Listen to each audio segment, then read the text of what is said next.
Yo, Atlas speaking, and welcome to part 9 of What If I Was Reincarnated in Naruto as a branch Hyuga and awakened the Tenseigan. Let the tale begin. Chapter 331, Land of Tea, Anchor Vantien. As the effect of the four symbols seal pentagram array started, the roars of Morio, who was raging to run away, grew weaker and gradually became silent. On the other hand, Shino's body, who has lost the support of Morio's chakra, was lying limp. Tsukihei looked at the limp Shino indifferently and used a fire-style jutsu to turn him into ashes without any shred of mercy in her heart.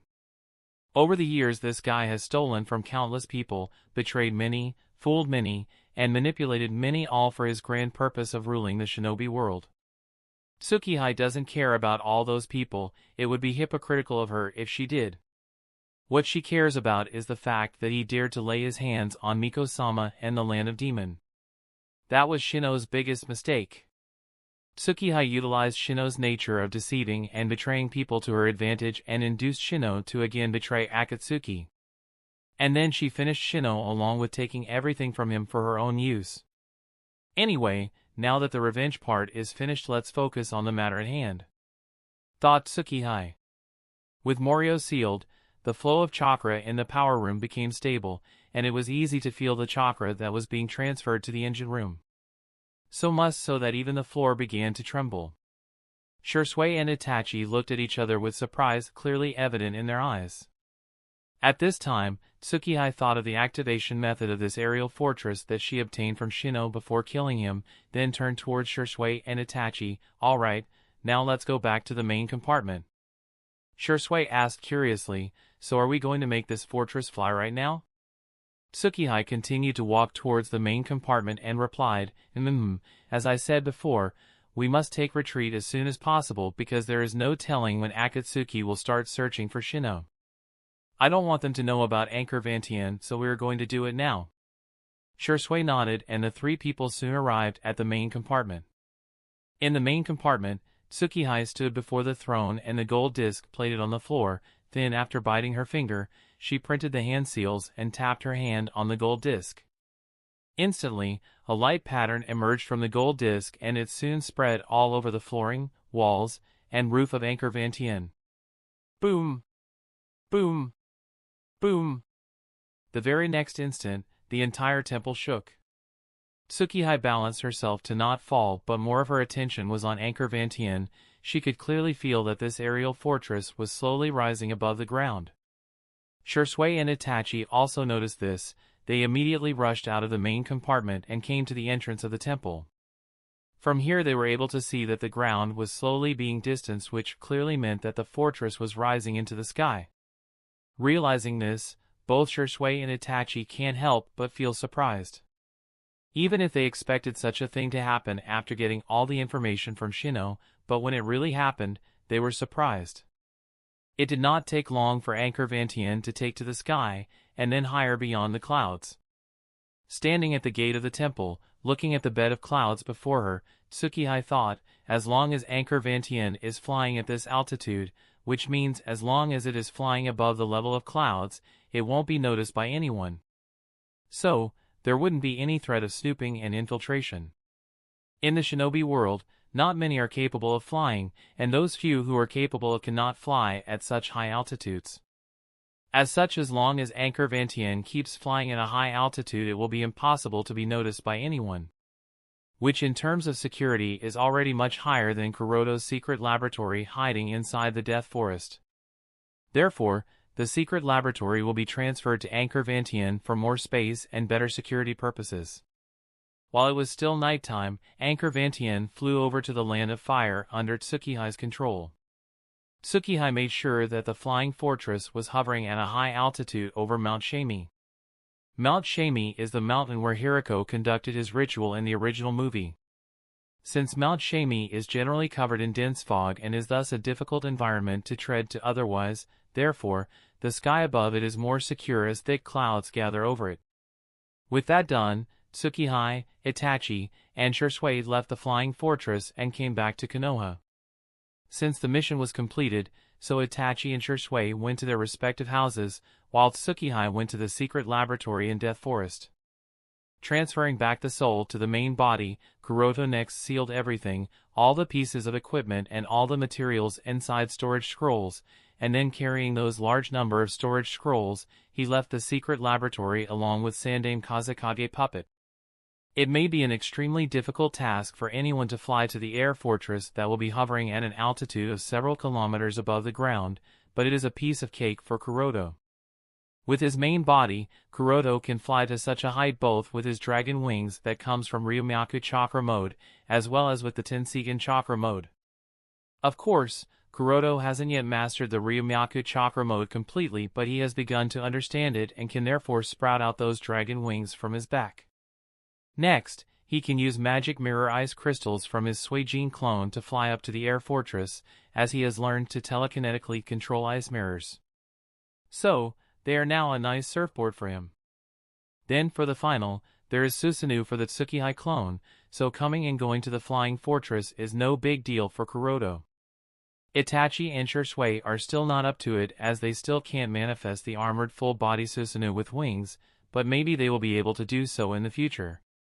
After transferring all those storage scrolls at Anchor Vantien, Kuroto left Kazekage puppet along with a shadow clone of his at the flying fortress to arrange all of them. The Kazekage puppet is capable of flight using his magnet release, so he is still the best guard for Anchor Vantien. After dealing with all this, Kuroto did not stay at the fortress any longer and immediately returned to Konoha. Although Umbu Team 11 has been granted a small break because of the emergency, there is no guarantee when Hokage-sama will resummon them, therefore it is best not to stay out of the village for too long. Since it is nearly the time of sunrise, so Kuroto should be at home. It was only about an hour after he returned home, dispersed his shadow clone, and went to sleep when Yui hurried to his door. Woken up from his sleep by the panicked-looking Yui, Kuroto frowned and asked, "What happened that would make you worry so much? Did Akatsuki attack again?" After catching up with her breath, Yui narrated the event that took place in Hyuga clan only a few hours ago, with 2 guards of the branch division and an elder of the main family killed.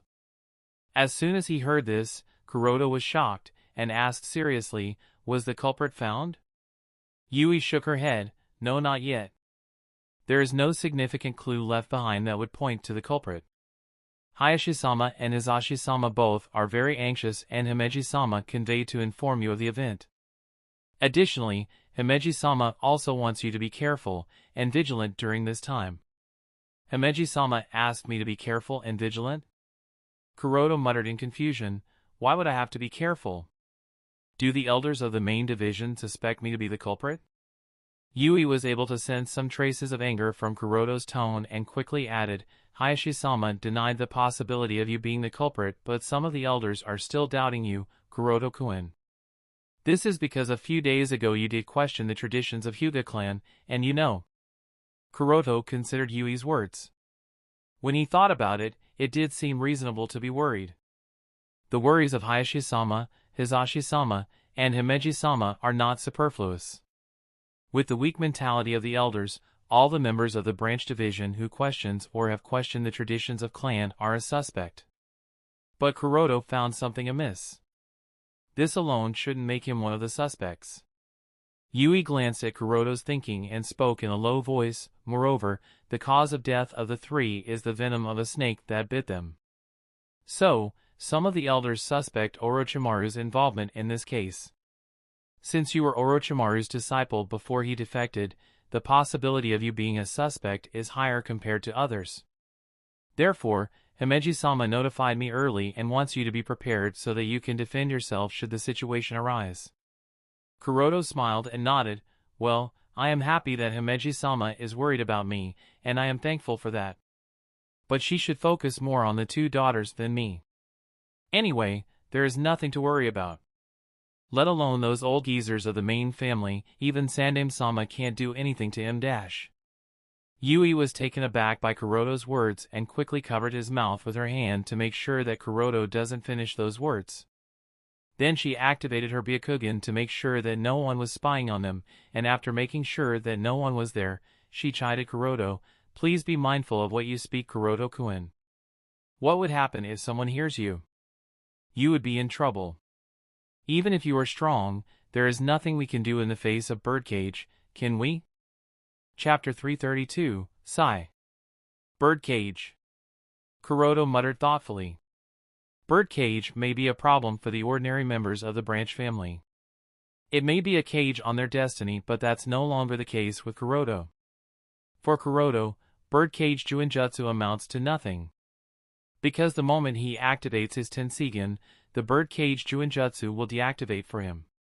Of course, this is not a permanent solution, and Kuroto is really regrettable that up until now this is the only solution he has found, but it makes no difference for him. But Kuroto has never dared to look down on Birdcage Juinjutsu as a whole, nor has he even done anything openly that would anger the elders. Why so? It's simple actually. Birdcage Juinjutsu may be ineffective on him, but that's not the case for Yui. If she is controlled with the birdcage and is used as a hostage, then besides annihilating the entire main family, Kuroto can't really think of any other effective countermeasure. Yui didn't seem to notice Kuroto's thinking and said, anyway, Hisashi-sama also said that since you are a member of Umbu, so the people of the main family can't directly touch you, even if they have some doubts, they will have to go to Hokage-sama first. So, as long as you stay careful, you should be fine. Kuroto nodded with a sigh. He has long understood the methods of those geezers. Living carefree life under the protection of the branch family, they have developed the habit of controlling the weak and fear hardship. Previously, Orochimaru attacked the patriarch, but because of Orochimaru's sensitive identity, the elders of the main family dared not do anything. They were even willing to sacrifice the prestige of the patriarch of the clan. Then there was Watanabe's incident. If not for Kuroto's intervention and solving the situation in a manner that made the incident seem completely unrelated to the Hyuga clan, the elders of the clan would have sacrificed Hisashi without a second thought. Additionally, everyone in the clan is aware of the Byakugan that is with Ao of Kirigakure, but because of the diplomatic issues between the two nations, they did not dare to send anyone to Kirigakure secretly and bring back that stolen eye. All the above incidents highlight the hypocrisy of those geezers. They put up a strong and rigid front, suppress the people of the branch family, but when it truly comes down to it, they are willing to sacrifice the people of Hyuga clan to ensure their own living, to ensure their own rule. As long as the external pressure is enough, they don't have any bottom line, and Kuroto even thinks that they wouldn't hesitate to even sacrifice the patriarch. Therefore, Hisashi-sama's speculations are not unreasonable. So long as Kuroto does nothing extraordinary for some time, his Umbu identity is his protection. Seeing Kuroto's distracted look, Yui was more worried. She thought that Kuroto didn't pay attention to anything she said. Kuroto-kun. Kuroto-kun. Were you listening to what I said just now? Kuroto smiled, and while gently patting Yui, he said, of course, I heard everything loud and clear. Don't worry, I will be fine. Hisashi-sama has also said that if the elders want to do anything they must first go past Hokage-sama. So, they wouldn't find it easy. The Umbu team I am part of is the strongest Umbu team there is, and Hokage-sama would be unwilling to let something happen to me without any solid evidence. Yui nodded. She does trust and understands Kuroto's abilities. Over the past few years, no matter how troublesome things Kuroto-kun has encountered, he has solved them easily. His strength and status have also improved over the years. Nobody speaks anything openly, but she is very clear that Kuroto-kun has become sort of a leader of the younger generation among the Hyuga clan. Moreover, he is also counted among one of the most genius shinobi of his generation, in the same rank as Hatake Kakashi and Uchiha Shursui. In terms of influence too, Kuroto has a pretty good relationship with the two most talented Uchiha of the younger generation, including Uchiha Shursui and Uchiha Itachi. Then his mentor-student relationship with the previous Miko of Land of Demons also came to light not long ago. As an Umbu, he further holds high influence. So overall, Kuroto is quite strong both in terms of personal strength and also in terms of political strength. As such, touching him carelessly is no longer an option. That's why even the patriarch of the Hyuga clan values Kuroto very much. And therefore, he asked her to warn Kuroto of the possible events that might put him in some trouble. At this time, Kuroto spoke, anyway, I will be fine, Yui. All I ask is that you be careful." Kuroto's words broke Yui out of her thought, and she nodded with a genuine smile. Looking at those eyes, Yui only said, "I will be fine as long as you are safe, Kuroto-kun. Your well-being is the most important thing to me." The origin of this chapter's debut can be traced to N0V3LB1N. Kuroto sighed and hugged her close. Yui didn't resist and laid next to Kuroto. With her head resting on Kuroto's arm, she slowly drifted into sleep. With Yui sleeping, Kuroto too tried to sleep but couldn't because of the various thoughts coming to his mind. He can't help but think of the whole thing Yui told him about. Kuroto's target of suspicion was obviously that traitor who helped Watanabe sneak inside the clan. The other parties seemed to have mastered a spiritualization technique. But this also confused him, since the other party has mastered the spiritualization technique. He should be able to kill the elder and the guards without the need of snake's venom, or rather he should be able to sneak inside the forbidden section without any need of killing the guards and the elder. "Snake," muttered Kuroto with a frown. "Why use a snake to kill when you can kill using hundreds of other ways? Is it possible that Orochimaru is also involved here? Or does the other party wants to transfer the blame to Orochimaru and thus lead the investigation to lead to failure? If the blame is really transferred to Orochimaru, then the elders of the clan wouldn't dare to make a move against Orochimaru, so Kuroto can't rule out that possibility." As for the reason why Kuroto didn't consider himself as the target, well, he just didn't. Kuroto has a very reasonable explanation. He doesn't use snakes, nor does he use snake venom. And most of the people within the clan are aware of it. This was also once the object of great discussion.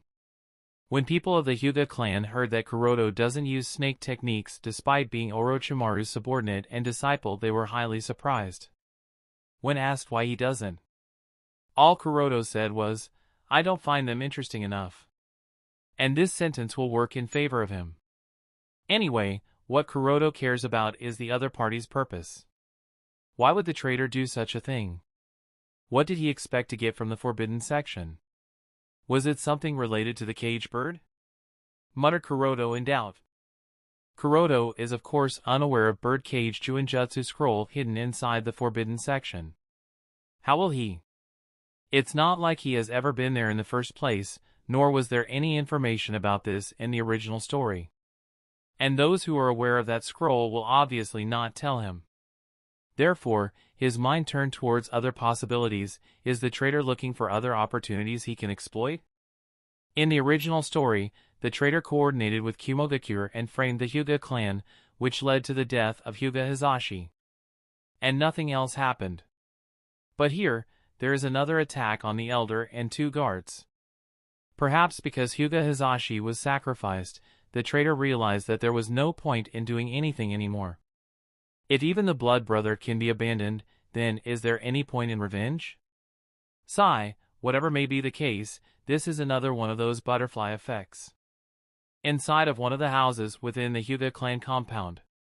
In a dark room, a figure sat on a chair and took out a scroll from his bag. The scroll looked very ancient and its pages were yellowed. The figure didn't care about these things, and he focused his attention on the text. The figure was lost in the text, and after reading the first scroll completely he was lost in thought. What was recorded in the scroll was the origin of the Hyuga clan's main family and branch family system. Such a system has existed since the beginning, but there was no such thing as the cage bird Juinjutsu that branded and bound the branch family to be the servants of the main family. It was only after the Hyuga clan suffered a cataclysm that among the surviving members of the clan, the patriarch that was chosen at that time worked with other shinobi of the Hyuga clan, with the help of some of the Uzumaki clan shinobi, and finally created the cage bird Juinjutsu that could protect the Byakugan from being gouged out by others. In other words, the origin of cage bird Juinjutsu is based on a catastrophe that the Hyuga clan once suffered. And the text did not end there. There is also an explanation as to how the original Juinjutsu didn't have anything that would allow the people of the main family to control those of the branch family. They didn't have such power. But with the passage of time, things changed. As the generations changed, and so did the situation of the Warring States era, and the patriarch felt the need to have some control over the lives of the members of branch division, as once they are kidnapped by enemies, extracting intelligence becomes very easy. So, the condition of controlling the life and death of the branch family members was added to the birdcage. And then the situation changed. Some people like the taste of power and control over the life and death of other humans. Some people of the branch did not like this fact, and they tried to resist. Now not everyone can be killed, as that would lead to the extinction of the clan, so another condition was added, the condition to punish. With this nobody would be able to pose an opposition. Along with that several more changes were made, and the original Juinjutsu evolved into the current cage bird Juinjutsu, making the members of the branch family eternal servants of the main family, with no control over their life and death, making them nothing more than glorified noble slaves. After reading the entire scroll, a question came to the person's mind: what was the cataclysm that the Hyuga clan faced? There was no description of that in the scroll. Not even the slightest mention of it. Just what exactly happened that made Hyuga clan suffered so much and left them with no choice but to resort to developing a Juinjutsu to ensure the safety of their clan? Chapter 333. After reading through all the 3 scrolls that he stole from the forbidden section, the person had a better understanding of the history of the Hyuga clan, Byakugan, cage bird Juinjutsu, gently fist taijutsu, and main family, branch family division system. Based on everything that he has read up to now, the cataclysm that led to the near destruction of the Hyuga clan was undoubtedly related to Byakugan as well. The fact that the cage bird Juinjutsu was developed in order to protect the Byakugan from being gouged out indicates that the cataclysm was further because others wanted to steal Byakugan of the Hyuga clan. But this has further confused him, since who exactly wanted to steal the Byakugan of the Hyuga clan is not described here. As such, there is no solid base for any speculation. After all, Hyuga clan too is a noble clan with a strong and unique Kekkei Genkai. There are countless who would want to have this Kekkei Genkai, but are they strong enough to threaten the survival of the entire clan?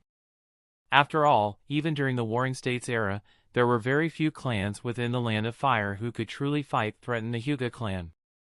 Since this matter is of the time before the birth of Uchiha Madara and Senju Hashirama, so it can be said without a doubt that at that time, Uzumaki clan, Senju clan, Uchiha clan along with the very few other shinobi clans had the power to fight against Hyuga clan on an even front. After all, a Byakugan is no inferior to a simple Sharingan. Hyuga Taijutsu also gives Hyuga shinobi enough mastery to go against the Senjus. So, it stands to reason that not many could pose a real threat to the Hyuga clan. And out of those who could go against the Hyuga clan wouldn't really want the Byakugan. Uchiha shinobis are prideful and they would never give Byakugan such worth that they themselves would want to steal it. Senjus too are the same. Their principal would never allow them to steal the Byakugan.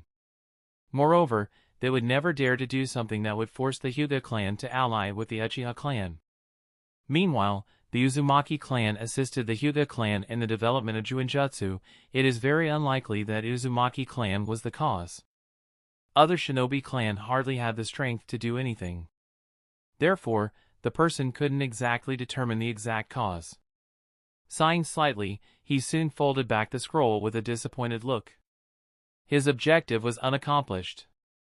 With the emergence of more and more Uchiha with the Manjikyu Sharingan, a doubt has sprouted within his heart: is it possible to evolve Byakugan to a higher level of ocular power? Both are similar types of Kekkei Genkai, so technically it should be possible, right? With this thought in mind, he ventured into the forbidden section. Killing the guards, and trying to break through the seal of that vault was just an act of diversion. The true objective was to steal a pair of Byakugan as well as the history of Byakugan and Hyuga clan to see the possibility of the evolution of Byakugan into a high level of ocular power. So, although he managed to acquire a Byakugan pair by killing that elder and also stole these scrolls along with diverting the attention of all parties into thinking that his objective was the cage bird Juinjutsu, but the end result still frustrated him. According to his records, in the millennium years-long history of the Hyuga clan, there has never been a precedent of the evolution of Byakugan into a higher level of ocular power. Both Byakugan and Sharingan are dojutsu-type Kekkei Jinkai, then why is it that Sharingan can evolve into Manjikyu Sharingan but Byakugan always remains Byakugan? Is it truly the case that Byakugan is inferior to Sharingan as the rumors have been circulating in the village? With a discouraged look, the person picked up the scrolls and was ready to destroy them, but just when he was ready to destroy the scroll, he suddenly saw a pattern on the case of one of the scrolls. With a raised eyebrow he halted and observed the pattern for a while. From the looks of it, it didn't really mean anything, but when he looked at the other two cases, he again saw patterns on those two scrolls. What's intriguing here was that the patterns on both the scrolls were different, and yet somewhat similar.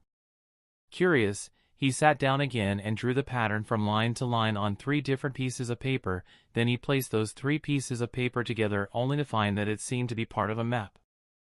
But the map was obviously incomplete as it was still missing a large part. Why is there a map hidden here? Does it lead to somewhere? It seems that I must steal the other scrolls too, muttered the person as he realized that he has finally obtained some kind of clue to something. Kuroto's home. Understanding that this was the work of the traitor, Kuroto decided to put the matter to the side. It is obvious that the other party will be especially cautious for a while, as such it is impossible that they will make any mistakes that would give them out during this time. So, finding the traitor would obviously take a lot of time. Moreover, Kuroto is even unsure of what bait he should use to draw out the other party, so it is best to put the matter to the side for a while. Of course, he will take a precautionary measure such that neither he nor Yui is affected by this, and everything else doesn't matter. As long as he and Yui are safe, and no matter how much trouble the traitor cases for the Hyuga clan, it will have little impact on Kuroto's plan. In contrast, now that he has finally got his hands on the scroll of Chimera technique, so researching and perfecting it is obviously Kuroto's top priority. If the prophecy of the great Toad Sage of Mount Myaboku remains true, then Jubi will inevitably be revived, Uchiha Madara will ultimately become the Jubi's Jinchuriki, Otsutsuki Kagaya will eventually be freed from her seal, and the other members of the Otsutsuki clan will sooner or later come to the shinobi world.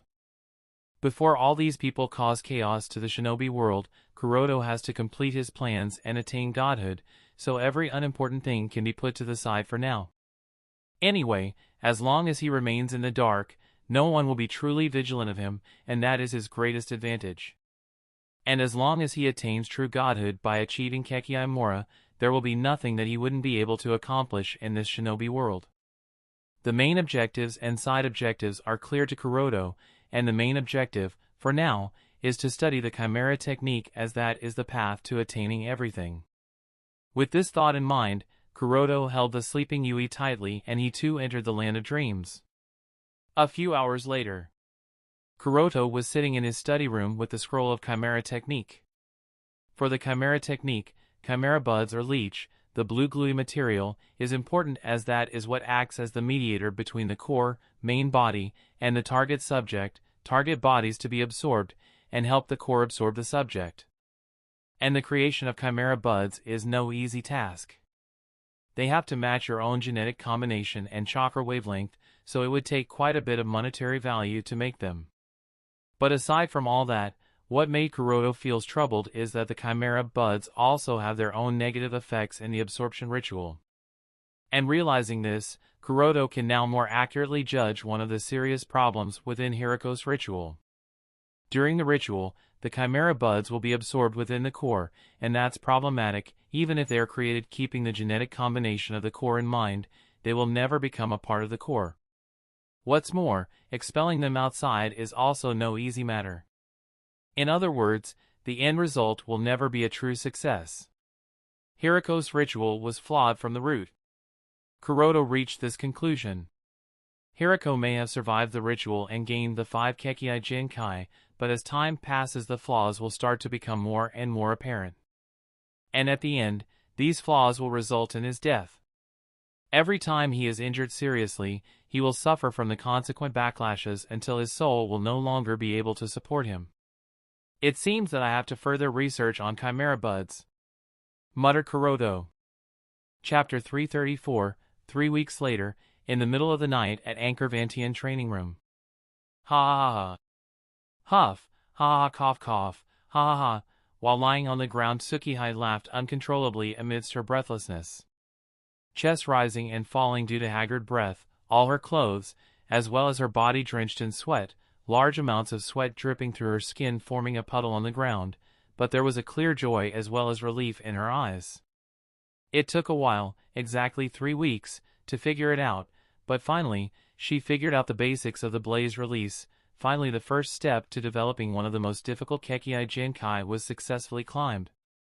The difficulty far exceeded her imagination. The most difficult part was to keep her Susanoo open all the time. After all, continuously bearing pain in every cell of her for the past 3 weeks is no joke. But it was all worth it. After all, she has finally touched the threshold of blaze release. Now the stage at which she can use blaze release is still very basic and has a few requirements. One of them is that the Susanoo must be active. Yeah, that's right. While using blaze release, she must have her Susanoo be active, which also has its own problems, but let's not discuss them for now. After calming down for a while, Tsukihei got up and wiped away the sweat. Next she urged her eyes, and they soon changed into Eternal Menjikyu Sharingan and activated the ribcage Susanoo after taking a deep breath. Next, she covered the ribcage with golden flames. After the entire setup was done again, she started weaving hand signs, one seal at a time. The speed of weaving hand signs was very slow as weaving one seal per 2 seconds. The reason for such slow weaving speed is because the fusion of fire and lightning chakra is still foreign to Tsukihei, and it takes much focus and effort to be able to do so. The stability of two violent nature has to be kept in check, since true fusion has yet to be attained, so these things have to be taken care of. Otherwise, it will lead to an explosion. And that's not the end of it. The golden flames on the Susanoo has to be used as a medium to guide the nature fusion of fire and lightning, as well as visual prowess has to be used during the entire process. So, in short, a lot of processes and steps are to be taken before she can display blaze release. When Tsukihei finally completed the 17 seals for the required jutsu, Tsukihei already had her hands covered in golden flames from Susanoo. Then she put those hands over her mouth while taking a deep breath and then released a Minoshihomami, dragon fire technique. Instantly, golden fire spewed out from Tsukihei's mouth and took the shape of a dragon.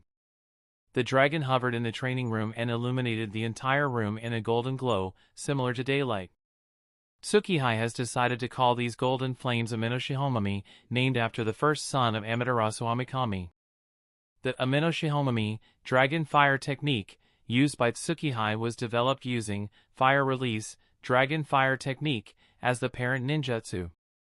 The original dragon fire technique is C-class ninjutsu with 4 hand signs. But because Aminoshihomami, dragon fire technique, involves so many steps, so it needs 17 hand signs.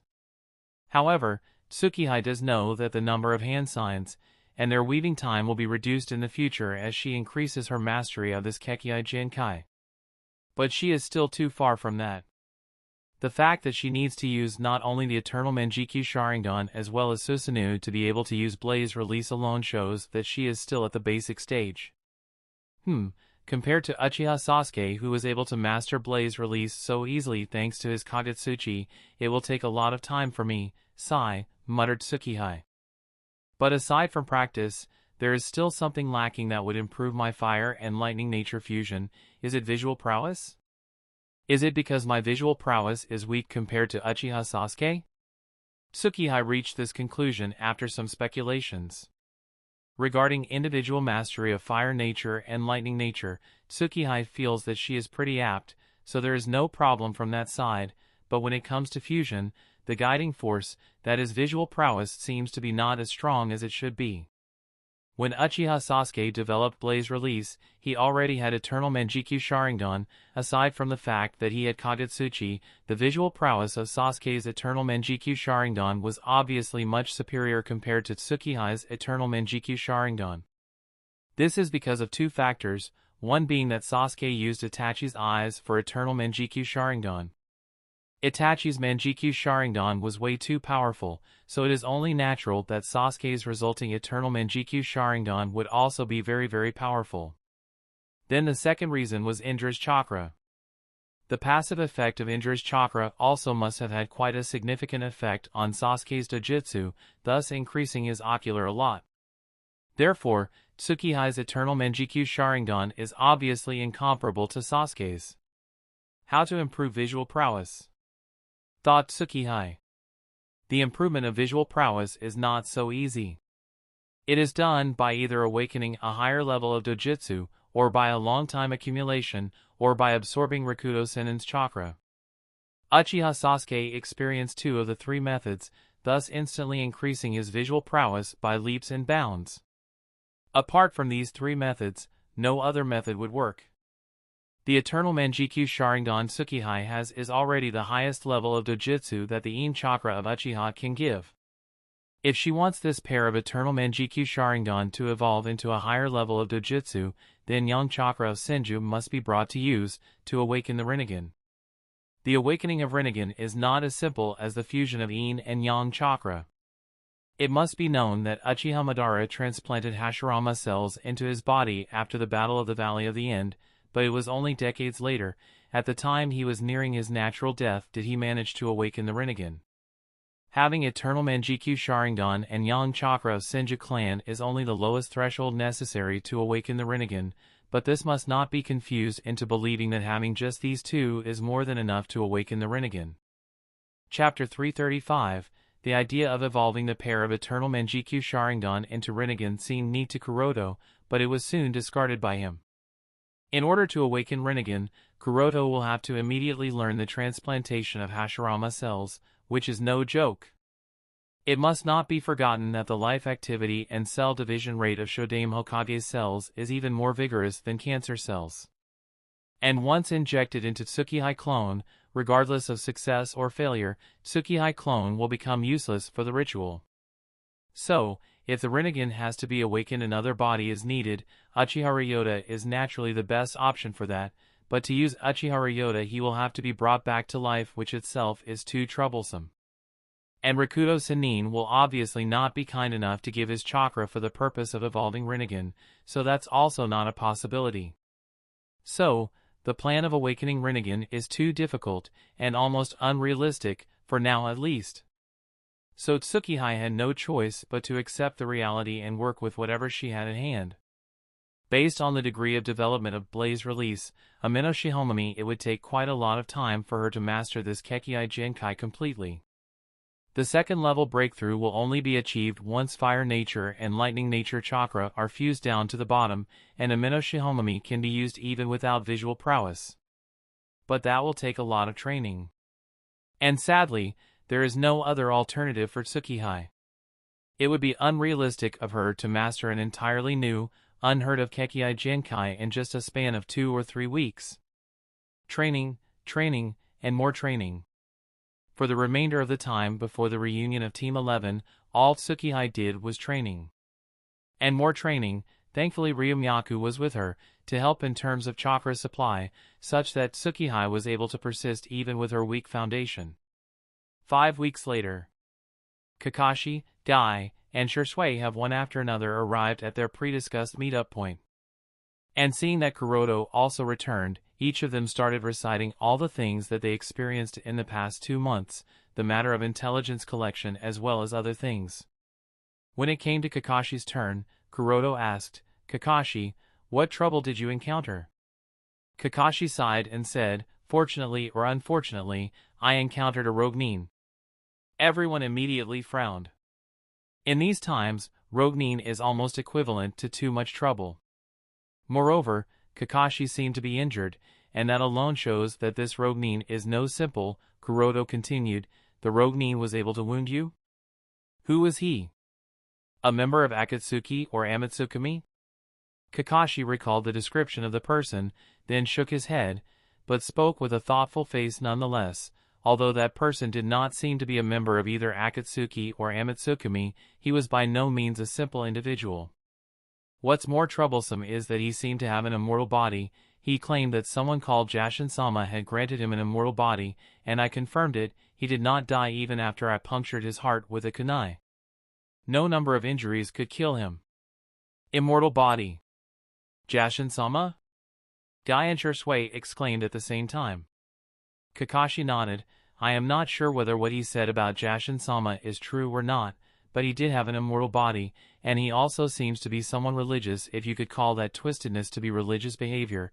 He seemed to have a special knack for sacrificing people to the great Jashin-sama. If you ask me, he is somewhat similar to Yomi. Just like Yomi, he also had some sort of technique that probably allowed him to heal his injuries. Kuroto thought, well, that's most likely Hyden, of the zombie combo. It's really a miracle that Kakashi managed to escape from Hyden on the first encounter, but that's probably because Hyden may not be as strong as he was in the canon. Shursui asked, so, what happened at the end? Kakashi shook his head, understanding that he stood no chance. He retreated. I did follow him, but only to check whether he had any connection with Akatsuki or Amatsukami, but it was pointless. He seemed to be completely unrelated to either of them, and only acting for the so-called Jashin-sama, and since I could not think of any method to break through his immortality, I let him go. Kuroto sighed hearing Kakashi's words. If only it had been me there, Hyden would have either joined Amatsukami or buried 200 meters under the earth. Kakashi and the others did not notice Kuroto's thoughts. After the matter of Hyden, Kakashi spoke further, but he too did not obtain any clue on Akatsuki. Now it was Kuroto's turn. Kakashi asked, Kuroto, were there any gains from your side? Looking at the gazes of the three gathered on him, Kuroto nodded with a serious face. I found much shocking news and intelligence. It would be best to report all of them to Sandaime-sama. Seeing Kuroto's serious gaze, Kakashi's droopy eyes condensed, and he asked, what intelligence? Kuroto did not waste time speaking everything. He just took out a scroll and passed it on to Kakashi. Everything is summarized in this report.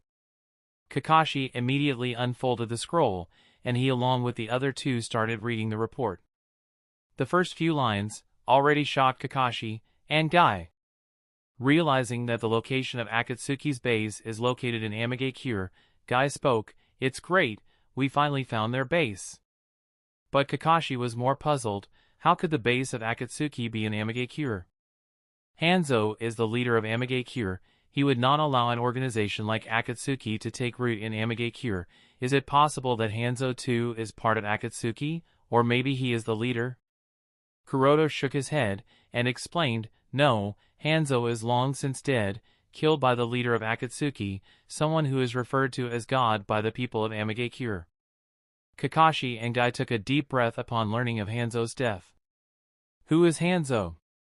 One of the strongest shinobi to have ever lived in this shinobi world. The three Sannin may shake the entire shinobi world, but they were named Sannin by none other than Hanzo himself. And the three of them still carry the title, a title that is a reminder of their defeat at the hands of Hanzo, a reminder of Hanzo's mercy. The thought that someone like Hanzo, who was akin to a demigod, died and not even the voice of his dying breath was ever heard by anyone outside of Amigakure nerved Kakashi. The fear of Akatsuki deepened again. Reading further of the information, Kakashi couldn't help but have a solemn face. Hanzo died prior to the time when Akatsuki started recruiting Roguenin, meaning that the leader of Akatsuki had no support against Hanzo. The leader of Akatsuki is at least superior to the level of Hanzo. Kuroto nodded, while Shursui was silent. Kakashi continued, we have to report this information to Hokage-sama without any delay. Let's go back to the village. The other four nodded and rushed towards Konoha. On the way, Shursui lightly whispered to Kuroto, Kuroto-san, are you okay? Kuroto asked with a confused expression, what would be wrong with me? Shursui said, I don't know why, but for some reason, you look very tired to me. Kuroto smiled, ha ha ha, don't worry. I was just doing some training with Tsukihei, so maybe a little tired. Because Kuroto is currently using his main body, therefore, no direct physical exhaustion seems apparent. But for the past 2 months, he has been continuously training the Tsukihei clone, so the spiritual body is indeed exhausted. After all, continuous training for 2 months, using hundreds of shadow clones at the same time is no easy task. Continuously using Manjikyu Sharingan is obviously burdensome for Kuroto, even with Ryumyaku. Putting aside the matter of whether he is exhausted or not, Kuroto is really surprised that Shursui was able to see through this so easily. Dai and Kakashi may have not noticed his spiritual exhaustion to such an extent, but Shisui did, indicating that even if Shisui's vision is declining, his visual prowess and insight is increasing, already touching the realm of soul. Thinking so, Kuroda thought, perhaps I should start preparing and testing for Hashirama cells for Shisui. He would need Hashirama cells transplantation soon enough, as his vision would soon diminish completely.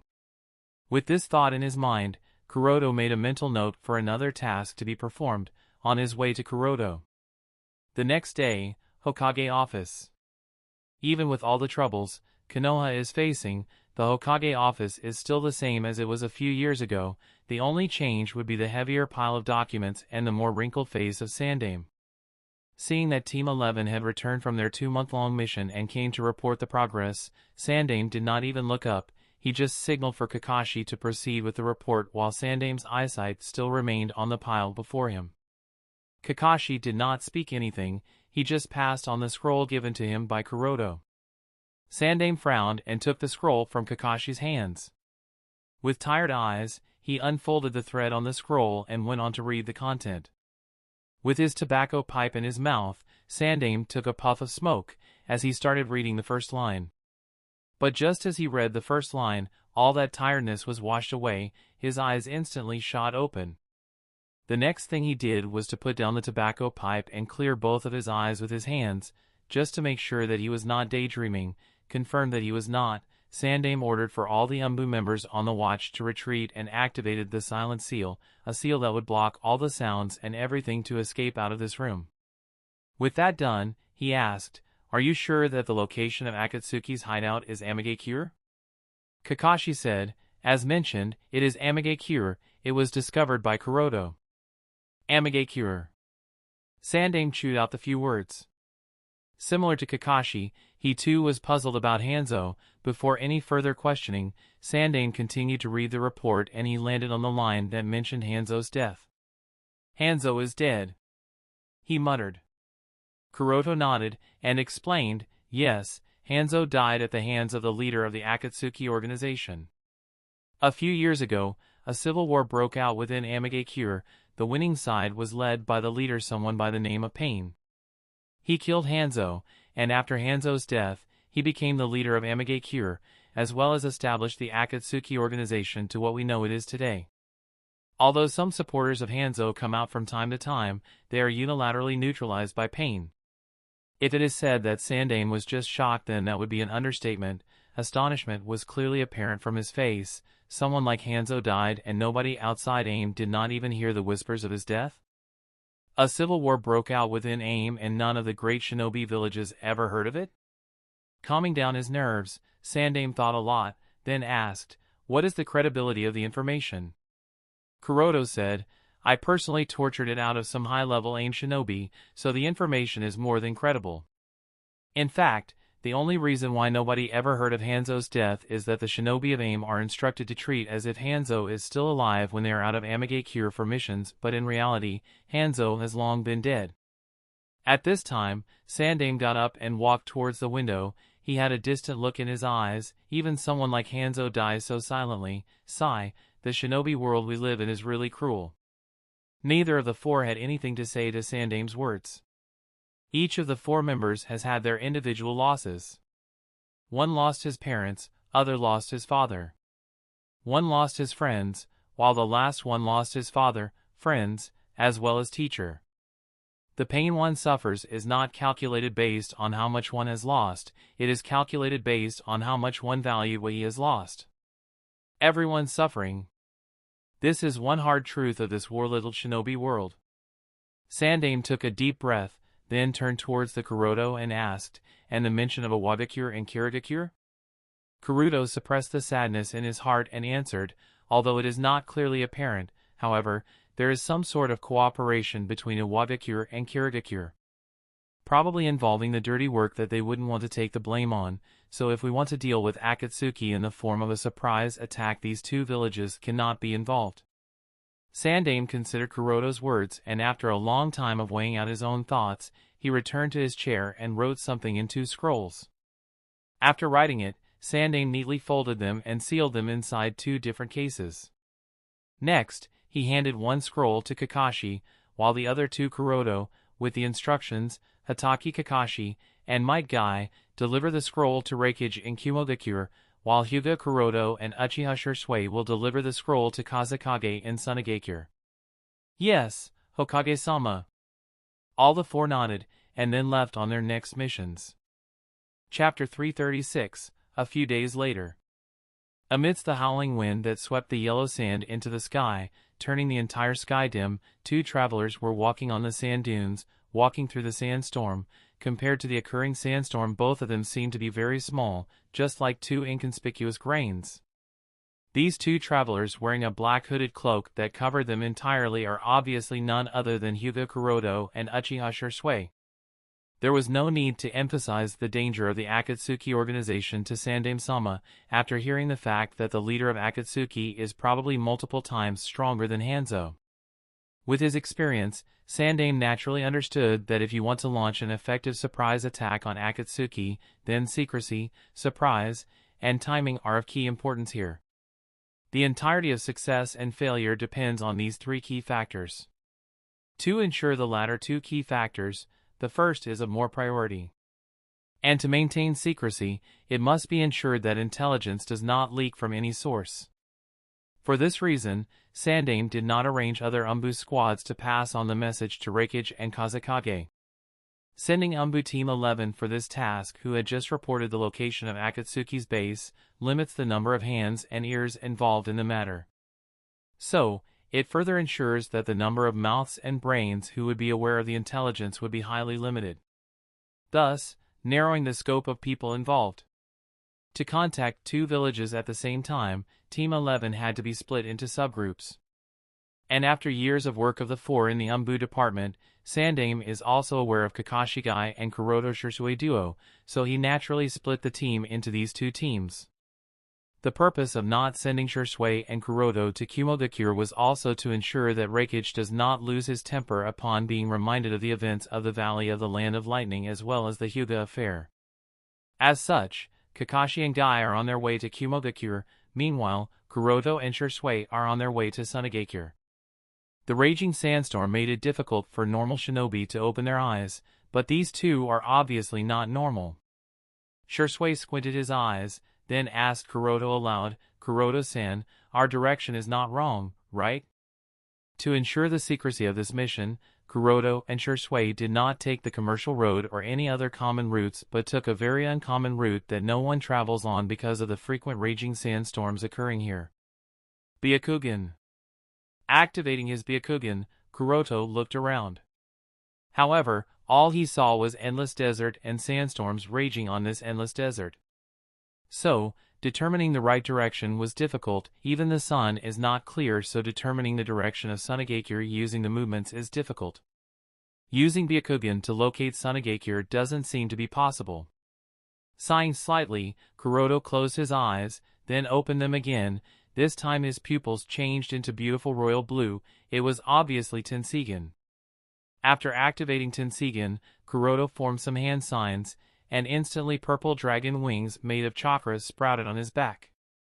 With Ryumaku wings on his back, the next Kuroto-controlled rain will interactive force to form with silent zone around him. Within this silent zone, the raging winds of sandstorm stagnated, forming sort of a low wind zone. Next, he flapped the chakra wings on his back and flew vertically high, then looked at the direction they were moving in.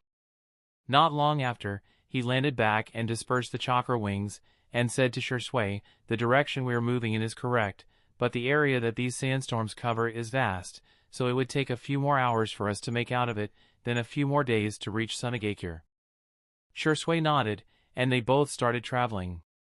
While walking next to Kuroto, Shisui can't help but think, "I must get stronger. With the way I am only dragging down Kuroto-san."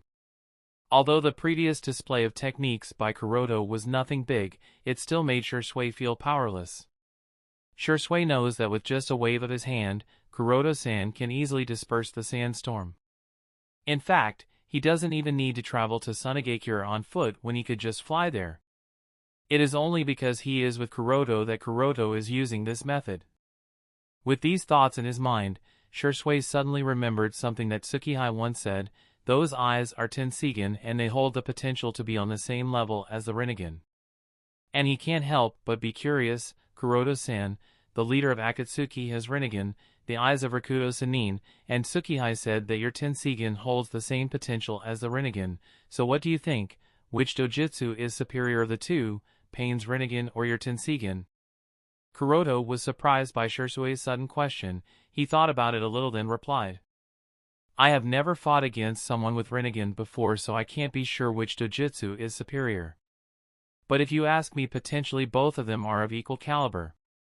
The outcome of a battle between the two dojutsu users would depend on the strength of the wielders of the said eyes, not on the dojutsu themselves. This is Kuroto's belief. For analogy's sake, the same weapon would show different performance when it is in the hands of an amateur or when it is in the hands of a master.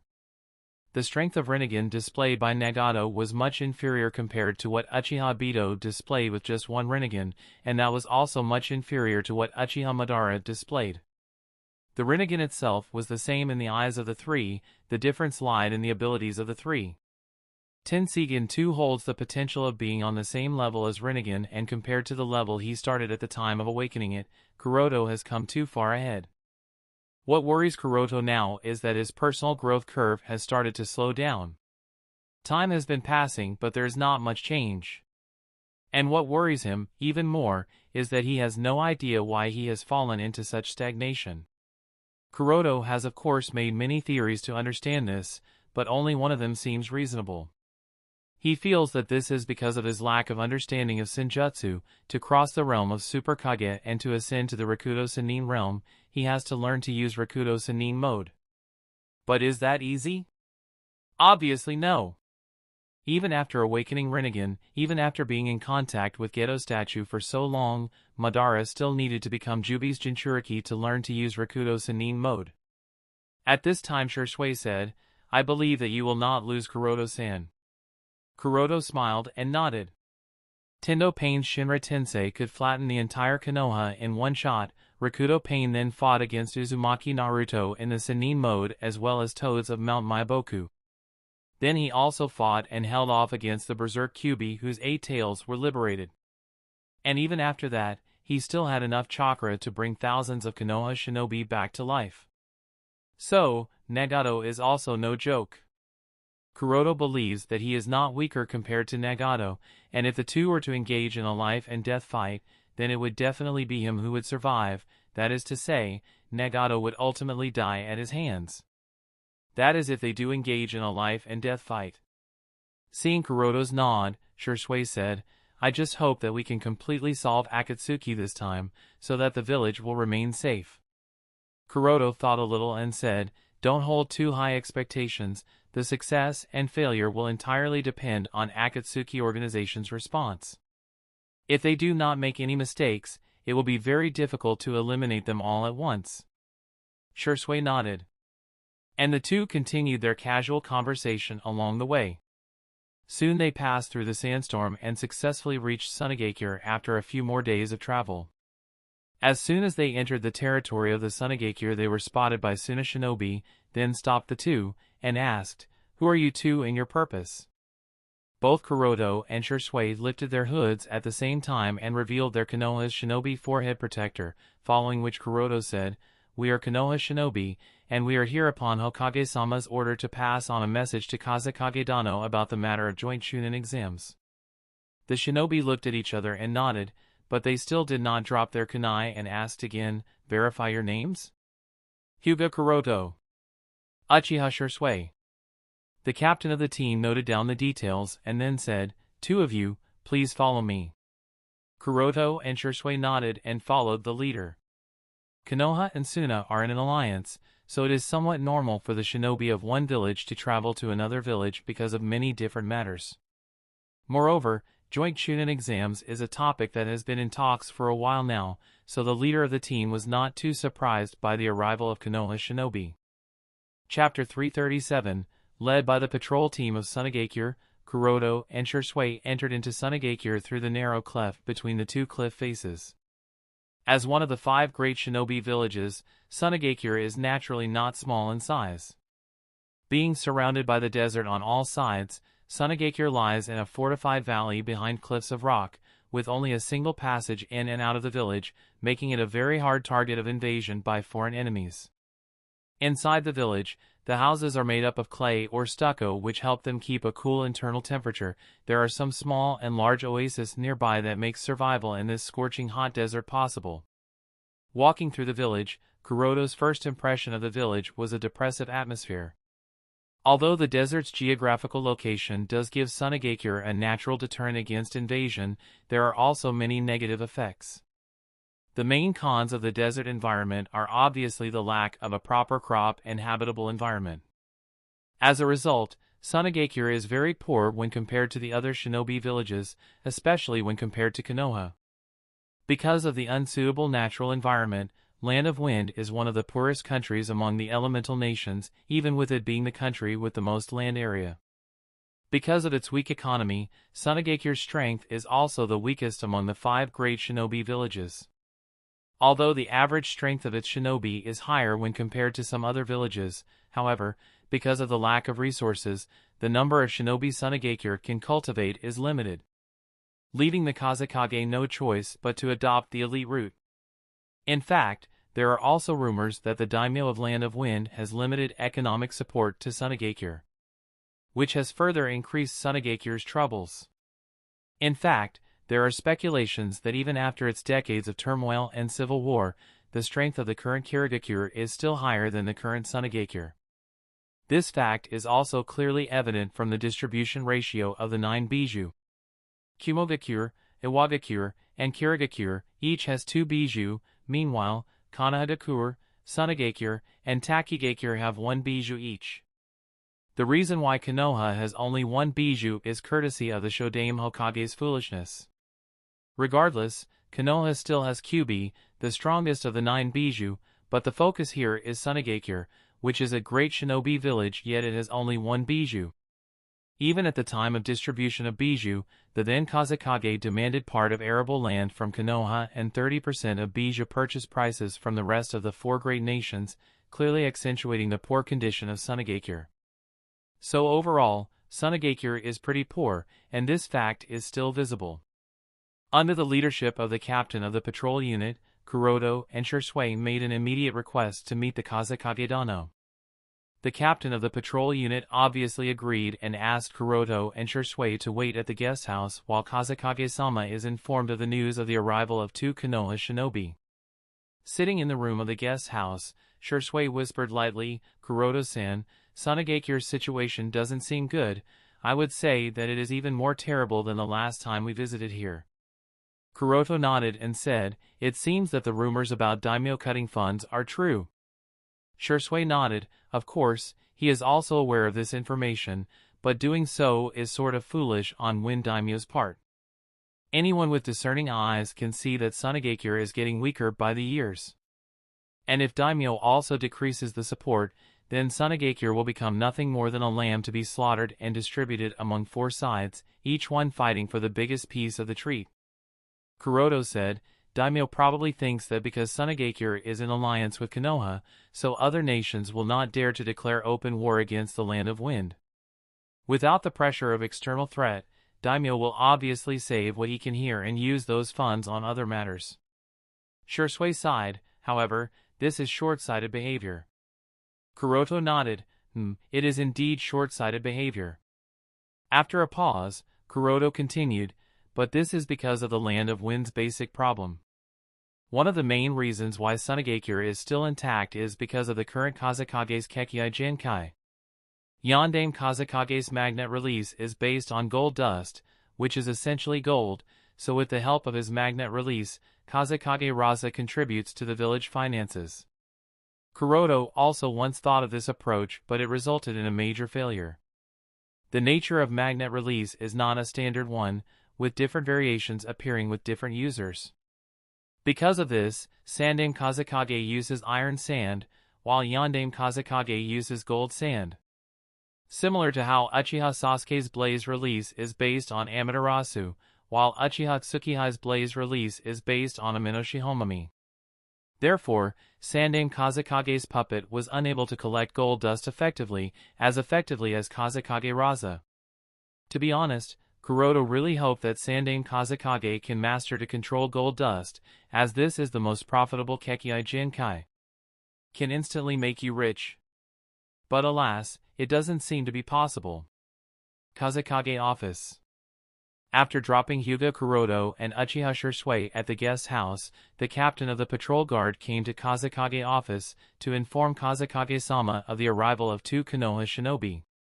Kazekage-sama, Uchiha Shisui, and Hyuga Kuroda of Konoha have arrived with the message from Konoha's Hokage regarding the joint Chunin exams, said the captain of the patrol while he kneeled before Kazekage. But it seemed as if Kazekage Raza was busy in some thoughts. He didn't pay any particular attention to the words of the captain and just waved his hands, signaling him to leave. The captain nodded and left the Kazekage office. With the message delivered, his job here was done and he had to return to his post. After a while, one of the elders of Suna, named Chiyo, came to the Kazekage office. Realizing the deep look on Kazekage Raza's face, Chiyo asked, "Have you decided?" Brought out of his thoughts by Chiyo's words, Raza gazed at the village, then nodded. "Tonight is the day. If he can pass the test, he will live. Otherwise, I have no other choice than killing him as the way he is. He is a threat to the village." Chiyo sighed softly, then asked, "Who are you going to entrust with this task?" Kazekage Raza did not turn back and said indifferently, "Yoshimaru." Chiyo was surprised. "What? Do you intend to appoint Yoshimaru with this task? He is Karura's Otudo. Moreover, will he really be able to do something so cruel to the child?" Kazekage Raza said, "He is the only one who can do it. After all, Yoshimaru is the one who can do it. After all, he is the caretaker of that child. For the sake of the village, this test must be conducted." Listening to these words, Chiyo can only shake her helplessly. She then left the office and gave Raza the silence he needed. After all, hardening the decision to kill your own child is not an easy matter. On the same night, guest house where Kuroda and Shisui are staying. Both of them are waiting for the summons from the Kazekage since morning. However, the sun has already set, and the sky has darkened, but there is still no response from the Kazekage. Even the shinobis around have no idea what's keeping the Kazekage occupied. After taking a sip of green tea, Shisui asked, "Kuroda-san, is it possible that Kazekage is not in the village currently?" Kuroda lifted his from the book he's reading, then replied, "It's possible. It stands to reason that Kuroda and Shisui are here with Hokage-sama's personal message for the Kazekage. So, in a way, they are here representing the Hokage, yet Kazekage has not responded. This is obviously strange. The only possibility that might be keeping him away could be his current absence from the village. Otherwise, why would he allow 2 shinobi from another shinobi village to stay inside his village for so long for no reason?" Kuroda's words came to a sudden halt as he looked towards the window with a frowned expression. Shisui also put down the teacup and immediately stood up while asking, "Do you sense that, Kuroda-san? Such powerful chakra fluctuations?" Kuroda nodded, and he also stood up. I would be strange to not feel this chakra. It reminds me of a bijou, and why is it coming towards us?" Kazekage office. With sudden sounds of flashing, an Umbu appeared in Kazekage office. He knelt and reported to Kazekage Raza, "Kazekage-sama, Yoshimaru is dead." However, the Kazekage, who had one of his hands over his left eye, did not show any reaction even after hearing the news of Yoshimaru's death. Not even a trace of flicker in his right eye. In fact, there was no need for the Umbu shinobi to report. Kazekage with his third eye jutsu had already witnessed the suicide of Yoshimaru, and knew the direction in which that monster is going, and ordered, "Evacuate residentials of the 3rd section." The Umbu hurriedly asked, "And what about the 2 Konoha shinobi staying in the guest house of Section 3? Kazekage's frown deepened, and it was only now he remembers something about 2 Konoha shinobi coming to the village with Hokage's message regarding the joint Chunin exams. Realizing the emergency of the situation, Kazekage hurriedly said, "Guide them to the 2nd section." "Oh no, it seems to be late." I have to go to the third section as soon as possible, otherwise both the Konoha shinobi will most likely die at the hands of that monster. Chapter 338, Pakura, the leader of Sunagekire's Umbu squad, had just returned to the village after completing a task and was now on her way to the Kazekage office. However, before she could enter, the gate of the Kazekage office opened, and Raza walked out hurriedly and almost collided with Pakura. Seeing the look on the Kazekage's face, Pakura immediately understood that some kind of emergency situation has arisen, and the first thing she could think that would make Kazekage so much panicked was obvious: Gaara lost control? Raza nodded with a disappointed expression. This test was supposed to determine how much control Gaara has over his sand and Ichibi's power, but it seems that everything was useless. Gaara failed the test, and it appears that he has even gone berserk. At this time, Chiyo and Ebizo of the Suna Elder Council also rushed over. Everybody could feel the violent and raging chakra of Ichibi, and worried about the village's safety, Chiyo said to Raza, "Ichibi must not be allowed to go on a rampage. We are not Konoha, we cannot recover from such a wound as Konoha did." Raza nodded and started running towards Gaara. Chiyo, Ebizo, Pakura, and other Umbu shinobi obviously followed. Because of their combat style, Chiyo and Ebizo are not suitable to suppress a Bijuu-class monster. Even someone as strong as Chiyo is helpless in the face of a Bijuu. She can very well protect herself but cannot fight and suppress a Bijuu. Pakura is not so helpless anymore.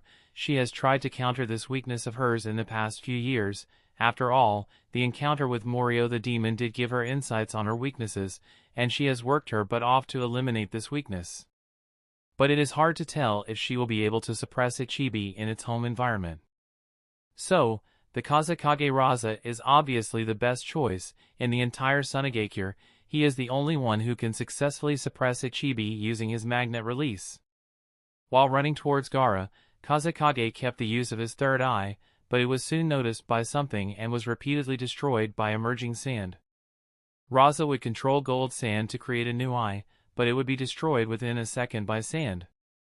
Realizing this, Raza's expression only turned gloomier. Pakura asked, "What's wrong?" Kazekage replied, "For one, he has noticed my third eye and is repeatedly destroying its sand, so it's no point keeping it active anymore. And second, he is moving in the direction of the guest house of the third section." The guest house of the third section. After a pause, Pakura continued, "So what's wrong with that? At least he is not directly attacking the civilians. Besides, there should be no major issue even if goes inside the guest house. It's not like anyone is staying there, right?"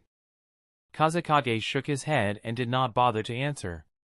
One of the Umbu shinobi following the four hurriedly filled in the details to Pakura, "Captain, 2 Konoha shinobi are staying in the guest house of the third section."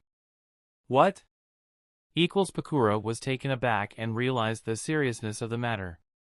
Gaara may be as young as 6 years old, but he was able to fatally wound Yoshimaru, clearly signifying his danger level. After all, Yoshimaru was an elite member of Umbu, as well as Kazekage's right-hand man, so he was by no means a pushover. So, Gaara's strength even at such a tender age is no joke, especially now that he has lost control.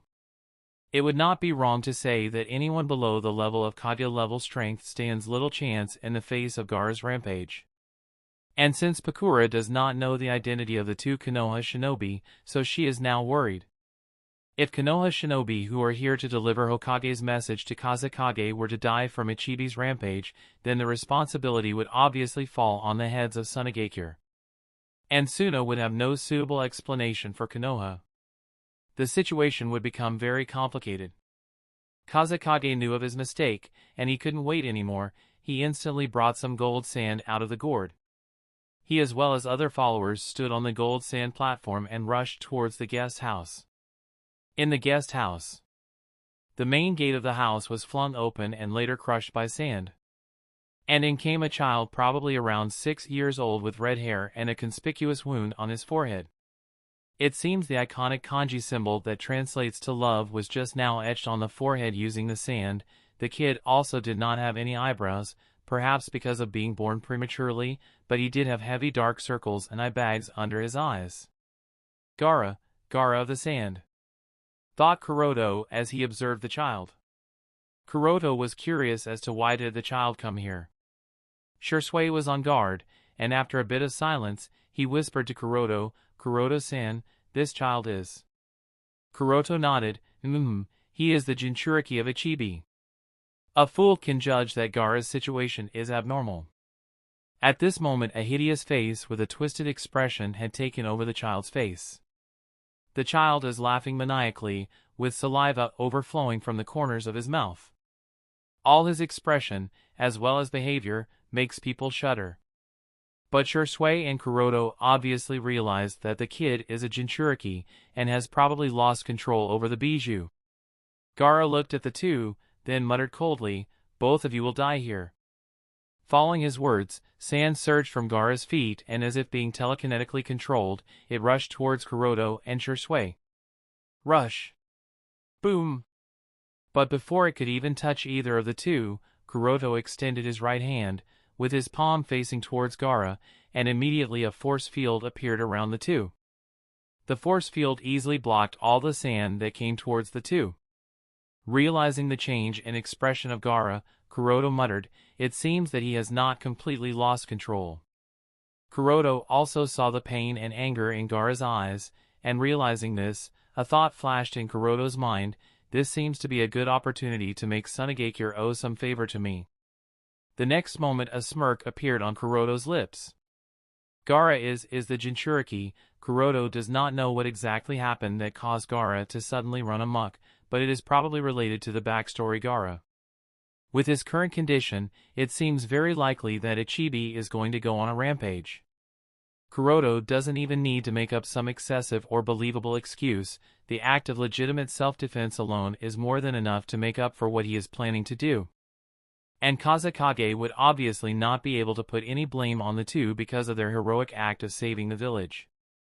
After making up his mind, Kuroto's smirk widened. The best way to stimulate Gaara is to make him bleed. To make Gaara bleed, Kuroto used rain will attraction on Gaara. Under the traction force, Gaara instantly flew towards Kuroto and was held off by the neck. At the same time, his sand armor instantly broke and all the sand landed on the ground. Although he had started to lose control, Gaara still had some consciousness, more accurately his consciousness was still the dominant one, as such when he realized the situation he was in, when he realized that his sand armor was broken so easily and he could no longer control the sand that has always danced as per his thoughts, various emotions appeared on his face. It started with a surprise, then shock, following which anger, and finally fear. Kuroto did not pity Gaara, he just said, "Sorry kid, I am going to be making use of you, for now, maybe I will compensate you in the future if I feel like it." Then Kuroto took a kunai out of his shinobi bag and put it over Gaara's shoulder, who was struggling to break free but was unable to do so. Before making the final cut, Kuroto instructed Shursui, get ready to suppress a fully liberated bijou. Shursui nodded and activated his Manjikyu Sharingan. Gaara's heart shuddered when he looked at the sharp light of kunai. Without the protection of his sand armor, Gaara was nothing more than a lonely and tortured 6-year-old kid who lacks love and care. He was really afraid and helpless. But did Kuroto care? Obviously no. Without any pity, Kuroto pierced the kunai in the very next moment. Pierce! Drip! Drip, drip. Blood dripped through the wound, it trailed along the blade on kunai, dyeing Kuroto's hand red, then fell on the floor. Feeling the physical, Gaara's struggle suddenly came to a halt. His eyes landed on the red liquid on Kuroto's hand, and the dripping sound. Gaara is obviously no stranger to blood, but this is the first time he has seen his own blood, so he was a little dazed. Kuroto felt that the impact was less, and he moved the kunai a little to increase the size of the wound. After he was sure that Gaara would have definitely felt it, he drew out the kunai, following which the blood flow increased. All the while Gaara's eyes were on the red liquid. When the amount of blood increased, finally there was a scream, "Ah!" Finally realizing that he was hurt, more emotions started appearing on his face, and his eyes changed. The very next moment, his body structure started changing, indicating the signs of Ichibi taking full control, and Gaara losing consciousness. At this time, Kuroda let go of Gaara, who has started to change into a chibi. Boom! Boom! Boom! With loud explosive sounds, the Jinchuriki of Ichibi had finally gone berserk. Ichibi has taken control, and what awaits now is the destruction of Sunagakure, just like Konoha suffered at the hands of Kyuubi. Chapter 339. Halfway through his way to the guest house of the third section, Kazekage could already see the huge figure of Ichibi raging all over. Realizing his mistake, he sighed, "It seems that we have no other choice now." The appearance of Ichibi implies that Gaara truly failed the test. Now the biggest problem that Suna will be facing is not only the obvious suppression of Ichibi that is raging and causing destruction, but also figuring out how to pass on the news of the death of two messengers to Konoha. The two messengers have obviously been considered to be dead by now. After all, surviving the attack of a Bijou is not something just anyone can do. If anything, those two shinobi might as well have been eaten by Ichibi, so finding their corpse would also be next to impossible. This further complicates the problem. Everyone was worried, even more, worried about the safety of two Konoha messengers rather than the lives of villagers who were in the midst of that chaos caused by Ichibi. Every time an attack from Ichibi destroyed houses, the earth shook, both people were being trampled on like ants and property was being damaged relentlessly. Roar! With another roar, one more block collapsed into ruins. Just as everyone was about to close in, the figure of Ichibi suddenly came to a halt. He no longer destroyed anything. Only a second afterward the figure of Ichibi began to shrink and gradually disappeared. What's happening? Is Gaara regaining control over Ichibi? Including Kazekage, everyone was surprised. That was the only logical conclusion, but neither of them was sure as there were still many buildings obstructing their view. As such, they can't know the exact situation. Hurry up, maybe the situation is still salvageable. Everyone nodded to Pakura's words and hurriedly. The guest house was already completely destroyed, and the entire third section was a burning mess. But strangely enough, not many corpses were present here. A few were there, but that number was too low, probably around a dozen at max. The number of injured was quite a lot, but those injuries mostly seemed curable, nothing too much. Everyone was confused. This situation was beyond their cognition. They heard that when Kyuubi went violent in Konoha, or when Hachibi went rogue in Kumo, the number of deaths was astronomical, but only about a dozen here? Such a number was too low, so doubts started to sprout. One of the Umbu shinobi asked a villager who was conscious, "What happened here? Where did the Ichibi go?" The villager didn't speak much, he just pointed his hand forward. Chio frowned, but she did not pressure the guy who might have witnessed the horror of a Bijou up close. Everyone rushed in the direction pointed by that villager, and they were highly surprised by what they saw there. Surprised because hundreds of villagers stood in a semicircle around a crater, around the same crater at the center of which young Gaara lied unconscious. Maybe he was asleep? But also surprised because there stood two shinobi in non-Suna shinobi gear who seemed to be analyzing Gaara's condition. From their forehead protector, it wasn't hard to judge that these two are Konoha shinobi. The expression of both of them seemed very calm, as whatever happened just a few minutes ago did not faze them at all. Pakura immediately recognized the identity of the two and nodded to herself in understanding why Ichibi was so easily suppressed. Easing her worries, she muttered, "Figures, if the two messengers who came to the village were none other than Uchiha Shursui and Hyuga Kuroda." The expressions of others were not as calm as hers, but they did not have much time to think things through. The arrival of Raza was obviously noticed by everyone, and they all immediately ignored Gaara and looked towards their Kazekage, demanding an explanation why such a monster suddenly appeared in the middle of the village, and in the middle of the night no less. Meanwhile, Pakura took the charge and instructed all the Umbu and Suna shinobi to clean things up, and Chio went to the villagers to explain the situation and take care of their injuries. Kazekage Raza himself walked towards the crater. Perhaps it was because he had forgotten who Uchiha Shursui is that he panicked a little too much. In the shinobi world, the name of Uchiha Shursui is currently very loud, much more loud compared to the other three members of Konoha Umbu Team 11. After all, Uchiha Shursui is undoubtedly one of the strongest Konoha shinobi.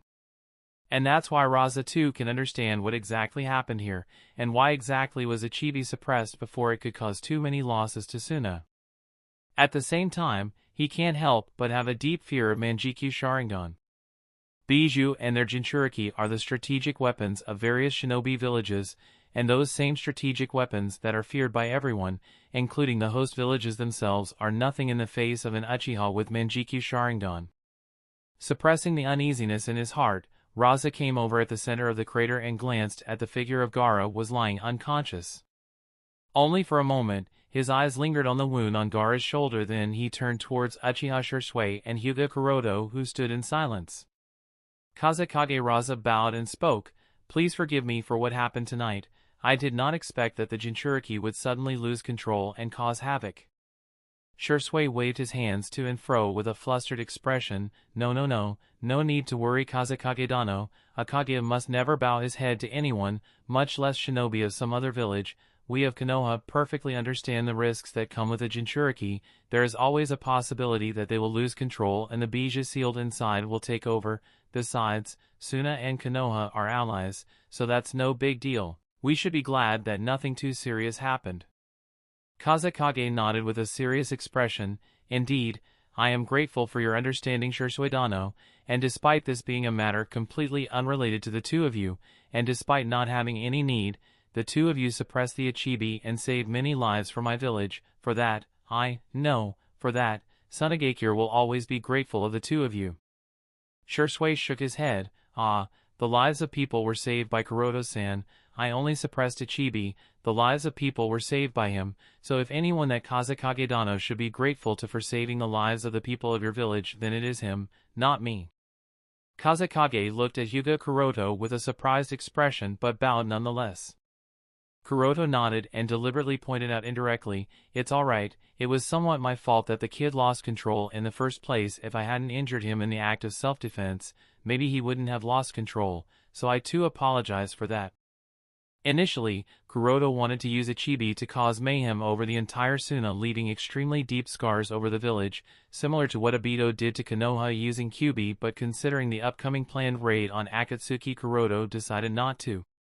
If Suna were to suffer here as seriously as Konoha did, and that too at such a time, then there's no telling what would be Iwagakure's move.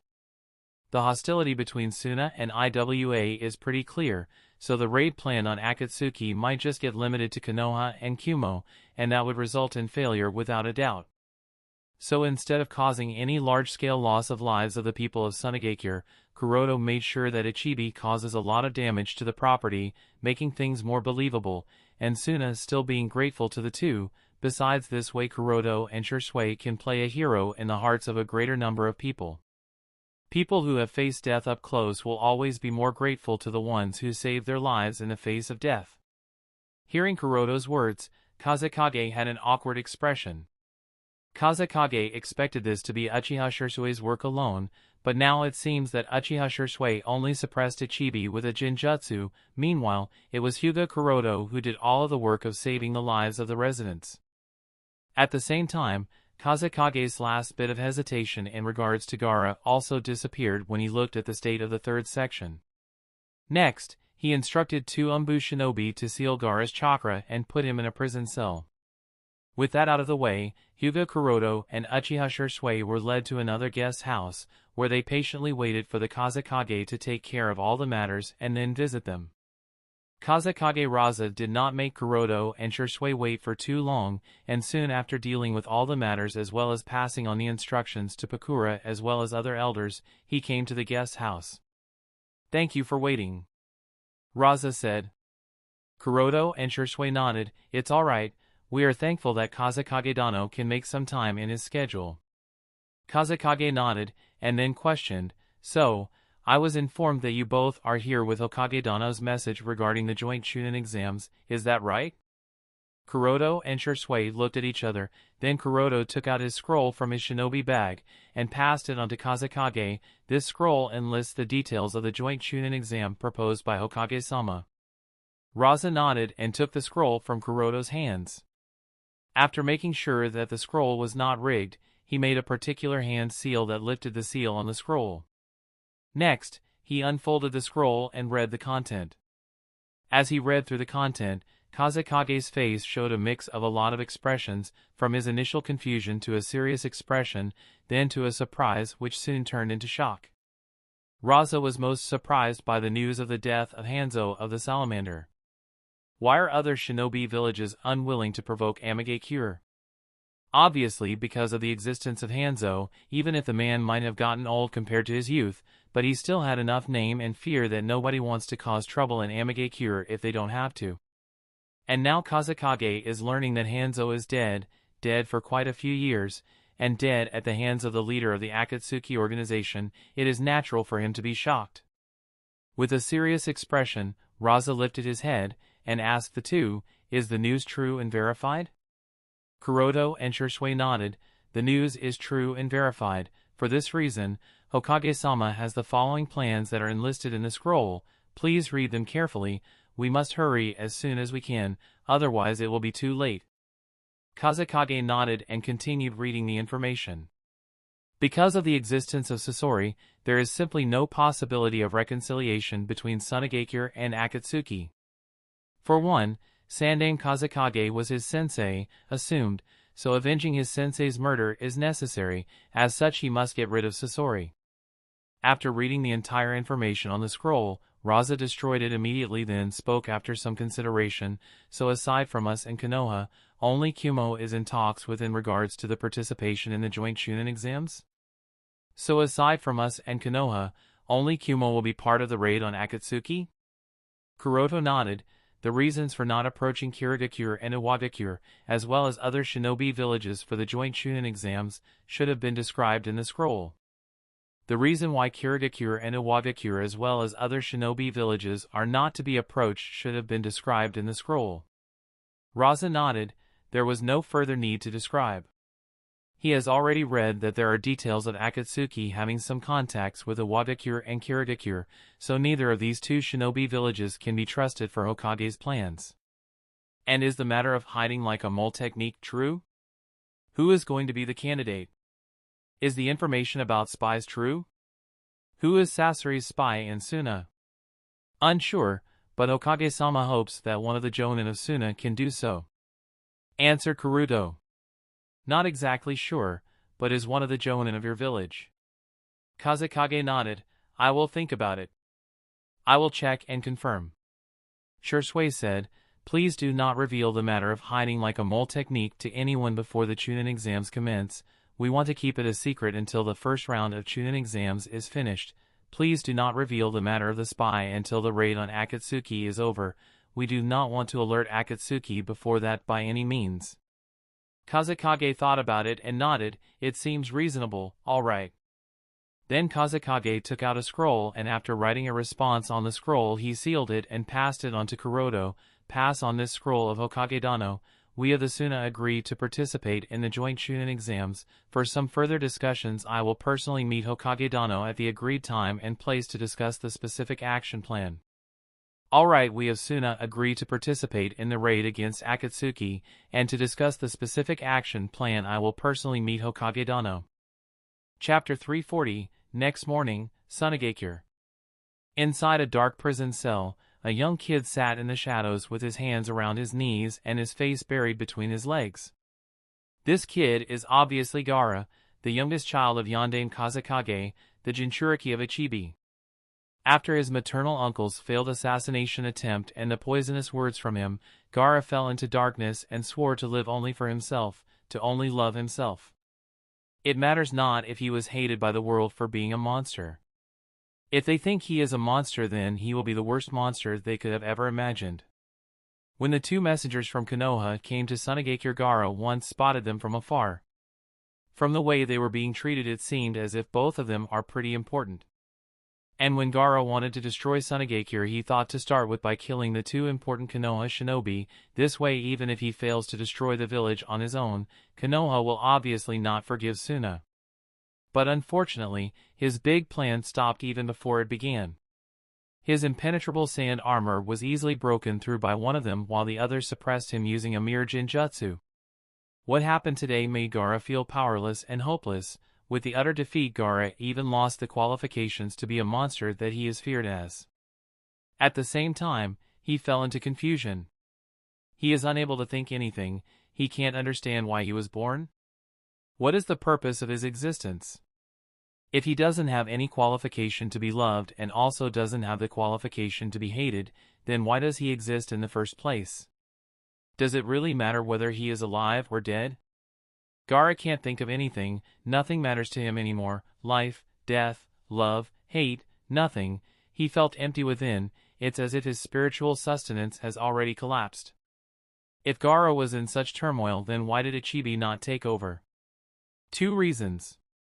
First, because Gaara's chakra is currently sealed, and until that seal is lifted nothing can be done, not even the Bija's chakra can be accessed. The second reason, Ichibi was obviously afraid of the Manjikyu Sharingan of the shinobi named Uchiha Shursui, so he dared not take over the boy's body and silently sat within while he also watched the boy's thoughts, who seemed to be in deep thoughts pondering over the purpose of his existence. At this moment, the gate of the cell was opened and Kazekage Raza walked in. Nobody followed him, he wanted some time alone with the child. Gaara heard the sound of the cell opening, but he did not bother to raise his head to see who has come, it didn't matter to him. Kazekage looked at Gaara, who was curled up in a dark corner. It seemed that the child had already blended with darkness, became part of the emptiness. Raza had a surge of various emotions on his face. For a moment there was a cold face, filled with killing intent to execute Gaara here and now, then at the next moment, there were traces of hesitation. Raza's responsibilities as the Kazekage were conflicting with his identity as Gaara's father. Gaara's loss of control over his emotions disappointed him, and the disappointment was only worse when he was casually suppressed by Uchiha Shursui alone. As the Kazekage, Raza knows that Suna can no longer afford Gaara's existence. Every time Gaara rampages, it brings great losses to Suna. The only excuse he has been using to keep Gaara alive was his worth as a weapon, but that too seemed useless. It's time to finish this all. Raza suppressed his parental side for his duties of the Kazekage. For the sake of his village, Gaara can no longer be allowed to live. With his expression turned into indifference, Raza asked Gaara, "Are there any last words that you have?" But Gaara was silent, he did not even bother to lift his head, nor did he care, or perhaps he did not even notice Raza's existence because his mind was clouded with emptiness. Raza waited, but receiving no reply from Gaara, he turned around and left. Around half an hour later, a team of Anbu came to the prison cell and took Gaara outside. The indifferent child posed no resistance, nor did he have any power to resist. Being dragged along all the way, the team of Anbu brought Gaara outside the village and tied him to a wooden pillar in the middle of the desert. On a distant sand dune, Raza, Chio, Ebizo, Pakura as well as some other elders of the Suna Council stood, looking at the child tied to the wooden pillar. This part of the desert is Suna's execution rounds, and Gaara is brought here to be executed, of course. If it was a few days ago, even if Gaara had failed the test, Raza might not have been so much anxious to execute Gaara, but with him agreeing to participate in the joint Chunin exams, Suna will declare open enmity towards Akatsuki organization, and who knows how much troubles will be followed then. In such a Suna cannot keep Gaara, who can so easily lose control over himself, alive. The danger of Uchiha Shinichi is too much. Moreover, with one of the Jonin being a traitor, there is no telling what might happen. So Gaara has to be executed. After tying Gaara to the wooden pillar, the Anbu team immediately rushed back.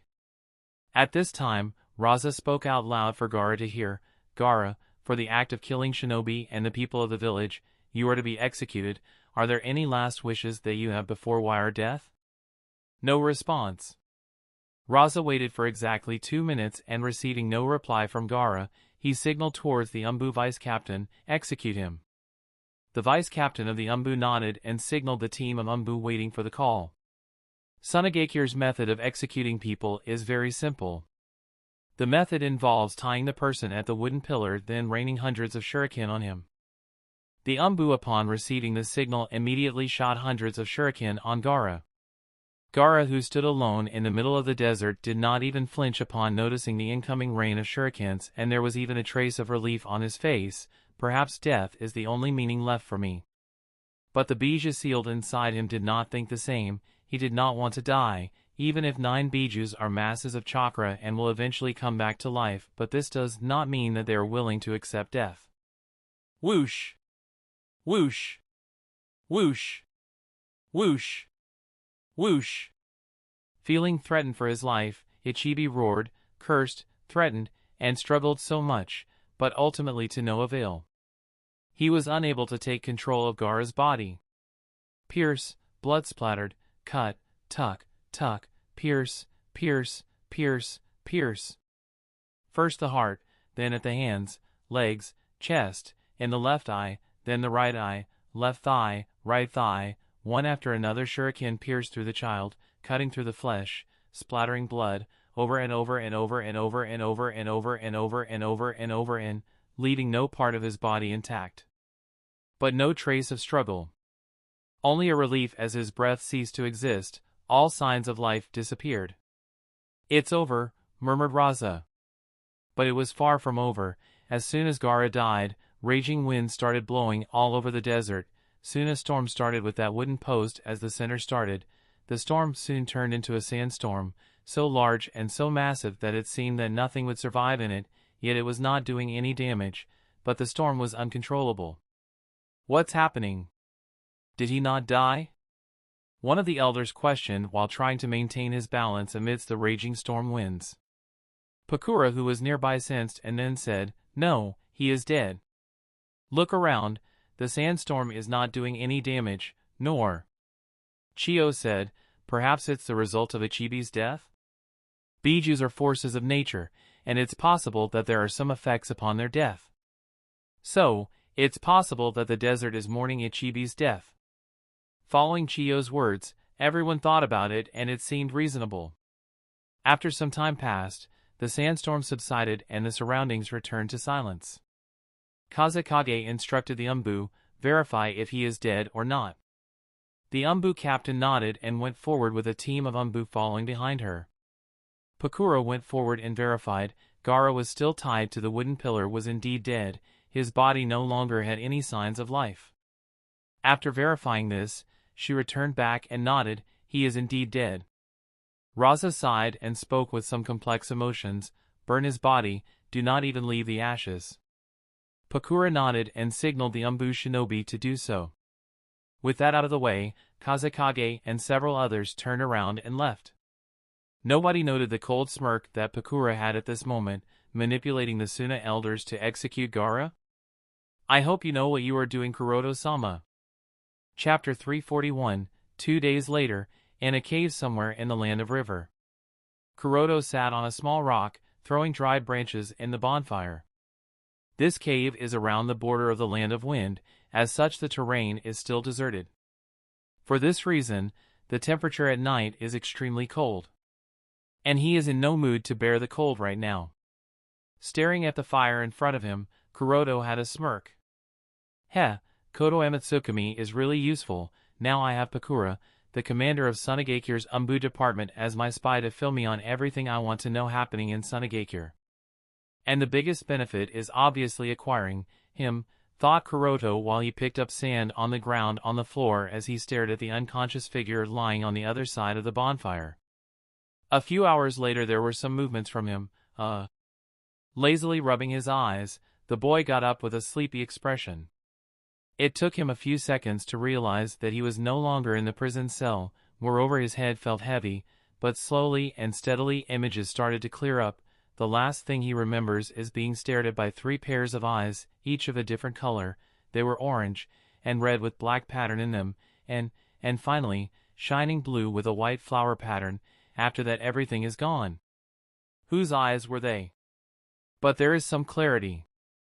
Before seeing the 3 pairs of eyes, Oda-san came to visit me, and he said that I will be executed soon enough, and then those Umbu shinobi came to the cell and took me to take me for the execution. Right, execution. Does that mean I am already dead? As soon as this thought crossed his mind, the kid noticed a person sitting on the other side of the bonfire and asked, "Ano, am I already?" But he did not look at the face of the other person, because if he did, he might have realized that this is the same person who made him bleed for the first time. Kuroto raised an eye at the question and asked, don't you remember what happened after you were taken out of your prison cell? Gaara shook his head. No, there are only vague images of 3 pairs of eyes staring down at me, and nothing more. Kuroda thought, maybe the Genjutsu Shisui used to put Gaara in sleep was too strong for the kid to bear with his chakra sealed, or perhaps it is because this is the first time Gaara might have had a peaceful sleep ever since his birth? Nodding at his conclusion that seemed reasonable, Kuroda said, well, it doesn't matter if you don't remember, long story short, I saved you. That entire execution was designed by Kuroda the moment Gaara was taken out of the cell. Kuroda, along with Shisui and Pakura, now loyal to Amatsukami because of being tortured by Kuroda and then being controlled by Shisui's Kodo Amatsukami, acted together. Since Pakura is the Umbu commander, so things were very easy. The Umbu shinobis taking Gaara were instantly put into a Genjutsu by Shisui. After that, Shisui disguised as one of the Umbu, while one of the Umbu that Shisui disguised into was turned into Gaara by Kuroda with the use of shape-shifting technique.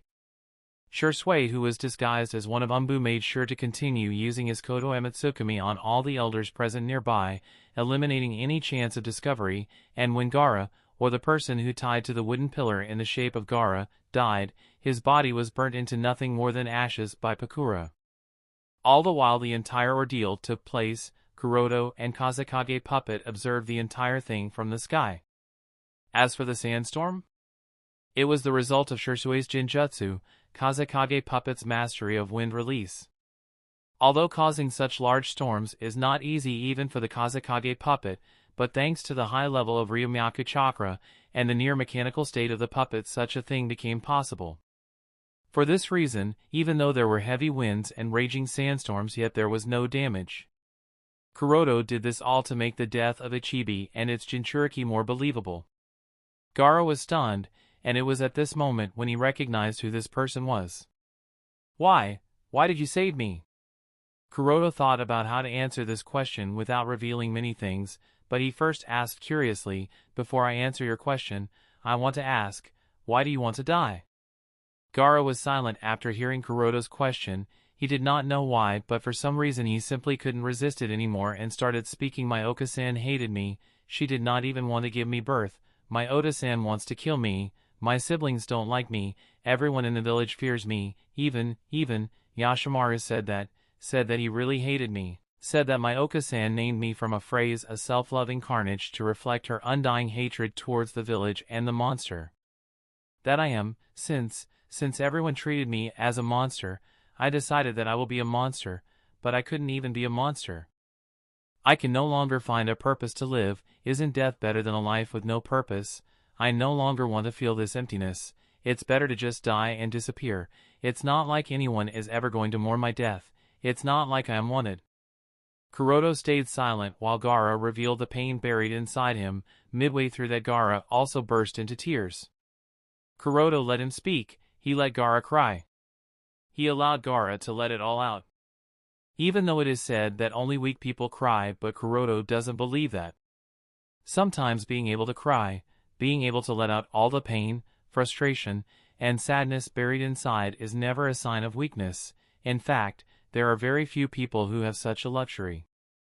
Otherwise, people are sad, angry, and frustrated, but they are unwilling to let it all out and hardly grow as a person.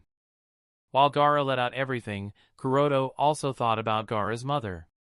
Not much was revealed about her aside from the fact that she loved Gaara too much and had an incredibly strong will to always protect her son. Perhaps it was because of this, her spirit took the form of sand, always protecting Gaara. But here Kuroda has a lot of information about her, more so when Pakura is already his spy. Gaara's mother was one of the strongest kunoichi of Sunagakure. She used sand release Kekei Genkai. We are assuming that sand release is not just associated with Ichibi, but the awakening of sand release in Gaara was too early. From a very young age, the kid has already been able to use sand release, which has made everyone believe that this is because of Ichibi being sealed inside him, not because of the Kekei Genkai he inherited from his mother. It might be because of both reasons, but what matters here is that her spirit took the form of the sand armor around Gaara. Perhaps for this reason Gaara's chakra is not ordinary. As for what Yoshimaru said, that's obviously all a lie, as per the instructions of the Kazekage. I understand your reason, and to be honest, kid, I think you are too young to figure out the purpose of your existence. I won't say that I know what your hardships have been, and even if I know what kinds of things you have gone through, I will never truly be able to understand them, but from my experience, you know too little of this world to determine anything. You asked me why I saved you, right? I will answer your question. It is nothing as fancy as you being the child of destiny or whatnot. The only reason I saved you is that I saw the potential within you, potential to become one of the strongest shinobi to walk through this shinobi world. It would have been a waste to let you die out there so silently when you could have become something more. And if you need a purpose to live, you can find it along the way. As long as you are still alive, you will have a long time to figure things out, to figure out the meaning of your existence," said Kuroto. Gaara kept wiping the tears running through his eyes and shook his head after Kuroto finished. "But I cannot. I can no longer bear this thing anymore." Kuroto thought about it and said, "The thing you speak of is a chibi, right? You do not have to worry about him anymore. If I have saved you, so naturally, I will not allow the Tanuki to waste my effort. I will make him silent, and unless you on your own accord want to communicate with him, he wouldn't even be able to lift his finger or utter a single word, much less taking control over your body." In Kuroto's view, the people of Sunagakure are stupid, making a young child who is housing Shikaku of all bijou inside him to go through such a torturous experience. The fact that Gaara can resist Shikaku taking control over the boy from such a tender age alone shows the kid's talent. And what are they doing? Instead of training the kid mentally as well as physically, they are imposing tests to check whether he would lose or control his emotions. In this aspect, Konoha is still far better compared to Suna. Although Naruto, similar to Gaara, is hated by all the villagers, he is still not forced to go through such tests. In fact, they did not even inform Naruto of the Kyuubi being sealed inside him until the Mizuki event. After all, both kids are the same, suffer from the same treatment from the fellow villagers. But when it came to Naruto, Kyuubi could not even communicate with Naruto, much less affecting Naruto as a chibi does to Gaara. It was just that since no one trained Naruto to control his chakra that was influenced by Kyuubi's chakra because of the way Yondaime designed the seal, so Naruto was left at the bottom of his academy class. Gaara pondered on Kuroto's words, then asked a hesitation, "Can you really silence him?" Kuroto smirked. "Don't you remember what happened the last time we met? He wasn't able to do anything." Gaara recalled it, and indeed, Shikaku wasn't able to do anything on that night, but Gaara was still a bit doubtful. Kuroto sighed. He got up from his position and walked towards Gaara, then he lifted off the robe on Gaara's upper body. Next, he analyzed the existing seal. After doing so, he weaved the hand signs and placed his hand on Gaara's stomach. With that, the existing seal that sealed Shikaku was gone, and instead of that a newer one appeared. This was obviously Four Symbols' seal. Immediately afterward, an instant imprint of the seal appeared over Gaara's entire body like crawling snakes, then it disappeared and was left with the Four Symbols seal pattern over Gaara's stomach. After doing so, Kuroto questioned, "How is it? Is it better now?" Gaara immediately nodded. His voice is gone. Kuroto thought a little and said, "That's good, this seal can work for now, and later we can use a better seal." Gaara nodded. The Four Symbols seal is good, and it has completely isolated Shikaku, but it has also made it impossible for Gaara from extracting Shikaku's chakra. If a Jinchuriki cannot even take chakra from the bija sealed inside them, then there is no point in having a bija sealed within you. So, Kuroto will obviously change the seal. Four Symbols seal is nothing compared to the 8 trigram sealing style, or the Tori seal, which is probably one of the most powerful and best Fuinjutsu to seal a bijou inside the Jinchuriki, and Kuroto plans to use that seal on Gaara. Next, Kuroto asked, "With that out of the way, are you going to come with me?" Gaara looked at Kuroto with a bit of hesitation. Kuroto noticed Gaara's hesitation, and thought, the kid probably still has some reservations, and it's understandable. I guess I need to push it a little. Thinking so, Kuroto shook his head and said, "Or let me rephrase what I said just now, are you going to willingly come with me, or do I have to take you anyway? You should understand that I have already sealed Shikaku, so he wouldn't be able to do anything, and without Shikaku, even if you can control sand, you are just a helpless kid in front of me. when you couldn't resist even with Shikaku, what can you do without him? In simple words, you do not have a choice here, kid. You are coming with me regardless of your willingness. As soon as Kuroto finished his words, he stretched out his hand. Under the traction force, Gaara obviously couldn't put any resistance, and before he could even realize it, he was already flying high in the sky. Gaara did not put any resistance. He realized it full well that doing so was meaningless. Besides, he couldn't detect any trace of hostility from this person, so maybe this is fine, right? What's the worst that can happen? Death? But is that something Gaara fears? Not really. A few minutes ago, he had already accepted his death, so it's not like anything beyond that can happen to him, right? Besides, he was currently enjoying the flight. It's the first time he has got to fly, although it's not on his own, it is flying nonetheless, and it feels amazing. Coming out of the cage of Suna, Gaara probably felt relief. Chapter 342. After flying all the way to Anchor Vantien for a few hours, Kuroto temporarily placed Gaara in an empty room and said, "Get comfortable here, kid. I have to leave for a while because of some things. In the meantime, I will be sending someone here. She will be the one to place the new seal." Gaara nodded and silently sat in the room while Kuroto left. With him now left alone, Gaara had some time to process all the events that have happened since Yoshimaru's death. On the other side, after Kuroto left, he went to his laboratory room and used Tenseigan's soul descent to transfer his soul into the Tsukihei clone. Kuroto does not have any plans to reveal all the abilities to Shikaku, who knows if he can communicate with other Bijou, so unless the Tori seal is placed on Shikaku, all the abilities of Tenseigan will not be revealed. With the soul transferred, Tsukihei made some preparations and then went back to the room Gaara was in. Tsukihei looked at Gaara's thoughtful look and said, "So you are the one Kuroto-sama mentioned?" Broken out of his thought, Gaara looked at the opposite Oni-san and asked, "You are?" Tsukihei smiled. "I am Uchiha Tsukihei. You can call me whatever you feel like, and I will be the one to change the seal of Bijou sealed within you." Gaara asked, "Can you really do that?" Tsukihei smirked and directly activated her eternal Manjikyu Sharingan. "How about I show you?" Gaara was shocked. Those eyes are similar, yet different to the ones that the other person who was with him had. "Your eyes? They are similar to the other one?" Tsukihei nodded. You are probably talking about Shursui. The ones he has are called Manjikyu Sharingan, dojutsu that only the people of the Uchiha clan can have. Few exceptions aside, my eyes are a bit different, but anyway, let's get started as I don't really have much time." Without waiting for Gaara to react, Tsukihei entered into Gaara's subconscious plane. Tsukihei of course made sure to cast a Jinjutsu over the soul body in order to not give away the obvious identity. The purpose of using Tsukihei clone is simple, that is to not reveal all the abilities of Tenseigan to Shikaku. Anyway, after entering Gaara's subconscious plane, Tsukihei looked around.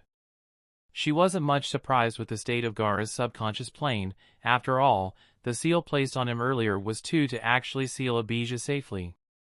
Compared to what was shown about Uzumaki Naruto's subconscious plane, Gaara's subconscious plane is much worse. It seemed to begin at a cave filled with thorns and pointed stones all around. Tsukihei curiously watched everything, purple vines, walls filled with holes, sand all around, and whatnot. Overall, it wasn't a pleasant sight to behold. Subconscious plane is the clear indication of one's mental state. This devastated plane showcases Gaara's devastated psychological state. It might take quite a while to heal the kid of these psychological wounds. Perhaps a friend can help? Mused Tsukihei. After some time of walking, she finally came to the middle of the cave where the main part of the mental plane exists. The main plane was further divided into two caves. Tsukihei does not yet know what's inside of the first cave, but she can see the young figure of Gaara curiously looking at the inside of the other cave, which means that Shikaku is sealed there. This other cave is obviously noisy, because it houses none other than Shikaku, and Tanuki's continuous shouts even made Tsukihei feel annoyed. Tsukihei walked towards Gaara, and said, "You want to look at the state of Shikaku, right? Come on, follow me. As long as I am here, the Ichibi wouldn't be able to do anything." Leading this sentence, she did not wait for Gaara's response and continued walking forward.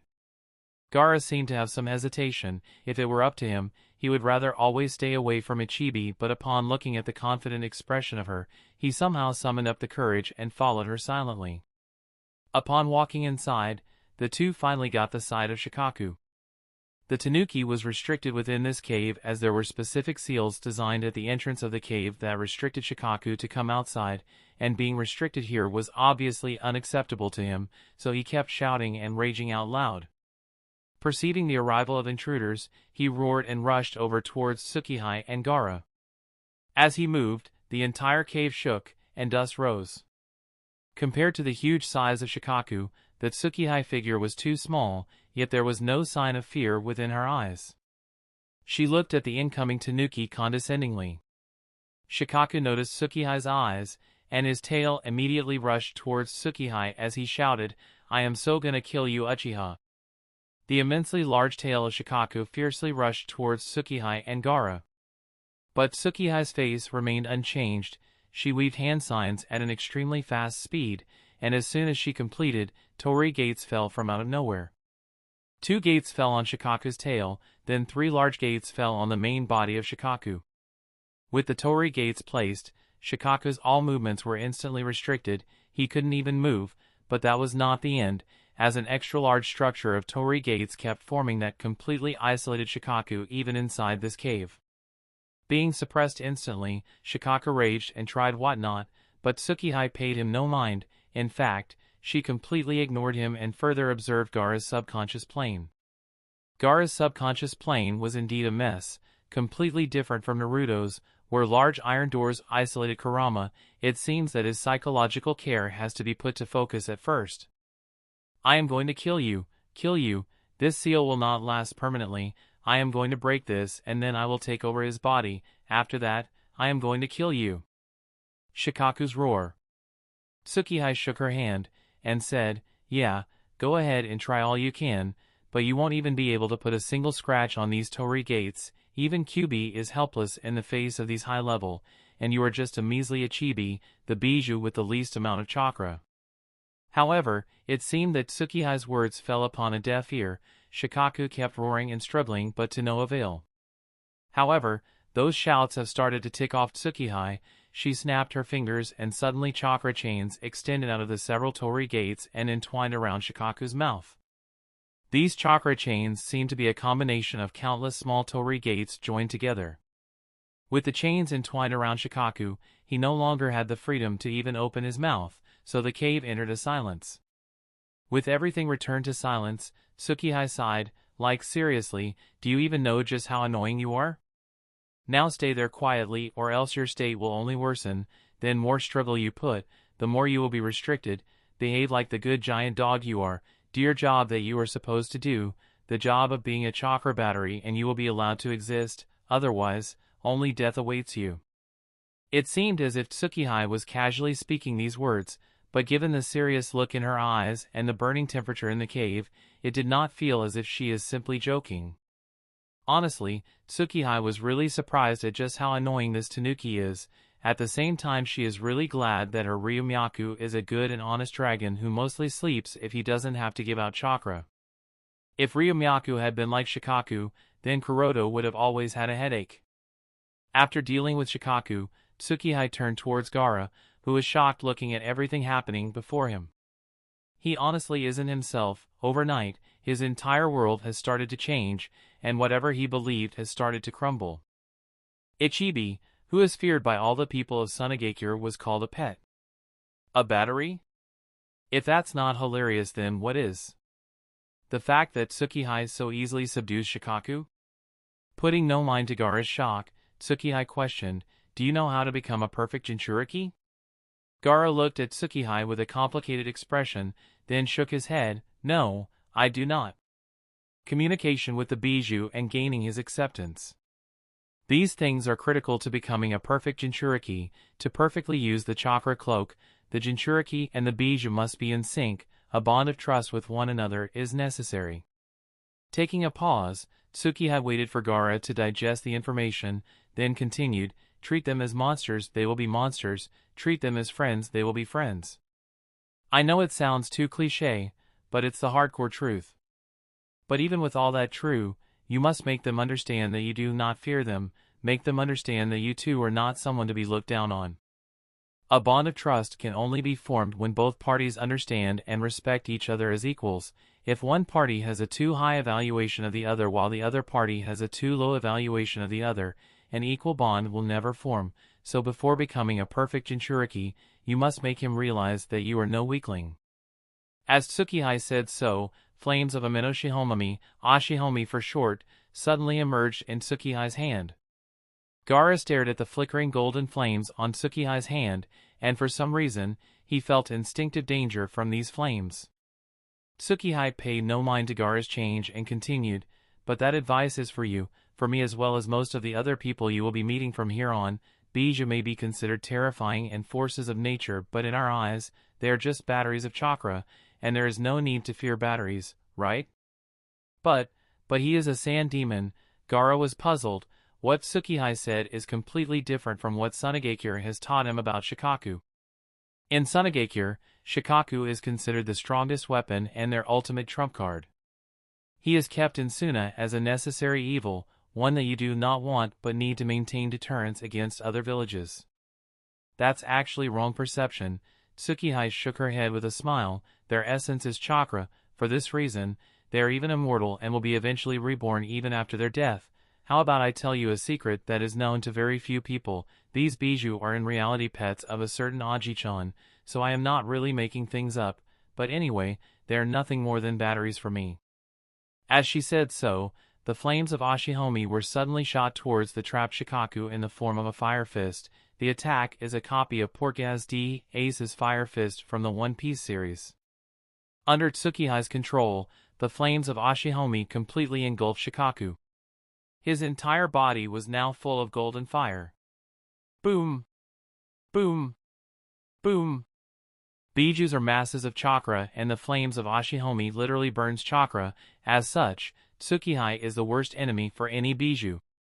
Being burned by the flames of Ashihomi, Shikaku's struggle became more violent, and he frantically tried to break free of the torii gates and escape, but to no avail. Looking at the frantically struggling and crying Shikaku, Gaara for once had an incredible expression. After a while, Tsukihei turned around and squatted down to Gaara's eye level, then put both her and Gaara's shoulders and asked, "Do you see that? Shikaku is tied up, burning, he is even crying and struggling but still to no avail. Now tell me, is there any reason to be afraid of someone like him anymore?" The entire reason why Shikaku is being tortured is to completely wipe out the fear Gaara has of Shikaku. After if you are restricted by fear, then how can you grow? Fear is never a healthy motivation. Gaara looked at Tsukihei for a while, then at Shikaku's pathetic state, and for a moment he felt numbed. Tsukihei urged Gaara to walk forward and take a deep look at Shikaku, while she faintly spoke, "Look at that sight and burn it down in your memories. You have no need to be afraid of him, he can't do anything." After looking at Shikaku for a while, Gaara turned to look at Tsukihei and asked with an eager expression, Will I be able to do something like that in the future?" Tsukihei thought for a while as she tapped her finger on her chin, all the while Gaara looked at Tsukihei with a nervous expression. Looking at Gaara's nervous expression from the corner of her eye, Tsukihei chuckled, then spoke, "It depends on how much effort you are willing to put. Although you wouldn't be able to do something like burning down Shikaku as your element is different, but if you truly try, you can definitely control the deserts, make sandstorms, and everything along the lines." Gaara may not have understood what that really means, and what extent the power here reaches, but for some reason, he had stars shining in his eyes. He asked with a more eager expression, Really? Can I really do something like that?" Tsukihei nodded. "Kuroto-sama brought you here because he recognizes your potential, so obviously he has expectations from you. If you train and work hard, then you will eventually be able to attain such levels of strength." Gaara turned back to look at the wailing and weak figure of Shikaku. The timidness and uneasiness within his eyes started to disappear, and the flames of determination started to burn within him as he muttered, "I will not let him down. I will make sure that he never feels disappointed in me or regrets saving me. I will become someone strong enough to control the deserts." This was the moment Gaara found himself a new purpose to live, and his eyes were no longer as empty as they were before. Tsukihei just smiled, looking at Gaara's changes that were also slowly affecting his subconscious plane. Chapter 343. This is only the first step to building up Gaara's psychological advantage over Shikaku. This will work, but for Shikaku to submit to him there is still a long way to go, and in that regard, Tsukihei's role is not much. It will all depend on Gaara's own fortitude and perseverance. However, even if that is the case, the gap in strength between the kid Gaara and Shikaku, who has lived for nearly a millennia, is too great. Therefore, Gaara's path of growth has to be designed for stable growth so that he doesn't become overwhelmed in the face of power. Otherwise, the psychological advantage he might have gained over Shikaku will become meaningless. I suppose it is time to stop grilling the tanuki. Although Tsukihei thought so, she did not immediately stop. After being burned by the flames of Ashinami, Shikaku's struggle has gradually weakened. Although the golden flames of Ashihomi are not as overbearing as the black flames of Amaterasu that represent the material world and light, the flames of Ashihomi still have their advantage.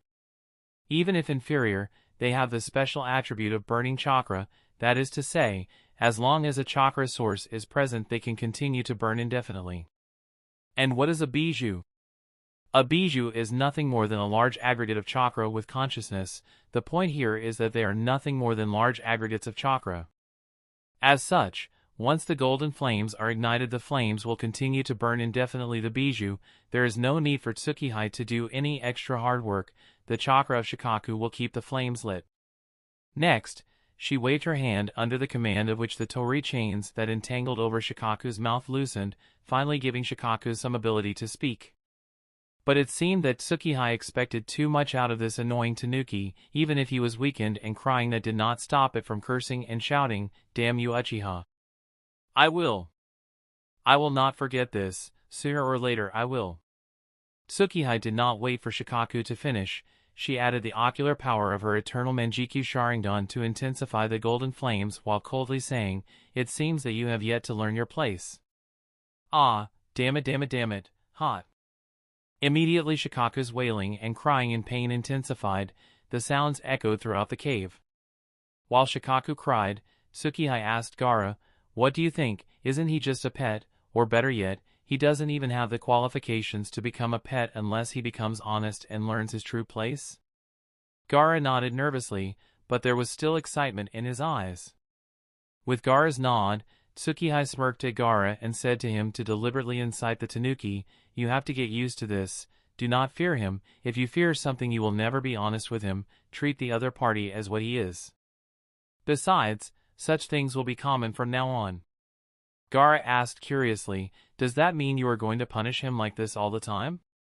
Hearing Gaara's question, Shikaku's wailing stopped for a moment and he looked at Tsukihei, waiting for her answer, or rather her sentence for him. Tsukihei cackled upon noticing Shikaku's resentful glare focused on her, and she revealed with a mocking tone, "I will let you know that these golden flames are called Ashihomi. I bet you have already noticed this, Shikaku, but these golden flames are not ordinary. They can continuously absorb and burn chakra, and you are a bijou. You are massive chakra, meaning they will continue to burn endlessly unless extinguished, be that a month, a year, a decade, half a century, or even millennia. And the good thing is that I have set them in such a manner that you will never run out of chakra, meaning you will continue to burn for all eternity." Of course, that's a bit of an exaggeration. Once he is freed of the torii seals, Tsukihei believes that Shikaku will be able to extinguish them, but Shikaku doesn't know this. And since he doesn't know this, he suddenly started panicking and shouted, "Damn it, extinguish them immediately." Tsukihei's intimidation obviously took effect. Against someone who can subdue him so easily, Shikaku did not seem to be as strong or dangerous as Gaara had previously imagined. Tsukihei snorted coldly and said, "Is this the attitude to have when begging someone? Did no one teach you manners?" Although Tsukihei has never been in Shikaku's place, she understands Shikaku's current state, and for some reason, it was giving her a unique pleasure, and she was really enjoying torturing Shikaku. She is also sure that Shikaku will soon give in. The only question is how long will he endure before finally submitting and wag his tail like a good little dog. At this time, Shikaku said with an unwilling expression, "Well, Uchiha-san, you win. Please just stop." Tsukihei said with an indifferent expression, you seem to be begging the wrong person here. Realizing what Tsukihei meant, Shikaku's eyes widened but they soon changed into anger. He was furious. What? You want me to beg this brat? He is nothing more than a mouse with a runny nose, he is not qualified. Succumbing to an Uchiha, where the descendants of Rakuto Sennin is barely acceptable to him, he knows that all the Bijou, including the strongest Kyuubi, are helpless in the face of the power of the Manjikyu Sharingan. But begging to the kid Gaara? This is completely unacceptable. Tsukihei folded her over her chest then laughed, ha ha ha, that's funny coming from you, because the last I checked you are the same in front of me. Nothing more than an annoying tanuki, you are not qualified to put forward your terms in front of me. Either submit or burn to eternity. Shikaku was bewildered by what the Uchiha girl said, and he tried to incite Tsukihei, kill the brat, become my Jinchuriki, you can have all of my chakra. Hearing Shikaku's words, Gaara looked at Tsukihei's face only to see her yawn in boredom. Don't you have anything else to say? Anyway, I have no interest in acquiring your chakra. Shikaku looked at Tsukihei with a more shocked expression. You. Tsukihei interrupted Shikaku midway. Decide fast. I don't have much time to waste on you. There are more important that I have to do rather than looking at your pathetic state. If you don't hurry, then I will leave you as is. After a pause, Tsukihei said coldly, and once gone, who knows after how much time will I come back, so be fast. You only have 10 seconds before I take my leave. Shikaku was now caught in entanglement. Being burned for days and more is really unbearable, but begging a brat is also unacceptable to him. 8. 7. Shikaku tried to speak something but suddenly stopped. 6. 3. 2. 1. Please wait. Before Tsukihei could count down the last digit, Gaara suddenly interrupted. Tsukihei stopped and looked at Gaara with a curious expression. She was interested in what Gaara had to say. Please wait. Speaking so, Gaara started walking towards Shikaku, and spoke, Shikaku. I am no longer afraid of you, and I also understand that you do not want to accept me now because I am too weak. It's fine if you do not want to with the way I am currently, but I promise Shikaku, I will work hard and train, and finally gain your recognition. If one day, I personally defeat you, and also free you of all the cages, will you recognize me? Will you help me then? Will you agree to lend me your strength then? Heh, that's a surprise, but I suppose that's to be expected of the next Kazekage, and the best Kazekage. Tsukihei was a little surprised by Gaara's sudden actions, but not much considering Gaara's character. Shikaku was also surprised by Gaara's sudden action, and he was silent for a while. Afterward, he snorted, Don't overestimate yourself, brat. Gaara did not back down, and continued, Answer my question, Shikaku. Whether it really happens or not is another matter altogether, but if it really happens, will you approve me to be your Jinchuriki or not? Shikaku was again surprised, and he suddenly laughed, Ha ha ha, you will never become strong enough, but I suppose that there is no problem in agreeing with you. At least I will be able to watch you fail miserably. Gaara said, It won't happen, I will not fail. Shikaku finally sighed, and said, And what happens if you fail? Gaara thought a little and said, I will not fail, but if I do fail to gain your approval by defeating you within the next decade, I will do anything that you ask of me. I will do everything that you want, even if it means death and more. Shikaku was silent. He couldn't sense any trace of deception or lie in the brat's words. As such, he finally nodded after a long silence. Fine, if such a day ever comes, then I will give all my strength to you. I will give you access to my entire chakra, but do not forget your condition, kid. You only have as much as a decade as you said, anything more and you will fail. With Shikaku's nod, Gaara turned to look at Tsukihei and said, Tsukihei-san, please extinguish the flames. Tsukihei hummed, Since the kid is asking, so I am forgiving you, but do not try to step out of your bounds. If I as much as hear that you are acting out of your bounds, there will be no next chance. Being burned to the eternity will await you. Shikaku was silent. He did not give any reply, but his eyes showed agreement to Tsukihei's words. Satisfied that her point is clear to Shikaku, Tsukihei extinguished the flames. As soon as the flames were extinguished, Shikaku's burned-up state became visible, and he finally collapsed to unconsciousness. Tsukihei did not care. She just said to Gaara, "Come on, let's go, Gaara-kun." Gaara nodded, then started walking towards Tsukihei, and then walked towards the exit of the cave. While walking out, he took one final glance at Shikaku then left. After coming out of the cave, Tsukihei spent some more time in Gaara's subconscious plane. Kuroto is already quite familiar with many subconscious planes. The last subconscious plane that Kuroto went into was a Pakura where he entered using Tenseigan, but that's a story of another time. What's important here is that due to her familiarity with many subconscious planes, she has learned to develop an understanding of the state mind of a person based on their subconscious plane, and as such, she studied Gaara's subconscious plane to design a proper healing course. Finally, after determining everything, she and Gaara left his subconscious plane. Recovering back to their senses, the first thing Gaara did was to bow towards Tsukihei. "Thank you for everything that you have done for me." Tsukihei said, "It's fine, Gaara-kun, since you will be becoming a part of us. Doing the bare minimum is obvious." Gaara nodded. He was still more than grateful. At this time, the gate of the room opened and Sandaime Kazekage Puppet walked in. With his arrival, Tsukihei said, "All right, Gaara-kun, I have some things to do, so I will be leaving. While I or Kuroto-sama are gone, he will be your caretaker."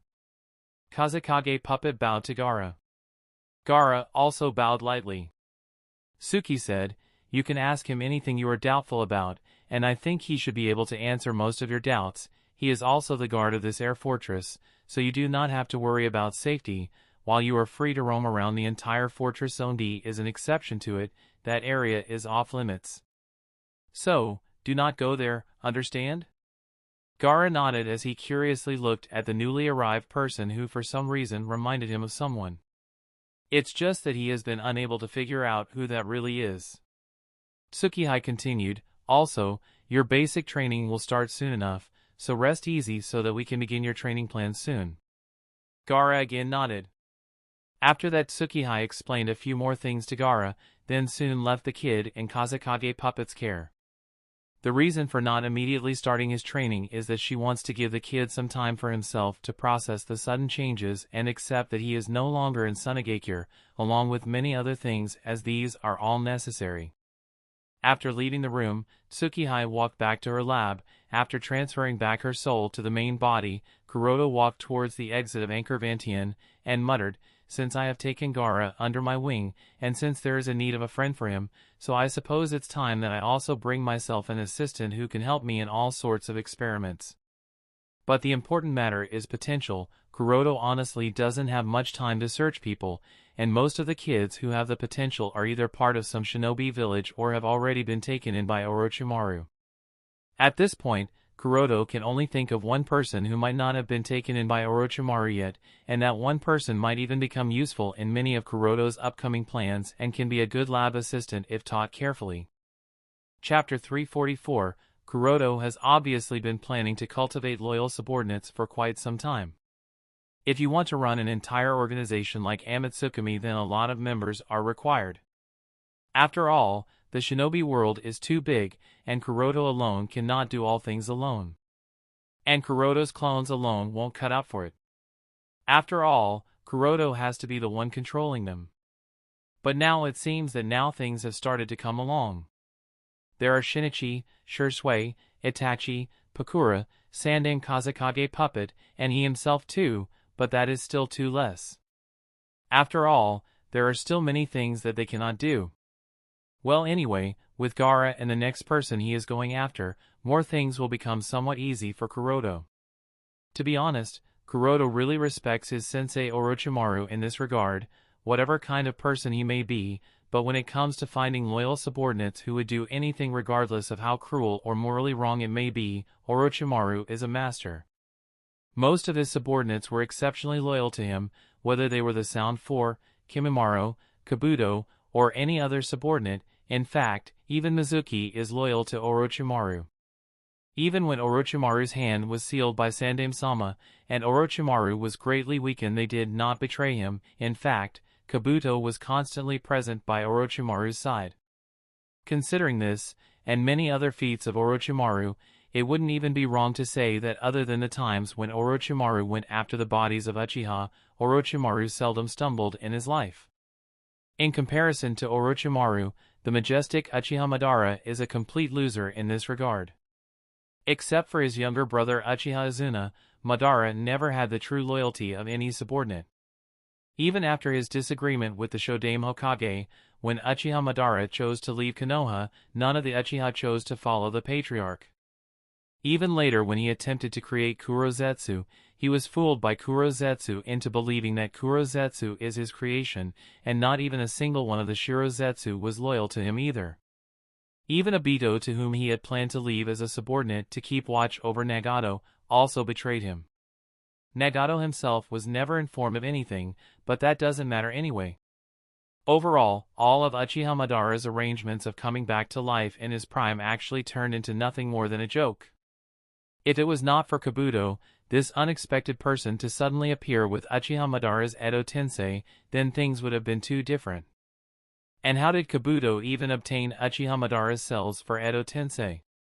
Obviously, because of Kurozetsu's lead, who wanted Madara to be the Jinchuriki of Jubi to revive Kaguya with Madara as the sacrifice. If not for his usefulness for reviving Kaguya, Madara may have never even gotten the chance to return to the shinobi world after he had ventured into the afterlife. The experiences of both Orochimaru and Madara are a lesson for Kuroto. From Orochimaru, Kuroto has learned how to cultivate a loyal subordinate, and from Madara, Kuroto has learned what not to do in order to not dig his own grave. Well, anyway, after coming out of the Flying Fortress, Kuroto used the Tenseigan chakra mode to go towards the Land of Grass, and specifically to Kusagakure in the Land of Grass. Since Kuroto has made up his mind, so he will obviously act on it as soon as he can.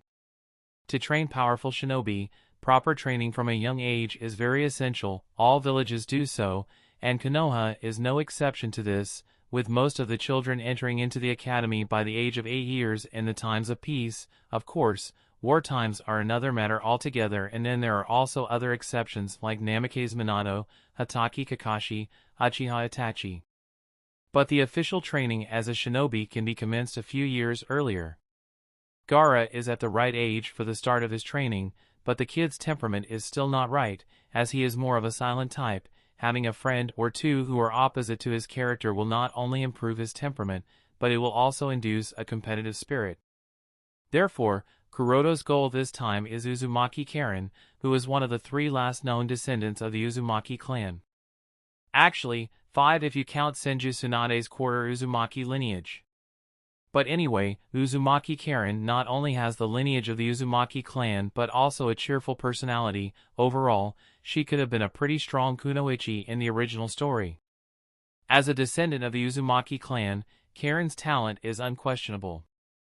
Even if she did not receive any formal education as a kunoichi from a young age that should have been given to an Uzumaki, and even under the extremely harsh growth environment where she was repeatedly abused of her ability to heal others, she was still pretty decent where she could use few of the most dangerous techniques like chakra suppression technique, adamantine attacking chains, heel bite, mind's eye of Kagura, chakra transfer technique. All these techniques show that Uzumaki Karen's talent is incredible. It's just that she never got the chance to bloom unlike the other Uzumakis of that time. Heck, she could have been the best medical nin had she received Senju Tsunade's teachings. So, with all that said, Kuroto finds her to be very useful, and she might even be able to become Kuroto's lab assistant, the same way Kabuto is to Orochimaru. After all, it would be a waste to let such an unpolished diamond remain buried. As such, Kuroto has come to Kusagakure. In fact, Kuroto is also very eager to witness Karen's growth. He wonders what level of strength Karen can achieve in the future under his tutelage. This is obviously not the first time he has come to Kusagakure, but this time the state of the village seemed a little different. After disguising himself as a common citizen, Kuroto strolled through the streets of Kusagakure. Having been to Sunagakure only a few days ago, Kuroto can clearly recognize that Kusagakure seemed to be more lively than Sunagakure. Especially the Mission Commission Center. Shinobi were continuously coming and going to the Mission Commission Center. Driven by curiosity, Kuroto observed the mission commission center and soon found out the reason for such a high number of commissions. The fees of each commission are significantly lower compared to what fees Konoha as well as other great shinobi villages charge. In fact, it is as low as 1/4 of the average fees Konoha charges from its clients. Low price to remain in business, huh? After getting the answer, Kuroto was no longer interested. In the shinobi world, if a small village like Kusagakure wants to survive, then lowering their commission fees is the only option they have. But it must never be forgotten that shinobis are not machines. Once injured, they too require time to recover. Raising new shinobi alone takes up a lot of time. Therefore, Kusagakure may be able to compete against great villages with such low fees for some time, but it will never last for too long. After all, compared to great shinobi villages, villages like Kusagakure lacks the necessary foundation as well as top-level combat powers. Well, anyway, after taking his stroll around Kusagakure, Kuroto activated his Byakugan and soon noticed several chakra signatures that were distinct and powerful, at the level that a Jonin has. But two specific chakra signatures caught his attention. Both of them seemed very similar and reminded Kuroto of that distinct Uzumaki chakra. Out of these two, one of the chakra was somewhat less, but it was brimming with vitality, while the other was not the same. It was losing all its vitality, and was on the verge of extinguishing. It seemed very close to death. Following the direction of this particular chakra source, Kuroto soon reached a dilapidated hut at one of the corners of the village. Around the same time, Kuroto arrived near the hut. A shinobi that was dressed in the Kusagakure's combat uniform gone, and a bandage wrapped around his hand, walked outside with an annoyed look. The effect seems to be worsening day by day.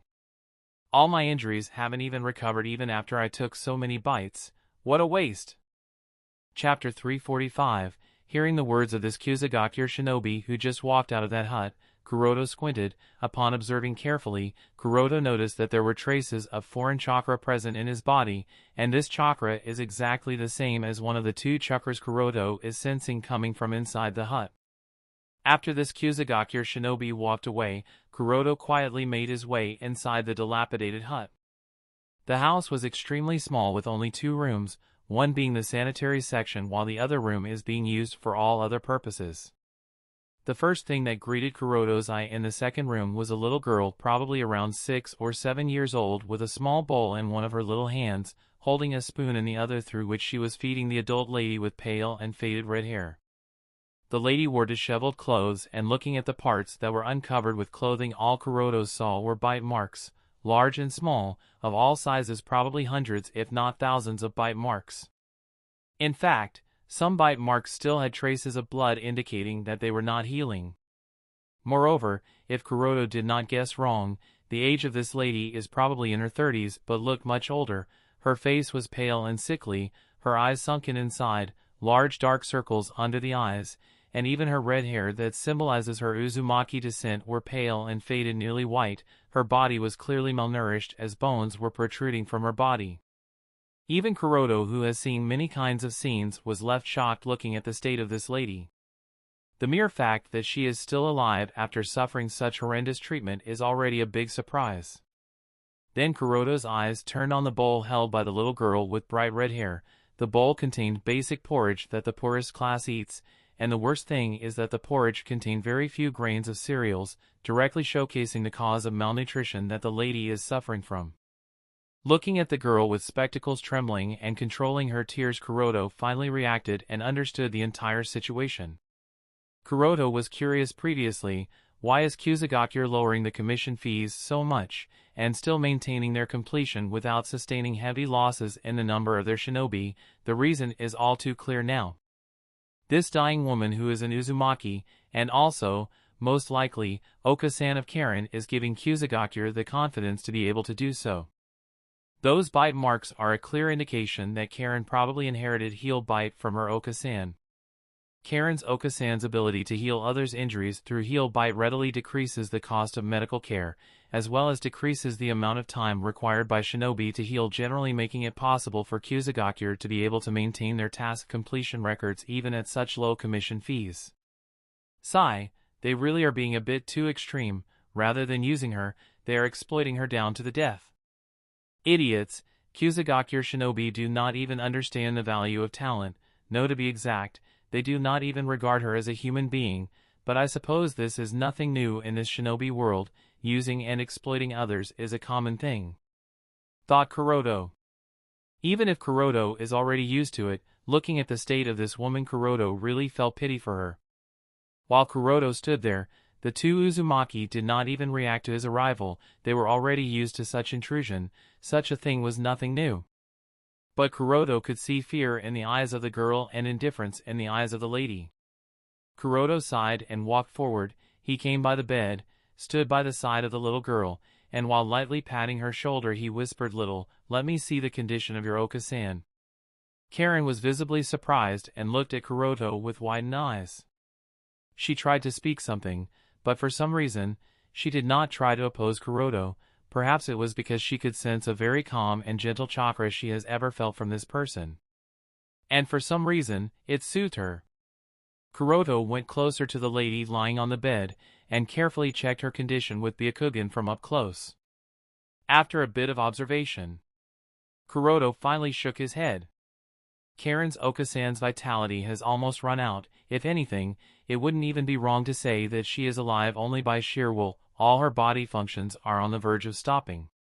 If anything, the most she can live is probably a day, or two at most, and that too if she doesn't heal others through Heal Bite. If she heals others with Heal Bite, then there is no telling how early she will die. If overused, Heal Bite overdraws vitality from the source. If Heal Bite is used properly, then there is no problem considering Uzumaki descent, but otherwise, it will only lead to death. At this time, a shinobi walked inside the house. He has black hair of shoulder length that was combed backward, with great pupilless eyes, and he wore a Kusagakure forehead protector along with a black kimono.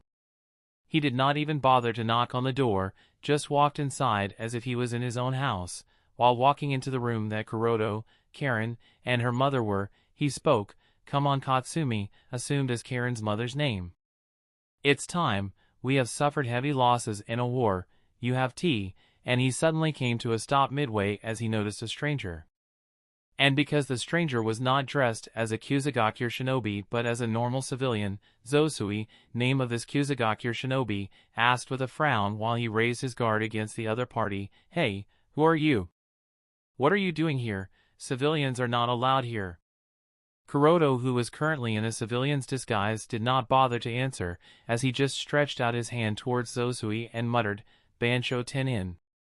Even before Zosui could make out the situation or put up a resistance, all he saw was a stinging coldness in those eyes looking at him with indifference before his neck was crushed with so much force that his head twisted backward, hanging.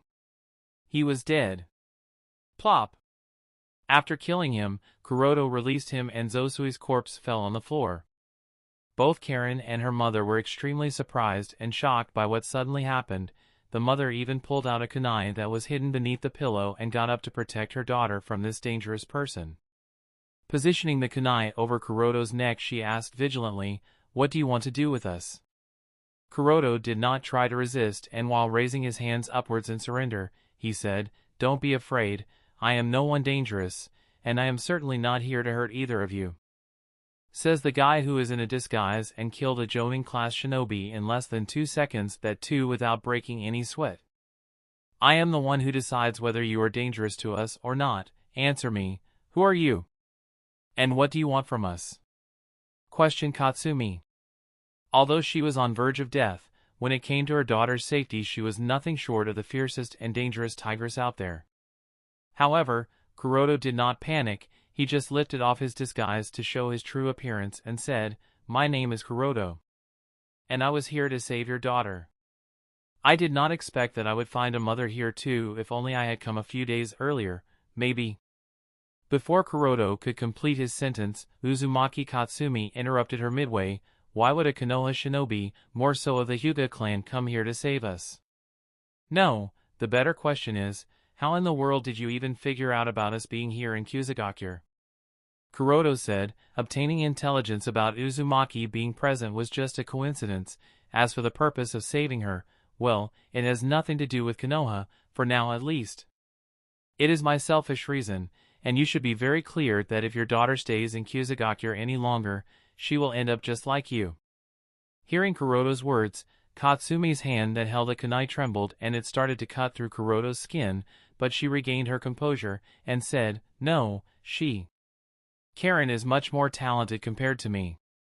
The leader of Kyuzugakure has promised that he would allow Karen to enter the Shinobi Academy, and she wouldn't end up like me. She will get to live better, cough cough, she will live a well enough life."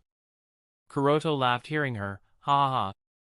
I wonder what's more funny, whether it is the fact that you decided to believe him, or the fact that you are not trying to convince me here but yourself." Hearing Kuroto's words she was suddenly silent, and her hand started trembling more and more, so much the kunai in her hand further started to cut through Kuroto's skin and blood started to flow out, but Kuroto still did not panic, he was still standing there composed. Now Katsumi was silent, she did not know how to retort anymore. For her who is on the verge of death, securing a home for her only daughter is the reason why she is doing everything. She knows that she would die within a few days anyway. If her death could ensure her daughter's safety, then she would give up everything to ensure that her daughter lives on. This is the only thought that has been pushing her to stay alive as long as possible. Her daughter will become part of Kyuzugakure in exchange for her life. It is not a bad deal, right? Kuroto sighed. From a certain perspective, Uzumaki Katsumi did achieve her goal. Uzumaki Karen did become part of Kyuzugakure, but whether she was accepted within was another matter altogether. Even after Katsumi's death, Karen's status did not change. She was treated as nothing more than a tool that only existed to be used by Kyuzugakure to heal their shinobi. Karen did not receive any formal kunoichi training, nothing at all, stunting her growth and thwarting her potential. The home Katsumi always wanted to give her daughter in Kyuzugakure was never given to her. While Katsumi was busy thinking whatever, Kuroto looked at the little girl who looked completely helpless and asked, "So your name is Karen, right? Do you want to stay here forever or would you like to come with me? At the very least, I can guarantee that you will never be treated the way you are being treated here." Normally, these words all sound too sweet and hardly believable, but because Kuroto was speaking the truth so there were no fluctuations in his chakra, as such Karen knew that this person named Hyuga Kuroto was indeed speaking the truth. Besides, from beginning to end he did not attack either of the two, not even when the kunai her mother put over his neck had already started to cut through his neck and was reaching up to the bone, which further reassured her that he did not mean any harm to either of the two. After all, this person was able to kill a jonin with little to no effort, so Karen knew that if he wanted he could have forcefully taken her away and neither she nor her mother would have been able to put up any resistance. There was no need to ask her. But before she decides on anything, Karen asked one thing, "Will you take my Oka-san with you?" Kuroto doesn't really have any problem with it and nodded without a second thought. Of course, she can come. Hearing a positive reply, Karen immediately urged Katsumi, "Oka-san, please let's go with him. You should also be able to sense that he is not lying. Please, let's just leave from here."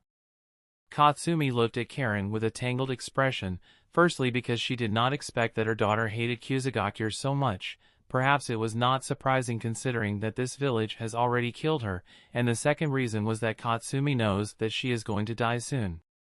This person may have been honest to both of them, but even Katsumi realizes that he knows that she would not live more than a few days. "And if we really go, then all my life was meaningless. I did everything for, no that's not the right way of thinking, before my death, I can still do one thing for Karen," thought Katsumi with a determined expression. Kuroto noticed that change in expression and he was really curious what the dying mother is going to do. Katsumi stared at Kuroto and asked with a serious expression, "Can you assure my daughter's safety until she is strong enough to protect herself?" Kuroto nodded, "I can assure you. I can also assure you that after following me, she will get to live as a human being, not like a tool." Hearing Kuroto's reply, Katsumi nodded as her hand loosened and the kunai in her hand dropped to the ground. Next, she turned around and slowly walked towards Karen, then kneeled down to be at the same height as her daughter. At this time, she had light tears flowing down her eyes.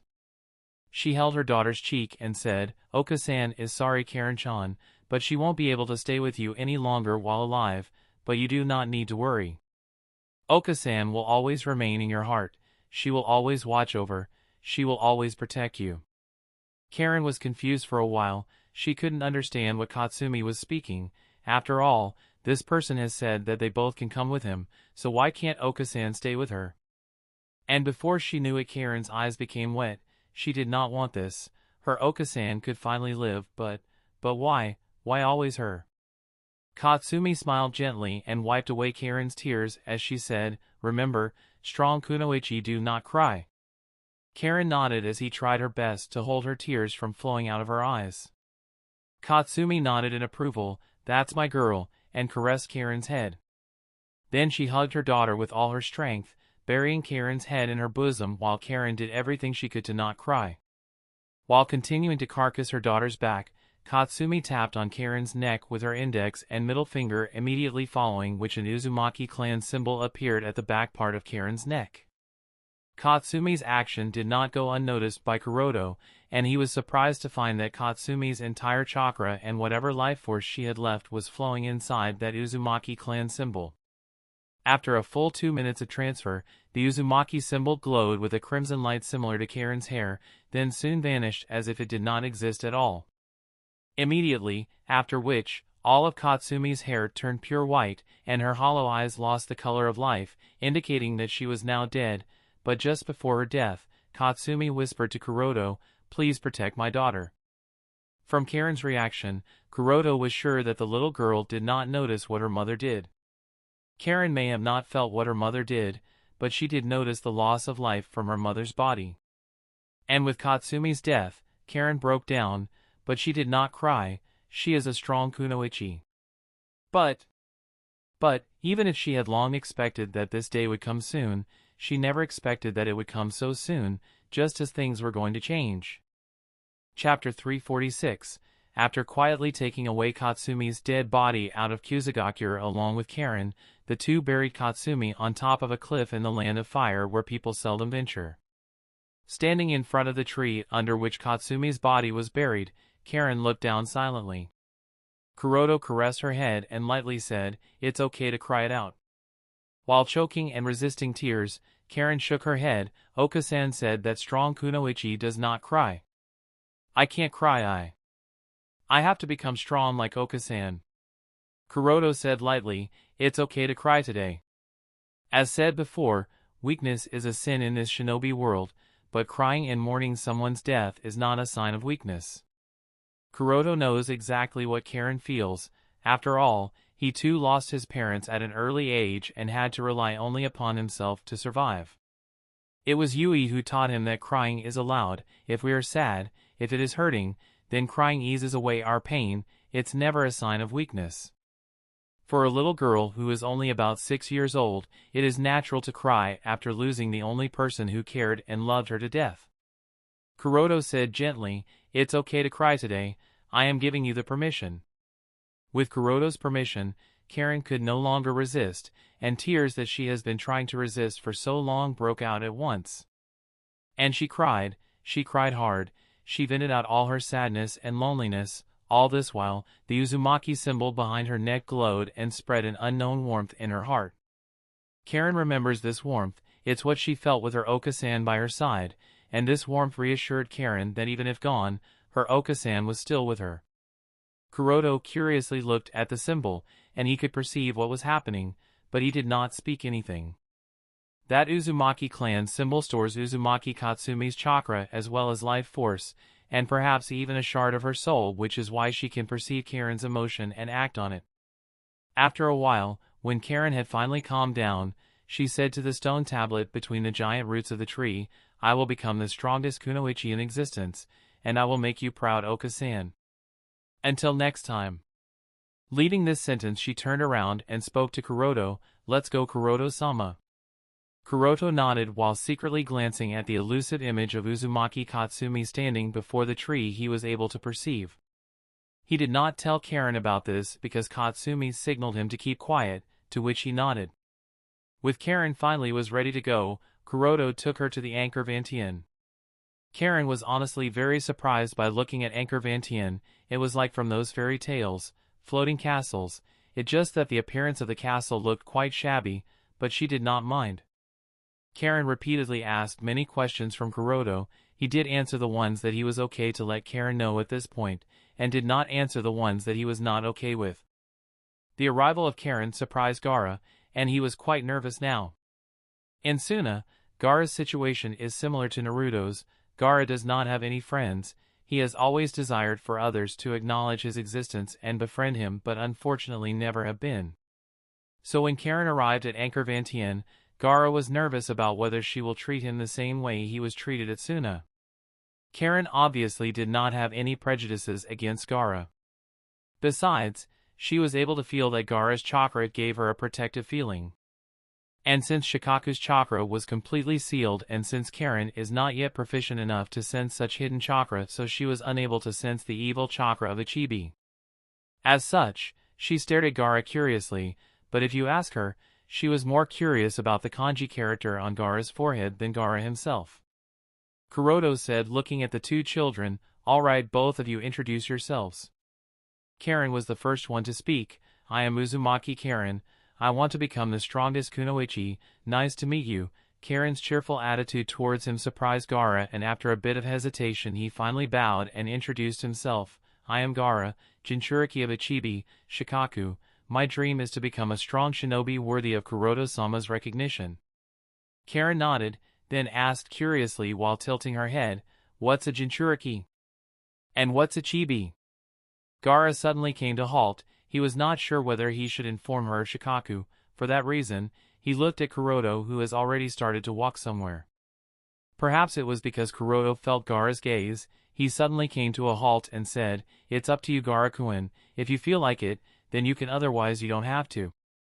Gaara was silent. Meanwhile, Karen turned towards the fourth person standing in the room and asked him, "What is your name, Aji-san?" Asked by Karen, the fourth person, who has been silent until now, tilted his head in confusion and said lightly, "I do not have a name."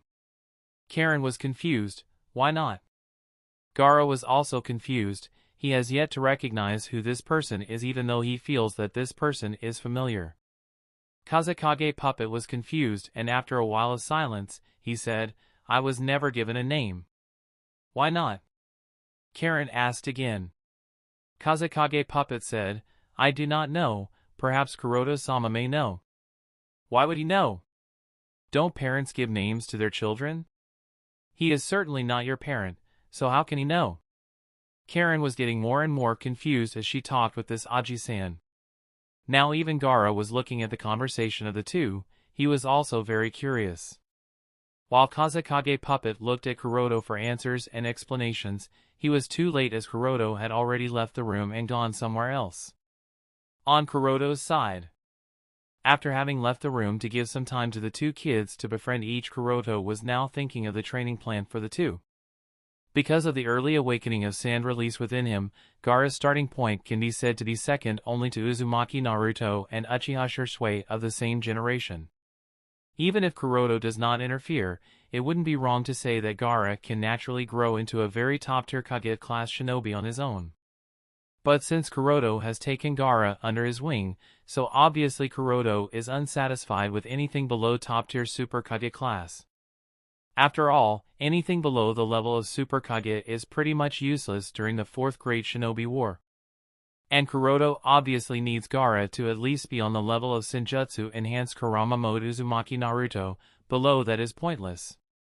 With that intent in mind, and taking Gaara's fighting style in mind, Kuroto has to formulate a training plan. After thinking a little, Kuroto decided not to go with any fancy training plans, but instead started with training Gaara's basic taijutsu skills with minimum reliance over sand armor. Regardless of the natural abilities brought by Kekkei Genkai, two factors are what actually determine the strength of a shinobi.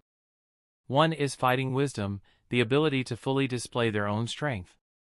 Many people have the first ability, and yet not everyone has the ability to fully display their strength in a battle. Take Hiriko as an example. Even with 5 Kekkei Genkai, he lost and had to sacrifice his legs and hands. Meanwhile, Yondaime-sama single-handedly with his Hiraishin no Jutsu and Rasengan became the most feared shinobi of the Third Great Shinobi War. So just having strength is not enough. Training fighting wisdom is much more important. The second factor is none other than chakra control. Chakra is the root of all jutsu, so the better and finer chakra control, the better a shinobi will be at all forms of combats. And since Gaara has always been strong since early childhood, therefore, he does not have appropriate fighting wisdom. Gaara sure can overwhelm others with his superior strength, but when to put against someone of the same age and similar strength, there are very high chances that he will be the one to lose. This is clearly displayed from his panic and shock when fighting Rock Lee and Uchiha Sasuke. Although Gaara did not lose, when he was on the verge of losing as he was seriously overwhelmed. Especially against Uchiha Sasuke, when Gaara was on the verge of losing control in the Canon. As such, Kuroto planned a physique training plan for Gaara. Besides, taijutsu combat is the best method to beat in fighting wisdom within someone. In a fast-paced taijutsu fight, one must learn to predict the opponent's next move, learn to use fakes, mislead others, look for gaps and opportunities, and also learn to figure out traps and all, so combat experience increases readily. As such, taijutsu is the best. After Gaara's training plan was decided, the next up is Karen. And Kuroto plans to not train Karen for the time being. This is not because Kuroto couldn't think up a training plan for Karen, but it is because while Karen lived in Kusagakure, she did not receive appropriate nutrition. As such, even though she is an Uzumaki, her physique is still quite weak. Before starting to train, Karen needs to recover and come to a normal point, otherwise there will be a negative sequela. Of course, Kuroto isn't going to keep her free while she recovers. With Karen's talent and her Uzumaki descent, Kuroto is of course unsatisfied if she ends up being just part of the support and logistics department. She has to be someone of the same level as Gaara. Someone who can fight alongside Gaara at the same level while also restrains him should Shikaku get out of control. For this purpose, Kuroto is going to start her teachings in calligraphy and train her calculation abilities, which are extremely essential for Fuinjutsu.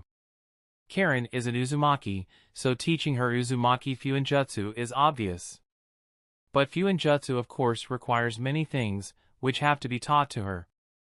Training her calculation abilities will not only be helpful in Fuinjutsu but also make a base for her when she starts learning biotechnology, as she will be Kuroto's assistant, so that is a necessity.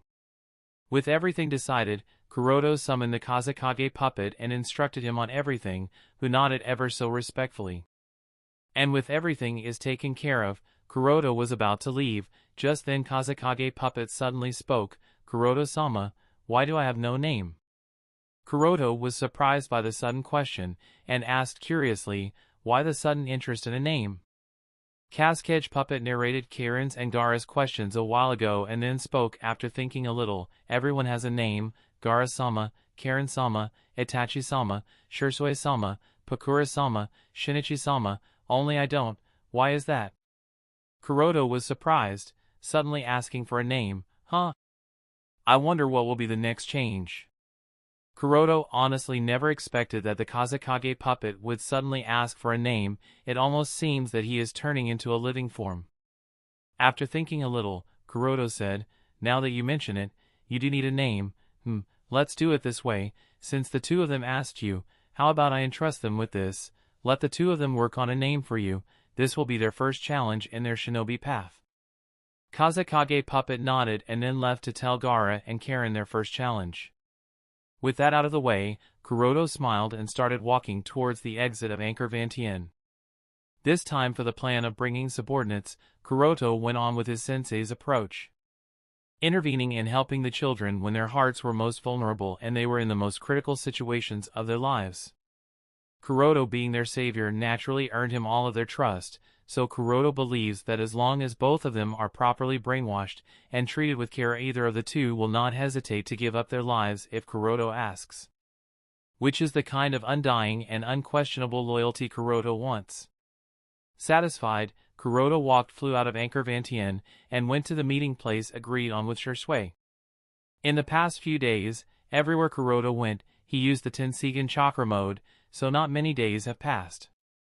As such, Shisui, who was coming normally from the land of wind, obviously did not reach Kanahadakure yet. After meeting with Shisui, both of them went to Konoha. A few days later. Kanahadakure, Hokage office. When Kuroda and Shisui returned and passed on Kazekage Dana's scroll to Hokage-sama, they also learned about the mission of Kakashi and Guy. Both of them had already returned 2 days ago with the agreement from Reikage. And Reikage had obviously agreed to join the raid. While Sandaime read the report, he was surprised by the act of Hyuga Kuroda and Uchiha Shisui of saving Tsunekure from Ichibi's rampage, as well as the execution of Ichibi Jinchuriki. While Sandaime chose to not pay much attention to the execution of Suna's Jinchuriki, Sandaime especially commended Shisui and Kuroda for their decision to interfere to stop Ichibi's rampage. This will improve relations between Konoha and Suna to some extent, which is exactly what is needed at this point in time. Next, Sandaime concluded the mission. With that out of the way, put away both the scroll and then ordered the 4 shinobi of the Umbu Team 11, in the upcoming secret meeting, Team 11 will accompany me as my guards, is that clear? Sandaime has already attached great importance to eliminating Akatsuki, and because of the unclear identity of the spy, he has made sure to keep this raid a secret even from the other 3 elder advisors. After all, Akatsuki has too many Ronin of Konoha, there is no guarantee who is a spy, it is better to only keep the people with the least number involved in the entire raid. Sandaime cannot ignore the likes of Uchiha Shinichi, Hirako, and Orochimaru to be part of Akatsuki. Chapter 347, 1 week later, somewhere around the western border of the Land of Fire. Inside an underground cave sat 3 people with 3 people around a round stone table, while a single person stood at the back of each of the 3. The flickering flames of the candles made their shadows sway back and forth. These 3 people sitting around the round stone table are none other than the Sandaime Hokage of Konoha, Yondaime Reikage of Kumo, and Yondaime Kazekage of Suna. While the people standing behind them are Nara Shikaku, Mabui, and Baki respectively. After a long silence, Sandaime Hokage Sarutobi Hiruzen was the first one to break the silence. While holding his tobacco pipe in one hand, he passed on all the information Konoha has collected of Akatsuki to the other 2 Kages, and said, "Please look at this." Receiving the information, Kazekage briefly glanced at the data collected by Konoha, and his face can't help but become gloomy. Smack. Crush. While Reikage on the other hand smacked the table and shouted, "Akatsuki organization has grown to such a degree. Hokage, your Konoha has inescapable responsibility in this." Hokage nodded and said lightly, "I do not intend to shirk the responsibility that Konoha bears, but right now our top priority is to get rid of the threat of the Akatsuki organization that is destabilizing the shinobi world by tilting the balance of power." Kazekage said, "Uchiha Shinichi with Menjiku Sharingan, Sasori with hundreds of puppets which also includes the puppet of the previous Kazekage, Immortal Kakuzu of Takigakure with 5 hearts, Hirako with 5 Kekkei Jinkai, an unknown individual with space-time jutsu, Biwa Juzo one of the former 7 ninja swordsmen of the Kirigakure wielder of Kubikuri Bocho, Shino Jinchuriki of Demon Morio of the destroyed land of demons, Orochimaru one of the 3 Sannin of Konoha, and a plant-like creature. Apart from these there is also that leader of Akatsuki." The more he read, the more worried Kazekage got and finally he can't help but sigh. "I never would have expected that Akatsuki organization would have grown to such a point. If they are allowed to continue anymore, they will soon subvert the pattern of the shinobi world." Nara Shikaku shook his head, and said no Kazekage Dano. While Hokage continued Nara Shikaku's words with a deep voice, "They have already begun to subvert the pattern of the shinobi world. One shinobi village cannot deal with Akatsuki organization alone, combined power is needed." Reikage said, "Who will be participating in this joint raid from your villages?" Sandaime groaned and replied, "From Konoha, I will personally take action, then Jiraiya, additionally, Nara, Yamanaka, and Akimichi patriarchs too, and our most elite team consisting of Hatake Kakashi Uchiha Shisui, Hyuga Kuroda, Might Guy will also be participating, finally a few other highly trusted Umbu will also be participating in the operation."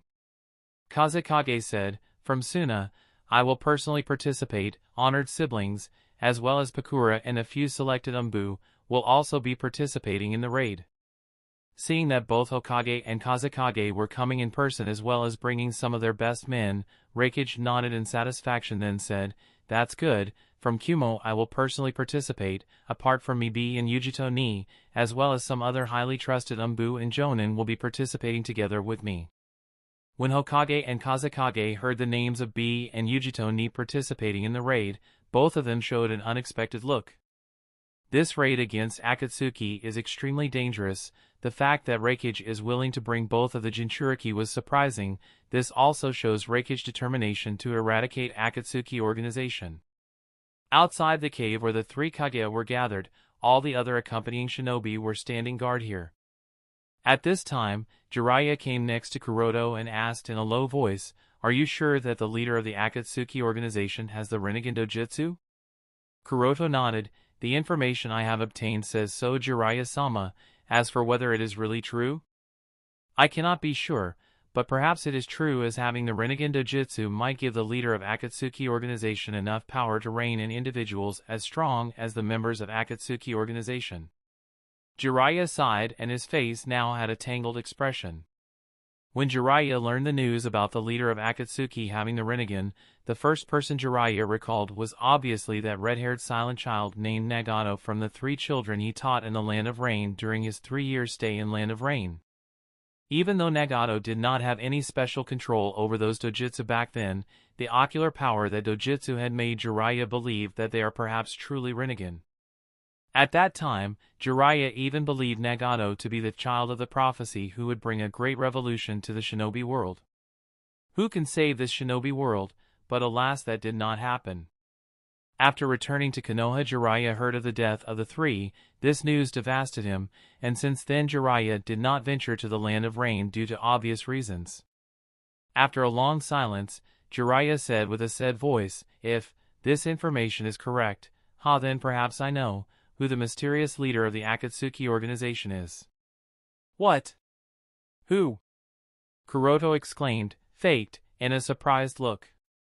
Jiraiya shook his head and does not seem to want to talk about this anymore. Instead, he spoke, "Even Orochimaru has joined the Akatsuki organization. I seem to be able to save no one. Will you be able to fight against Orochimaru should he come after you during this raid?" Kuroto said after a while of silence, "There is no other option, even if he was my sensei, even if he taught me many things, but he has betrayed the village and has joined hands with a criminal organization. As his former disciple and subordinate, if I have to fight against him, then I will do so without any hesitation." This was of course a lie. Orochimaru has already betrayed Akatsuki long ago, but there was no need to inform others of this. In fact, Kuroto also did not inform the villagers of the betrayal and death of Shino. The reason is of course to make everyone take this battle extremely seriously. The more awed everyone will be of the Akatsuki, the more cautious they will act, the more chances of success of this operation.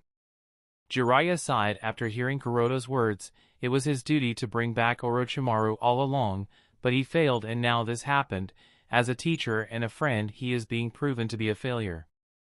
One disciple died and he couldn't do anything, the other has turned into the leader of a criminal organization. One friend is lamenting the pain of losing her Otudo and lover, while the other has taken the road of no return, and even joined a terrorist organization, and yet he couldn't do anything to save either. If that's not a failure, then what is? Not wanting to talk anymore, Jiraiya turned around and walked away. Perhaps he wanted to be alone for some time? Kuroto knows that Jiraiya is struggling, but he cannot take care of the old man. Right now, his entire focus is on Akatsuki organization. The people present here make up a pretty strong lineup. From Kumo's side, Kuroto easily recognized Killer B, Yujito Ni, who was glaring daggers at Kuroto and the rest of the team -11. Then there is young lazy Darui, C, Samui, and Mabui being present inside the cave. From Suna, Kuroto could see honored siblings of Suna, Pakura, as well as Maki, Pakura's disciple, with Baki being present inside. Lastly, from Konoha, there is Jiraiya, Shursui, Kuroto, Kakashi, Might Guy, Yamanaka Inoichi, Akimichi Choza, and finally Shikaku Nara being present inside the cave. While supporting his chin, Kuroto thought, counting 3 Kages, Jiraiya-sama, Shursui, Jinchuriki of Hachibi and Nibi, Elder Chio, and finally Pakura. There are already 9 Kage class individuals present here. Then, if I count Ino Shikacho patriarchs, Kakashi, Guy, Elder Ebizo, Baki, Maki, who is surprisingly extra strong compared to the original story because of Pakura being alive here, Darui, C, Samui, and Mabui, there are more than 12 elite Jonin-class shinobi, and finally, I am also here. So, I think the chances of us winning against Akatsuki, especially with an element of surprise, are quite high. And this is obviously not the final raid. Suna may not have deployed many Umbu because of what recently transpired in Suna, but Konoha and Kumo are not the same. More of the direct Umbu will be participating in the raid. If nothing goes wrong, I might be able to take advantage of the chaos and take away the Rinnegan pair from the eyes of Nagato. This thought flashed in Kuroto's mind. Kuroto is actually very interested in the prophecy of the great Toad Sage Gamamaru. According to his prophecy, a revolution is inevitable, and such a revolution will be brought on by the child of prophecy, which means that in a certain way the resurrection of Otsutsuki Kagaya will happen regardless of others' actions. So Kuroto is a little curious, what exactly will happen should the Rinnegan that can bring back Kagaya is obtained by him? Will Jubi still be revived? Will Kagaya still come back, or is it not going to be the case? Chapter 348, whether it is Hokage, Reikage, or Kazekage, each of them is very eager to destroy the Akatsuki organization as soon as possible, so they soon reached a consensus. In order to discuss a detailed plan of action for the raid, Hokage also summoned Jiraiya and Hyuga Kuroto into the cave. Reikage summoned Shi and Yujito Ni, while Kazekage summoned Elder Ebizo and Pakura. Pointing at Kuroto, Sandaime introduced Kuroto to everyone. I think everyone here knows him, and for those who don't, I will introduce him. He is Hyuga Kuroto, and it was him who discovered the base of Akatsuki organization. If anyone has a question from him, they can directly ask him.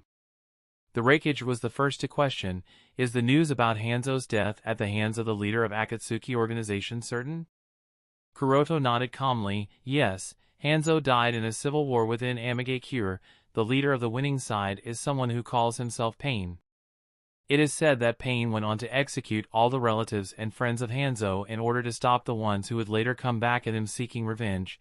Despite this, there are occasional appearances of supporters of Hanzo, but they are all unilaterally crushed by Pain himself. Anyway, after taking control over Amigakure, Pain went on to establish Akatsuki organization, which we know is currently. Kazekage questioned, and the news about the leader of Akatsuki having the Rinnegan Dojutsu? Kuroto nodded. I cannot be certain about this as I have never seen them personally, but I did hear some mentions of Pain having the Rinnegan Dojutsu, so it should be true. Elder Ebizo questioned, the specific locations within Amigakure where the members of the Akatsuki organization are in collective? Kuroto thought about it a little and said, as I mentioned previously, the entire Amigakure is under Akatsuki organization's control, so the entire village is the base of Akatsuki. The members could be anywhere within the village if they are present in Amigakure. Yujito Ni, who was leaning on the sidewall, said, without a specific location, how do we launch a surprise attack? The village is too big. Particular locations have to be determined first, otherwise we will be discovered before we can reach up to the leader of Akatsuki. Everyone nodded in agreement with Yujito's words. Everyone present is an experienced shinobi, so everyone understands that the importance of intelligence is extremely important. Warfare between shinobi is majorly warfare of intelligence. If they do not know the accurate information of the point of attack, then they cannot launch the surprise raid. Looking at the crowd, Kuroto felt a headache. Of course, he also understands the importance of intelligence, but what he has said is already everything he knows. Understanding everyone's doubts, Kuroto said, I suggest that we gather all our forces and launch a surprise attack on Amigakure to ensure the success of the operation. Absurd! She immediately said. Kazekage also shook his head, the enemy we are facing is too dangerous. I think you understand this full well, Kuroto-kun. It is too risky to act without sufficient intelligence. Nara Patriarch nodded in agreement, and even Sandaime-sama's expression was the same. At this time, Jiraiya volunteered, in that case how about I sneak into Amigakure for preliminary investigation of the exact location of Akatsuki organization?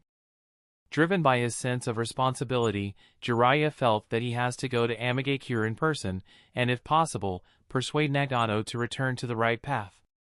Kuroto glanced at Jiraiya and sighed. Does he really have such an ardent wish to die at the hands of his student? Sandaime nodded. All right, be sure to be vigilant. After all, it was just a reconnaissance mission, and Sandaime believed that with Jiraiya's abilities there should be no problem to sneak into Amagakure and inquire their intelligence. But Kuroto was so not having it, and directly interjected, I object. Obviously he is not going to allow Jiraiya to just go to death. It's fine if the old man wants to die, but Kuroto is not going to allow Jiraiya to waste their entire operation. It must not be forgotten that the current Amagakure is much more dangerous compared to the time when Jiraiya sneaked into Amagakure in the main canon. Currently, almost all the members of Akatsuki are alive, and coupled with Hirako also being there, if Jiraiya is discovered then he will die for sure. Jiraiya, as well as others, looked at Kuroto with a surprised expression, especially Sandaime. He has never seen Hyuga Kuroto act the way he was doing so here, feeling all the eyes upon him. Kuroto said with a deep voice, once the investigation is discovered, and if the Akatsuki organization is alerted, the raid will fail without a doubt, and there might even be repercussions. Jiraiya waved his hands with a smile, and said, do not worry kid, my intelligence-gathering abilities are very good. I won't be discovered by TH. Before Jiraiya could finish his sentence, Kuroto interrupted him midway. I am not underestimating your abilities, Jiraiya-sama, it's just that this mission is too difficult. With a pause, Kuroto swept his gaze at everyone, and continued, I am afraid to say that no one here has this ability. Reikage grunted, mind your tone brat. While Yujito Ni snorted, if you can discover the intelligence on Akatsuki, then why can't we? Asked by Yujito Ni, Kuroto immediately activated his Byakugan and said, I have Byakugan. In terms of sensory abilities and intelligence-gathering abilities no one here is as good as me. Now prove me wrong. You. Yujito Ni stopped midway with anger clearly apparent on her face. More so because she did not have any retort, as when the mention of Byakugan came she was left speechless. After all, the reputation of Byakugan is undeniable. Even the others couldn't support Yujito Ni's argument and just chuckled lightly. With Yujito Ni silent, Kuroto continued, I would like everyone here to know that the rain of Amagakure contains a special type of chakra that is very very hard to perceive. I suspect that the rain is a sensory type ability through which the user can perceive the presence of foreign chakras sneaking into the village. I reckon that not even Amagakure shinobi and even other members of Akatsuki are not aware of this. I was able to see through the rain because of the extraordinarily high perception abilities of my Byakugan. No one here can sense this. If you have sneaked in Amagakure without knowing this fact, then you would have been discovered even before you could collect any intelligence. As soon as they heard this, everyone took a cold breath. And all they could think was that if without knowing this news anyone had sneaked into Amagakure they would have been discovered so easily. At the same time, they can't help but wonder just who can use such large-scale ninjutsu. After speaking this, Kuroto looked at the three Kage. If the three Kage understands, and agrees to directly launch an attack, only then the raid against the Akatsuki organization would result in a guaranteed 100% success. And if they disagree with Kuroto, and insist on carrying out a preliminary investigation in advance, then the results will become unpredictable. In fact, the coalition might even suffer if that happens. But apparently, Kuroto expected too much, and Kazekage was the first to deny Kuroto's approach. Investigation is essential. We cannot omit this step because of the level of difficulty of this mission, and as said previously by the Kumo Jonin, Amagakure is too big to directly rush there with no apparent directions and specific location in mind. With Reikage's personality, he actually somewhat agrees with Hyuga Kuroto's suggestion, but considering both the Jinchuriki will also be taking part in the mission, he can't bring himself to nod. After all, the survival of Kumo also depends on that, so he had to be cautious. In the end, Hokage also shook his head. Blind assault is too risky. Kuroto sighed and did not say anything anymore. Kuroto understands that the success and failure of this operation completely depend on the element of surprise, but from the other's standpoint, rushing headfast into the base of the enemy without any prior information about the enemy's specific location is uncharacteristic for a shinobi. Kuroto can understand the worry of the three Kage because of the deterrence of the enemy, but Kuroto can no longer do anything about it anymore. At this point, Kuroto has already lowered his expectations for this raid. Akatsuki organization has a lot of hidden cards that even Kuroto is unaware of, so there is no telling what other things they will find there. Finally, an investigation team was made, and because of Kuroto's repeated insistence, the lineup was made to be quite good. The team leader for the preliminary investigation team is Elder Chiyo, together with him is Elder Ebizo of Suna. From Konoha, Jiraiya, Hyuga Kuroto, and Yamanaka Inoichi, for obvious reasons, then there is Yujito Ni and Samui from Kumo. As two top-level puppeteers, the abilities of the honored siblings are unquestionable. Using their puppets they can carry out all sorts of infiltration and intelligence gathering, especially Elder Ebizo, who specializes in the use of infiltration-type puppets and was a great addition to the team. Then, Kuroto himself for already having ventured into Amigakure once, Jiraiya for his specialization in intelligence gathering, and finally Yamanaka Patriarch for keeping everyone sneaking into Amigakure stay connected with someone. As for Kumo's side, Samui was fine because of her calm persona and level-headedness. However, Kuroto did not want Yujito Ni to participate but was helpless as the latter was adamant in doing so, and snorted at Kuroto's attempt. Yujito Ni stated that her cat's sensory abilities provided by the bijou sealed inside her will make investigation much easier. Finally annoyed at her behavior and arrogant attitude, Kuroto cursed under his breath, "Fine, go ahead and offer yourself to Akatsuki for all I care." Time was pressing. With the investigative team established, the three Kage issued the order of secretly transferring their base nearby the Land of Rain. Meanwhile, the investigative team also sneaked into the Land of Rain. Of course, the entire Land of Rain is not in range of the Rain Tiger at will technique, so sneaking inside the Land of Rain was very easy. Trip! Trip! Trip! Looking at the gloomy clouds up ahead and the light drizzle, Elder Chiyo said, "Further ahead is Amigakure."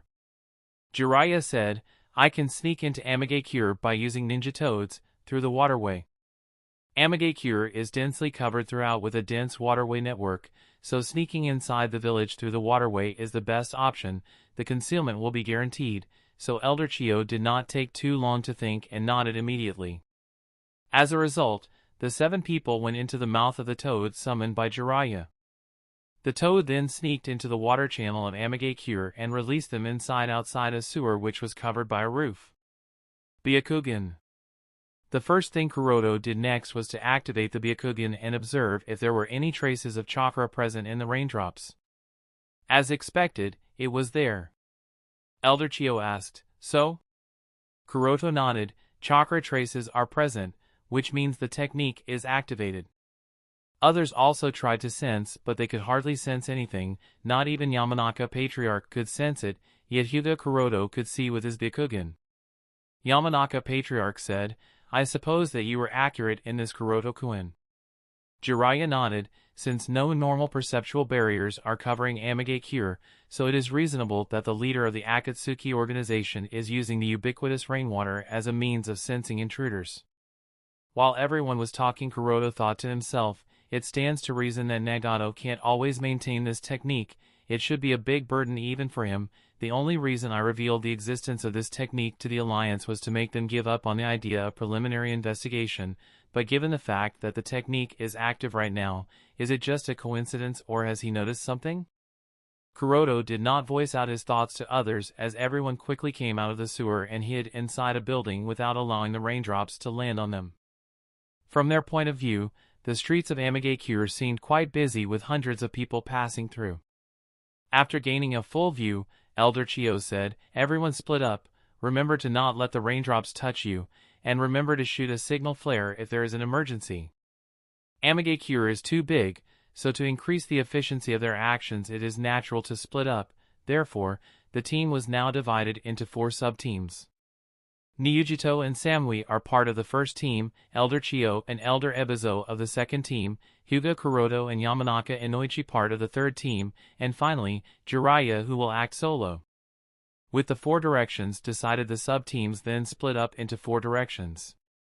"Well, Inoichi-san, shall we go?" Kuroto asked politely. Yamanaka Inoichi nodded and followed Hyuga Kuroto. While walking next to Yamanaka, Patriarch asked, "Say Kuroto-kun, do you mind if I ask a question?" Kuroto shook his head and said, "Not at all, Inoichi-san, go ahead." "How did you sneak in Amigakure the last time you came here?" Yamanaka Inoichi questioned. Kuroto was surprised by the question of the Yamanaka Patriarch, then said, "I came from the front door as a businessman to issue a task commencement to Amigakure. While I came in, I left behind a shadow clone who used chakra suppression technique to hide his chakra. Since the rain only discovers foreign chakra signatures, and since my shadow clone was using chakra suppression technique, it wasn't found by the rain." Chakra suppression technique? If I remember correctly, doesn't this jutsu limit all the other abilities of the user? Inoichi questioned with a frown.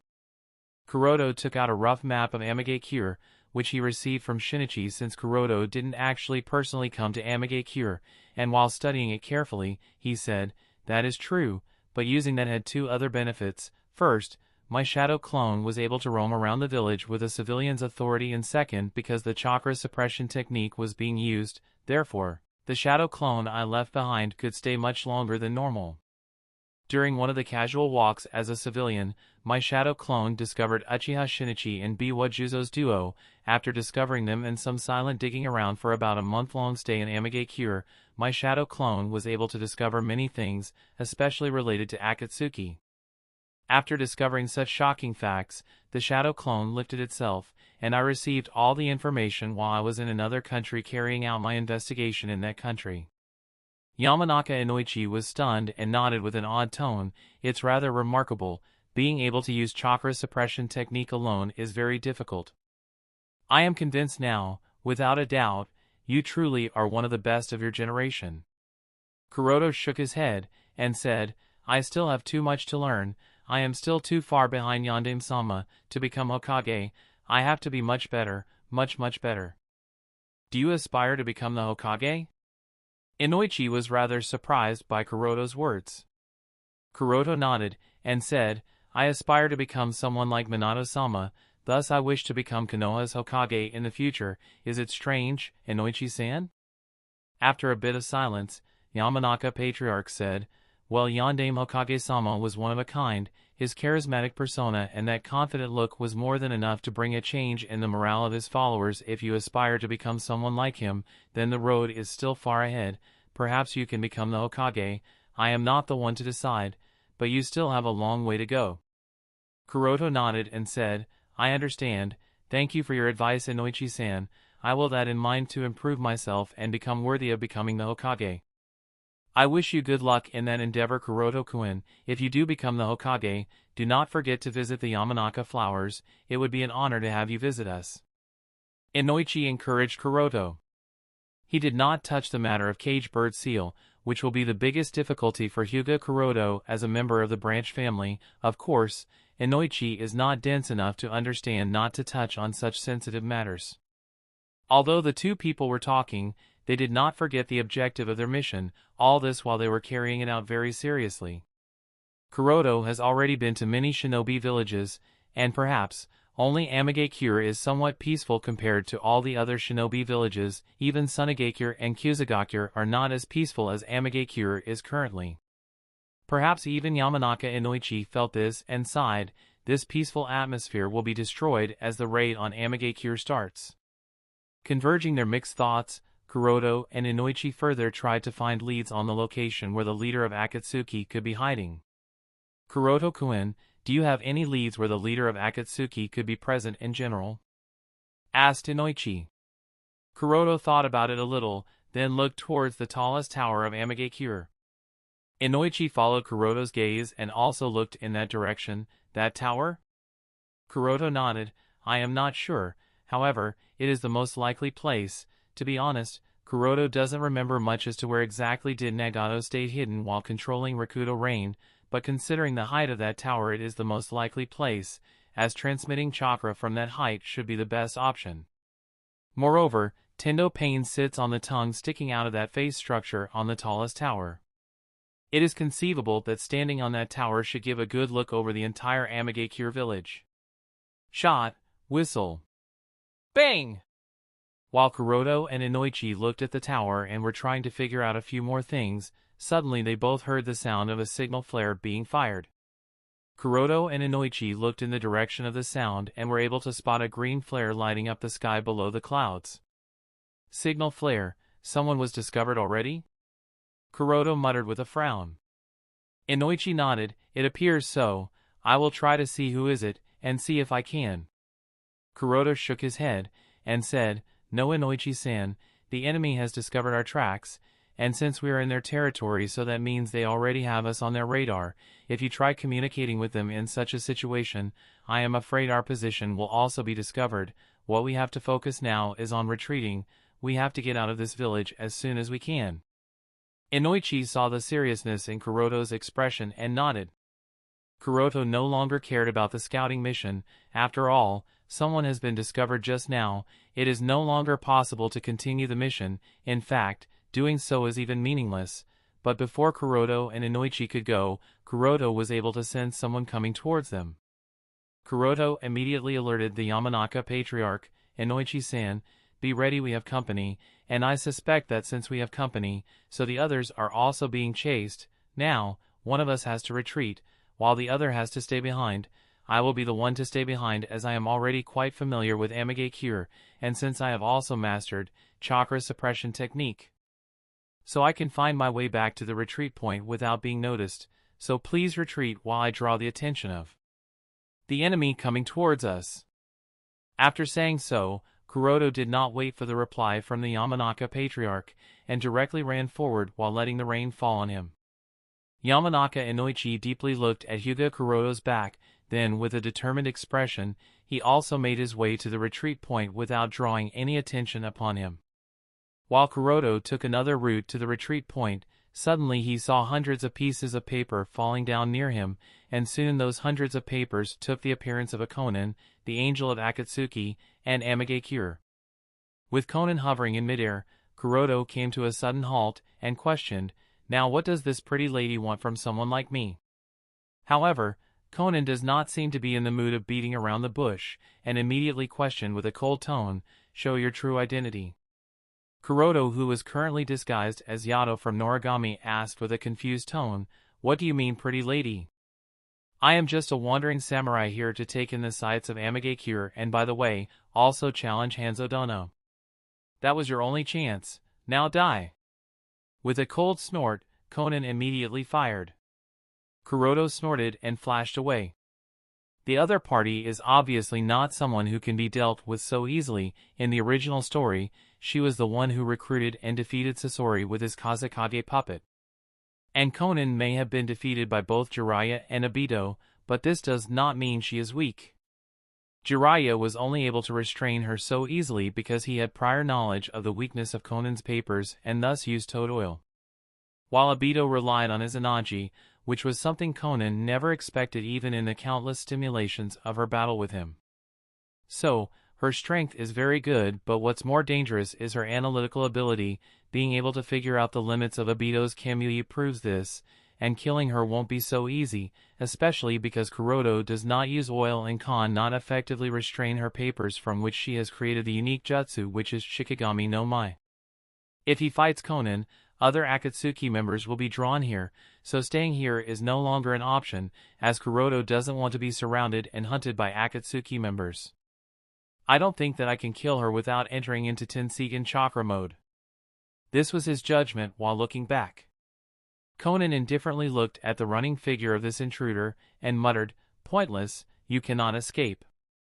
As she said that, she waved her hand, and instantly papers from her paper wings flew at the running Kuroto at an extremely fast speed, and at a large quantity. Kuroto immediately turned around and immediately drew the sword Kusanagi sword tied around his waist, and while standing at his position, he waved his swords at an extremely fast speed, such that his hands or blade couldn't even be perceived by normal vision. There were multiple afterimages left behind. Whyish. Whyish. Whyish. Whyish. Whyish. Whyish. Whyish. Whyish. Whyish. The piece of paper that was cut into an extremely small size fell on the floor, but soon they ignited. Damn, I did not take the hidden random exploding tags into account. Since his Byakugan is currently deactivated, Kuroto was unable to distinguish between an ordinary paper and exploding tag. Chapter 349, Seems like I have no choice. Thinking so, Kuroto instantly activated his Byakugan and muttered, Hakusho Kaiten. Suddenly a protective shield of spiraling chakras surrounded Kuroto, protecting him from the explosions of the exploding tags. Boom! Boom! Boom! Boom! Boom! The sound of explosions resounded throughout the streets, alerting everyone around, who ran away from the battlefield as soon as they can. Conan, who was hovering in the air, stared at the ground with an indifferent expression. Although the area where the intruder stood had been covered in flames and dust because of the explosions, however, she could very well sense the spiraling chakra that was quite conspicuous. Therefore, she was sure that the explosions just now caused by her attacks shouldn't have been enough to have killed him, as such the intruder was not dead yet. As soon as the explosion stopped, the spiraling chakra also stopped, and along with it dust also cleared. The figure of the intruder came into full view, and as she expected, he was alive. In fact, he did not even have as much as a scratch on him. Although expected, Conan was still surprised. On the other hand, Kuroto's face did not change. Shikigami no Mai is pretty baffling jutsu, transforming the entire body as well as clothing into numerous sheets of paper left the opponent in a daze and confusion, and it is very difficult to tell which sheets of paper are explosive tags and which are simple sheets of papers. Not only that, Shikigami no Mai gives Conan full leverage to turn her complete body into a stack of explosive tags, anytime, anywhere. And this is undoubtedly a very tricky jutsu. Just think about it, a fierce battle is going on against your opponent, and out of a sudden, your opponent turns out to be a stack of hundreds if not tens of thousands of explosive tags. Is that not shocking? From this very brief confrontation, Conan seems to have realized some things and asked, what is a shinobi of your caliber doing by sneaking into Amagakure? Kuroto lifted up his Kusanagi swords, and while tapping the flat part of it over his front left shoulder, he replied casually, I am Noragami Yado, and as I have mentioned earlier, I am a samurai. Do not disrespect me by mixing me with the lumps of you shinobis who exist to only kill and destroy. Anyway, as I was saying, since I am a wandering samurai, it is obvious that I like to wander around. As for the purpose of coming to Amagakure, it is very simple. I wish to challenge Hanzo Dano, but I have to say, this is not the kind of welcome I had expected to get. Hey, but I am not complaining, at least I get to see something interesting today. While trying to distract Conan with idle chatter, Kuroto simultaneously also thought of countermeasures to make an escape out of here. Conan is a censor class, so getting rid of her wouldn't be an easy task. I have to play this smart. However, it seemed that Conan was not much interested in Kuroto's bullshit. Boom! But just as the two sides were about to fight again, another explosion sounded not far away, following which there was a violent roar and then the earth trembled. The explosion drew the attention of both the parties, as both Kuroto and Conan cast their gazes in the direction from where the explosion came. While looking there, Kuroto thought, that is the direction from where the signal flare was shot. From the sounds of explosions and the trembling of the earth, it is not hard to guess that a fierce battle has broken out there. Because of keeping his Byakugan deactivated, Kuroto couldn't perceive the exact status of the battle, but from the high amount of chakra he was able to sense in general, it wasn't much hard to guess that one of them was the Jinchuriki, and since only one Jinchuriki was part of the investigation and infiltration team, so it is very obvious who that person was. Damn, I knew she shouldn't have been brought here. Kuroto cursed under his breath. It was obviously Niujito who was exposed. Kuroto did not want to bring her to the investigation, but she wasn't willing to listen because of her arrogant and overconfident attitude. So despite Kuroto's strong objection, she became part of the investigation team, and now this happens. Unlike Kuroto's calm and indifferent look, Conan had a frown. It was rather strange to have someone with a bijou sneak in here, although she wasn't really worried about the end result. With this, the Akatsuki has finally acquired their first bijou. Suddenly there was a loud impact and instantly someone with an extremely fast speed with his sword drawn out slashed at Kuroto. Ding! Kuroto immediately used his own sword to block the slash, resulting in a loud ear-piercing metal collision sound to ring out throughout the street. This third wheel to arrive before Kuroto and Conan was none other than Uchiha Shinichi, with his Manjikyu Sharingan activated and a maniac grin on his face. Shinichi said to Conan while clashing swords with Kuroto, "Conan-chan, leave this guy to me, ha ha ha, it's been a while since I have had the opportunity to move my muscles. I would like to have a good battle so as to not get any rusty." "Alright, but make sure to kill him at the earliest." Conan obviously has faith in Shinichi's strength, and with a confident nod, she left a few butterflies behind in case of need for assistance, then spread her paper wings and left the battlefield. Shinichi did not turn back and nodded, "You got it, Conan-chan." After Conan left, Shinichi used a Jinjutsu on Kuroto to establish a mental link between the two parties, where the two could communicate without a need for direct speech. Kuroto obviously did not resist the Jinjutsu, and after the mental link was established, Shinichi hurriedly said while continuing his Kenjutsu and Taijutsu battle with Kuroto, "Say, what are you doing here? And what's up with all these intruders in Amigakure? Are you going to finally deal with the Akatsuki organization?" Shinichi has obviously recognized that the real identity of the samurai named Noragami Yato is none other than Hyuga Kuroto. Kuroto did not really ask what gave away his identity.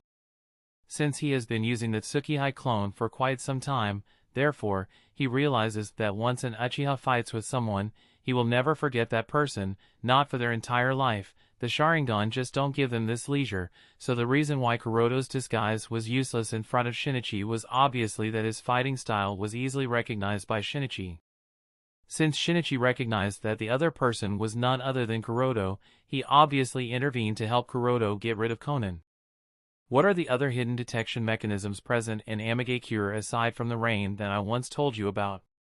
Kuroto questioned Shinichi while giving him a hard kick in the chest, which sent the other guy flying out of the street and enter the main road. There have to be other methods of detecting the intruders than just rain made by Nagato and Conan's paper butterflies. While throwing dozens of shuriken at Kuroto, Shinichi also thought about Kuroto's question, and as if he suddenly remembered something, he answered, "Well, I just got to Amigakure, so I am not so sure, but if I remember correctly, Hirako seems to have taken an interest in creating more of his chimera beast. At the same time he has also taken 3 subordinates under his wings with the name Ich, and I, and San. Together with them, he has been creating a large number of chimera beasts, so some of those beasts may be responsible. Sasori has also started developing his puppets strangely, and he seems to be trying to control them without any need for chakra threads, so maybe his puppets are also involved here?" Kuroto sighed, then jumped off the ground to the sidewall, running along the building wall to gain a higher altitude, and then jumped at Shinichi while adding, "You should have notified me of this." Shinichi also jumped on the same wall, and while doing wall walking to catch up to Kuroto, he waved the hand signs, while also said, "Ha ha ha, as I said earlier, I just came to Amigakure so I wasn't much aware of what changes were happening here. Seems like Pain is planning something big, so he gave Sasori and Hirako some instructions, while also summoned me and Biwa Juzo back to Amigakure. Anyway, you didn't tell me what are you doing around here? And I am rather surprised that you were caught." Kuroto dodged the fireball that was fired at him, and while sending sword winds towards Shinichi, Kuroto asked with a surprised expression, "Pain is planning something big?" "Planning what?" "Ads by PubFuture." Shinichi dodged each of those sword winds, and while firing another jutsu, he said, "I am not so sure, in fact, nobody is, we were just summoned to Amigakure out of the blue." Kuroto sighed and sent a massive sword wind that cut the jutsu in half, then said, "Sigh, we were planning a surprise joint raid on Amigakure to deal with Akatsuki in one shot, but all 3 Kage insisted on carrying out a preliminary investigation despite my objection, and here we are sneaking into Amigakure. Now that we are exposed, I don't think this raid is going to be any effective." Now again engaged in a Kenjutsu fight, Shinichi said with a frown, "Planning a surprise joint raid? Well, that's surprising, considering that the villages are always at one another's throat. Anyway, you could have just asked me for the information, and I would have let you know." Kuroto denied while dodging a kick that came to his head, but the last time I checked, you were not in the land of this, so it was pointless, besides. Smash. That's true, Arg, that hurts, can't you go a bit easy?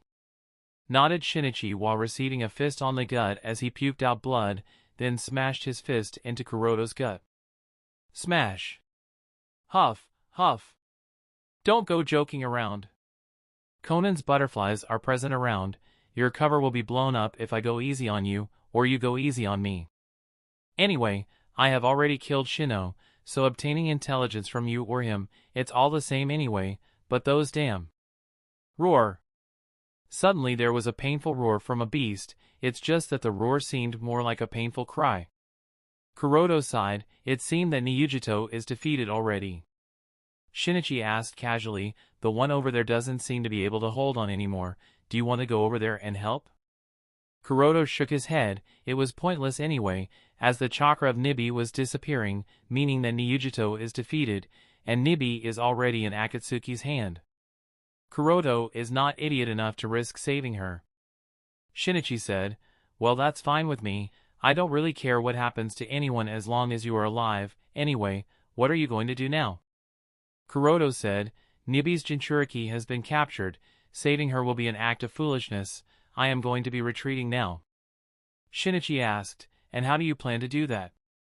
I mean, you don't really expect me to just let you walk away, right? Kuroto shook his head and said with a chuckle, even if you try to stop me, you really can't.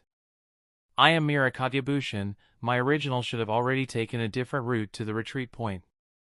Shinichi's eyes widened, and he grinned suddenly, well, I didn't see that one coming. Kuroto smiled, and said, so what are you waiting for? Just finish me already. Shinichi nodded and rushed towards Kuroto's shadow clone, while Kuroto's shadow clone did the same as it rushed towards Shinichi. And just when the two parties were about to close in at each other, a light green chakra covered Shinichi's body, and from that chakra, a chakra blade extended and instantly pierced right through Kagebushin's chest. Translator's note, the conversation between Shinichi and Kuroto up to here has been through the mental link, now it will be normal. Ha ha ha, that's my win. Shinichi grinned. Kuroto, don't be so sure. I commend that you have excellent skills, but if you think that you have defeated the great samurai Noragami Yado, then you are too quick to judge, and leaving that sentence, the Kagebushin disappeared with a poof sound. With the disappearance of Kagebushin, Shinichi cursed, damn, just a Kagebushin, huh? On the other side, after the Kagebushin disappeared, Kuroto, who was walking towards the retreat point, received all the memories and muttered, it seems that Niujito is captured. Not caring at all, he continued to the retreat point and soon arrived. There he met up with Yamanaka Patriarch, and both Elder Chiyo and Elder Ebizo were also there, but there was no trace of Jiraiya or Samui either. Seeing that Hyuga Kuroto has returned safely, the other three breathed a sigh of relief. Elder Chiyo said, Niujito and Samui were captured, I observed through my puppet, but I couldn't find any opportunity to rescue either of the two, we may have to abandon them, as an experienced kunoichi, Elder Chiyo can obviously judge things. Kuroto naturally did not care about the safety of either of the two, instead, he asked the Yamanaka Patriarch, Inoichi-san, is there any news from Jiraiya-sama? Yamanaka Inoichi denied, there is some sort of chakra interference that is disrupting me from being able to communicate with others, so I did not try any longer. Elder Ebizo added, do not worry, Jiraiya did not intervene in the battle that the two kunoichi of Kumo had with the Akatsuki members, he is probably hidden somewhere within Amigakure, he is wise enough to act cautiously, we should retreat now, if we delay any longer then the enemy will come after us. Kuroto sighed in relief after hearing his, at least Jiraiya-sama was safe. Losing Niujito and Samui was already a big loss, if something had happened to Jiraiya then this raid will become a total failure. Then Elder Chiyo said with a solemn expression, I have to admit that your previous judgment was indeed correct, Amigakure's security is much more stringent than I would have expected, the preliminary investigation mission resulted in a total failure, we must retreat immediately and pass on the intelligence of whatever we have found to the base.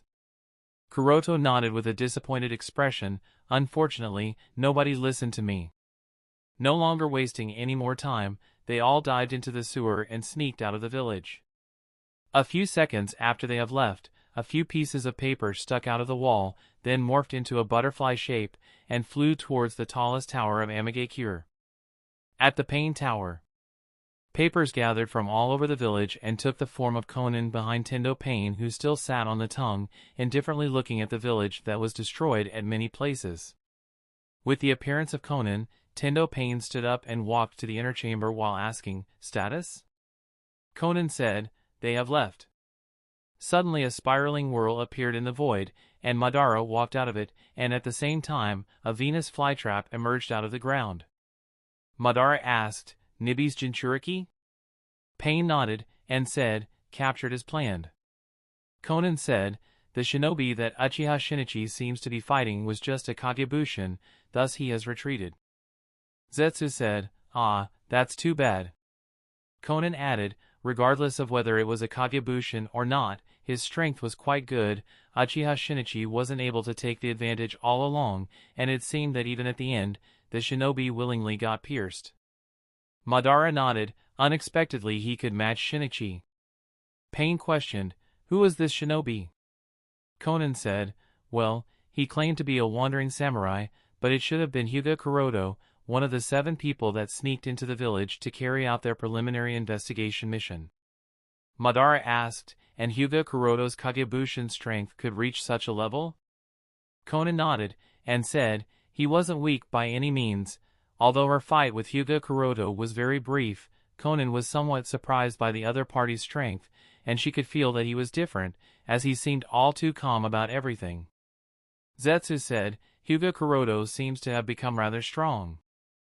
I reckon that his strength is only next to Uchiha Shisui and his team." Pain said, "It matters not." Madara thought to himself, "Can a Hyuga really have such a level of strength? More so, Hyuga Kuroto of all Hyuga?" Zetsu asked in wonder, "But I still wonder, how did Hyuga Kuroto figure out the location of our base?"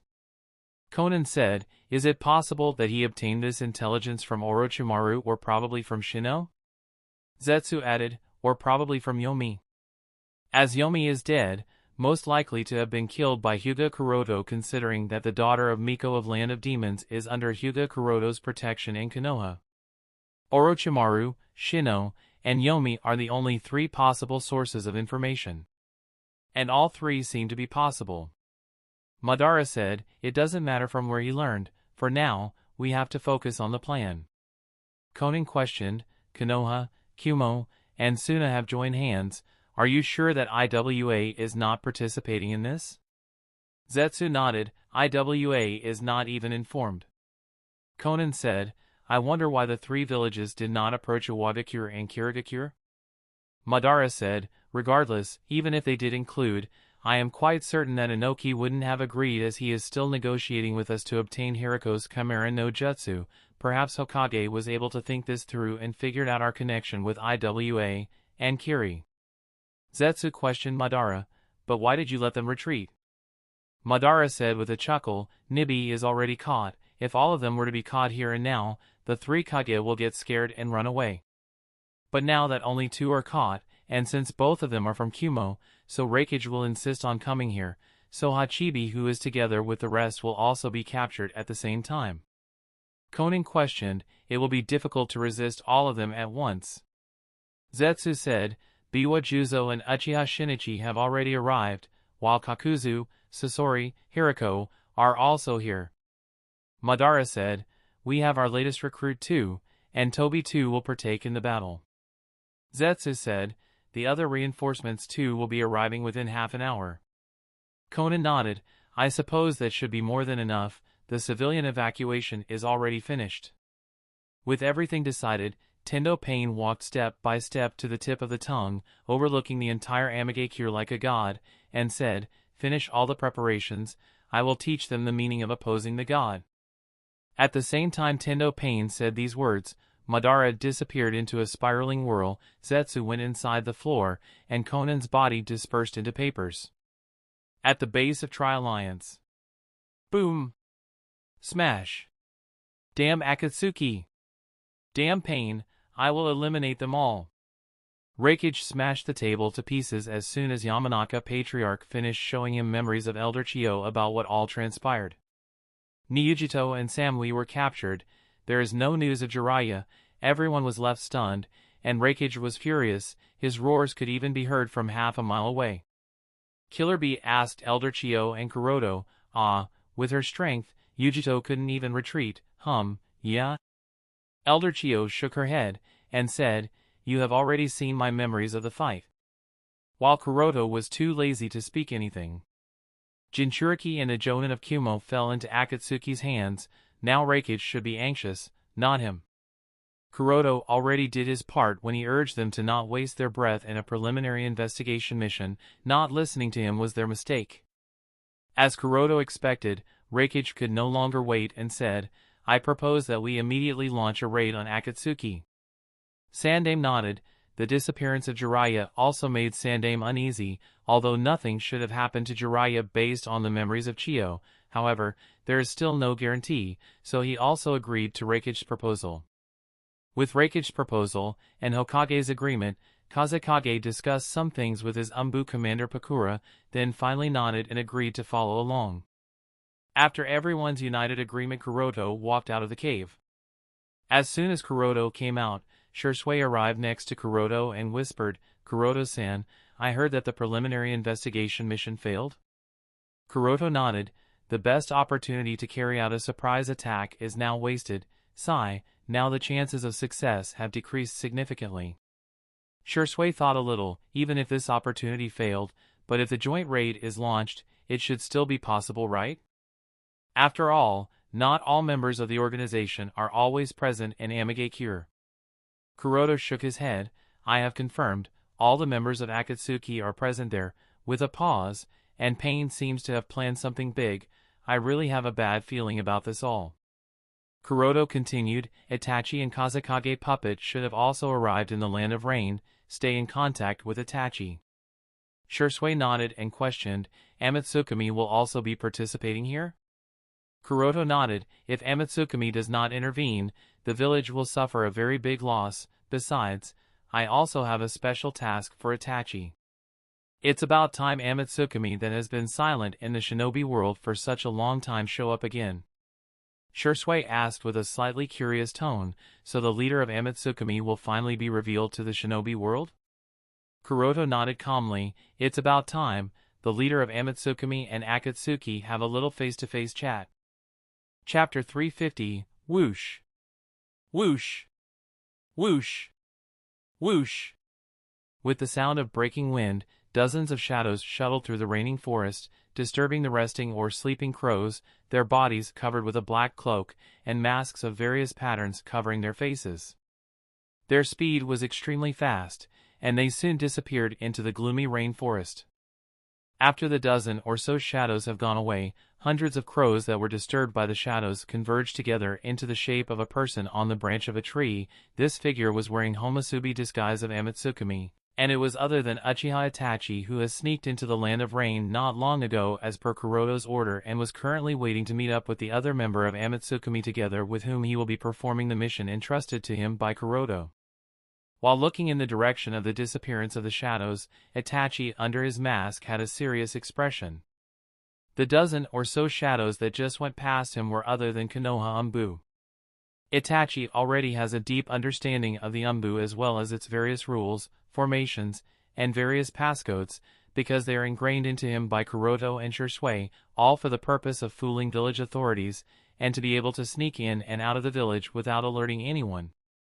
Considering the shortage of manpower especially in the Umbu department that the village has been facing for some time, because of so many deaths of the Umbu shinobi, most of the time at the hands of Akatsuki shinobi, it was surprising to see a dozen or so Umbu moving together. Anyone with some IQ can tell that the task these Umbu will be performing is definitely not simple. Itachi is obviously very clear of what all is transpiring in the shadows for the past few months, and seeing these Umbu, he wondered, more Umbu will be participating in the joint raid? It seems that Hokage-sama is quite serious about this after all. Just as Itachi was wondering a few things, a shadow appeared above him. Itachi was immediately vigilant and looked up only to see another person dressed in a similar disguise as him, with a few changes, of course, and iron sand wings at his back. Before any further communication, the other party made a hand seal, the particular hand seal which indicates that he is another member of Amatsukami, and Itachi did the same. Itachi noted the key differences between both of their disguises, one being the pattern of their mask, and the other being the symbol of wind on the chest part of the other party. After that person landed on the ground, and Itachi spoke politely, code name Homusubi, how may I refer to Senpai? Itachi was rather surprised when he realized who the other part is. He expected to meet the Tsukihei-san here and perform the mission under her leadership, but it seems that his partner will be different this time. The other person nodded towards Itachi and said, a pleasure to meet you. You can refer to me as Fujin, my element is wind. Itachi nodded, and asked, are the two of us will be the only members on this mission? Fujin nodded, and said, yes, we will be the only additional members. Now we're already quite late, so let's go. After that, he controlled iron sand to form wings around his back and then flew in the direction of Amagakure. While Itachi's body broke into hundreds of crows, and those crows too flew in the direction of Amagakure. The crows, while flying towards Amagakure, all had the same thought, Yatagarasu is a useful jutsu, now traveling has become, what should be the right term? Fun, I suppose. Translator's note, Yatagarasu, a jutsu that Itachi came up with upon Kuroto's insistence to Itachi in creating unique jutsu that Itachi will only use when in his Homusubi disguise. It is a combination of yin and yang release, not yin-yang, but yin and yang release. This jutsu is a permanent version of Karasu Kagebushin no Jutsu, where even the main body of the user works in the same manner. For a much easier understanding, it is the crow version of Shikigami no Mai that Conan uses. At the same time, on the other side of the Land of Rain, the head of the four-man team is a fat man with a fish-like appearance. He has small round eyes and sharp jagged teeth. He also has long orange hair that reaches to his back. He was carrying by far the most dangerous sword of Kirigakure, Samahata. This man is other than Suikazan Fuguki, a member of the 7 ninja swordsmen of Kirigakure. Following him are 3 shinobi of Kirigakure, namely, Hashige Kasama, Momochi Zabuza, and finally Utakata, the Jinchuriki of Rokubi. Whoosh! Whoosh! Whoosh! Whoosh! Just when the 4 people were crossing through a river stream, Hashige Kasama asked casually, why did Mizuki-sama suddenly give such an order? This mission is too unreasonable. Utakata, who was at the last of the 4, voiced out his own thoughts. If we partake in such a mission, then I am afraid that it will provoke a war with other shinobi villages. With the current situation of the village, we don't stand much chance of surviving should that happen. Momochi Zabuza was silent, and finally said, something seems to be wrong with Mizuki-sama for a while now, and now such a mission. As soon as Momochi Zabuza's voice fell, the leader of the team, Suikazan Fuguki, rebuked the 3, shut up, questioning Mizuki-sama's order is equivalent to the death penalty. With the scolding of Fuguki, the other 3 did not voice out their thoughts anymore, but under their silence, each of the 3 had his own thoughts. Ever since returning from the second Gakage conference, the Yondaime Mizukage Karatachi Agura, who was originally committed to reforming Kirigakure, has now completely changed. He rarely shows up in public. On several occasions, there have been various public executions of those shinobi and individuals who tried questioning his orders, making everyone extremely afraid of him. The atmosphere of the village that had started to turn for the better not long ago has now become gloomier and more dangerous. No one dares to stand up to the Mizukage, making the village return to its bloody times. And beneath these bloody changes, there are also several undercurrents taking the form of a soon-to-be breathing rebellion. Land of Rain, headquarters of the Tri-Alliance. Now all the people gathered together, including all the Umbu. The number of shinobi present here has increased to more than 100. Reikage said, we can't wait any longer, let's get this started. He understands that there are still many shinobi on their way here, but because the Jinchuriki of Nibi has been captured by the Akatsuki organization, and the status of life and death are unknown, so the coalition must hurry and rescue Niyujito before it's too late. Taking into account that the news of the raid is now known to the enemy, Hokage also understood that the longer they delay, the worse the situation will get, so he also immediately nodded, "All right, let's set out now." After everyone got ready to set out, only a few people were left behind at the headquarters to keep track of all the movements, also respond to the incoming reinforcements, and guide them towards Amagakure. The Team 11 of which Kuroto is a member of is also part of the raid group, and because of Kuroto's Byakugan and his previous 2 ventures to Amagakure, Kuroto is at the forefront of the raid group. He is responsible for safely leading the entire raid team inside Amagakure and then further. Since the base of Tri-Alliance is located not too far from Amagakure, therefore, it did not take them too long to reach Amagakure. Trip! Trip! Pitter-patter. As soon as they were about to reach Amagakure, the sky had become extremely gloomy with raindrops dripping on the puddles of water on the ground. Everyone was getting wet, but no one stopped. With their rain covers over, they kept progressing in the direction of Amagakure, eyes stern, ready for the upcoming battle. Everyone understands that this battle is going to be extremely dangerous, and no one below the level of a Jonin class will have any role in it. Therefore, those who came here are all around the Jonin class or higher, and even then, each of them is prepared for their death. After reaching the outskirts of the village without any obstacles, Hokage, Reikage, and Kazekage said unanimously, "Everyone, follow the plan." With that, Reikage and Kazekage nodded together and immediately led their respective subordinates and changed their routes. Meanwhile, Hokage continued forward under Kuroto's lead. The reason for Reikage and Kazekage to leave their subordinates away is obviously to create an encirclement around the entire village, to cover the maximum area and not allow even a single member of Akatsuki to escape. Kuroto scoffed at their idea of not allowing even a single Akatsuki member to escape. The enemy is expecting your attack incoming. It would be a miracle to be able to catch and kill only a few of them. Do these Kage still expect to be able to eliminate all of them after the foolishness they have shown? These Kages do not understand the power level beyond that of a Kage. They still do not understand, and are rather unwilling to believe that pain could be so terribly strong that even 3 Kage at the same time will not be able to eliminate him.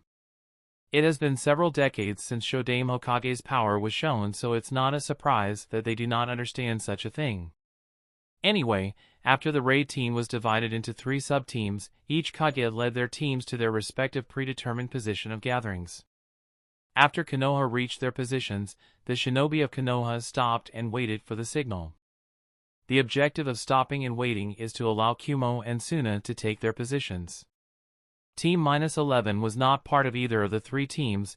They were tasked with sneaking into Amagakure from a different route and then finding and locating the 3 people left behind, namely Jiraiya, Niujito, and Samui.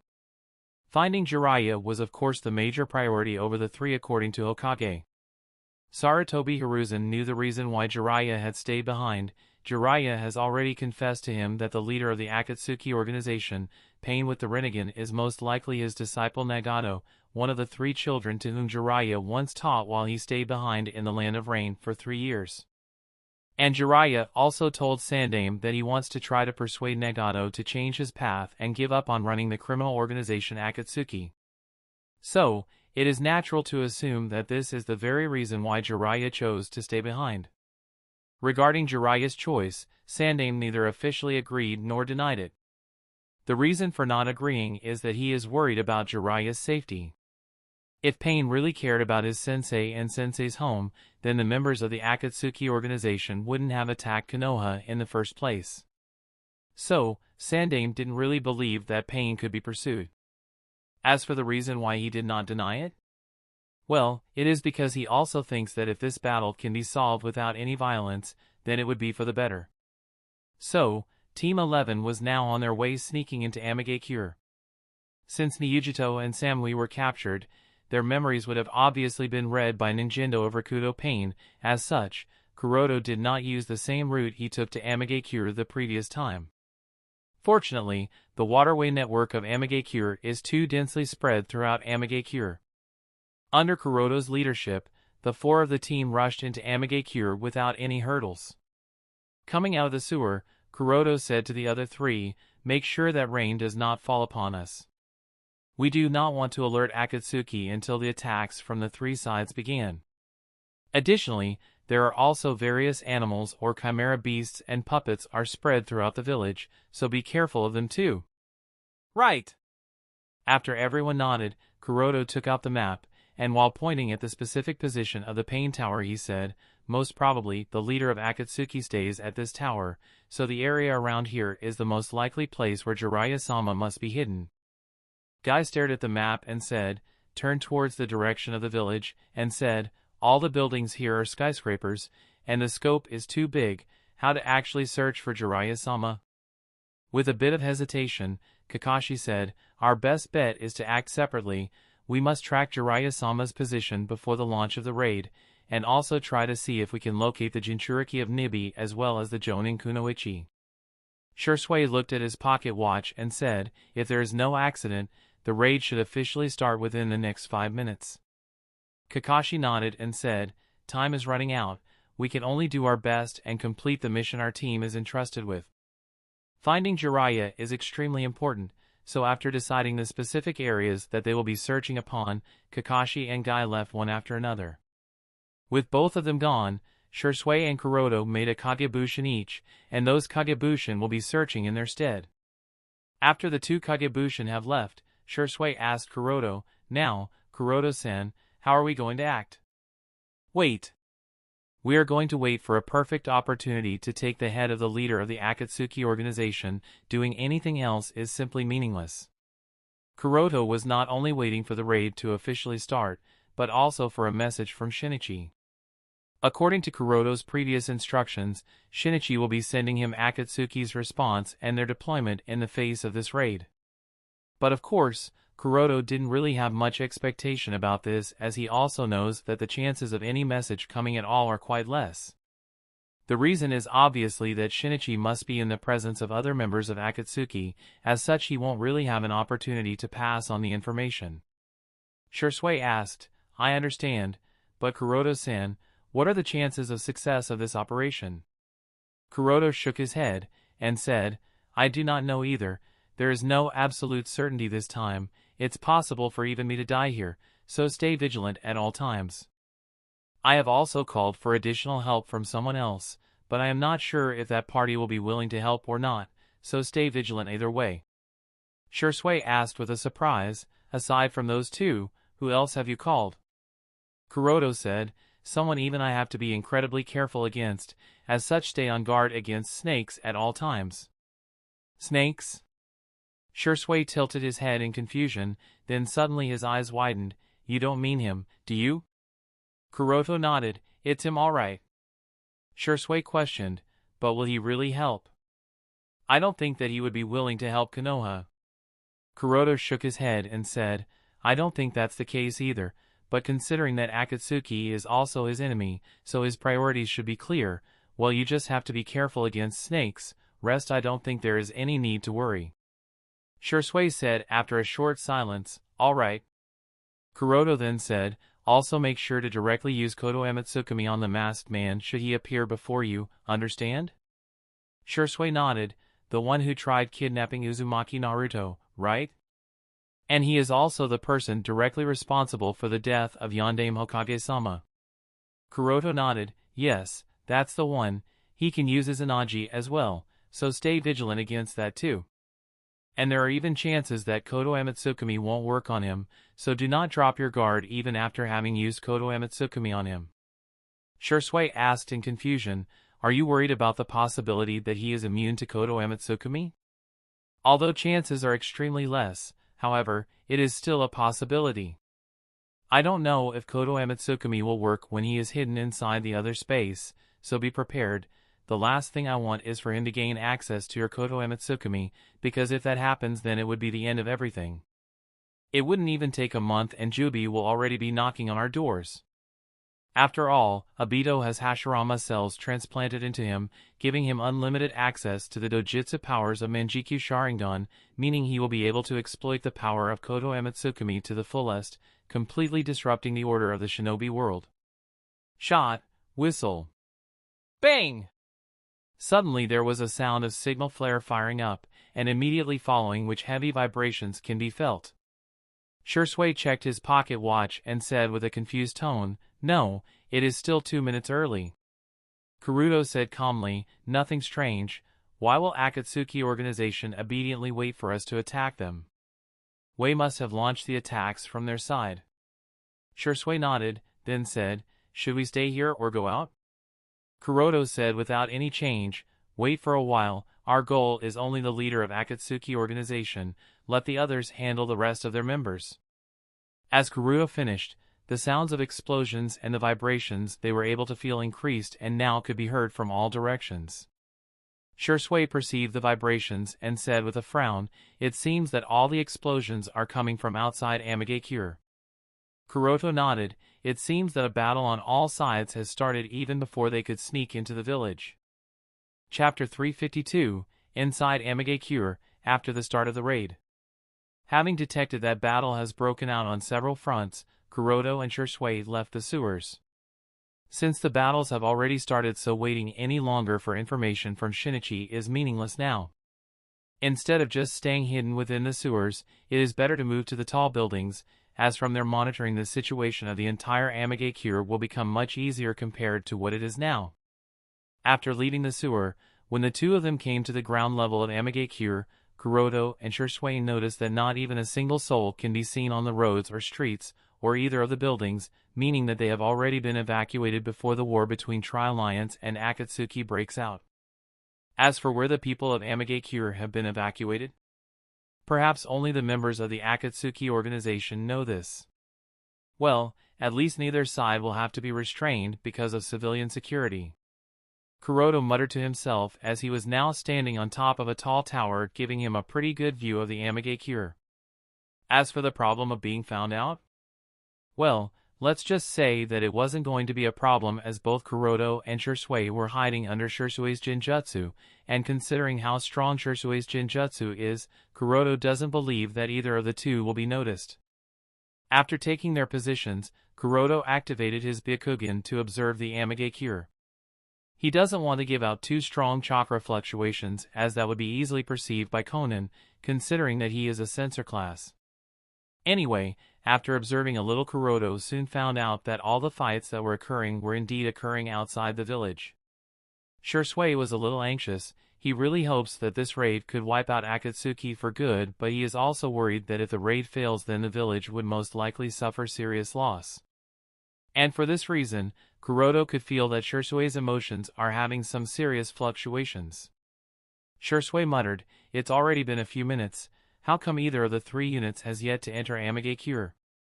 Kuroto, who was trying to locate some shinobi, answered for Shui, "Probably because the elite members of Akatsuki are personally fighting against all the three units at the outskirts of Amigakure." Shui frowned, "But their number is quite limited. They shouldn't have been able to hold off against all the fronts at the same time. Is Akatsuki also using the shinobi of Amigakure? And are there any high-level shinobi in Amigakure?" Kuroto also feels that something is probably wrong here. As Shui said, Akatsuki shouldn't have enough members to be able to completely stop all the battlefronts at the same time, unless Conan, Obito, and Pain Rakuto themselves also participate in the battle, which shouldn't have been the case, right? Just when Kuroto was wondering over these issues, he was finally able to see some chakra signatures entering his field of vision, and he notified Shui, one side has finally entered Amigakure. Based on the size of chakra and the direction from which they were entering, Kuroto would say that these assault troops are from Kumogakure.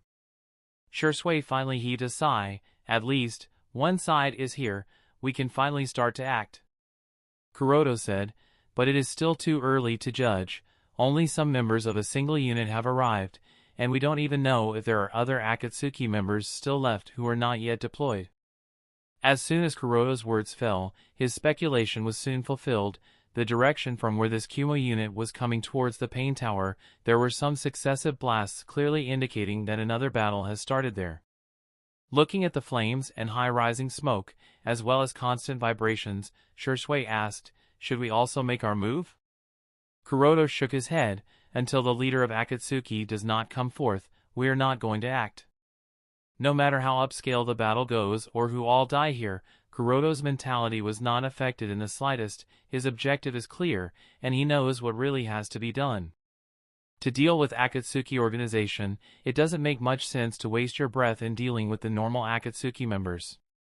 If Akatsuki has to be eliminated, then that can only be done by eliminating the two current core figures of the organization. One is Nagato, and the other is Obito. Eliminating Obito is very difficult even for Kuroto, because of Obito's Kamui and Izanagi. Therefore, there is only one way to severely injure Akatsuki organization, and that is to eliminate Nagato, and additionally destroy or seize the Rinnegan. This would temporarily put down Akatsuki's plans for good, and then you can take your time to figure out a method to seal Kurozetsu. Although, Shursui nodded, it is still somewhat hard for him to accept this, but he did wait as Kuroto said. As the time passed seconds by seconds, the battlefield slowly shifted towards the center of Amigakure, and Kuroto was able to notice that the Kumo unit that has entered lacked a lot of its members. And what made Kuroto more puzzled is that the unit was not being led by the Reikage, rather it was being led by Killer Bee, who really sucks at teamwork. Well, this unit was now intercepted by the duo of Uchiha Shinichi and Biwa Juzo. But from what Kuroto can see, neither Uchiha Shinichi nor Biwa Juzo was fighting at their full strength. They were only suppressing the momentum and slowly guiding the unit led by Killer Bee closer and closer to the Pain Tower. Who could have stopped the Reikage? Muttered Kuroto in wonder, then thought, to stop Reikage, it can only be a speedster. Perhaps it was Hirako with Gene-Tun. After reaching this conclusion, Kuroto diverted his thoughts. To be honest, he did not really care about what happened to the Reikage. Besides, with Reikage's strength, killing him would not be easy even for someone like Hirako. So instead of wasting time worrying about Reikage, Kuroto focused on the surroundings, trying to locate the place where Nagato could be hidden. Whoosh! A few seconds later, another shadow appeared over the sky of Amigakure, wings spread wide open like an angel, overlooking the battle below with an indifferent expression. As soon as he saw her, Kuroto nodded to himself. Conan has finally appeared, which means that Conan's appearance assured Kuroto that Pain Rakuto are also nearby, and Conan, who is hovering in the sky, has no intentions of intervening in the battle below. Her role must be observation. I think I will let him try to deal with her. Next, Kuroto shifted his eyesight from Conan to the buildings of Amigakure, trying to locate Pain Rakuto, and it didn't take him much longer to find a shinobi with orange hair tied up in a ponytail. Instantly Kuroto recalled that this shinobi with orange hair tied in a ponytail is one of the Pain. This Pain did not notice Kuroto and Shursui. Instead, he pressed his hands on the ground violently. Poof! With a surge of white smoke, a three-headed dog with a black rod embedded on each of its heads appeared. The size of this three-headed was at least as large as several-story buildings. Summoning ability? This one is Chikashoto Pain, Animal Path. Muttered Kuroto. Now that Pain has appeared, Kuroto was a little nervous. The same nervousness and tension that Kuroto has not felt for quite some time. With the appearance of the three-headed dog, even Shursui noticed Chikashoto Pain, Animal Path, standing atop the Pain Tower, and he hurriedly said to Kuroto, "Kuroto-san, look, the leader of Akatsuki organization has appeared." Yes. Kuroto nodded half-mindedly while he was busy with some other thoughts. Shouldn't we attack him? Shursui asked in a dumbfounded tone because of Kuroto's nonchalant response. However, Kuroto didn't seem to notice Shursui's nonchalant tone, but he did shake his head, denying Shursui's idea. Not yet. Shursui was puzzled. What? But why not? The leader of Akatsuki has already appeared. If we wait any longer, then everyone will be in danger. At this moment Kuroto recovered from his thoughts and said lightly, "That one is just a puppet being controlled by the real leader of Akatsuki." Puppet? Shursui was baffled and said with an incredulous expression, but those eyes are the same one. It's that same ripple pattern as described by Shino." Kuroto nodded. "Yes, it is, but it is still a puppet. Wait a little longer and you will see more of such individuals, with the same ripple pattern in their eyes. All of them are puppets. Pain Rakuto are just being controlled by Nagato through chakra receivers."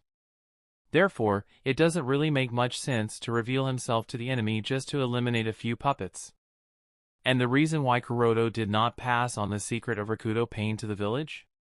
Well, let's just say that it is because he doesn't want the element of surprise to go to waste.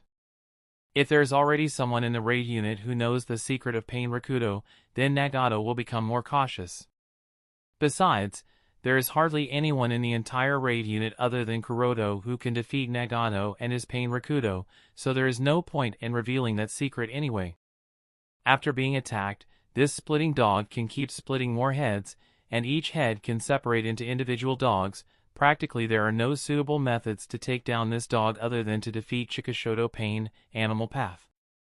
With the appearance of these summoned beasts, the situation of the battlefield soon became completely passive, and almost all the Kumo shinobi that were following Killer Bee decided to stay behind and a clear path for Killer Bee to make sure that Uchiha Shinichi and Biwa Juzo, as well as these summoned beasts, do not hinder Bee-sama's path. Is it just me, or are they stopping everyone other than Killer Bee? Thought Kuroda with a frown. If Shinichi really wanted, he could have easily stopped Killer Bee, but he did not. Initially I assumed that it's probably because he has no intention, but now that I see those summoned beasts also specifically targeting everyone other than Killer Bee, it makes sense now. At the same time I understand why Killer Bee could make it up to here. It's because he is being led to the center of Amigakure. Does that mean Nagato wants to capture Hachibi too? But isn't this too soon for Akatsuki organization to start capturing Bijou? Or has this also changed because of the butterfly effect? What am I even thinking? Of course, it has changed, Kuroda muttered while shaking his head. At this time, 4 more figures appeared in Kuroda's field of vision. These 4 figures were hiding in multiple places. One was Jiraiya hiding inside a toad. The toad was slowly approaching Chikashoto Pain, Animal Path. The other 2 were Kakashi and Guy, while the last one was a white snake. All 4 of them were obviously attracted by the battle taking place here. Orochimaru is already here. I just hope that he doesn't do anything unnecessary, Kuroda thought, then put attention on Jiraiya. Jiraiya's plan wasn't hard to figure out. When Jiraiya exhausts all his methods, he should be able to deal with the 3 weaker Pain, and with the assistance from Kakashi, perhaps 4 Pain? And combining them together with Killer Bee, the 4 of them together should be able to hold their own against Pain Rakudo for a little while at least. Now, if only I can locate the location where Nagato is hiding. With this intention, Kuroda focused on Chikashoto Pain, Animal Path, and tried to study the chakra pathway that should give him the right direction of the location from where Nagato is remotely controlling the puppet. While Kuroda tried to locate Nagato, Jiraiya on the other side also revealed himself. Ranjishigami no Jutsu. Jiraiya's white hair suddenly grew longer and harder as steel wires and tied Chikashoto Pain, Animal Path, in a close binding, restricting all of his movements. Jiraiya then jumped closer to Chikashoto Pain, Animal Path, intent on questioning the person. Boom! But before Jiraiya could land closer to Chikashoto Pain, Animal Path, suddenly an explosion occurred and he flew out from his position and landed on the road, although he managed to keep up his balance and thus did not incur any injury. When the smoke cleared, everyone could see 2 more shinobi other than Chikashoto Pain, Animal Path, each wearing the Akatsuki cloak. Both of them are fat, with one being bald and the other having orange hair similar to Chikashoto Pain, Animal Path. What's characteristic is that both of these also had the same eyes, with a ripple pattern which was other than Rinnegan, and these 2 are Shirato Pain, Azura Path, and Gakido Pain, Preta Path, respectively. With the appearance of Shirato Pain and Gakido Pain, Kakashi and Guy also appeared next to Jiraiya by using Shunshin no Jutsu. Looking at the 3 Akatsuki members with the same ripple pattern eyes standing at the top of the tower, Kakashi was shocked. What? How could all 3 of them have the Rinnegan? Jiraiya noticed the arrival of Kakashi and Guy next to him, but he was not in the right mindset to be able to respond to the arrival of the 2. Initially, Jiraiya could have believed that Chikashoto Pain might be Nagato. His appearance has changed a lot, but Jiraiya could never forget those ripple pattern eyes. However, with the simultaneous appearance of Shirato Pain and Gakido Pain, who also have the same ripple pattern eye, he was confused and at a complete loss of any understanding of what was going on any longer. Chikishoto Pain crouched down staring at Jiraiya with indifferent cold eyes, and slowly said, "Jiraiya-sensei, you shouldn't be here." Chapter 353, Chikishoto Pain crouched down, staring at Jiraiya with indifferent cold eyes, and slowly said, "Jiraiya-sensei, you shouldn't be here." Kakashi and Guy, both stunned, immediately turned towards Jiraiya with an incredulous expression. Obviously, the term sensei used by Pain to refer to Jiraiya was the last thing they expected.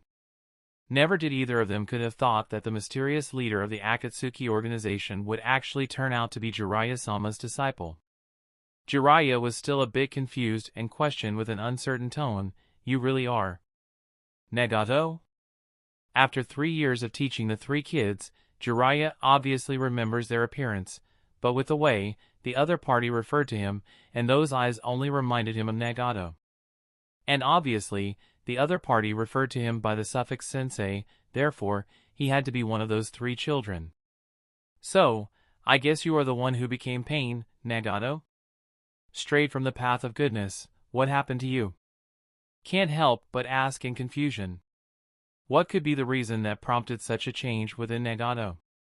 However, Chikishoto Pain only said, "You don't need to know, after all, you are an outsider." Jiraiya's face sank. "You really have changed, Nagato." He looked up at the kunoichi hovering high above in the sky, observing the entire battlefield with an indifferent expression, did not even look at him or pass a greeting. Jiraiya's heart suddenly felt sad. Did everything I taught the 3 of them for 3 years mean nothing to them? If the one with the ponytail is Nagato, then who are the other 2? And why do they also have the Rinnegan? Kakashi on the side could feel that Jiraiya's situation was not alright, and he asked in a worry, "Jiraiya-sama, are you alright?" And about what Pain spoke. Jiraiya sighed, and explained it was during the last years of the Second Great Shinobi War. After the Sannin's battle with Hanzo of the Salamander, we were approached by 3 orphan children for food, and seeing that we were shinobi, one of the 3 kids asked us to teach them ninjutsu. They wanted to protect themselves, and I did. I stayed in the Land of Rain for 3 years and taught the 3 of them. Apparently, I never expected that they would stray from the path of goodness. Guy asked, "So, did all 3 of them have the Rinnegan?" Jiraiya shook his head and said with a solemn expression, "That's what I don't understand, only one of them had the Rinnegan." After a pause, Jiraiya turned towards Chikishoto Pain and questioned, "Nagato, what happened to Hiko?" Chikishoto Pain spoke with a bit of melancholy, "Oh yes, there was such a fellow once, wasn't there? But he died a long time ago."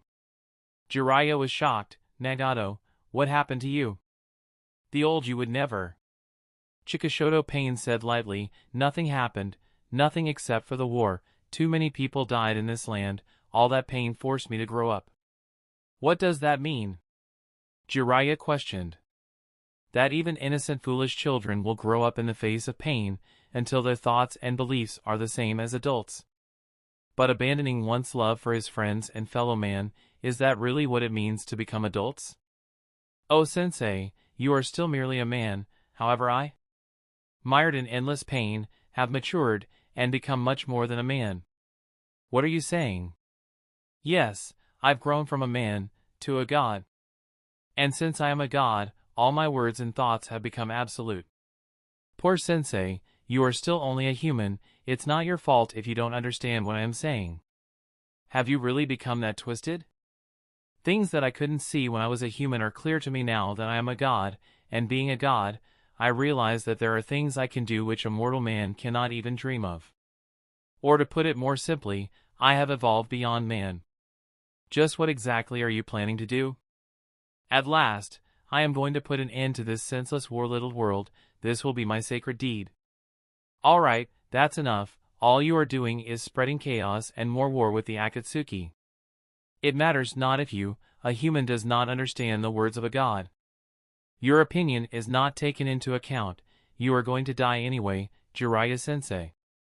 To me, you are like a single-celled organism who hasn't evolved at all." "Ha ha ha. Kuchios no jutsu. Imagine a kid treating me like a kid. Well, I have news for you, kid. I am not human anymore either. these tears of blood, overflowing with rage. I went from Sannin to Sannin, the monstrous toad of Mount Myaboku. I am Jiraiya-sama, arg. You haven't matured at all, sensei. You are just as clumsy as ever. Even Kakashi and Guy did not know what to make up of this conversation. Poof! Poof! Poof! At this time Chikashoto Pain pressed his hands together, and 3 different white smoke explosions. When the smoke cleared, it revealed 3 different summoned beasts, a giant snake-tailed gecko, a giant bull, and finally a giant lion. Seeing that the battle seems inevitable, Jiraiya said to Kakashi and Guy, "Why don't you two deal with all those Kuchiyos and buy me some time?" Kakashi and Guy looked at each other and nodded. Why does he have so many of these Kuchiyos in the first place? Kakashi can't help but mutter as both he and Guy ran towards them. Jiraiya then continued, "While I will teach this foolish disciple of mine some lessons that he has forgotten in the intoxication of power, Gameken-san, against this foe there would be no fooling around. I am going to use honored Sannin mode." "What? You don't mean?" The toad Gameken, on top of whom Jiraiya was standing, said. "Yes indeed, I am summoning the 2 great toad sages.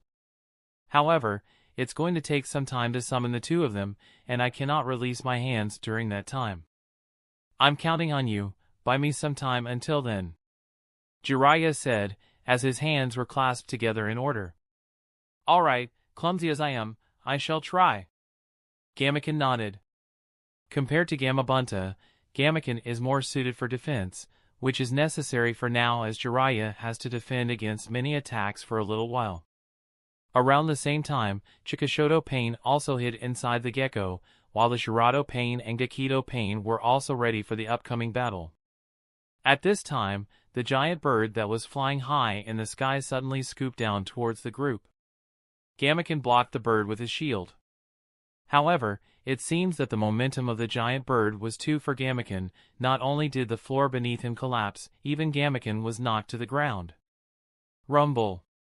Rumble! While Gameken was down, the giant centipedes suddenly burrowed out of the ground and bit on the legs of Gameken. Gameken couldn't take care of all those injuries. He immediately turned over and inserted the Susamina on the head of the centipede to the ground, trapping it in place, making it difficult for the centipedes to move. On the other side, Guy's fighting spirit was over the notch. He was very eager to let his youth shine, and this was clearly visible from the simultaneous powerful kicks he was raining on the bodies of the giant multi-headed dogs.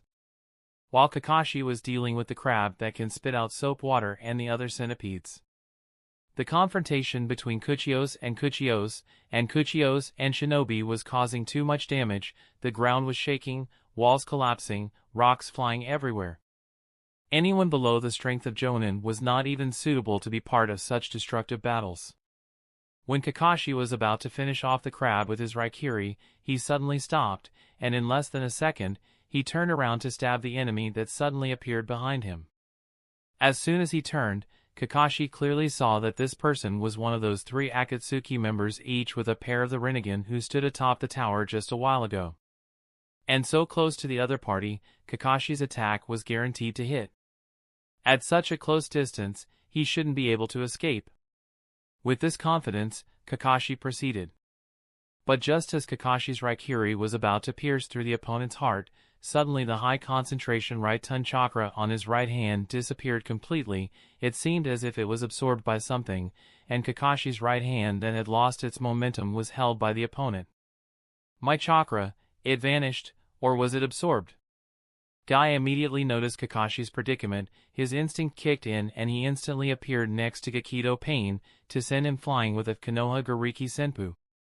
But Guy's Konoha Gariki Senpu was easily blocked by the opponent with his other hand.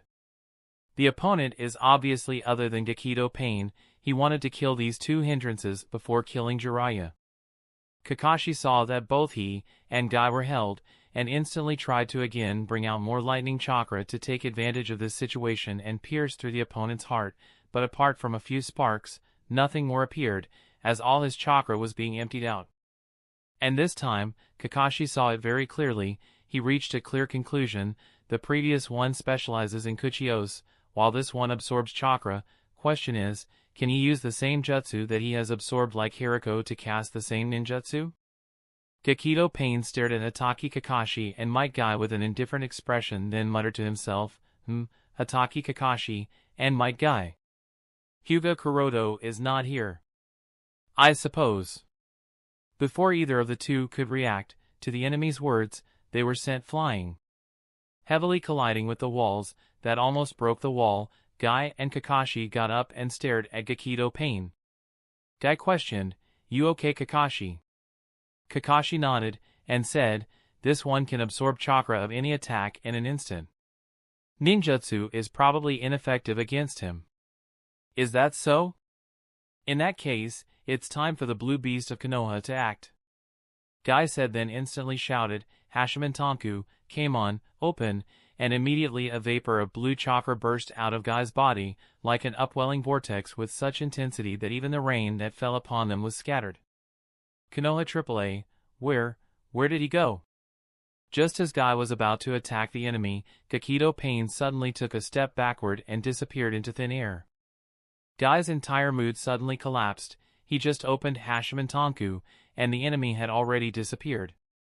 Kakashi said, "Be careful, he has hidden inside the mouth of that strange gecko." Although Gakido Pain's speed was incredibly fast, it did not escape the insight of Kakashi's Sharingan. In just a moment he discovered that Gakido Pain has hidden inside the mouth of Gecko. Whoosh! Whoosh! Whoosh! Whoosh! Whoosh! Whoosh! Whoosh! Whoosh! Just when Kakashi was telling Guy the location of the gecko, suddenly missiles started coming towards them. Guy looked up, and he knew that there is no way to counter so many of them at once. He instantly turned around and ran out of the range of explosion while carrying Kakashi, whose chakra was absorbed by Gakido Pain. But unexpectedly, the missiles all have a homing ability, and they continued to chase after Guy and Kakashi.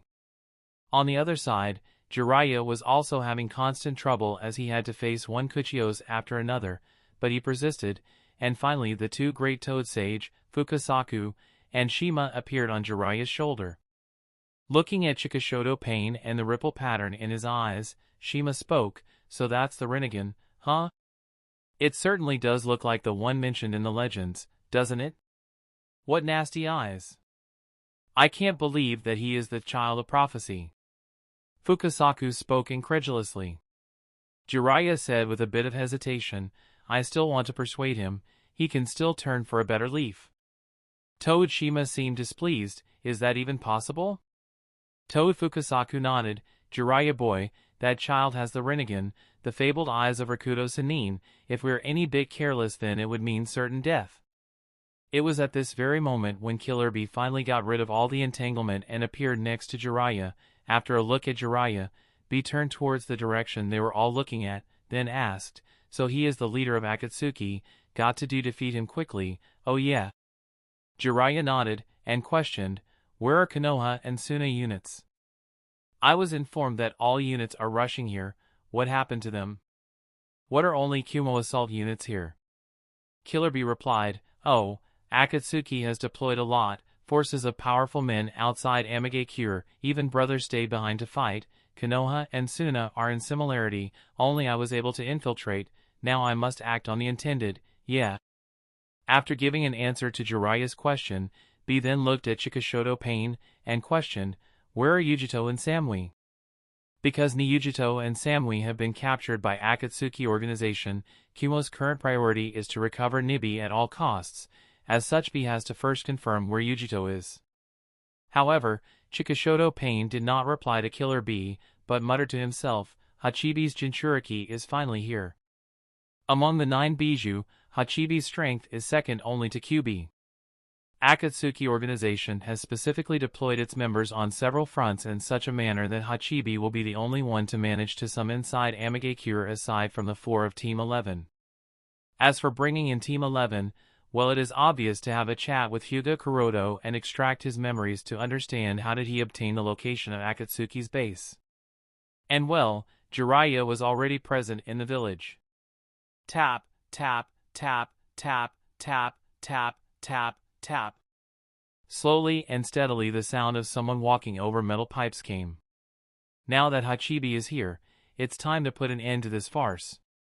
Then the indifferent words reached everyone's ears. Capturing Hachibi will be the second step to world peace. As soon as those words were finished, another shinobi with the Akatsuki cloak and orange hair, and the same ripple pattern, I walked out and stood next to Shirato Pain. This one is other than Tendo Pain. Jiraiya's eyes narrowed in shock. Wayahiko? Oh yes, there was such a fellow once, wasn't there? But he died a long time ago. These words of Nagato were repeated in Jiraiya's mind. Wasn't he supposed to have died? Killer Bee was stunned. What is going on? How come another pair of Rinnegan is coming on, Bakayaro, Kanayaro? Jiraiya shook his head with a solemn expression. No, this is already the fourth pair. While Jiraiya and others were talking, Tendo Pain clasped his hands together, and instantly, a black dot appeared between his hands. The black soon expanded and was released into the air by Tendo Pain. The black ball soon flew higher and higher, and its power started to take effect. Chibaku Tensei. Tendo Pain's cold words reached everyone's ears. Whether it was Jiraiya, or Fukasaku and Shima on Jiraiya's shoulders, or Killer Bee, each of them felt an extreme threat from that.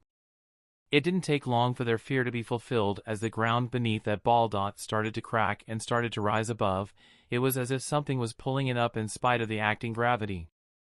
Toad Shima, who started to rise in the air despite the resistance she put, can't help but panic. What's going here, Pa?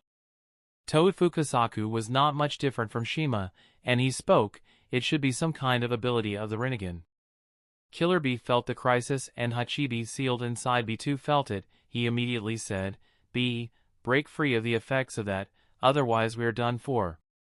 Jiraiya also found that his body was not under his control. Damn. Under the high gravitational pull of Chibaku Tensei, everything was pulled towards it. Even the nearby tall buildings were no different for that matter. Gradually its size grew, and even the likes of Jiraiya and Sannin Mode and Killer were unable to resist being buried into the rubble and sealed inside it. With the main troubles solved, Tendo Pain's body slowly hovered above and spoke indifferently. Now stay there as you are while I get rid of everyone that has no use. Chapter 354. Looking at the huge satellite, planetary orb, the size of which was still increasing, Kuroto's eyes narrowed as he muttered to himself, it seems that I overestimated Jiraiya-sama and Killer Bee. The scene before him clearly shows that in the face of Tendo Pain, even the Toad Sannin and Hachibi's perfect Jinchuriki cannot put any resistance. With just a single Chibaku Tensei by Tendo Pain, all expectations Kuroto had originally put on Jiraiya and Killer Bee were crushed, much less keeping Pain Rakuto occupied for a while. Neither of them could even pose any resistance. And before they could even understand what exactly was going on, both of them were sealed inside the planetary orb hovering in the sky. Shursui also saw what happened to Jiraiya and Killer Bee, and he could no longer stay hidden while the other party is close to death. Said, Kuroto-sen, we have to save them. If Jiraiya-sama and Killer Bee remain sealed within that sphere for very long, then they will die because of being unable to breathe. Kuroto no longer stopped Shursui, and nodded. Go. Be careful, Shursui-san, said Itachi, who was standing next to Kuroto and Shursui, while he wore Homusubi disguise. Shursui nodded to both Kuroto and Itachi and disappeared. With Shursui gone, Kuroto shifted his gaze and looked at three particular buildings. But after all this time, he has finally narrowed down three buildings. According to the distribution of the seals and the position of Conan hovering in the sky observing the battle, Kuroto has further narrowed down the target to two buildings. In which of the two is Nagato hiding? I will have to narrow it down as soon as possible, thought Kuroto with a solemn expression. There is only one chance of a sneak attack. If that results in a failure, then who knows whether it would be possible to kill Nagato in just one shot or not. At this time Itachi asked, Kuroto-sen, have you found it? Kuroto nodded and said, I have narrowed it down to two, I just need a bit more time. Itachi nodded and thought while looking up at Conan observing the battle, how should I fight her? On the other hand, Kuroto also had some more thoughts. The current situation has completely deviated from our initial planning. Akatsuki organization has been too prepared for this raid. From arranging the various deployment to maintaining control over the entire situation, it all seems as if the Akatsuki organization has long since expected this raid. Then there is also the point that Shinichi mentioned to Kuroda. Pain seems to be planning something big.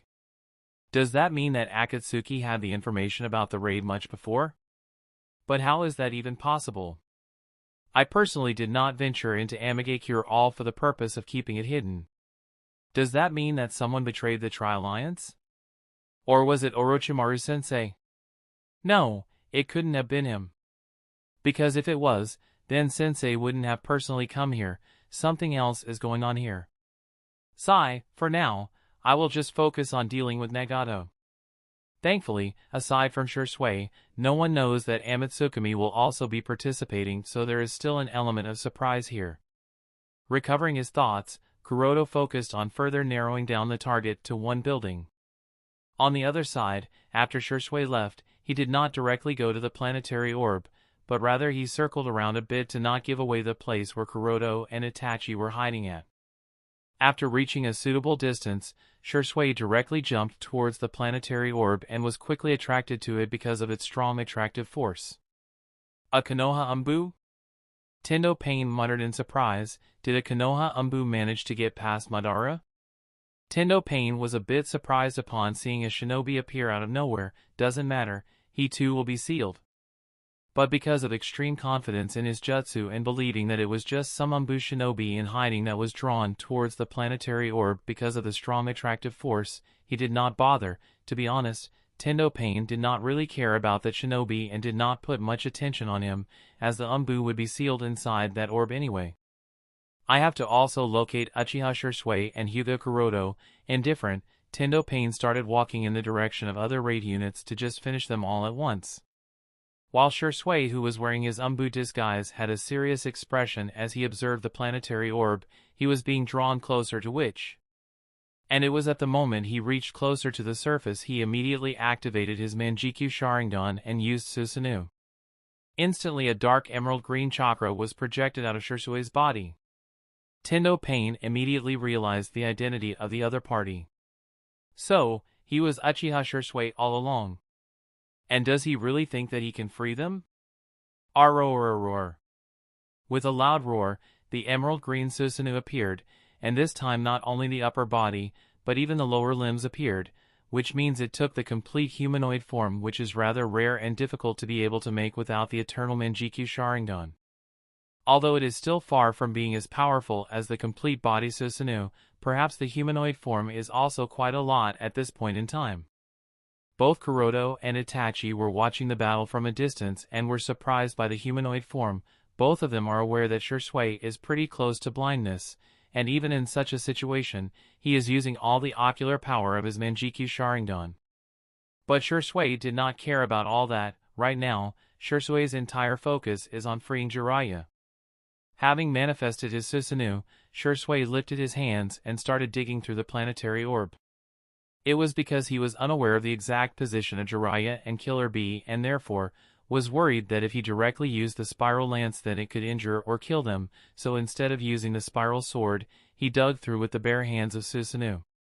But because of the large size of Susanoo, the speed of digging even with bare hands wasn't slow, and in only a few seconds he managed to get past the surface to a little deeper.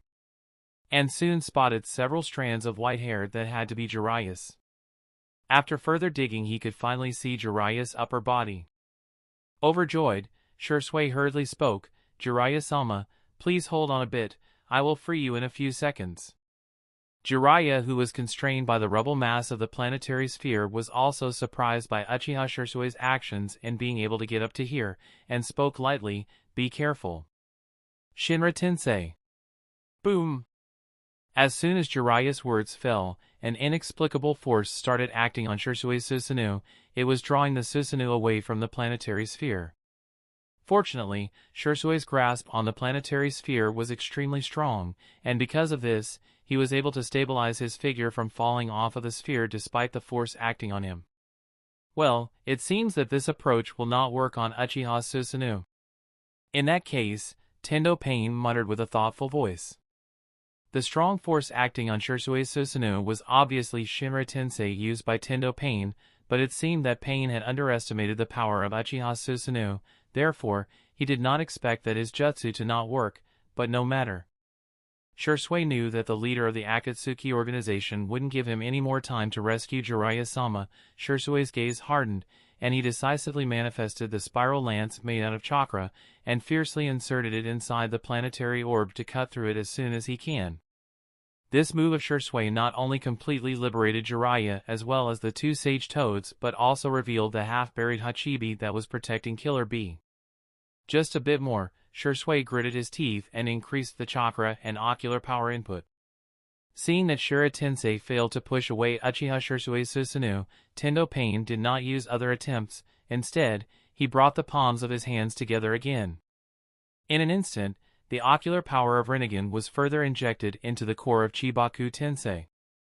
The huge planetary orb, which was starting to drop small pieces of gravel showing faint signs of collapse, immediately started to condense back again as the attractive force of Chibaku Tensei increased and its size started to grow.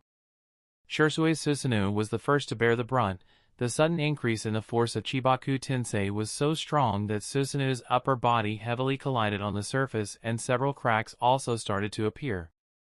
Although Shursui tried his best to resist, it seemed that he too will be buried inside the planetary sphere. Killer Bee saw that everyone was about to be sealed inside the planetary sphere, and he had to lose hope of getting out of trouble. Burst out all of his chakra. Boom! With the liberation of Hachibi, 8 long octopus tentacles suddenly stretched of him, which he focused on the same point from where Uchiha Shursui was drilling his way inside. With all the strength he could muster, he pushed Uchiha Shursui, Jiraiya, and the toad out of the sphere. Because of Killer Bee's efforts, Uchiha Shursui's Susanoo gained more mobility and he too burst out all of his strength to free all of them from the planetary orb. Under the dual efforts of Killer Bee and Shursui, some of them finally managed to escape the gravitational field of the planetary sphere and heavily landed on the ground one after another with several loud thuds. Thud. Thud. Thud. Thud. Chapter 355, Huff, Huff. Everyone heavily gasped for breath as they laid on the ground exhausted. The current state of Jiraiya as well as the two toads is not so good. Even Shursui's Susanoo disappeared. Looking around, neither of them could find Killer Bee among them, meaning that Killer Bee couldn't escape and was thus sealed inside it.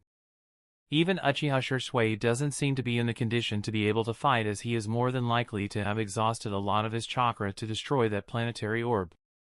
Jiraiya realizes that if Tendo Pain, standing in front of him, uses the same ability again, then no one will be able to save them. At the same time, he also realizes that among the people present inside Amage Cure, nobody other than him can defeat Pain.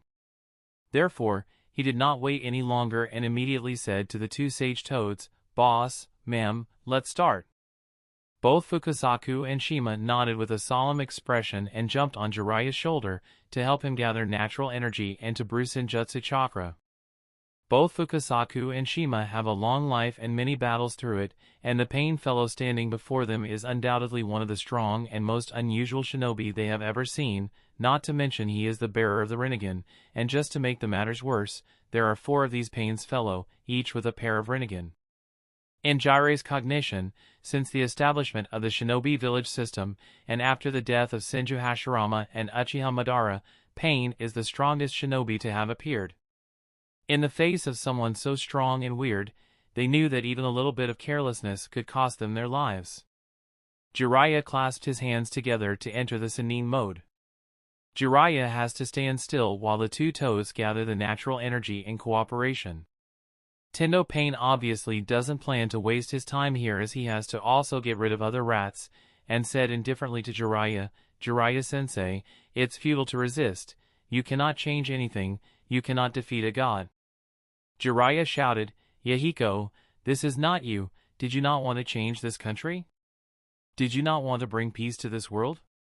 What has happened to the 3 of you?" Ads by PubFuture.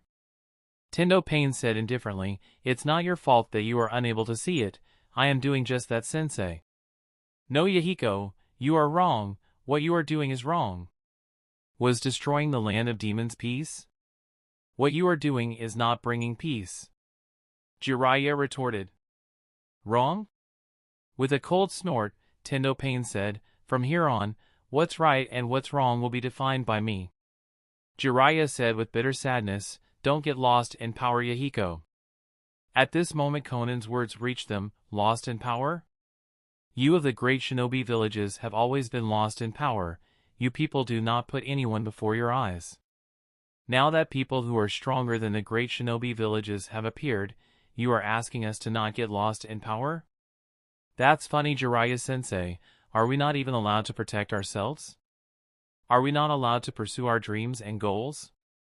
Should we just accept the fate that you people of great shinobi villages bind us to? Jiraiya looked up at Conan and said sadly, but what you are doing is starting a war, people are dying. Tendo Pain shook his head and said, no, Jiraiya-sensei, we are just re-establishing the order of the shinobi world. Look at everything around you. Are we the ones who started this war? Are we the ones who are invading others' homes? Are we the ones ravaging others' villages? You people of great shinobi villages invade others' homes and now you speak to us to not start a war? Why the Akatsuki? Why gather such dangerous nuke means? Why incite a civil war within a village? Conan, Yahiko, you have to stop all this. You, people, are children who have experienced war. You understand the destruction war brings and the pain it causes to people. It takes generations to be able to forget that pain. Do you want to see more orphans appear in the accursed world? Jiraiya questioned. The foolish ideals of bringing peace to the world with words and understanding died along with Yahiko. Now all that's left is pain, the same pain that will bring peace to the world. It is because I understand the pain that I know that it is only through pain that people can understand each other. When enough people die, those who remain will be left with the pain of losing. This pain will make them naturally avert war, Tendo said. Seeing that Conan and Yahiko could not be persuaded at all, Jiraiya was helpless and asked, where is Nagato? Is he alive? And why do you have his Rinnegan? Initially, I believed that the first one I saw was Nagato, but he is not. Where is Nagato? And how come there are so many Rinnegan bearers? Nagato. Yahiko. Conan, everyone died a long time ago, now all that's left is pain. Pain said. In their heart, they are nothing more than ghosts of the past. Their sole purpose of existence is to make Yahiko's dream come true. Jiraiya sighed, could you please just stop with the world play? Yes. It is time I kill you and be done with it. Speaking so, he slowly landed on the same street as Jiraiya and started walking towards him. Tendo Pain with his Rinnegan can see the changes happening in Jiraiya and understands that it would be pointless to wait any longer. There are probably more battles to come, so he does not want to waste any more time talking with Jiraiya. With this intention, he raised his hands and shouted, Bansho Tenin. However, Jiraiya was prepared this time, and he immediately shouted, Ranjishigami no Jutsu. In an instant, Jiraiya's hair grew, split into several strands, and was firmly nailed on the ground, stopping his body from flying towards Tendo Pain. Seeing that his attack failed to bring Jiraiya towards him, Tendo Pain shook his hand, and two black rods slid down through his sleeves and were caught in his hand. Holding these black sticks, Tendo Pain slowly walked towards Jiraiya. At the same time, one after another, several silhouettes fell from the sky surrounding Jiraiya at the center. Jiraiya looked at the faces of these silhouettes and his face changed drastically. These five are, a total of 5 people fell from the sky, and counting Tendo Pain approaching him, there were a total of 6 people, and each of them had the same ripple pattern. Each of them had a Rinnegan pair. Whoosh! Whoosh! Whoosh! Whoosh! Whoosh! Whoosh! With the sound of breaking wind, all 6 Pain rushed towards Jiraiya with black rods in their hands. A battle between Jiraiya and Pain Rakuto broke out. This was undoubtedly the most overwhelming battle he had ever fought. Within just a few breaths he was knocked out. Whether it was Kurama Rasengan, Senpo, Gomen, or some other techniques of them worked, the ninjutsu were all absorbed by one of them, while taijutsu battle against 6 at the same time was proving to be extremely difficult even for Jiraiya in the Sennin mode, as all of them can share each other's vision. In just a few short minutes, Jiraiya was kicked heavily and flew out. Shursui wanted to help but was unable to do so as a constant rain of explosive tags kept coming at him. Looking at Jiraiya with disdain, Pain said, "Jiraiya-sensei, you cannot defeat me. I am God." Boom! At this moment, Kakashi and Guy rushed out of the smoke, and behind them several multi-headed dogs. And no matter what they did, there was simply no method to kill the dog. Although they did manage to resolve the other Kuchiyos, that wasn't the case with this dog. Pain turned to glance at Kakashi and Guy, who were running from the multi-headed dogs, and said lightly, "Ah, the other rats are also here, although I am wondering where the last member of your team, that is Hyuga Kuroto, has gone, but anyway. I will first get rid of all of you at once, then go after him. I really have some questions for him that I would like to get answers to." Even if they have realized that the visions of Pain Rakuto are connected, neither of them could pose a resistance. Might Guy, after opening Hashiman Tonku, posed some resistance, but it wasn't strong enough to subdue Pain Rakuto.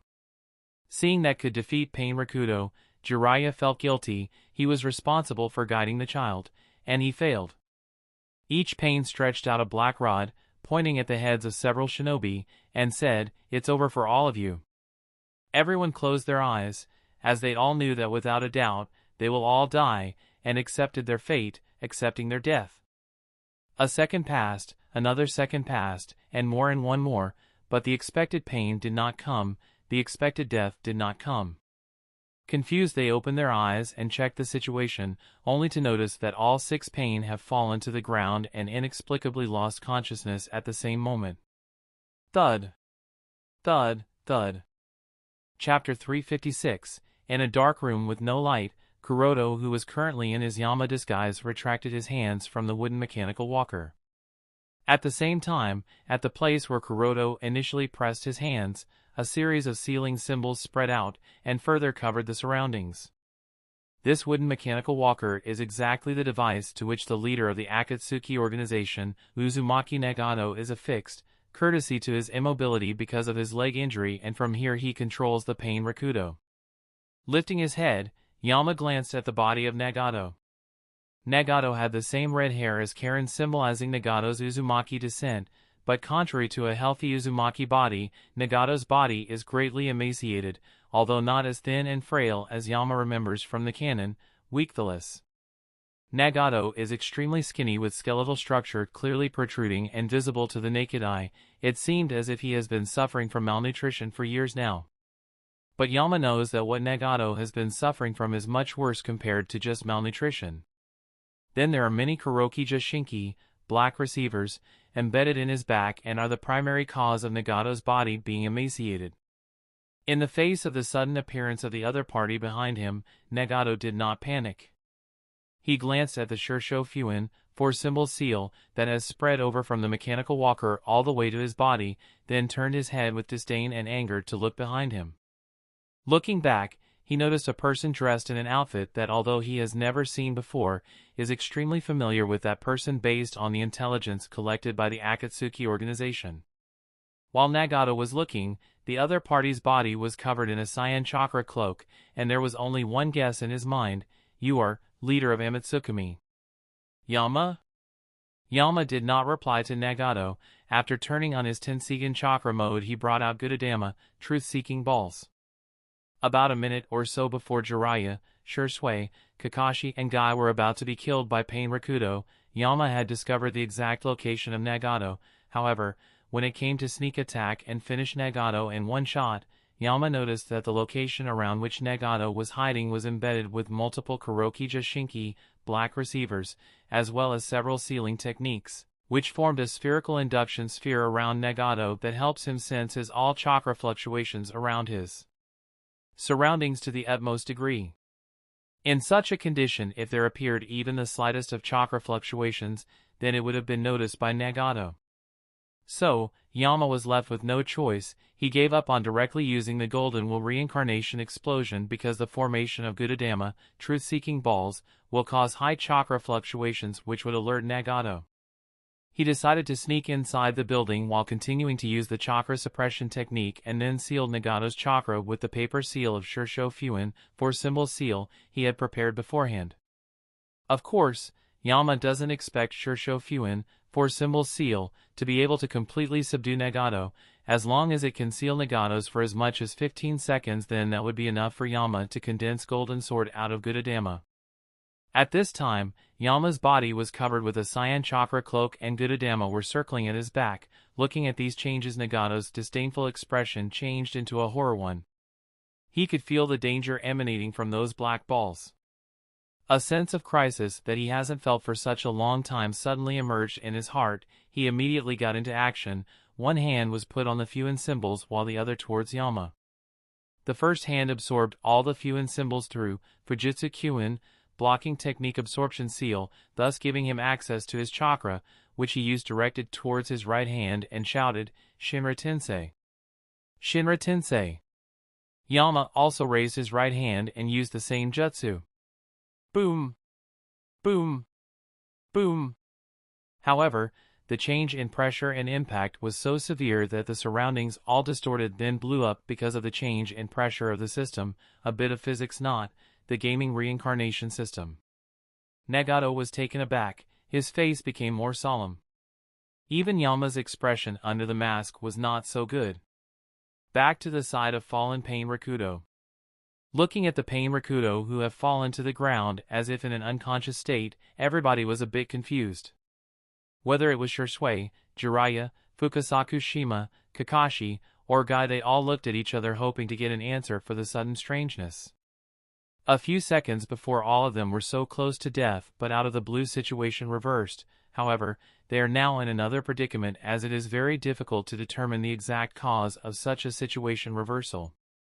Shisui was of course different from everyone. He knew exactly what was going on. The fact that Pain Rakudo has stopped functioning and fallen to the ground helpless must mean that Yama has made his move. As for whether the result would be a success or a failure is hard to figure out for him at this point. The body of Shirado Pain was also covered with multiple Kuroki Jashinki, and the body was also cold with a pale skin texture. It was not too hard to determine that it was nothing but a corpse. Shocked, Guy once again confirmed, then said to the rest, "There is no physical injury on the body, it's just that." Kakashi questioned, "Just what?" Guy said, "It's a corpse. Whoever he was has been dead for a very long time. There is no pulse, no heartbeat, no breathing, there are no signs of lives, even the body temperature is cold." Everyone can't help but be more confused by what Guy said. They all got up from the ground, looked at the other 5 Pain with vigilance, then at the various Kuchiyos. All the Kuchiyos have suddenly stopped moving or attacking everyone. They were also affected in the same way as the Pain Rakudo, who have suddenly stopped functioning and have been standing still in their positions, as if they are in a daze, then disappeared one after another, leaving behind nothing but white smoke. At this time, one shinobi ran towards the crowd. Everyone raised their heads to see who he was and sighed in relief after realizing that he was not an enemy. Shisui was the first one to ask, "Kuroto-san, did you find anyone?" Yup, it was Kuroto who came towards them, or not exactly Kuroto. This person is actually Sandaime Kazekage puppet, who is now covering up for Kuroto's absence.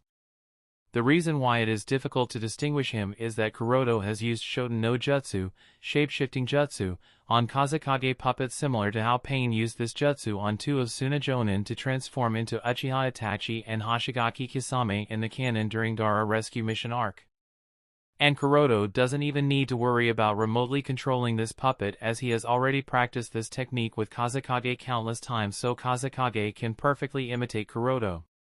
Shisui is of course aware of this, therefore, he spoke to Kuroto without any hesitation. Kuroto shook his head, "Nothing, I did not find any of the 2, neither Ryujito nor Samui." Everyone nodded, then focused on Rakudo Pain. For a brief moment, Jiraiya looked up and found that Conan was no longer there. After sighing, he focused his attention on Pain Rakudo. Jiraiya spoke, "Hyuga, Kuroto, can you confirm whether these 6 are corpses or not? Or something strange within their bodies that is worthy of attention?" Kuroto nodded and activated his Byakugan. As asked by Jiraiya, he carefully studied the 6 corpses one by one. After a few seconds of analysis, he said, "There is no heartbeat, pulse, breathing, of their other autonomy is functioning, not even chakra formation, so they are indeed all corpses, but Jiraiya raised an eye at Kuroto's emphasis, and asked, "But what?" "Well, there is no cell degradation or bacteria breeding, so I would say that although these bodies are all corpses, they are not disintegrating. There is one more thing, although these bodies are not producing chakra on their own, there are traces of chakra being present within them. What's stranger is that the chakra signatures in all 6 corpses are exactly the same," Kuroto said. Kakashi questioned, "But how is that even possible? How can 6 different people have the same chakra signatures?" At this time, Jiraiya shook his head, and spoke as if he has just realized something. "No, actually, it is possible." After a pause, he questioned Kuroto, "Look more carefully, there has to be something more you will find." Kuroto said, "Well, there is no need to look, the last thing that seems odd is the arrangements of those piercings. Well, aside from the facial piercings, the majority of the other black piercings are in the key nodes in the chakra pathway of a human, but because these bodies are not producing chakra on their own, and yet they have chakra, I would say that these piercings are the cause of chakra flowing through them. And with the way these piercings are arranged in all 6 of them, it can only mean that." Shursui continued, "It can only mean that these are some sort of chakra receivers." Kakashi, Jiraiya, Fukasaku, Shima, and Kuroto nodded. On the other hand, Guy was looking at them with a confused expression, and asked, "So? What does that mean?" Kakashi explained, "It means that these are all puppets, being controlled by a 7th person. Those piercings are what gives them chakra, as they are all chakra receivers, and up until now we were only fighting against mere puppets.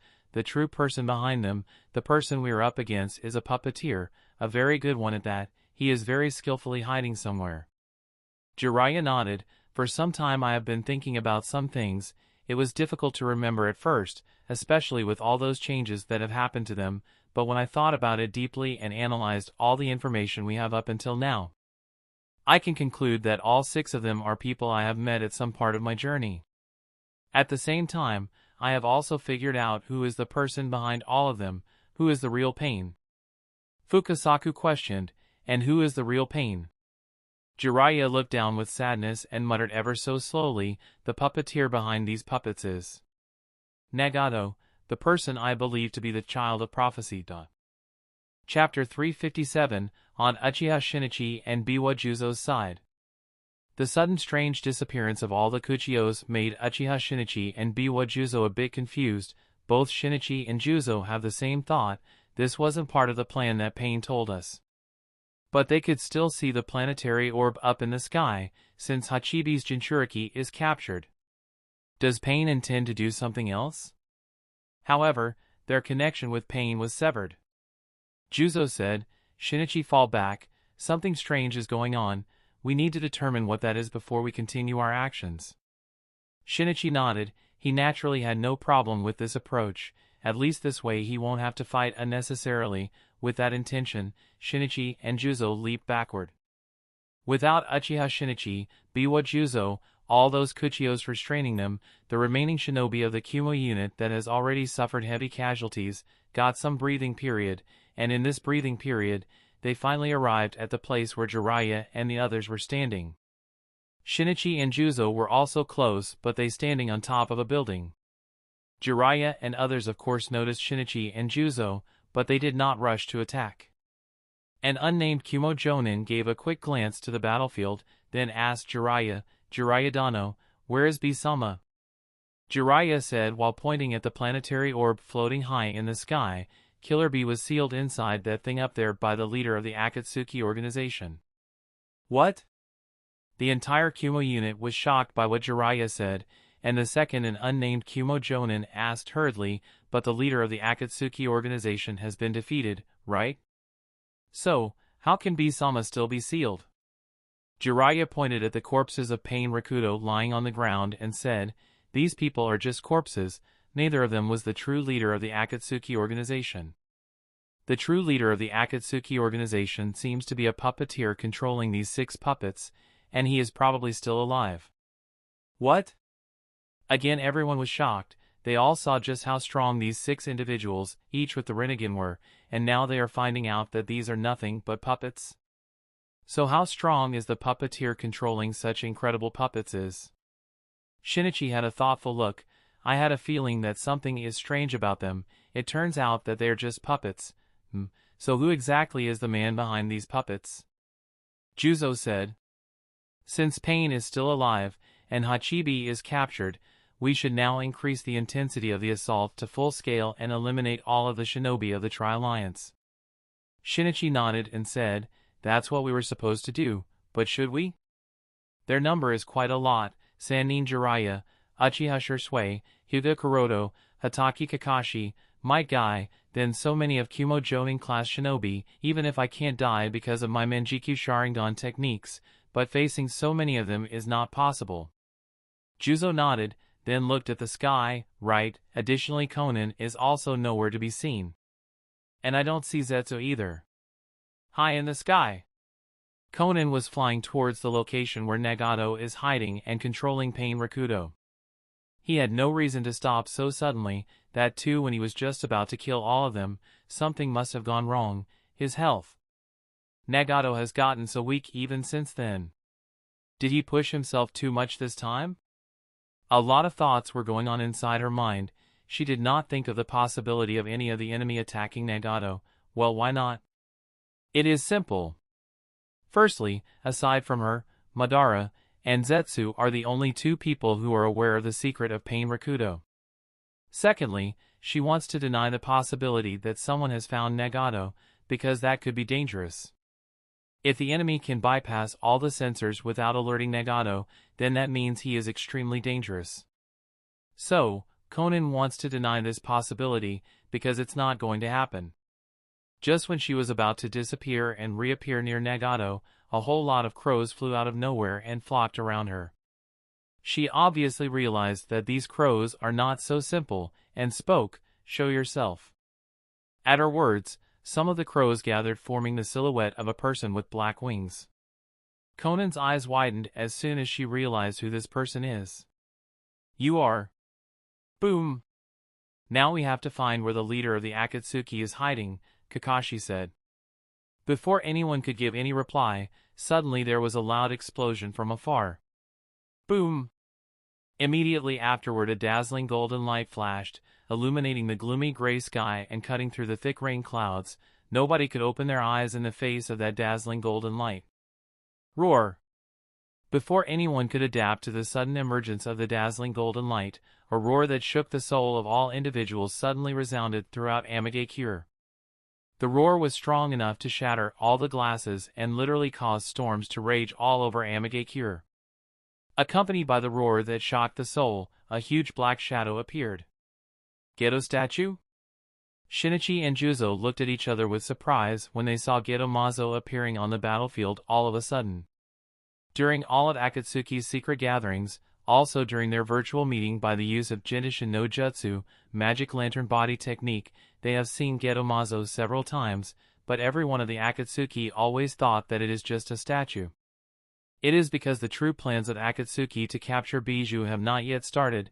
The members of Akatsuki are generally informed, but they are not exactly clear. Therefore, what exactly is Geto Mazo is unknown to everyone, other than believing that it is some sort of statue. Therefore, they generally call it Geto statue. Soon everyone noticed the golden light turning into a golden sword hundreds of meters long, extending up to the heavens. The golden chakra sword that extended up the heavens was severely slashed down at Geto Mazo. Geto Mazo also roared heavily and raised its arms to attack someone. Whoosh! Boom! Slash! Explosion! As the huge arm was waved, the surrounding towers that came in their way were all swept away and collapsed like dried branches.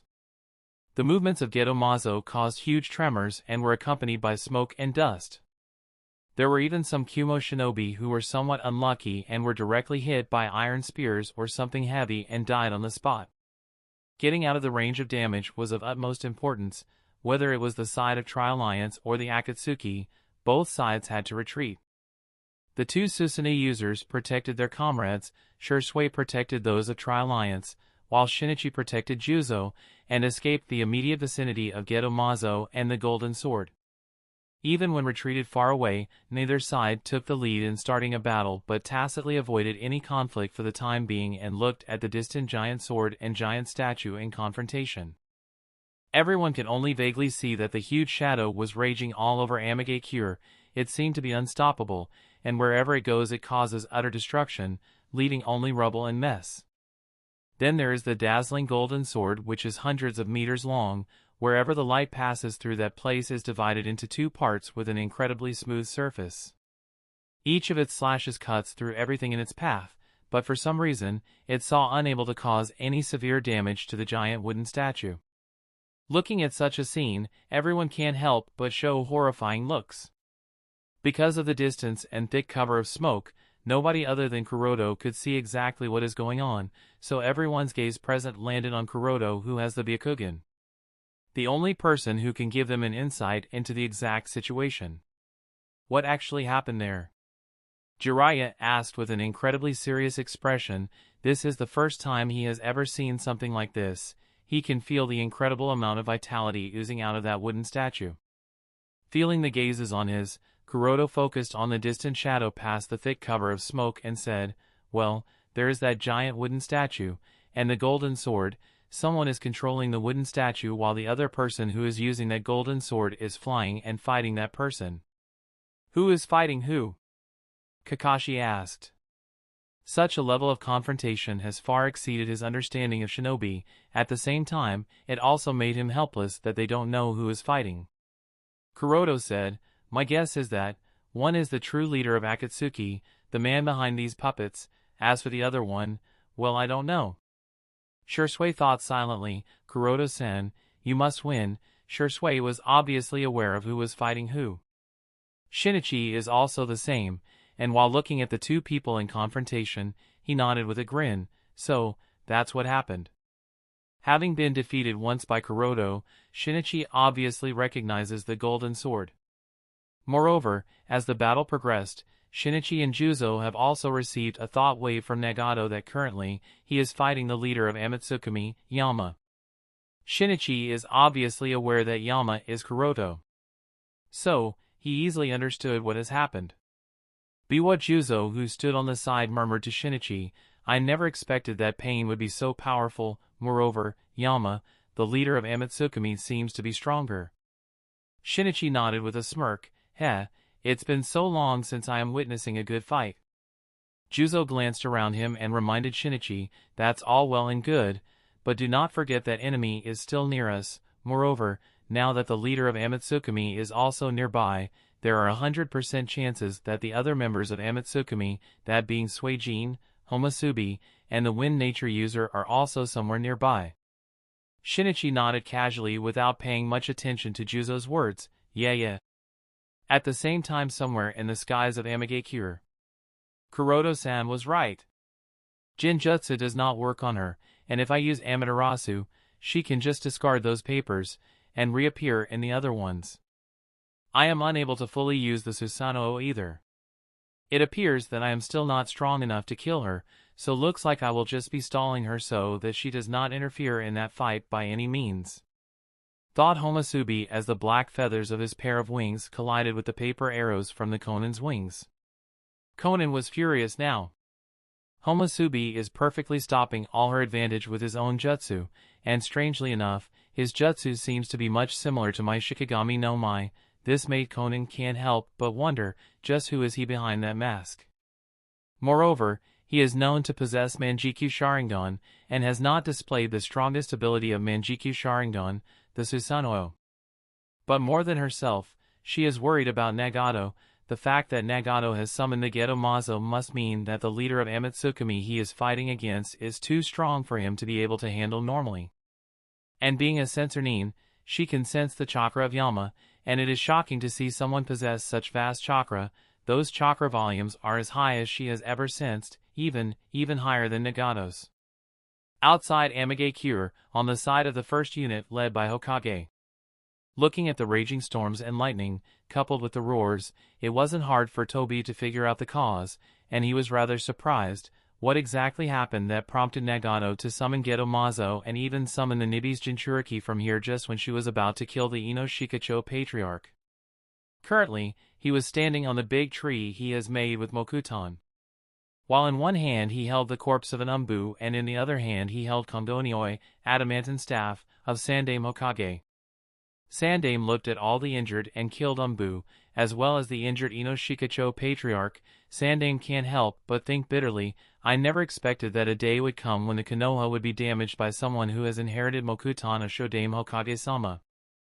Chapter 358, looking at all the injured and killed Umbu, as well as the injured Inoshikacho patriarch, Sandame can't help but think bitterly, I never expected that a day would come when Konoha would face an enemy who has inherited Shodame Hokage-sama's Mokuton.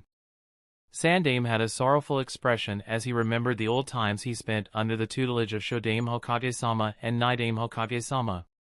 It is no exaggeration to say that Konohagakure was built solely on the powers of Shodame-sama's Mokuton.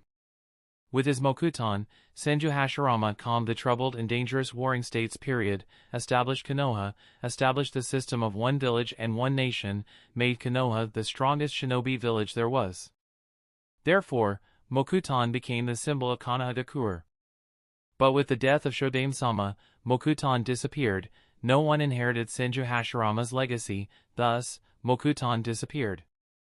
Konoha leaders couldn't accept the fact that Mokuton has disappeared. In order to change this reality, they started experiments to transplant Hashirama cells into volunteer adults in an attempt to recreate the god of shinobi.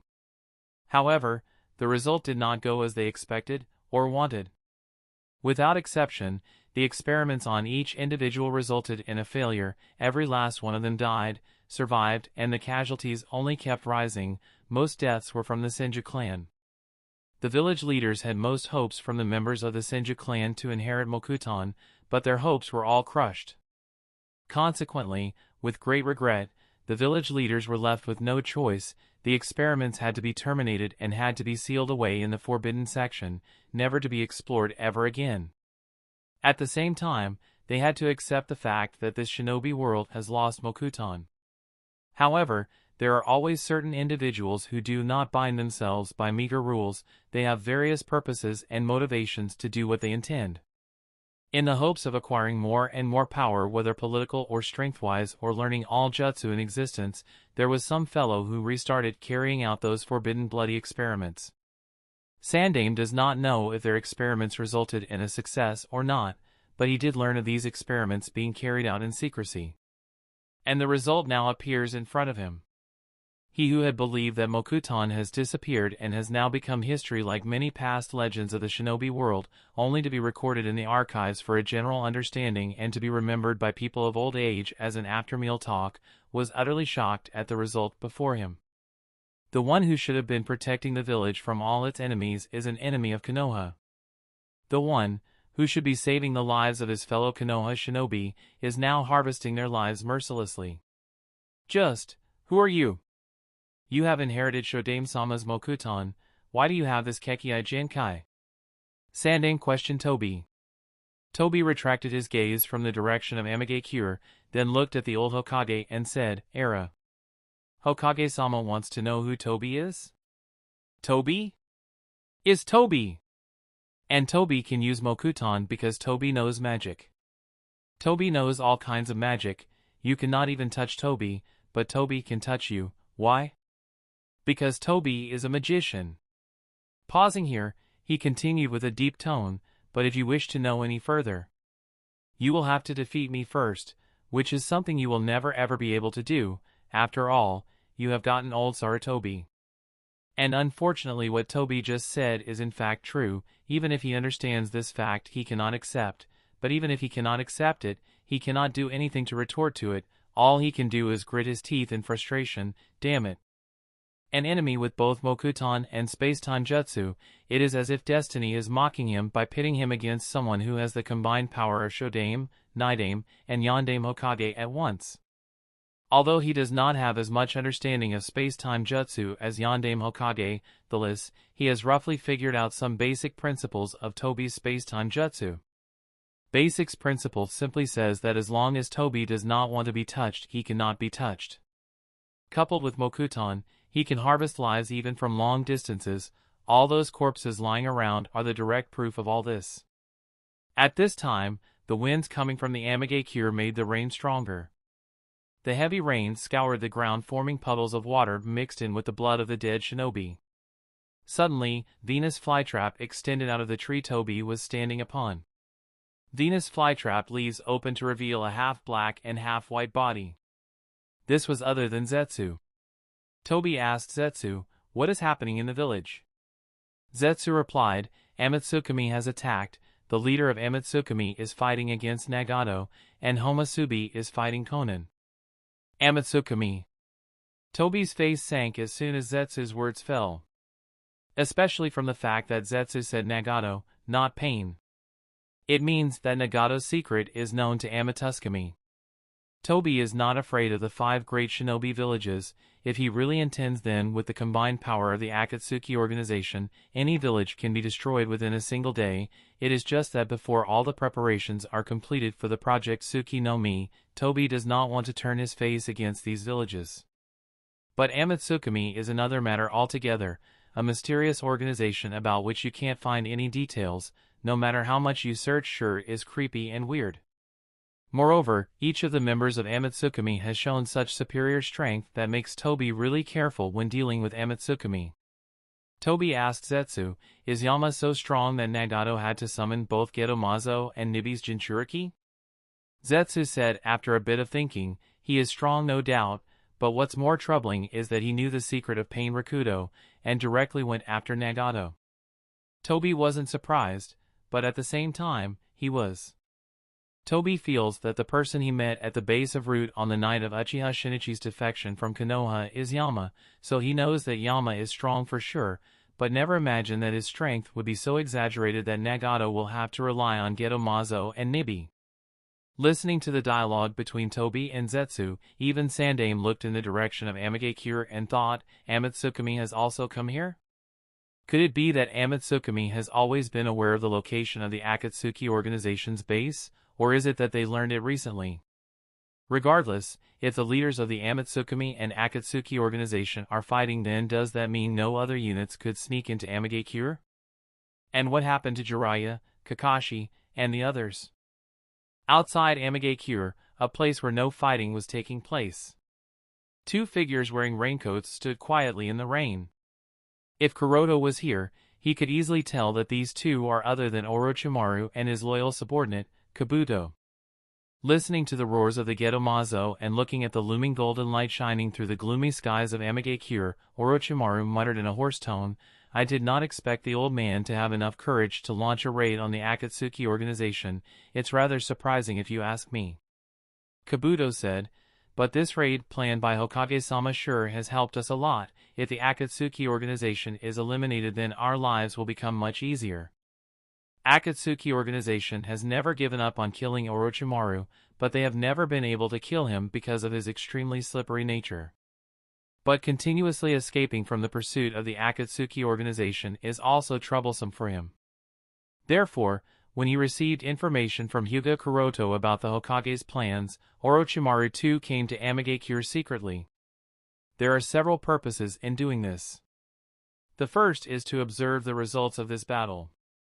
Second, as much as he wants to deny it, he did have the intention to help out the Tri-Alliance, if need be, as the Akatsuki organization is a common enemy. Third, and most importantly, if possible, to reap some benefits out of this raid, perhaps acquire the body of either Uchiha Shinichi or that of Uchiha Shisui, or if at all possible then of Pain. But he changed his mind after witnessing some more things. When he saw, through his white snakes, Pain Rakudo, Orochimaru was rather intrigued, and when he learned the secrets of Pain Rakudo being nothing more than puppets, Orochimaru was more surprised. Similar to Jiraiya, he also reached the same conclusion. Perhaps the third child is the one controlling Pain Rakudo, the one named Nagato. Feeling that he has learned something interesting and with the desire to know more, Orochimaru made his snakes go deeper into Amigakure to search for the location of the third child. Just when he felt like he has gotten closer to something, then this happened. Gedomazo and Golden Sword appeared out of nowhere. While looking at that existence which can't be called anything short of a monstrosity, as well as peering at all the information he has gotten of the various battlefronts, Orochimaru can't help but think, I am surprised that Akatsuki is able to single-handedly defeat all the 3 villages at the same time. If I hadn't known any better, I would have scoffed at such a sight. Konoha, Suna, and Kumo formed a tri-alliance, yet they are unable to dominate this battle. Perhaps I was too hasty in leading the Akatsuki. If I had stayed within this organization for a while longer, I might have learned more things that would have helped me reach quite a lot closer to learning the truth of this world. Sigh, there is no reason to delve and regret on these matters now. While Orochimaru was busy thinking some things, Kabuto asked, Orochimaru-sama, do you have any information as to who are the 2 people fighting at the center of Amigakure? A trace of curiosity flashed in Orochimaru's eyes, and he said, one of them, the one controlling the large wooden statue, should be the leader of the Akatsuki organization, one remotely controlling those pain avatars, the one named Nagato. As for the other one, Kabuto asked, who is the other one? Orochimaru thought a little, then shook his head. Honestly, I do not have any idea who the other person is, for the time being, at least. No shinobi of either of the 3 villages partaking in this battle seems to have such strength, so it is difficult to guess. On Suna's side. Damn that bastard Pain, making me have to hide and wait in secret while everyone is having so much fun. Cursed a teenager in annoyance while he hid as best as he could in wait of the best timings to make his move. Chapter 359, a few seconds earlier in Amigakure. Yama, while wearing his Tenseigan chakra mode, had a gloomy look on his face at the moment. He really did not expect Nagato to be able to simply absorb the 4 symbols seal, despite the seal sealing his chakra, not to mention being able to summon Gedomazo in less than a second when his Shinra Tensei failed. By the time Yama had used Kinrin Tensei Baku, Golden Will Reincarnation Explosion, to kill Nagato in one shot, he had already summoned Gedomazo that protected him from Kinrin Tensei Baku. Others may not know what exactly is Gedomazo, but Yama knows this thing through and through. Simply put, Gedomazo is the husk of Jubi. It can also be said that it is an incomplete form of Shinju, God/divine tree. Although made out of wood, its structure is made of extremely dense wood and so damn hard that it can't be cut even with good Adama, truth-seeking balls. This thing is immune to all forms of ninjutsu, other than space-time jutsu like Kamui that Kakashi used to sever one of its arms in the canon, but that thing too is useless as it will ultimately regrow. Although Yama's golden sword is able to barely bypass its defenses, attacks on Gedomazo feel like a simple knife hitting on the hard diamond surface. It is as if hitting a blunt surface. Moreover, the moment the sword is drawn out, the part regenerates itself, making the attack ultimately useless. Not to mention the extraordinary vitality that it contains. Yama even fears that if this thing is absorbed by Nagato, then all those injuries of Nagato will heal, which would be more dangerous. And to be honest, Yama is not much surprised after realizing this fact. If it was even possible to destroy Gedomazo, then Rakuto Sanin should have already done it a millennium ago. He and his younger brother Otsutsuki Himuro wouldn't have wasted time and effort in sealing this thing on the moon and have the later generations of Otsutsuki clan on moon to guard this thing. Boom! Boom! Boom! At this time, Gedomazo waved its arms fiercely and attacked Yama. Although Yama dodged all of them very easily because of his high speed, it was all still a wasted effort as there is no stopping of Gedomazo. Wherever it passed, it left a mess and destruction behind. Buildings were simply destroyed, houses were trampled. Damn it! Looking at those giant arms continuously rushing towards him, the shockwaves and boulders and gravels and metal bearings and smoke mixed in, Yama was getting highly annoyed. Yama very well knew that he can't keep on dodging forever, so while keeping the golden sword intact and using it to parry the incoming attacks, he further condensed 2 good Adama in his right hand, then injected Tenseigan chakra into it, waved his other hand fiercely, Jinrin Tensei Boku. Silver Will Reincarnation Explosion. Whoosh! Boom! Instantly a silver hurricane aroused from Yama's hand and slammed heavily on Gedomazo that too had waved its arm fiercely and caused a literal storm to roll in the direction of Jinrin Tensei Boku. The 2 storms collided, which resulted in a huge shockwave that sent most of the rubble and boulders flying away. Boom! The shockwave further resulted in the change of wind pressure, which immediately caused sharp cutting winds all over Amagakure. Even Yama and Gedomazo were affected by the resulting storms, and Yama, who had the Tenseigan chakra cloak on his, was sent flying and hit the ground heavily, causing a large depression to be produced in the ground as a result. Gedomazo wasn't much better. It too was overturned and flew away several hundred meters on the other side and heavily collapsed, further destroying Amagakure.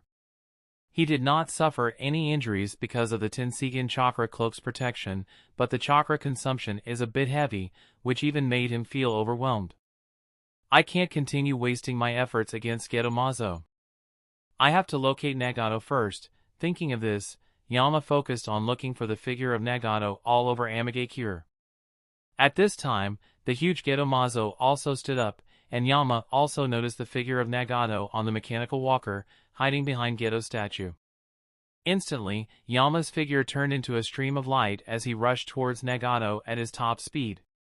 Nagato obviously noticed the incoming Yama, and bringing forth both of his hands, he roared, "Shinra Tensei!" As soon as Yama was about to reach closer to Nagato, an extreme strong repulsive force with a much stronger intensity that was capable of destroying the entire Amagakure swept in all directions, with the mechanical walker as the center, swept over the entire Amagakure, causing everything in its path to fly far, far away. Yama wasn't an exception. His body was suddenly subjected to a hammering gravitational repulsion head-on, and he was thrown off, heavily collided with one of the walls that were flying away and caused him to puke blood. Arg, this one seriously hurt, damn him, cough cough, just how much a freak is he to be able to, huff huff, to be able to, still have so much chakra. Yama cursed under his painful breath as he was still subjected to strong gravitational repulsion.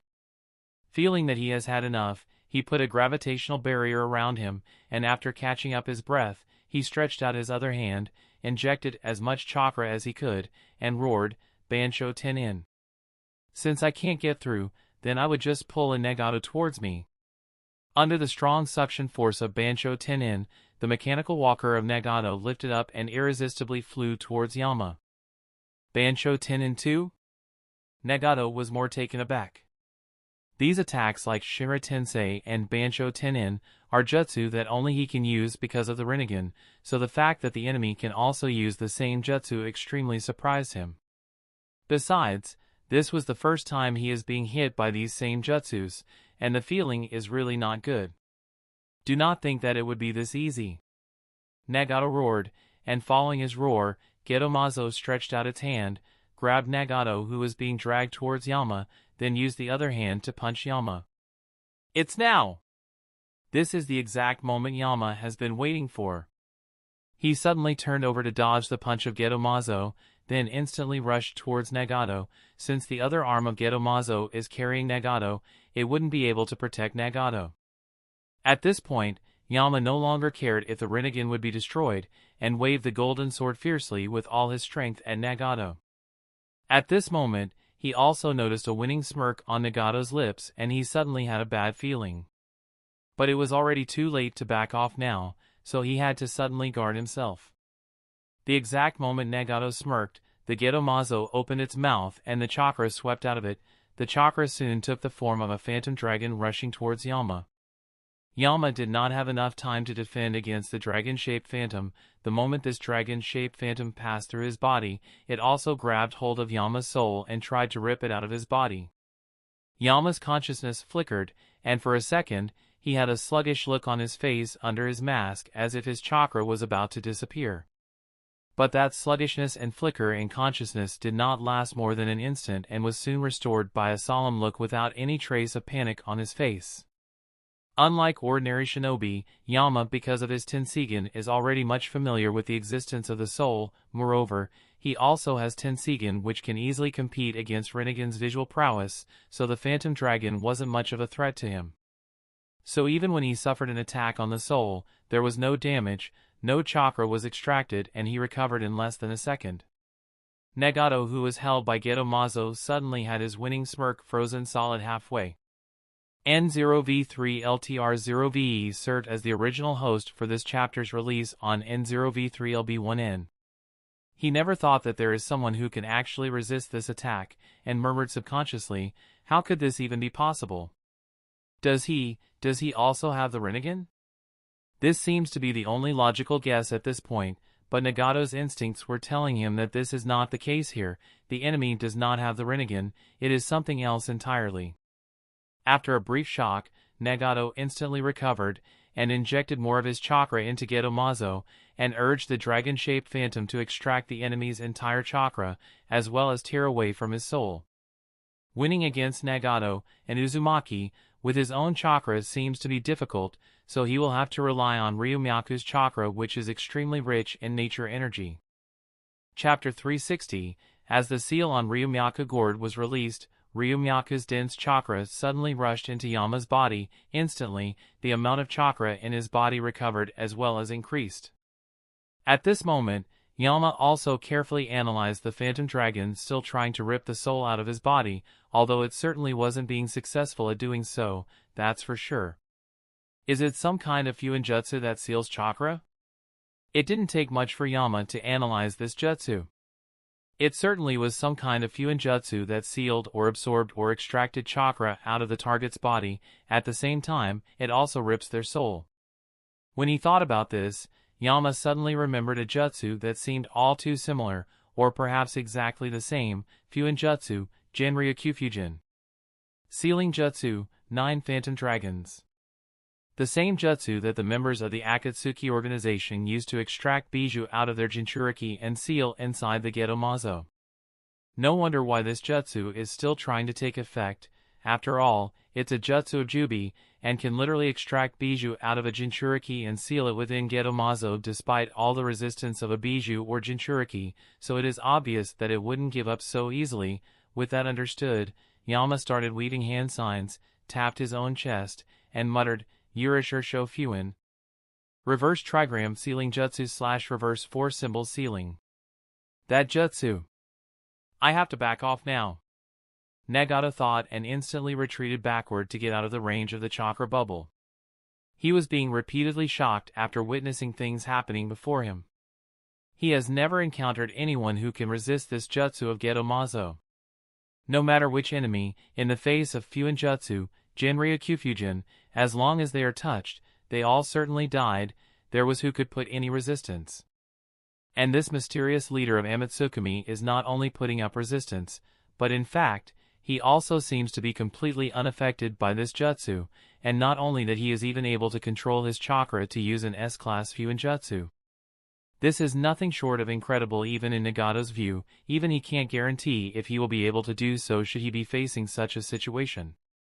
Instantly, a cyan chakra gushed out of Yama and soon formed a cyan bubble around him. The phantom dragon too was inside the cyan chakra bubble. Yurishirsho Fuin is an S-class fuinjutsu capable of sealing everything within the chakra bubble inside the caster. It is the same jutsu that Shimura Danzo used to try to seal Uchiha Sasuke inside him upon his own death. And Yama is using the same jutsu here. The difference is just that instead of sealing somebody, he is sealing the dragon-shaped chakra phantom inside him. With the dragon sealed inside him, Gedomazo's jutsu of trying to seal his chakra and attempt of ripping out his soul would not work any longer. As for the difference in the color of the chakra bubble from being black to cyan, well, it's because the cyan chakra of Tenseigan chakra mode is wrapped around Yama, and it is this same chakra that was used in forming the bubble. With the absorption of dragon-shaped phantom, its effect on Yama started to disappear. Seeing this, Nagato's face distorted in anger. He was more angered at the fact that the enemy was absorbing his jutsu, and he shouted, "Mortal, do you think that you can defeat the god? I will make you understand that in the face of my absolute power, all beings are beneath me, all jutsu is meaningless, and any resistance is futile." With his roar, he weaved the hand signs, tiger, snake, rat, ox, dog, ram, fuinjutsu, Genryukufujin. Sealing jutsu, 9 Phantom Dragons. Coupled with his shout, the ripple pattern in his eyes glowed and rippled. It felt as if they were suddenly alive, and Rinnegan suddenly emitted extraordinary levels of ocular power.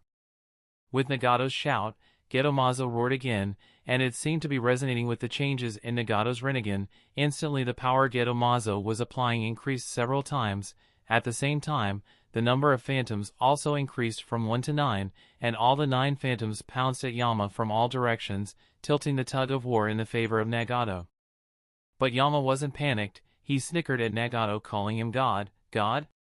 Yeah, right, as if, but let's say I believe you. So, if you are a god, what happens when this little old me, a mortal in your words, kills this high and mighty god? Do I become a god, or do you become something beneath that of a mortal? As Yama spoke this, his Tenseigan also bloomed in a more brilliant light than ever. And the very next moment, all the 9 phantom dragons were being sucked inside Yama. Despite the power that Nagato was putting, it seemed as if the balance would tilt in Yama's favor and all the dragon phantoms would be sealed inside him by Yama. Nagato roared, "Do not mock me!" And he increased the chakra input more and more and more and more, so much so that blood started to flow out of his nose.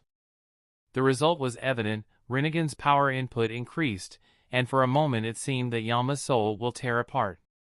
How could Yama allow such a thing to happen? He too gritted his teeth and used more and more Ryumyaku chakra.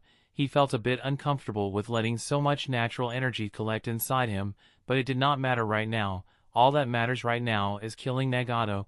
The result was also evident. The glow of Tenseigan increased more and more, and it seemed as if all the dragon-shaped phantoms would be sucked inside Yama.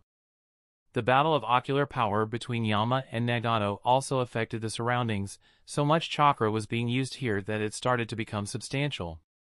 Natural energies seemed to be affected and started gathering around Yama as well as Geto Mazo and Nagato. The small pieces of stones and shards of glass started to defy gravity. They were lifted off the surface and hovered in the air. Both Nagato and Yama were shocked to realize that the ocular power of the other party's dojutsu was much more superior than they had previously expected, but the situation was at a stalemate, so neither of them dared to back off rashly. While in the stalemate, Nagato stared at opposite Yama with a storm brewing in his heart. Nagato has always believed that Rinnegan is the most superior dojutsu, whether it is Uchiha's Sharingan or Hyuga's Byakugan. Both of them fade in comparison to the Rinnegan. The legends of Rakuto Sennin are proof of this fact, and Rinnegan is not called the greatest of the 3 great dojutsu just for nothing, you know. And it is for this reason. He has also come to believe that he was born with the Rinnegan to change this war little shinobi world, to fulfill Yahiko's dream. And ever since he has awakened these dojutsu in the truest sense, they have never disappointed him. Whether it was Kakuzu or the great snake Sannin Orochimaru or Hanzo or anyone else for that matter, each one lost against him. All of them are nothing more than ants he could easily trample upon. And yet, today, at this moment, Nagato seemed to have realized that's not the case. There is still someone left. While continuing his battle, Yama also thought about a few things that have always confused him before. He has always wondered why Nagato, with his Uzumaki descent, with Geto Mazo at his side, with so many abilities of the Rinnegan, and finally with so many kenjutsu that the members of the Akatsuki organization have known, is still attached to the mechanical walker?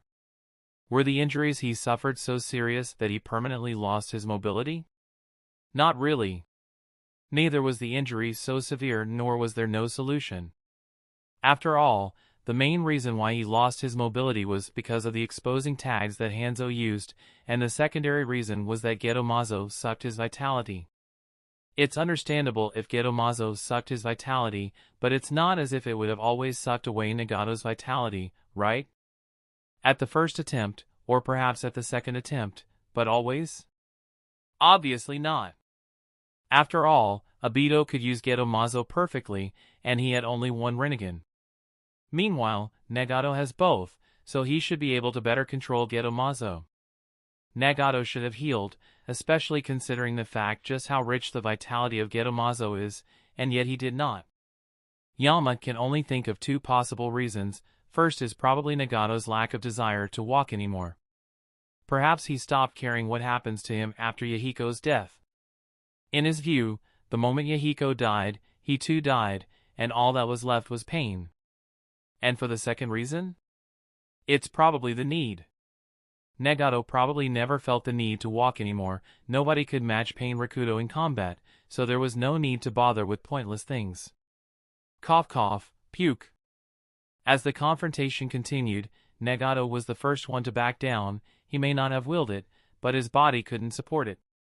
Just as the moment Nagato puked blood, Yama's jutsu took full control over the tug-of-war and instantly absorbed all the 9 phantom dragons within him. Yama breathed a sigh of relief. Finally. Huff, huff, cough cough, do not think, huff, that I have lost. Nagato muttered between his heavy breaths. Yama also understands that Nagato is far from being defeated. Gedomazo is still standing.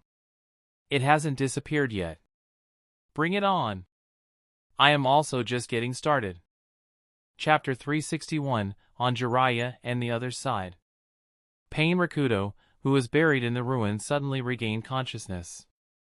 Shinra Tensei. Tendo Pain used this jutsu to remove all the debris covering them. Boom! With an explosive sound, all the debris and rocks that buried Pain Rakudo were sent flying far away by the repulsive force of Shinra Tensei. Some distance away, whether it was Jiraiya and Team 11, or the remnants of Kumo Unit, or Uchiha Shinichi and Biwa Juzo, everyone noticed this sudden revival of Pain Rakudo.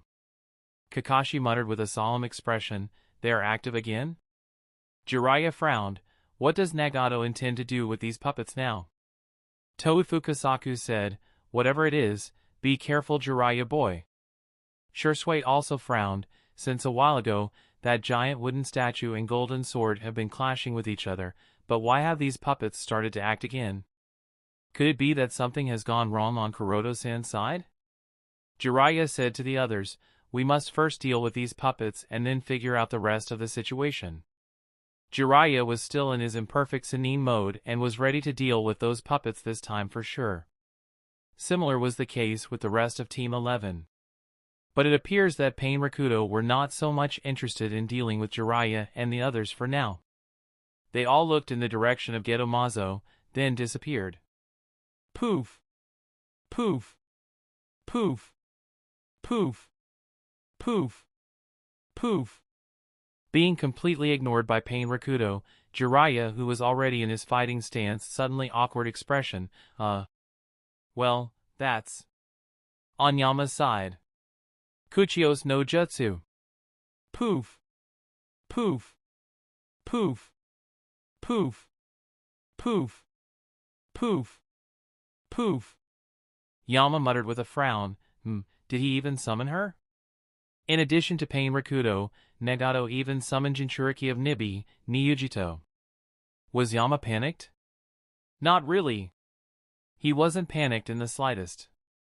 At this time, the sleeves of Pain Rakudo shook slightly and black receivers slid down to everyone's hands. The very next instant, Pain Rakudo took on their formation and rushed towards Yama. On the other hand, Niujito, who was in a semi-liberated state, turned around and rushed towards Nagato.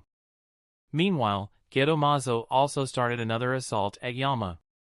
Yama thought, does he intend to have her protect himself? Or could it be that he has finally decided to? Although he has already guessed Nagato's purpose, he did not have enough opportunity to stop Niujito. While Yama parried the heavy punches of Gedomazo, Gakido Pain flickered behind him to impale him with black receivers as well as absorb Yama's chakra. Kuchiyos no Jutsu. Poof!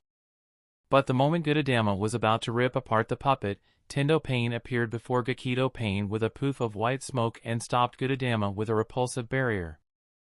Nagato isn't perfectly aware of what exactly those black things are, but he can feel that those black things floating around Yama are dangerous, and he is not about to let them destroy Pain Rakudo with those black orbs. Yama perceived that it wouldn't be possible to destroy Gakido Pain because of Tendo Pain, so instead of destroying it, he transformed that very Gudadama to make an arched shield behind his back in order to resist the absorption of his chakra by Gakido Pain as well as other attacks from Gakido and Tendo. They can change their shape too? Nagato thought as he started to absorb Nibi's chakra. Immediately afterward, another Gudadama transformed into a long sphere and rushed towards Ninjendo Pain. Kuchiyos no Jutsu. Poof! Damn! Chikashoto Pain, Animal Path, is being a real pain now. I will have to find a way to destroy that one first. Yama thought in irritation. The moment Yama is about to destroy any one of the Rakudo Pain, it is either summoned away by Chikashoto Pain, Animal Path, or Chikashoto Pain, Animal Path, have Tendo Pain interfere, which has started to get annoying now. Not to mention, Nagato is stalling Yama with Geto Mazo and Pain Rakudo and using this opportunity to absorb chakra from Nibi, which means Nagato now plans to stand up, and this is really not good. Let's see.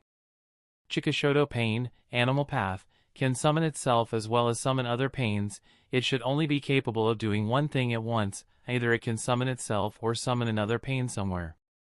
Moreover, if I look at the positions of all the pain, Tendo and Gakido are standing behind me, while Chikashoto, Animal Path, Ninjendo, Human Path, Shirato, Azura Path, are surrounding me. And Jigakudo Pain is standing behind. Jigakudo is too far from the range, and I highly doubt that Nagato would send it closer to me. Now, if I make an attack with a large area coverage, then it should be possible to destroy at least 4 of the 6 pain, leading Tendo and Jigakudo. And I know the perfect attack that would work here. Alright, let's do this. With this thought in mind, Yama proceeded for the next move. Next, he started injecting Tenseigan chakra into the planetary system, 1 larger Gudadama, and 3 smaller ones revolving around the larger one, making it look very similar to planetary Rasengan. When Tenseigan chakra flowed into the planetary system, the color of each Gudadama changed into azure, and they also inflated. The central one inflated to the size of a Kudama Rasengan, while the other tree inflated to the size of Odama Rasengan. All this while, his battle with Geto Mazo and other pain did not stop. Shirato Pain kept a direct assault of firing missiles after missiles at him, which were dodged rather easily. Sometimes a Kagebushin or 2 will also support Yama in the battle when the other 5 pain start a taijutsu battle with him. Overall, Yama seems to be in a predicament as Nagato did not leave anything behind to hold of Yama. Finally, the move he was preparing for was ready, and Yama launched this without any hesitation. Azure Will Reincarnation Explosion. As soon as the jutsu was launched by Yama, it further expanded several times, its range reaching up to several meters, so much so that Yama himself seems to have come under the effect of the jutsu, but he did not care and let the jutsu expand. This would be the end of Gakido, Shirato, Ninjendo, and Chikashoto. As Yama spoke so, the golden sword disappeared. Meanwhile, each individual orb continued to expand and instantly engulfed the 5 pain. Inside the massive and turbulent wave-like vortex, Tendo tried to resist with a repulsive barrier but soon found out that the chakra pressure is too chaotic for him to resist this with a repulsive barrier. Not good. This jutsu contains too much chakra. If Tendo remains in the range, then it would definitely be damaged. Looks like I have no other option but to save Tendo while discarding the other 4. Sigh, I will have them recovered with Jigakudo, Nagato thought and continued. Kuchios no Jutsu. Poof. The moment, Nagato summoned Tendo Pain. And then controlled Geto Mazo to protect them from an offset effect of the jutsu. By now, the already chaotic planetary system became more turbulent and soon caused an extremely large explosion. Boom! The explosion was so large that the altitude it covered stretched up to several hundred meters up in the sky and quite deep into the ground as well. But strangely enough, the radius of the explosion was not too large and only stretched up to the radius of only about 100 meters or so. The explosion did not escape the eyes of anyone, whether it was Jiraiya and the others rushing here, or Homosubi and Conan in their aerial fight, or at the 3 battlefields on the outskirts of Amagakure. Damn it, just what kind of monsters are fighting there? Oi oi oi, isn't this a bit too exaggerated? Is this even a battle between shinobi? Jiraiya and the others would have literally been blown away by the resulting air pressure if Shisui hadn't protected them with his Susanoo. Same was the case with Shinichi and Juzo, who were protected by Shinichi's Susanoo. Each one saw the explosion and was shocked by the effect. A little while later, the dust cleared. The first thing that caught Nagato's eyes was a large black sphere suspended in the midair. Then he saw 4 mutilated corpses. At this time, the black sphere suspended in the air opened to reveal Yama, who was completely unscathed, and those 9 black orbs were again circling behind him. Nagato himself had absorbed enough of Nibi's chakra so that he no longer needed to rely on the mechanical walker and was now standing on his own 2 feet. Yama frowned. Did he already recover? Then shook his head. No, he is still far from true recovery. Bancho Tenin. Nagato controlled Tendo Pain to pull the corpses of Gakido, Shirato, Ninjendo, and Shikishoto. Yama did not stop him. And while still in midair he observed the state of Nagato, who was now standing on his own 2 feet. On the other hand, after the 4 corpses were pulled by Tendo Pain, he plunged them into King of Hell's mouth in order to resurrect them. But even after waiting for so long, nothing came out of the mouth of King of Hell, which even made Nagato extremely shocked. He broke away from the staring contest with Yama and looked at King of Hell to see what exactly was going on. Yama said with a chuckle, "It's futile. They are not going to be restored by King of Hell. If you want them back, then you will have to use other corpses to recreate them." Chapter 362, It's futile. They are not going to be restored by King of Hell. If you want them back, then you will have to use other corpses to recreate them. Hearing Yama's words, coupled with the fact that King of Hell gradually disappeared, Nagato's frown tightened. He did not expect that the damage would be so serious. Nagato again controlled Jigakudo to summon King of Hell to see what the hell is happening, only to see that King of Hell is working perfectly based on the chakra reaction he perceived, but the corpses of the 4 pain were not being resurrected. Something was hindering them from being repaired. His jutsu is interfering in the recovery. But why? Nagato thought. At this time Jiraiya and the others also rushed to where Yama and Nagato were. They noticed 2 people, 2 puppets, and 2 beasts standing on the field. On one side were a red-haired person with many black rods embedded all over his body, 2 pain puppets with Rinnegan, and finally 2 beasts, one being the giant wooden one, while the other is a 2-tailed blue cat. On the other side stood one lone person, wearing a cloak with several prints on it and a mask. His body was again covered in some sort of cyan chakra cloak. This cyan chakra cloak, although had gentle chakra, the pressure it was emitting in the surroundings was nothing to scoff at. Then there were 9 black orbs circling at his back. Jiraiya boy, who is that person? Fukasaku wondered in amazement. Jiraiya also frowned. He was not so sure. This is the first time he has seen this individual. He is not part of the Tri-Alliance, he is. Uchiha Shursui said with a thoughtful expression, "If I am not wrong, his description matches the leader of Amatsukami." Yama, yes, he is definitely Yama. Everyone heard Shursui's words and can't help but nod. Although the cloak and mask are covered in the cyan chakra cloak, making it difficult to give a clear analysis, however, the design on the cloak and the pattern on the mask clearly match that of Yama's. And that red-haired boy. He also has the same Rinnegan. Shima questioned. Jiraiya turned to look at the red-haired boy. This time he was undeniably sure that it was Nagato. Nagato? The one who is controlling all the puppets. Are you sure that this time he is the right one? Fukasaku questioned. Jiraiya nodded with a solemn expression. He is indeed the child whom I believe to be the child of prophecy, Nagato. The child with the Rinnegan from the legends of Rakudo Sennin. Kakashi wondered, there are only 2 of those puppets present here. What happened to the rest? Were they sent somewhere else or are they killed by him? Kuroto answered, most likely to have been killed. I can see some corpses inside the mouth of that thing, and they are most likely those same puppets. Jiraiya couldn't have been more shocked, but when he thought about it, and considering just how vast the damage around this area is, did it seem reasonable? But even if that is the case, he is surprised. Those 6 puppets were able to single-handedly everyone on his side, but was single-handedly killed by the leader of Amatsukami.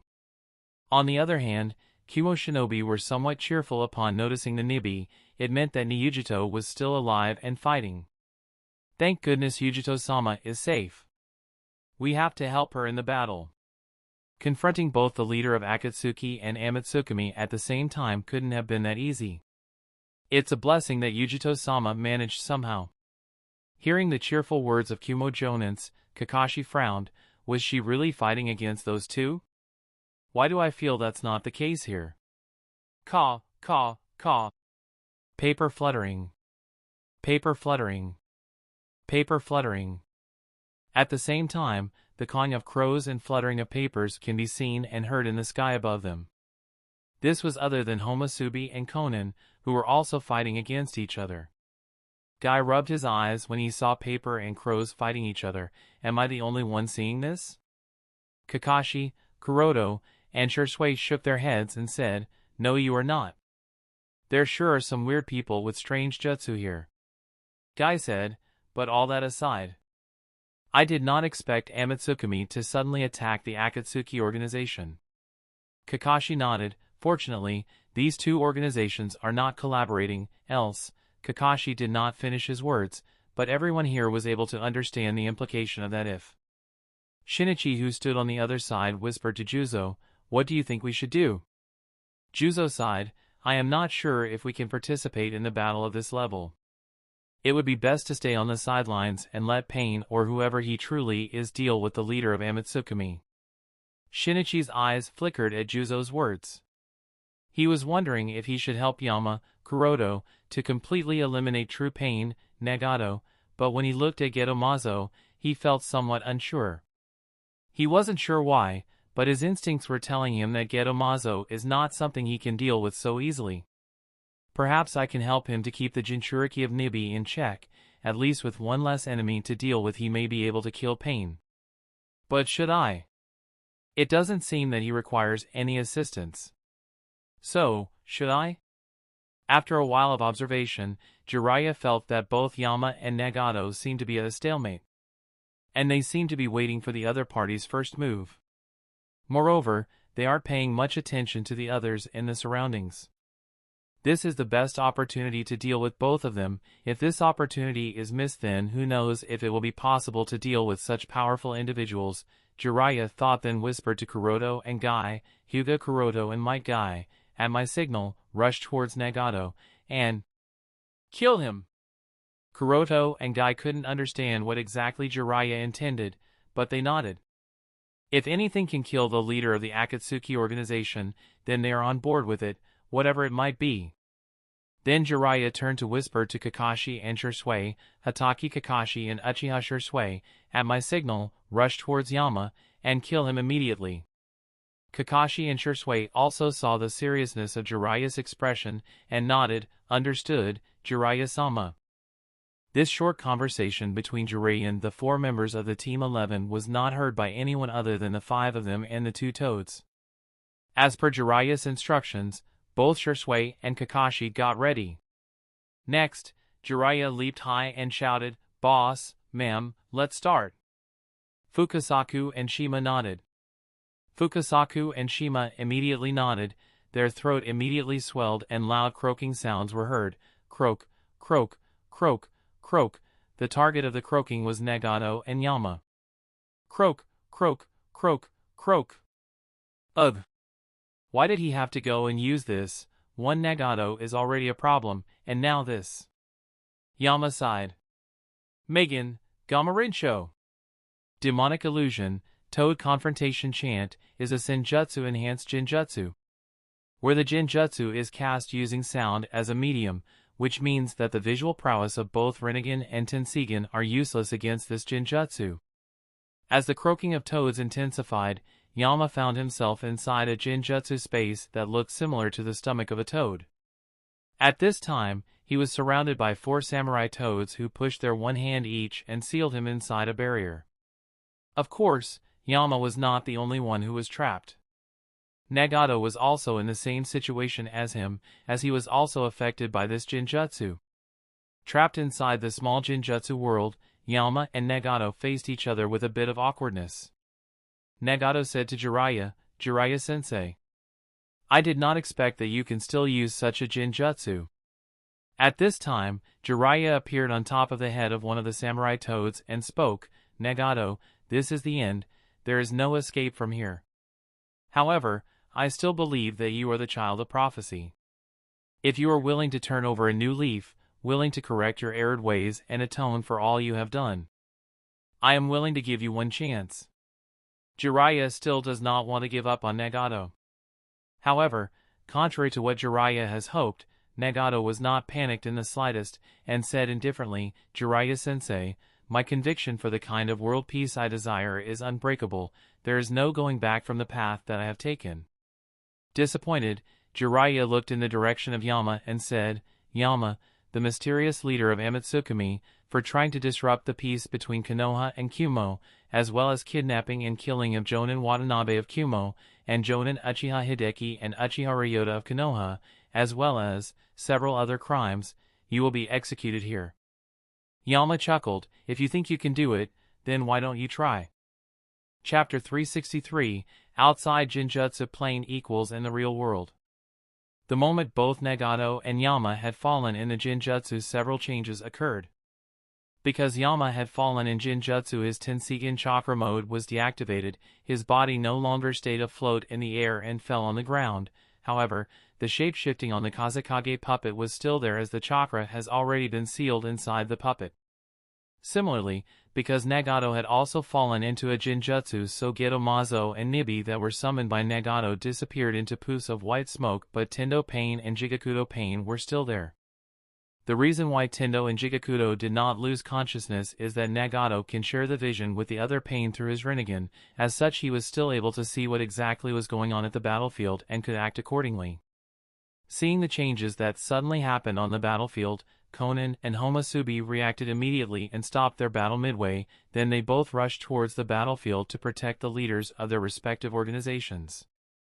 At the same time, not wasting even a single second, Hatake Kakashi and Uchiha Shisui rushed towards Yama, while Hyuga Kuroto and Might Guy rushed towards Nagato. Tendo, Jigakudo, Uchiha Shinichi and Juzo Biwa were not far behind. Tendo, Jigakudo, and Juzo Biwa rushed towards Nagato to protect him. Meanwhile, Uchiha Shinichi rushed towards Yama. In the eyes of Akatsuki as well as the other people present here, Uchiha Shinichi and Uchiha Shisui rushed towards Yama to kill him, while that was obviously not the case. Both intended to stop the other party to kill Yama, but both of them were not aware of each other's intentions. Jiraiya himself had taken out stone swords of Mount Maiboku to kill Nagato, but he was shocked to see the two Pains still moving. How can these two puppets still move? Nagato is subjected to the Jinjutsu. The puppets should have already lost consciousness, as what happened earlier. Ads by PubFuture. What happened to Yujito-sama? Did she retreat? But if so, then why? Unfortunately, the question went unanswered. If it is said that both Yama and Nagato themselves are in their most defenseless state currently, it wouldn't be wrong. Even ordinary Genin can kill them if they manage to get closer to their bodies. Thus, all hell broke out to kill the two of them and to protect the two of them.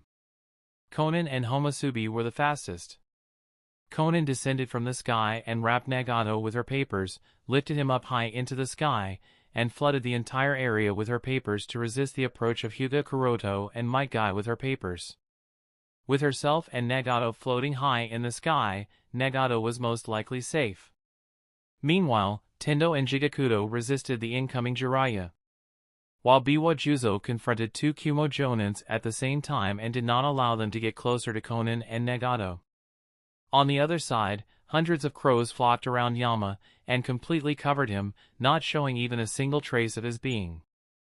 Uchiha Shinichi and Uchiha Shisui, who had both rushed towards Yama, were fighting each other. They were not aware of each other's intentions, thus their battle too was extremely serious. With Shurikenjutsu, Kenjutsu, Katan Ninjutsu as well as Jinjutsu in the play. While Uchiha Shisui and Uchiha Shinichi were fighting, Hatake Kakashi, who had rushed towards Yama, suddenly saw the flock of crows surrounding Yama. While he was calculating how to get past hundreds of crows, he saw unique red eye with a black pattern on all of the crows. Then suddenly a single term resounded in his ears, Tsukuyami. And the next thing he found was himself tied on a crucifixion cross, and the world has changed to red and black. What just happened, and where am I?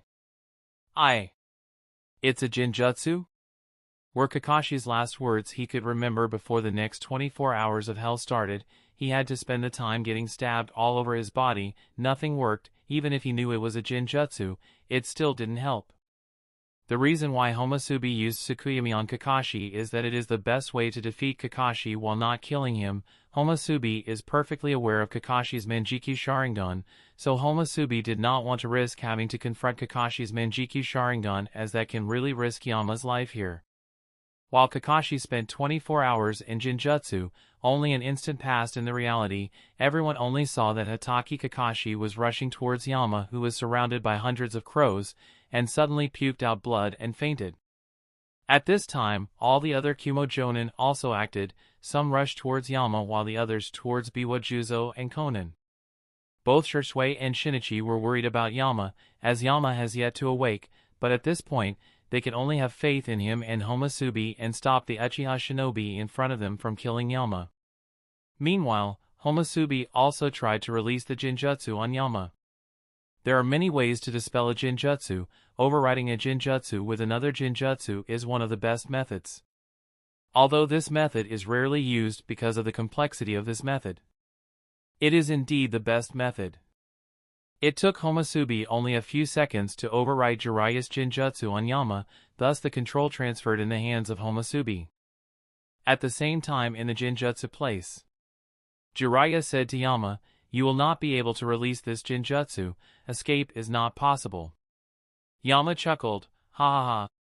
I am afraid you are extremely wrong here. When it comes to Jinjutsu, Homosubi of my organization is unmatchable in the entire shinobi world." As Yama spoke, suddenly something started to appear next to Yama in a blur. This was other than Homosubi.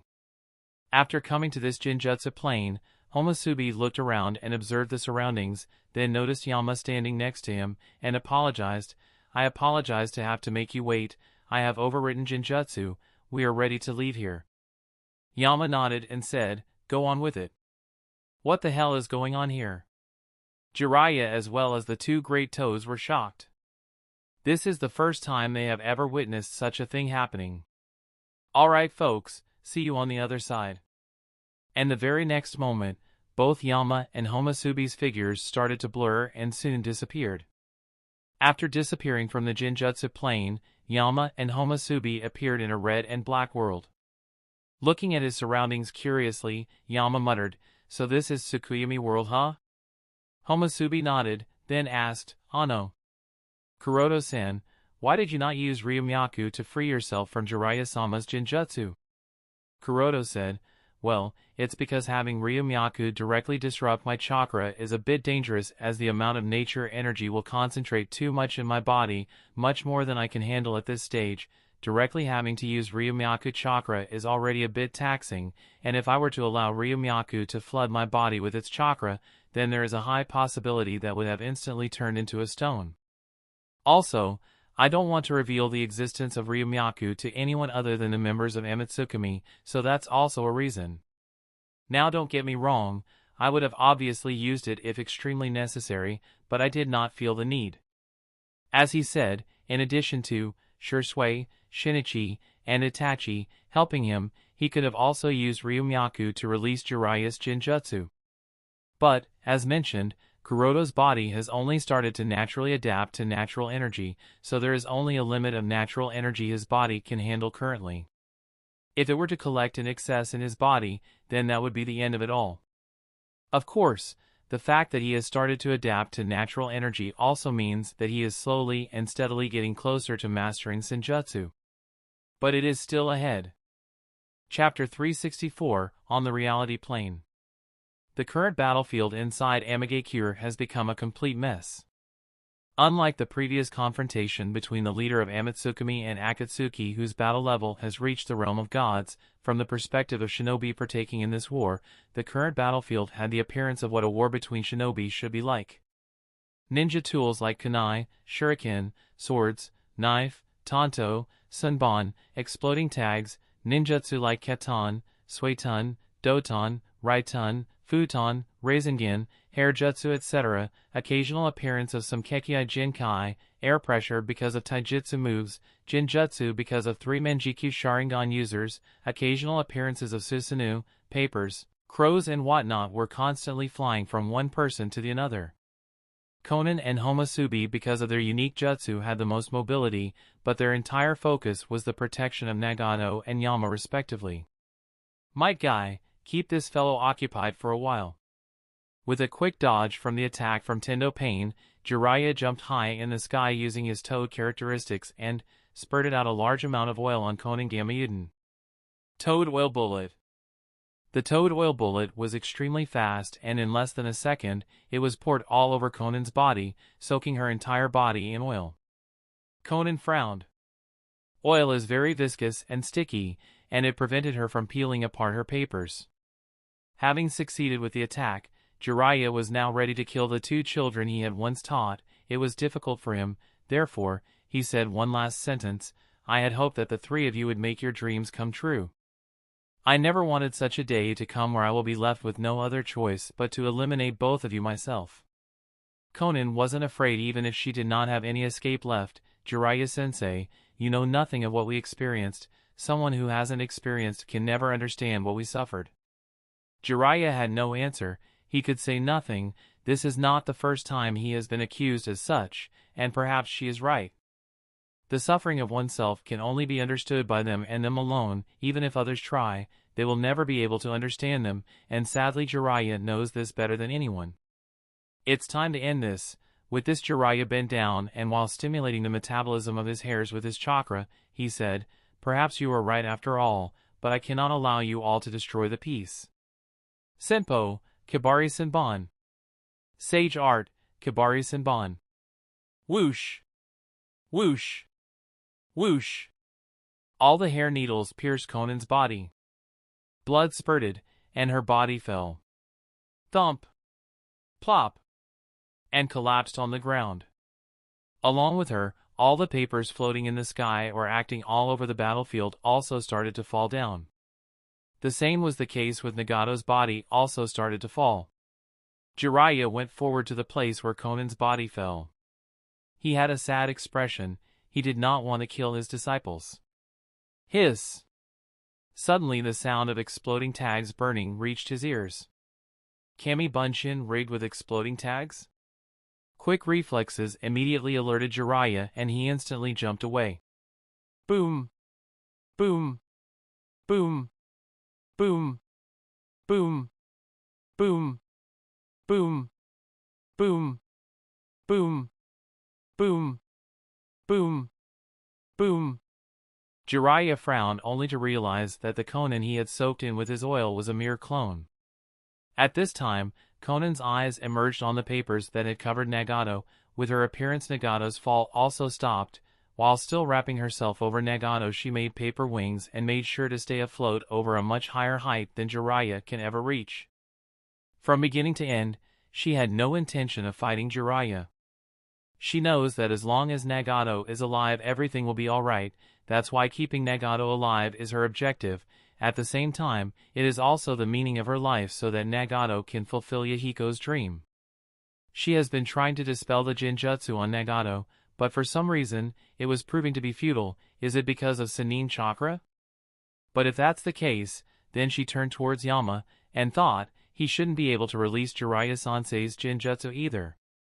It was at this very moment when Cyan Chakra flames suddenly gushed out of the opposite side.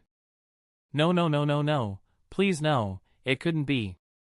Nagato has yet to free himself of Jiraiya-sensei's Jinjutsu. Why is he able to free himself? Does that mean he has control over Sage Chakra? Konan was shocked. On another side, after Cyan Chakra flames exploded high into the sky, they condensed together to reveal Yama's body covered in a Tenseigan Chakra cloak. The flames of Tenseigan Chakra were brighter than ever, and they seemed to contain endless power. As soon as everyone realized that Yama has recovered, everyone on the field backed off without exception. Some had a shocked look, some were pale because the chakra pressure emanating from Yama was too massive. So much so that the pieces of rocks and other matter were lightly rising high above, contrary to the laws of gravity. The density of chakra in the surroundings was becoming thicker, but there were very few people who were able to sense this increase in density. Why? Because it was natural energy. And very few people can sense natural energy. Because everyone instantly backed off, something akin to a vacuum region was created, and only Homasubi was standing behind Yama. Yama breathed a sigh of relief after noticing that no one was approaching him. The reason is obviously that nature energy in his body has started to exceed more than what he can bear. Even though his Tenseigan chakra cloak seems to be much stronger than it was before because of natural energy, it is still damaging Yama's body, and the proof is clearly visible from the small petrification that he can fall all over his body, especially around his arms, which has started to become stone. But Yama was not intended to back off now. This is the best opportunity to eliminate Nagato. Because Nagato has yet to break free of Jiraiya's Jinjutsu, so he couldn't summon Geto Mazo to protect himself. Only Conan is there. Tendo and Jigakudo are also there, but Nagato is unable to summon Geto Mazo using these two puppets. If this opportunity is missed, then this entire raid will become meaningless. So, gritting his teeth, Yama started to condense his chakra into Gudadama, truth-seeking orbs. Instantly, for Gudadama appeared at Yama's back. As soon as everyone saw those black orbs, Jiraiya's senses tingled. He could feel just how dangerous these black orbs were, although he had no accurate understanding of that jutsu. Toad Fukasaku instantly spoke to Jiraiya. "Jiraiya boy, that thing shouldn't even touch you, if it does." Fukasaku need not finish his words because Jiraiya understood very well, but he can also see that Yama's target is not him or any other person. Even he can see that the person Yama is targeting is Nagato. Kinrin Tensei Baku. Golden Will Reincarnation Explosion. At this time, Yama raised his right hand above, and instantly the four Gudadama merged together to reveal a golden chakra sword that pierced through the clouds as well as illuminated the entire sky with a golden hue. Tenseigan chakra from Yama's body kept flowing from Yama's body into the golden sword, thus illuminating the entire Amigakure and more with a dazzling golden light. Eyes of all those far away subconsciously turned towards that golden light.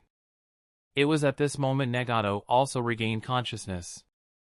Yama noticed that Nagato has freed himself from Jiraiya's Jinjutsu, and he spoke with an indifferent tone.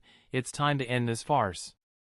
That indifference combined with that godly aura, and the unimaginable power of that sword made those words akin to a god's judgment. Having said that, Yama instantly brought down the sword and slashed through Nagato. Slash. Puff. Blood spurted. Chapter 365, It's time to end this farce. Having said that, Yama instantly brought down the sword to slash through Nagato. Whoosh! The speed of the slash was too fast for Nagato to dodge, and he understood this. In the brief moment, from the instant, Yama slashed the sword to the instant blood spurted. Nagato understood that he cannot avoid this attack. And there is hardly any jutsu he can use to save both himself and Conan at the same time. But he had confidence that at least one of them can avoid, although the other will most likely die. However, one can survive, and that was what mattered. It wasn't an objective or calculated judgment. It was what he had to do to make it possible. It was his belief, and he had to complete it regardless of the consequences. Therefore, he did what he deemed best. With all the chakra he could muster, he used Shinra Tensei. The target of Shinra Tensei was not used on the enemy, nor was it used to resist the enemy's attack. The person Nagato targeted was Conan, to push her away from him and the range of the enemy's sword. Nagato understood better than anyone that Conan would try to take the attack upon herself, sacrificing herself in order to save him, but he does not want that. So he used Shinra Tensei to push Conan as far away as possible. Shinra Tensei. Boom! Before Conan could react, all her papers, as well as herself, were subjected to an extremely strong yet gentle repulsive force, repelling her far away from Nagato, thus distancing her out of the range of the enemy's attack. With Conan's support gone, Nagato started to fall down to the ground. The moment she realized what exactly has happened, tears spilled out of her eyes, and she shouted hoarsely, "Nagato!" Whoosh! Whoosh! Whoosh! Whoosh! Conan tried to fly back and even used her papers to block the sword, but it proved to be futile. The golden sword cut through all the papers as if they did not even exist. It's not that after saving Conan, Nagato did not try to resist. He did, and even managed to barely deflect the sword from cutting through his neck to cut through his stomach. Crack! Slash! It was at this moment the sword cut through Nagato. Puff. Blood spurted. Thump. Nagato collapsed on the ground. Nagatoo. Conan's cry didn't stop, and neither did she. Regardless of the consequences, she rushed towards Nagato. Nagato! Nagato, please! Conan arrived to see Nagato lying on the ground, a large puddle of blood under him, but there was still breath. He was still breathing. He was alive! Nagato, thank goodness, you are still alive, and we can heal that part, right? You have the Rinnegan, you should be able to heal, right? Conan spoke, reassuring herself more than she was reassuring Nagato, all while her tears did not stop. Conan, ****, leave me here, and go. I won't be able to live much longer. I can't feel anything below my thighs. At the same time I can feel that my body is disintegrating. As long as you are alive, both Yahiko and I will be happy. I will be going on ahead to meet Yahiko, cough cough. Conan didn't pay attention to whatever Nagato said. All her attention was on examining Nagato's injury. She could see that both of Nagato's legs were cut apart below the middle section of his thighs. The main organs are all still intact. It's possible for Nagato to recover. Conan was glad. Nagato has the Rinnegan. It should be possible for Nagato to heal as long as he is alive, right? So to keep Nagato alive, she used her papers to cover the wound. First, she has to stop Nagato's bleeding, else he might die because of exsanguination. Nagato sighed at Conan's attempt to save his life and said with a serious tone, Conan, it's futile. I can already feel my body is starting to slowly disintegrate. Besides, even if we somehow manage to stop that person is still here. Stopping him seems to be impossible for anyone other than me. Just go. I am his target. With me dead, he does not have any need to pursue you. Just go. Nagato understands this clearly. Nobody other than him can fight against Yama, and now that he has lost his legs, and is on the verge of death, it is highly unlikely that anyone else can stop Yama from killing him. Nagato himself is not afraid of death, but he is afraid that if Conan stays here, she too will perish. If not at the hands of Yama, then definitely at the hands of Tri-Alliance. And he does not want that to happen. However, Conan shook her head. Yahiko is already dead for so many years now. Nagato is the only pillar left in her life. If Nagato were to die too, then she would lose all the reasons to live anymore. Conan! Nagato. I won't run away. I would much rather die with you. But don't worry, neither you nor I will die today. What do you mean? I have a jutsu that I have been preparing for a few years now.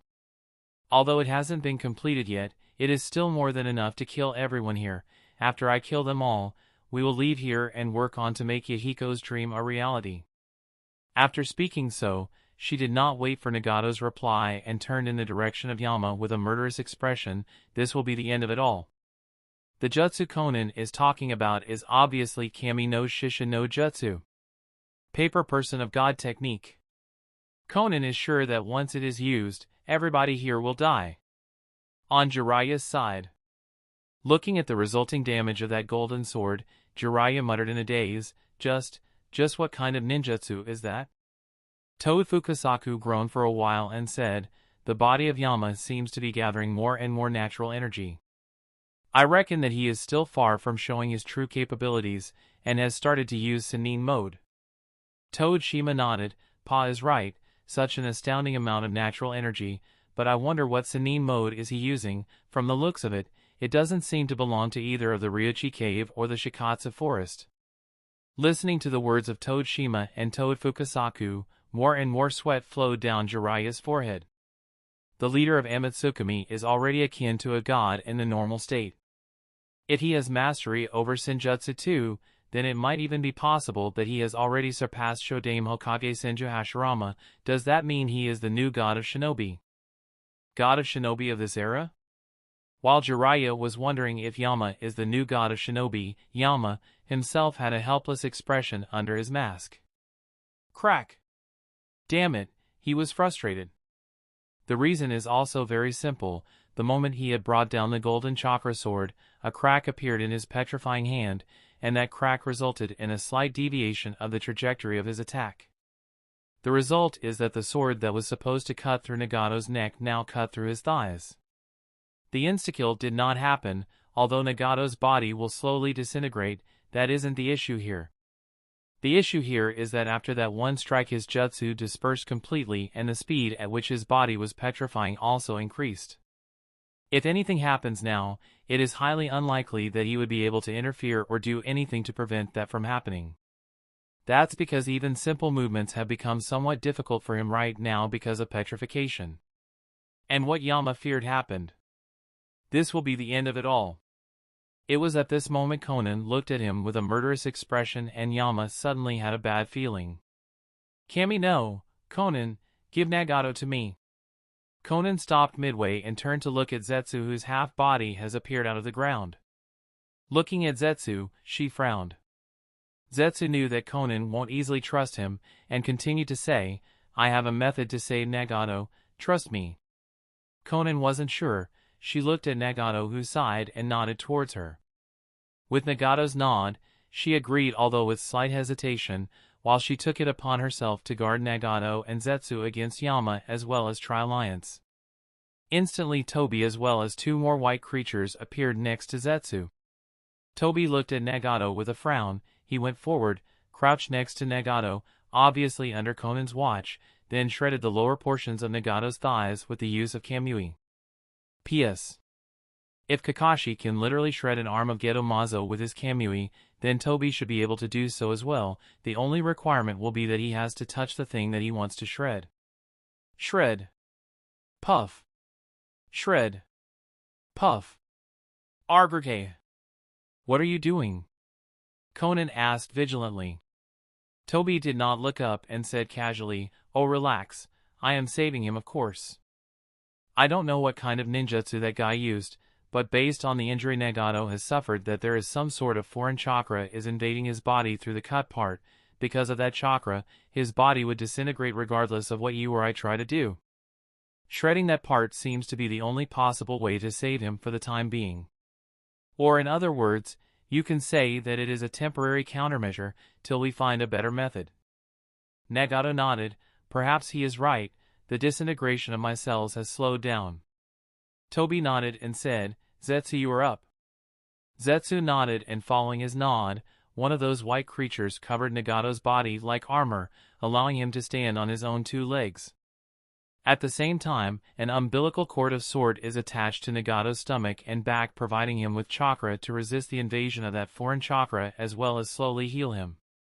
With that done, Nagato could now stand, and the first thing he did after standing up was Kuchios no Jutsu. Chapter 366, Kuchios, Geto Mazo. With the support of a Shiro Zetsu, White Zetsu, clone, Nagato stood up again, and the first thing he did was to summon Geto Mazo. Poof! Roar! With that, Geto Mazo was back again, but Nagato did not initiate to make an attack. The purpose of summoning Geto Mazo was to ensure their safety. With Nagato back on his, Zetsu's, feet, and the reappearance of Geto Mazo, the situation on the battlefield changed. On one side stood Conan, Uchiha Shinichi, Zetsu, Biwa Juzo, and Tobi under the leadership of Nagato. On the second side stood Hatake Kakashi with Might Guy's support, Hyuga Kuroto, Sandaime Kazekage Puppet, Uchiha Shursui, as well as several Kumo Jonin under the leadership of Jiraiya. Finally, on the third side stood only Homasubi under the leadership of Yama. Even though there were only two of them on the side of Amitsukami, but no one dared to underestimate the two of them. Overall, the third side still had the most deterrence. The second strongest party was obviously the Akatsuki side, or perhaps even rivaling Amitsukami. Yama stood silent, no movement from him. Nobody could guess what he was thinking. There was no reaction even after the appearance of Geto Mazo. It seemed as if the appearance of Geto Mazo changed nothing. Although that was not the truth, only Homasubi and Yama knew their exact situation.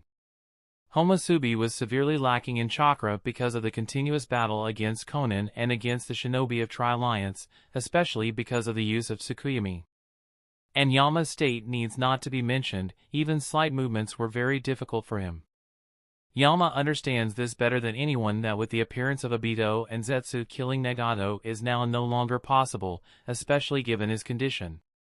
He can have Homusubi use Amaterasu on the enemy, but it would still be useless and only further endanger his life. Therefore, rather than focusing on killing Nagato, his current objective is to figure out how to retreat. The biggest problem is that he can't allow Obito or Conan or Zetsu to figure out his current condition, otherwise there is a very big chance that the two of them will pursue him to kill him. Conan is not that dangerous even with her strongest of techniques, but Obito? Obito is indeed dangerous. But I don't think that Nagato will insist on continuing the battle, especially because of the presence of Tri-Alliance. Yama thought while calculating various things. After a bit of objective thinking, Yama took the initiative to break the silence. I am pressed to see that someone in the Akatsuki organization has more brain rather than just brawn. However, Nagato, you should be very clear about your current situation. It's highly unlikely that the disintegration of your body will stop even after shredding the inflicted part, and even if you somehow manage to stop the disintegration, you still won't be able to do anything, especially not with that pathetic state you are in. Don't look at me with such intense stare, Yama-sama. I will blush, Toby said with an embarrassed aura. But no one laughed at him other than Shinichi. Ha ha, Shinichi. And Shinichi suddenly became the target of everyone's stare and had to shut his mouth. From start to finish, Nagato did not turn his gaze from Yama, and upon hearing Yama's words, face that was the only part not covered by Zetsu clone became gloomier. This is because he really couldn't think of a counter to Opposite's words, as they were more or less spot on. Roar! His emotions even affected Gedomazo behind him, but he calmed himself by taking a deep breath and asked a question with a solemn expression. Why is Amatsukami attacking us? What is your purpose of invading here? Toby was surprised upon hearing Nagato's questioning. Toby doesn't have an accurate understanding of Yama's strength, but based on what all he has seen and the fact that nearly the entire Amigakure has turned into ruins because of the battle between the two, he has to at least consider the worst situation here. According to Toby, Pain, the self-proclaimed god, is indifferent towards all, yet here he was not denying Yama's words, rather questioning him about his purpose? Does that mean what Yama said is true after all? Would it really be that difficult for Nagato to survive? I suppose I will wait and see. If what he said is true, then I think I have no other choice but to do that. Questioned by Nagato, Yama did not give an answer but just chuckled lightly. Ha ha, this is because he understands that the more ambiguous attitude he shows here, the more he can confuse everyone and mislead their judgment of him. At the same time, the more doubtful he can make everyone, the better his overall situation will be. Hearing Yama's chuckle, both Nagato and Toby raised their eyebrows in confusion. A mysterious, powerful, and unpredictable enemy with unknown intentions and goals is undoubtedly a headache, someone they can't be careless against. While Akatsuki and Amatsukami were having a stare-off, Jiraiya and the others of the Tri-Alliance had a gloomy face. The two parties have completely ignored their existence. Although it's not such a bad thing and it will probably keep more of them alive, but Jiraiya was worried. The reinforcements from the Akatsuki side have already arrived, yet there is no sign of anyone from the Tri-Alliance coming. As per the initial planning, the main forces of this raid were supposed to be the three Kage, Hachibi's Jinchuriki, Jiraiya, himself, and the Umbu commander of Sunagakure. Aside from him and the sealed Killer Bee, there is no trace of any other party. The units of Konoha and Kumo are still fine, at least Team 11 and Jiraiya are here. At the same time, Killer Bee and many Jonin of Kumo are also here, but from the start to finish there is no sign of anyone from Suna appearing here. It's as if the entire Suna unit disappeared into thin air. At this time, Kakashi said weakly, Jiraiya-sama, what should we do now? Hyuga Kuroto said, Jiraiya-sama, shouldn't we use this opportunity to rescue Killer Bee? Hearing Kakashi's and Kuroto's words, Jiraiya glanced at the large planetary orb stationary at a high altitude from the corner of his eyes and nodded slightly. You are right, we must find a way to rescue Killer B. Rescuing Killer B should be their immediate priority. Shursui questioned, but how do we reach that height? Its altitude has risen so high that even attacks from my Susanoo won't be able to reach there. Kakashi nodded, although he understands that this opportunity while Akatsuki and Amatsukami are facing each other is the best time to rescue Hachibi's Jinchuriki, but who can fly to such a height? In the Tri-Alliance, only Yondaime Kazekage seems to have such an ability, but he is nowhere to be seen. Whoosh! Whoosh! Whoosh! Whoosh! Flicker! Zzzzz. Flicker! Zzzzz. At this moment, two incredibly fast figures arrived at the battlefield one after another. The figure at the front was covered with many wounds, blood marks, and some burns probably caused because of being hit by lightning. The person at his immediate back had a blue lightning chakra cloak all over his body. He seemed to be somewhat exhausted. These two are none other than Hiriko, the bearer of 5 Kekkei Jinkai, and Yondaime Reikage of Kumogakure. Hi. As soon as I arrived at the battlefield, all the Kumo shinobi went to him. I looked at everyone, but upon not finding B in the crowd, he immediately asked with a frown, "Where is B?" Chapter 367, Where is B? All the Kumo shinobi had guilty expressions. One of them took the courage to answer Reikage's question. Reikage-sama, B-sama was sealed inside that giant boulder by the leader of the Akatsuki organization. Reikage's frown tightened, as well as his anger rose, but he controlled himself and looked at the planetary orb as he said, "No wonder I am sensing B's chakra from that boulder." At this time Jiraiya also arrived next to Reikage and spoke, "Reikage Dano, thankfully you are here." Reikage glared at Jiraiya and roared, "Why is everyone here just standing around and doing nothing? B is captured, the enemy is standing right in front of us, and yet nobody is doing anything. Just what in the hell is happening here?" Jiraiya quickly stopped Reikage from attracting any attention of the other two parties and said, "Reikage Dano, please calm yourself. The leader of Akatsuki is too strong, not someone me or you can defeat easily. Moreover, Amatsukami has also made its appearance here." "Amatsukami too?" Reikage frowned. Jiraiya nodded, and pointed in the distant sky. "Look at that person standing at the front, he is Yama, the leader of Amatsukami, while the person behind him with crow wings is Homasubi. Other members of Amatsukami may also be here." "And what the hell is Amatsukami doing here?" Reikage questioned.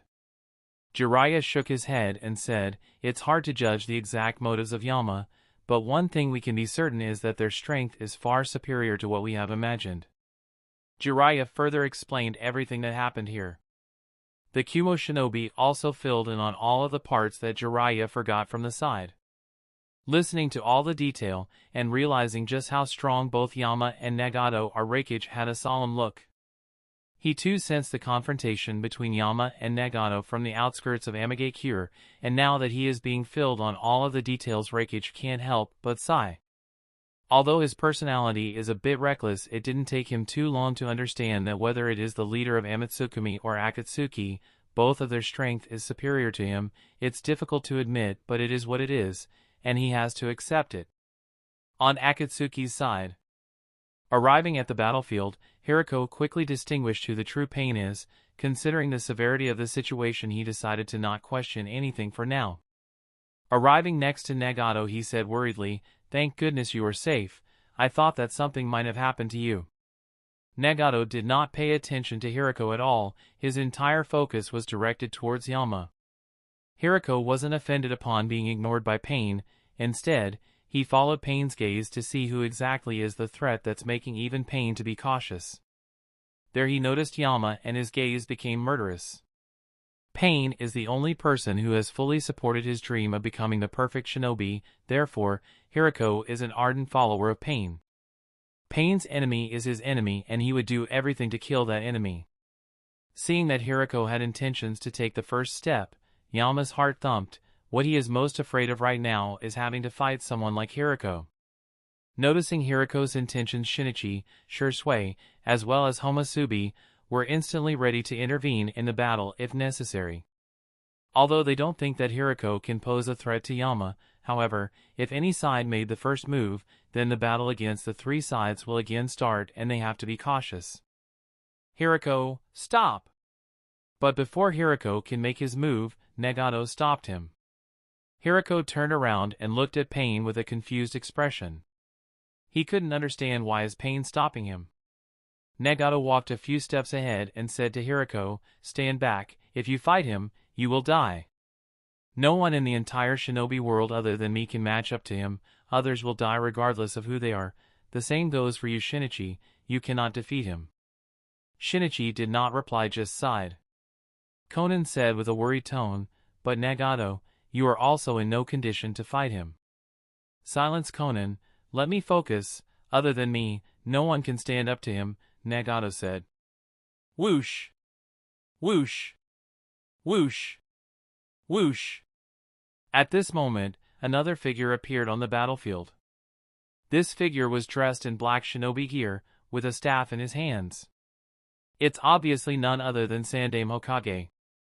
His strength may have started to decline with old age, but the alias professor still speaks a lot.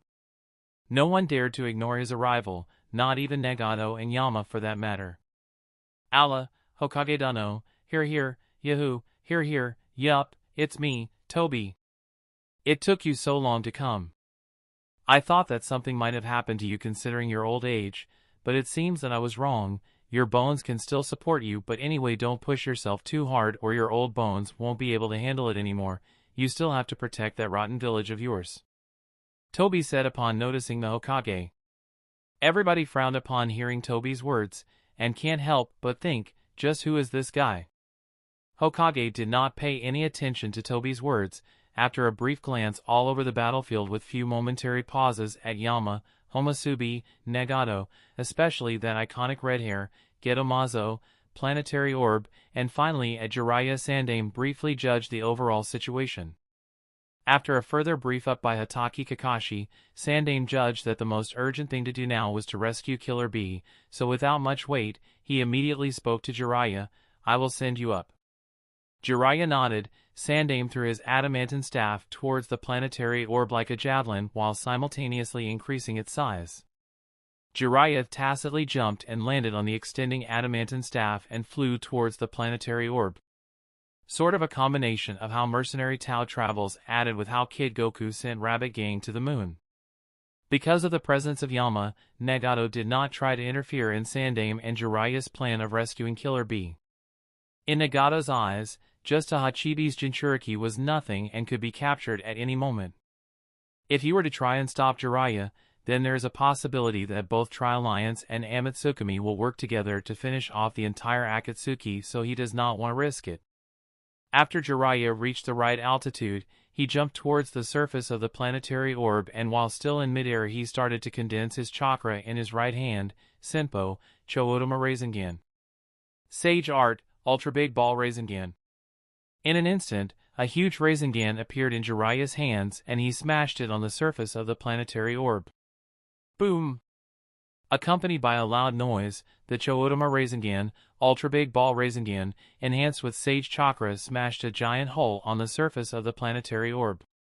However, even though a large hole was formed, there was still no sign of the large boulder breaking apart. It was hanging in the sky as if nothing has happened. Jiraiya frowned upon seeing this. Only now has he realized just how difficult it is to destroy this planetary orb even from the outside. At the same time, he can't help but wonder just how strong Uchiha Shisui Susanoo is to be able to dig through this thing. Toad Fukasaku said, "Jiraiya-chan, let us do this.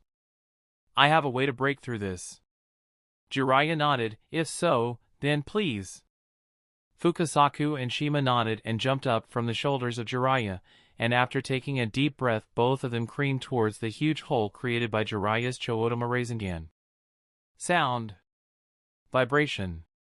Vibration. Vibration. Vibration. Sound. Vibration. Vibration. Vibration. Vibration. With the scream of two sage toads, high-frequency sound waves visible to the naked eyes penetrated through the planetary orb. The vibration shook each and every individual particle of the planetary orb, causing the cracks on the boulder to expand. Crack! Crack! Crack! Crack! Crack! Crack! Crack! Crack! Crack! Crack! In just a few seconds, the entire planetary orb was covered in cracks. And because there was no chakra support for Nagato, so the planetary orb could no longer support it and soon collapsed, releasing an unconscious Killer Bee and Gamabunta, who soon started to fall to the ground along with all the rubble. Jiraiya noticed that both Killer Bee and Gamabunta were unconscious, so firstly he released Gamabunta's summon, who disappeared into a poof of smoke. Then he went forward to catch Killer Bee and bring him safely to the ground. Reikage received the unconscious Killer Bee and gratefully nodded towards Jiraiya and Hokage. "I thank you for saving Bee." Being thanked by the always tough Reikage, even Jiraiya was a bit flustered and quickly said, No, it's actually the opposite. It was Killer Bee who saved us, so what we are doing is just repaying the favor. Moreover, we are fighting together and helping your allies is natural." Reikage nodded with a smile. "I suppose that is true." With the rescue of Killer Bee and the simultaneous of two Kage, the anxiety decreased and the morale on the side of Tri-Alliance increased. Toby saw these changes very clearly and then said, "Nagato, it's time for us to retreat. Even if the entire Tri-Alliance wasn't crushed, we did manage to accomplish quite a lot. We have one of the targets in our hands. We did manage to eliminate one of the targets. At the same time, we also verified the abilities of our newest recruit, and I tell you, they are truly effective. Now, all we need to do is to wait for some time and for your recovery, then we can strike again. Even though we lost this fight, the winner of this war is Akatsuki." Nagato nodded and questioned, "And what are you going to do about that secret agent of yours? Is the agent coming with us or?" Toby thought for a while and said, I think I will let the agent go as is. It is not as if anyone knows who the agent truly is." Nagato nodded. Truth be told, Akatsuki has been prepared for the raid of Tri-Alliance much before. That's also the reason why they did not kill Jiraiya right off the bat and waited for the Tri-Alliance to come to Amigakure. If Jiraiya had died, he would have surely found a way to give back the intelligence, and there is a possibility that the attack would have stopped. The plans ultimately failed because of the intervention of Amitsukami, but overall, it wasn't a loss, and as Madara said, it's time to retreat. Zetsu passed the message to Sasori and the others to retreat immediately as well. Zetsu nodded. With that decision, Nagato controlled Geto-Mazo to rage all over the battlefield, and using that opportunity the Akatsuki retreated. When the dust cleared, no one of the Akatsuki was present on the battlefield any longer. "Damn, they ran away!" Reikage roared in frustration. Sadly, they did not run away. I would much rather call it a retreat, that too not because of the Tri-Alliance, but because of those two. Hokage said as he looked in the direction of two members of Amitsukami floating there, glancing at the Geto-Mazo, which too disappeared into white smoke. Chapter 368, Akatsuki's retreat was instantaneous, and before anyone could have reacted, they all just disappeared. As a result, everyone on the battlefield could only stare with frustration but was too helpless to do anything about it. With Akatsuki gone, the attention of all the shinobi of the Tri-Alliance present here shifted towards Yama and Homusubi, who were looking at the disappearing Geto-Mazo. The Akatsuki may have retreated, but everyone here was still on their edges. The leader of Amitsukami and Homusubi are still here, neither do they have any intentions of withdrawing, nor do they have any intentions of pursuing after Akatsuki. So, they were worried, as there can only be one reason why those two are still here. Sandaime looked at Yama with a thoughtful expression. This raid against Akatsuki was undoubtedly a big defeat for the Tri-Alliance. The blame for this shameful defeat falls on the shoulders of the three Kages. But they cannot keep dwelling on it and have to prepare for the future attacks that may come at them at any time. After all, the three villages have declared open hostility against Akatsuki. And Akatsuki will definitely not just sit back and accept it, they will retaliate to the bitter end. This time Akatsuki might not have had enough time to prepare for this attack, but the next time they will come much stronger than ever. From the results of this time then have learned that Akatsuki is definitely not something that the shinobi villages can deal against. None of the villages has a shinobi strong enough or skilled enough to fight against the leader of Akatsuki as well as that Tobi guy. From what everyone here has told him and from what he has witnessed himself, if the leader of Amatsukami had not personally intervened in this battle, then the concept of shinobi itself would have been completely wiped out along with the three Kage. In such a scenario, the existence of Amatsukami is the key to everything.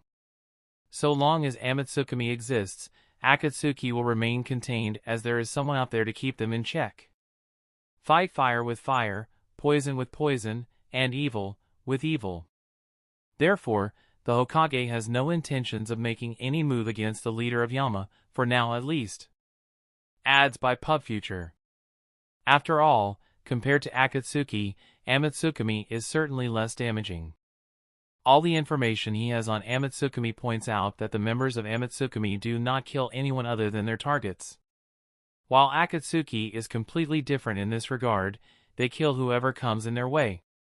Although Hiruzen can't exactly figure out the true intentions of Amatsukami, he will have to figure out Amatsukami's true intentions if he wants to manipulate them to constantly keep Akatsuki on the edges. While Hokage was thinking about how to manipulate the Amatsukami, Reikage, who is more brawn and less brain, stepped forward and shouted at Yama, "Now what? Do you still want to fight us? Well, if that's the case, then come at me. I will see what exactly are you capable of." Different from Hokage, Reikage was obviously much more angered.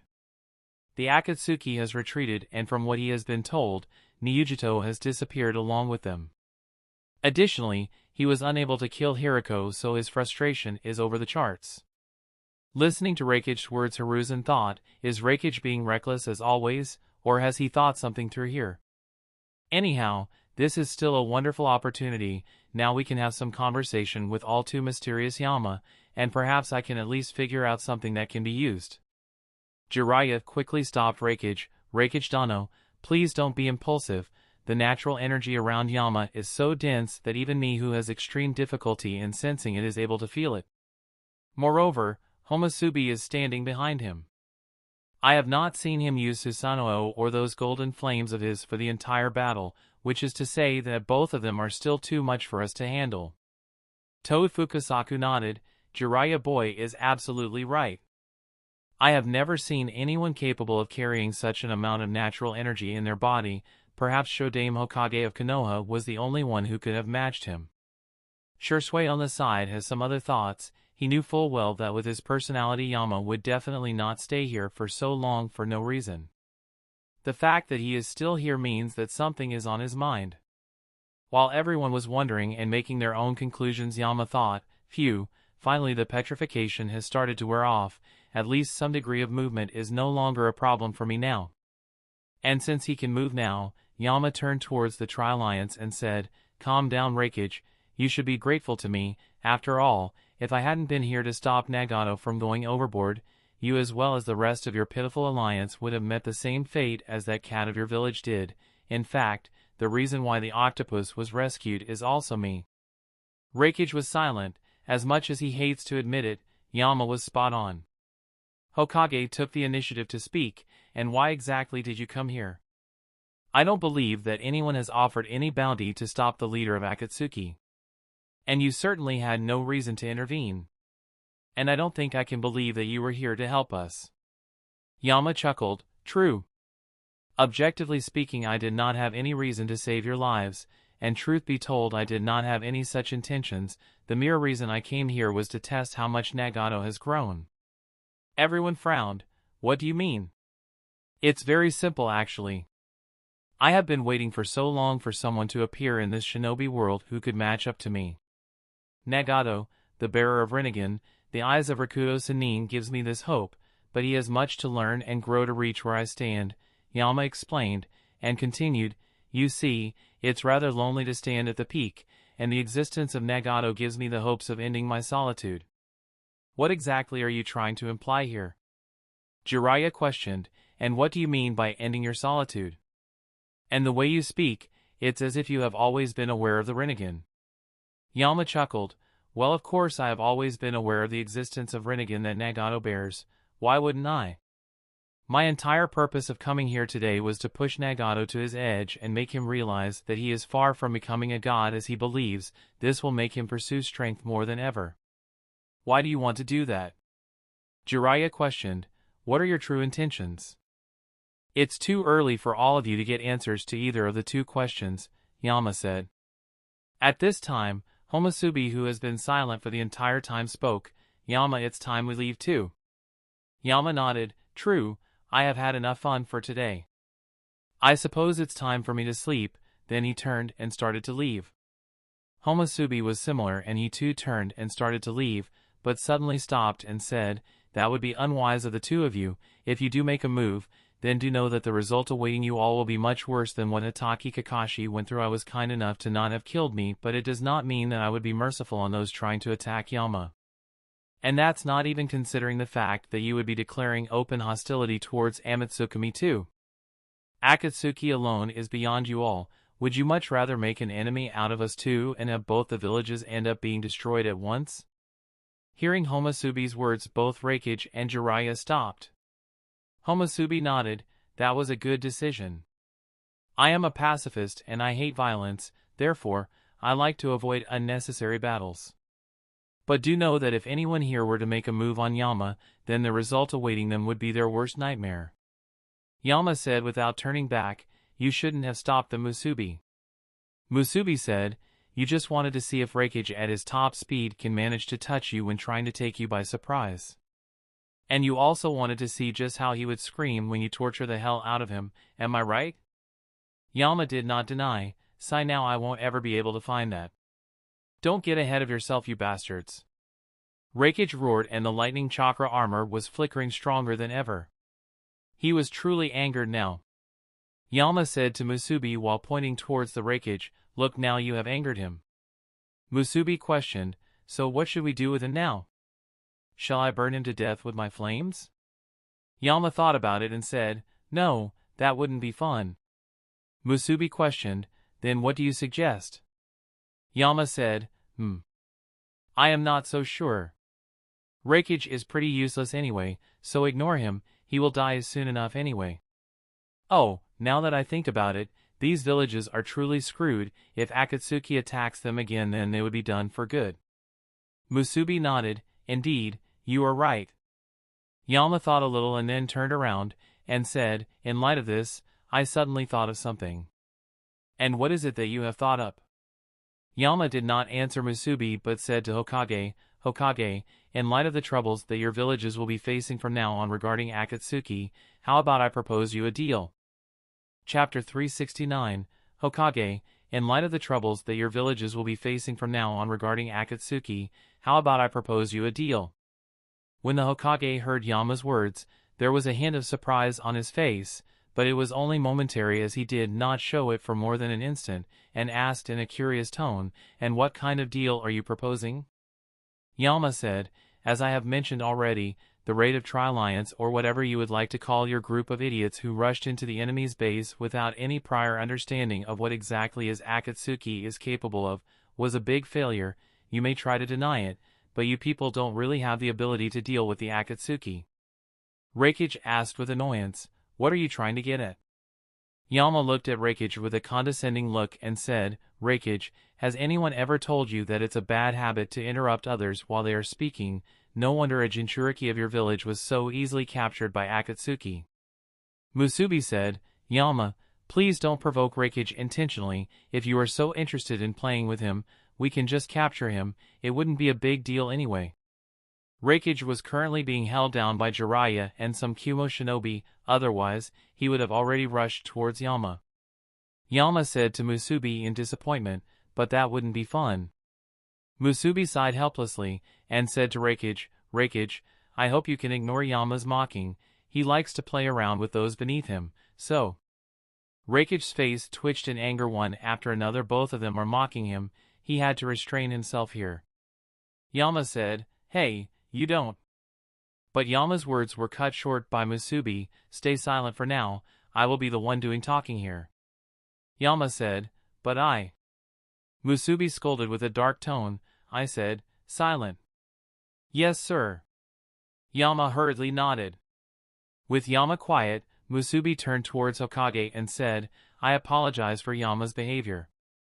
Anyway, as he said, the tri-alliance that the three villages formed was incapable of holding their own against Akatsuki, much less defeating it, and as everyone here already knows, we are somewhat of a part-time mercenary organization, so what we propose is simple. If the villages can afford the price, then Amatsukami would be willing to fight the Akatsuki organization in your stead.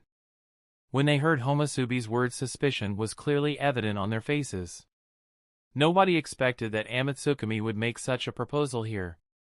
Sandaime had a thoughtful look. He chose to stay silent for now. Although he is in much agreement with Homusubi, he still needs time to consider this. Money can be a motivation for manipulation, but it is not strong enough, and as mentioned by Homusubi, Amatsukami is a mercenary organization, although his use of part-time is something doubtful. Anyway, what happens if Akatsuki realizes that they can't defeat Amatsukami and tries to buy Amatsukami with much more money? Will Amatsukami forget their enmity with Akatsuki and work with Akatsuki? Or will they not? Seeing everyone silence, Musubi said, "No need to be so hurried. You can consider the deal we have proposed. All right then, until next time." After saying this, he did not wait for any reply, and Musubi's body turned into thousands of crows covering both him and Yama. When the feathers of crows fell, both Yama and Musubi had disappeared. Looking at the sky where Yama and Musubi were previously, Jiraiya said, "That jutsu is really incredible." Now that both Yama and Musubi had gone, everyone could finally heave a relieved breath. Hokage immediately instructed everyone, "Search the entire village. It may have turned into ruins, but we will definitely find something useful. Also find and rescue those still alive or injured." Reikage also instructed the Kumo ninjas, "Search for Samui. Maybe we can get some kind of information from her."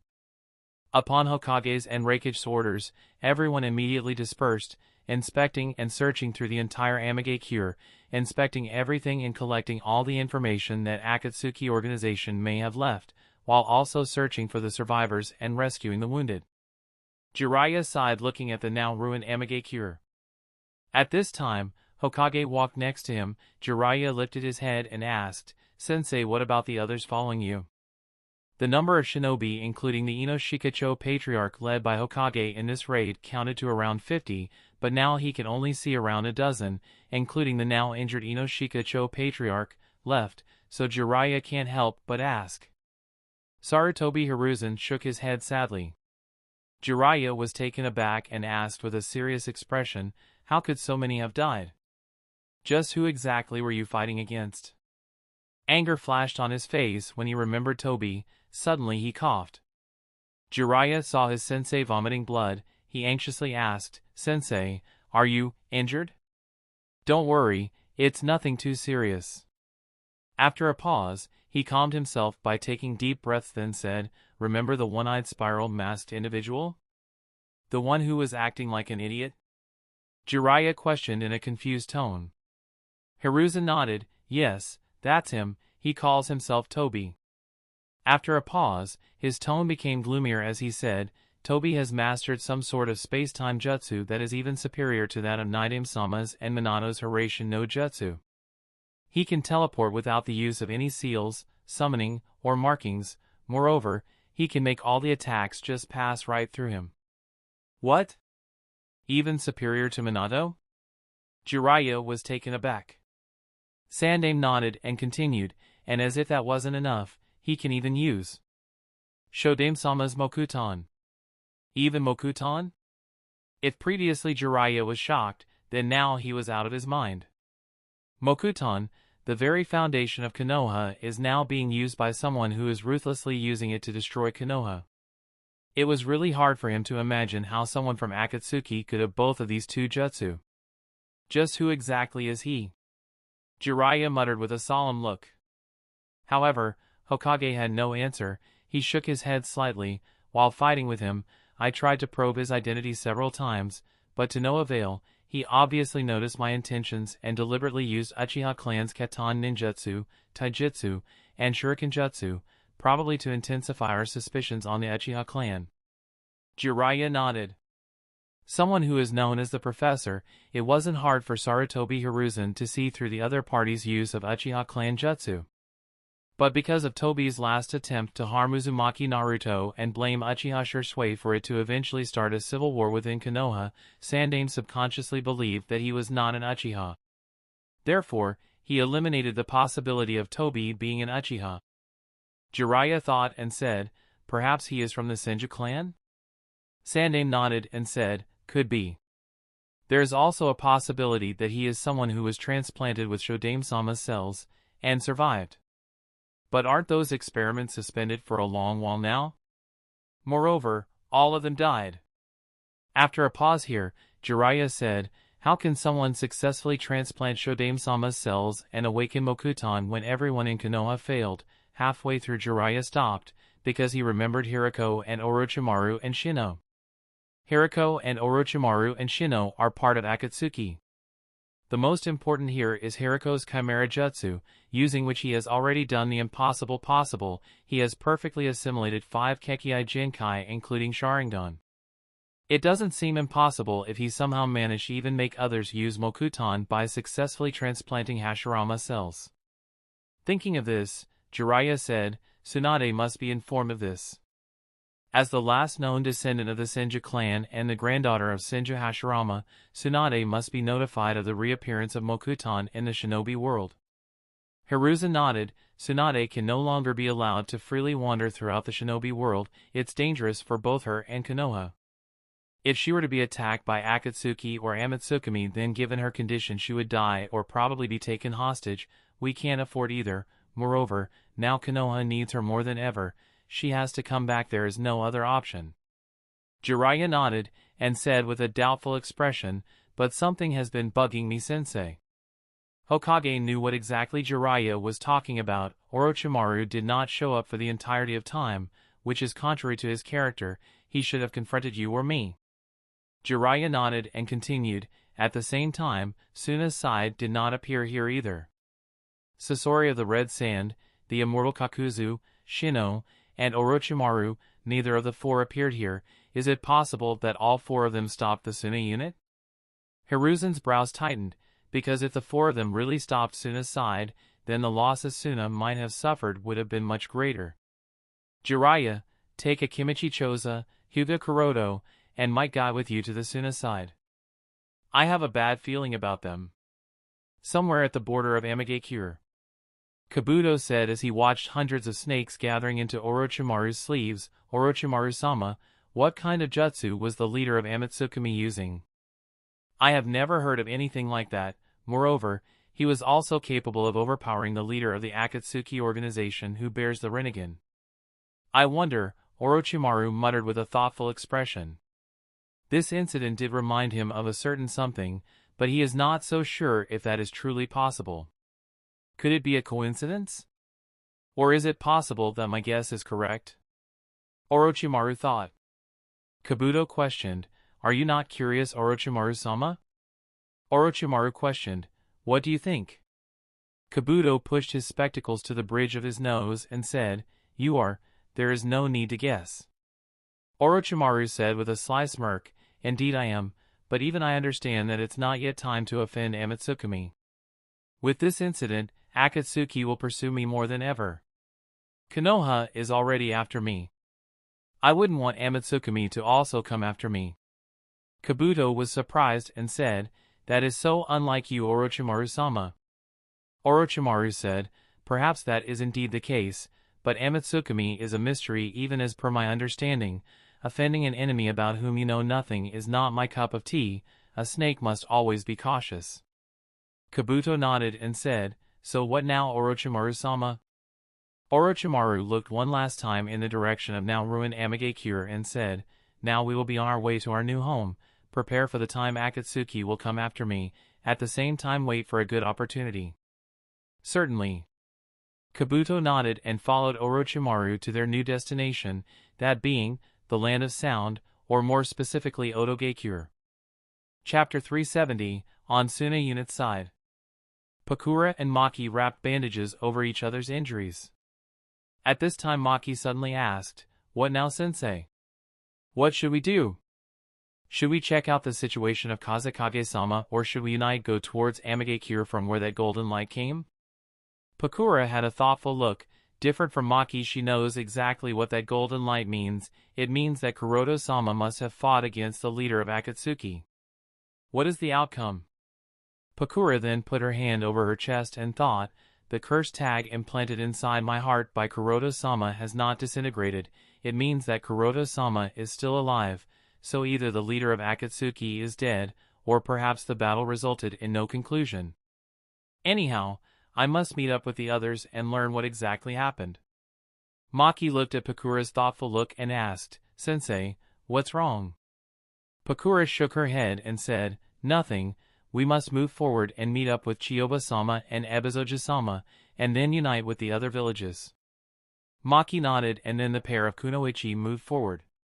And while Pakura and Maki went on their way, Hoshigaki Kisame was already far away from Amigakure and was on his way to Kirigakure. Kisame and Zabuza's mission assigned to them by Suikazan Fuguki was to stop the Umbu commander of Sunagakure. So the two of them ended up fighting Pakura of the Scorch and her disciple Maki, who uses some kind of cloth-binding jutsu. In starting, both he and Zabuza fought the two kunoichi, but Pakura's strength was much stronger than the two had imagined. It was only thanks to the fact that the weakness of Shikuten is Suiton that the two managed to stay alive. But midway, the tide of the battle started to tilt towards the two kunoichi at an extremely fast pace, and that was when Zabuza ran away. From beginning to end, Zabuza had no intention of confronting the Umbu commander and suddenly retreated and went towards the location where Suikazan and Utakata fought the Kazekage. With him left alone, Kisame still fought the two kunoichi alone, but the battle was one-sided, and it was only thanks to his massive chakra that he somehow managed to keep them occupied until he received the retreat signal. And he did as he was ordered. Kisame instantly retreated, leading the battle halfway finished upon reviving the signal. He was unable to kill either of the two, but it did not matter. He did complete his mission, and that was what was important. Although he received many injuries, it wasn't anything that couldn't be treated. At this time, Momochi Zabuza, who ran away from the battle with Pakura, was now walking to the place where Kazekage fought against Utakata and Fuguki. Looking around, he saw clear traces of the battle, but what surprised him was that no one was present here, neither Kazekage nor Fuguki or Utakata. Zabuza did see a circle inside which a triangle was drawn, and the strange thing was that the shape was drawn from blood. It was as if this was a ritual site. What the hell happened here? Some sort of bloody ritual or something? Zabuza thought in wonder when his eyes landed on a greatsword wrapped in bandages lying on the battlefield. Zabuza's expression changed when he realized what exactly was that thing that is. Not believing his eyes, Zabuza walked closer to the place. He had to verify if what he is seeing is really true or not. This is the real thing, but if this is here, does that mean Fuguki is dead? Zabuza muttered in surprise. Then his eyes brightened and he started laughing. Zabuza then picked up the sword wrapped in bandages in his hands. Ha ha. From now on, the great sword Samahana, the strongest of the 7 swords of mist, shall be mine.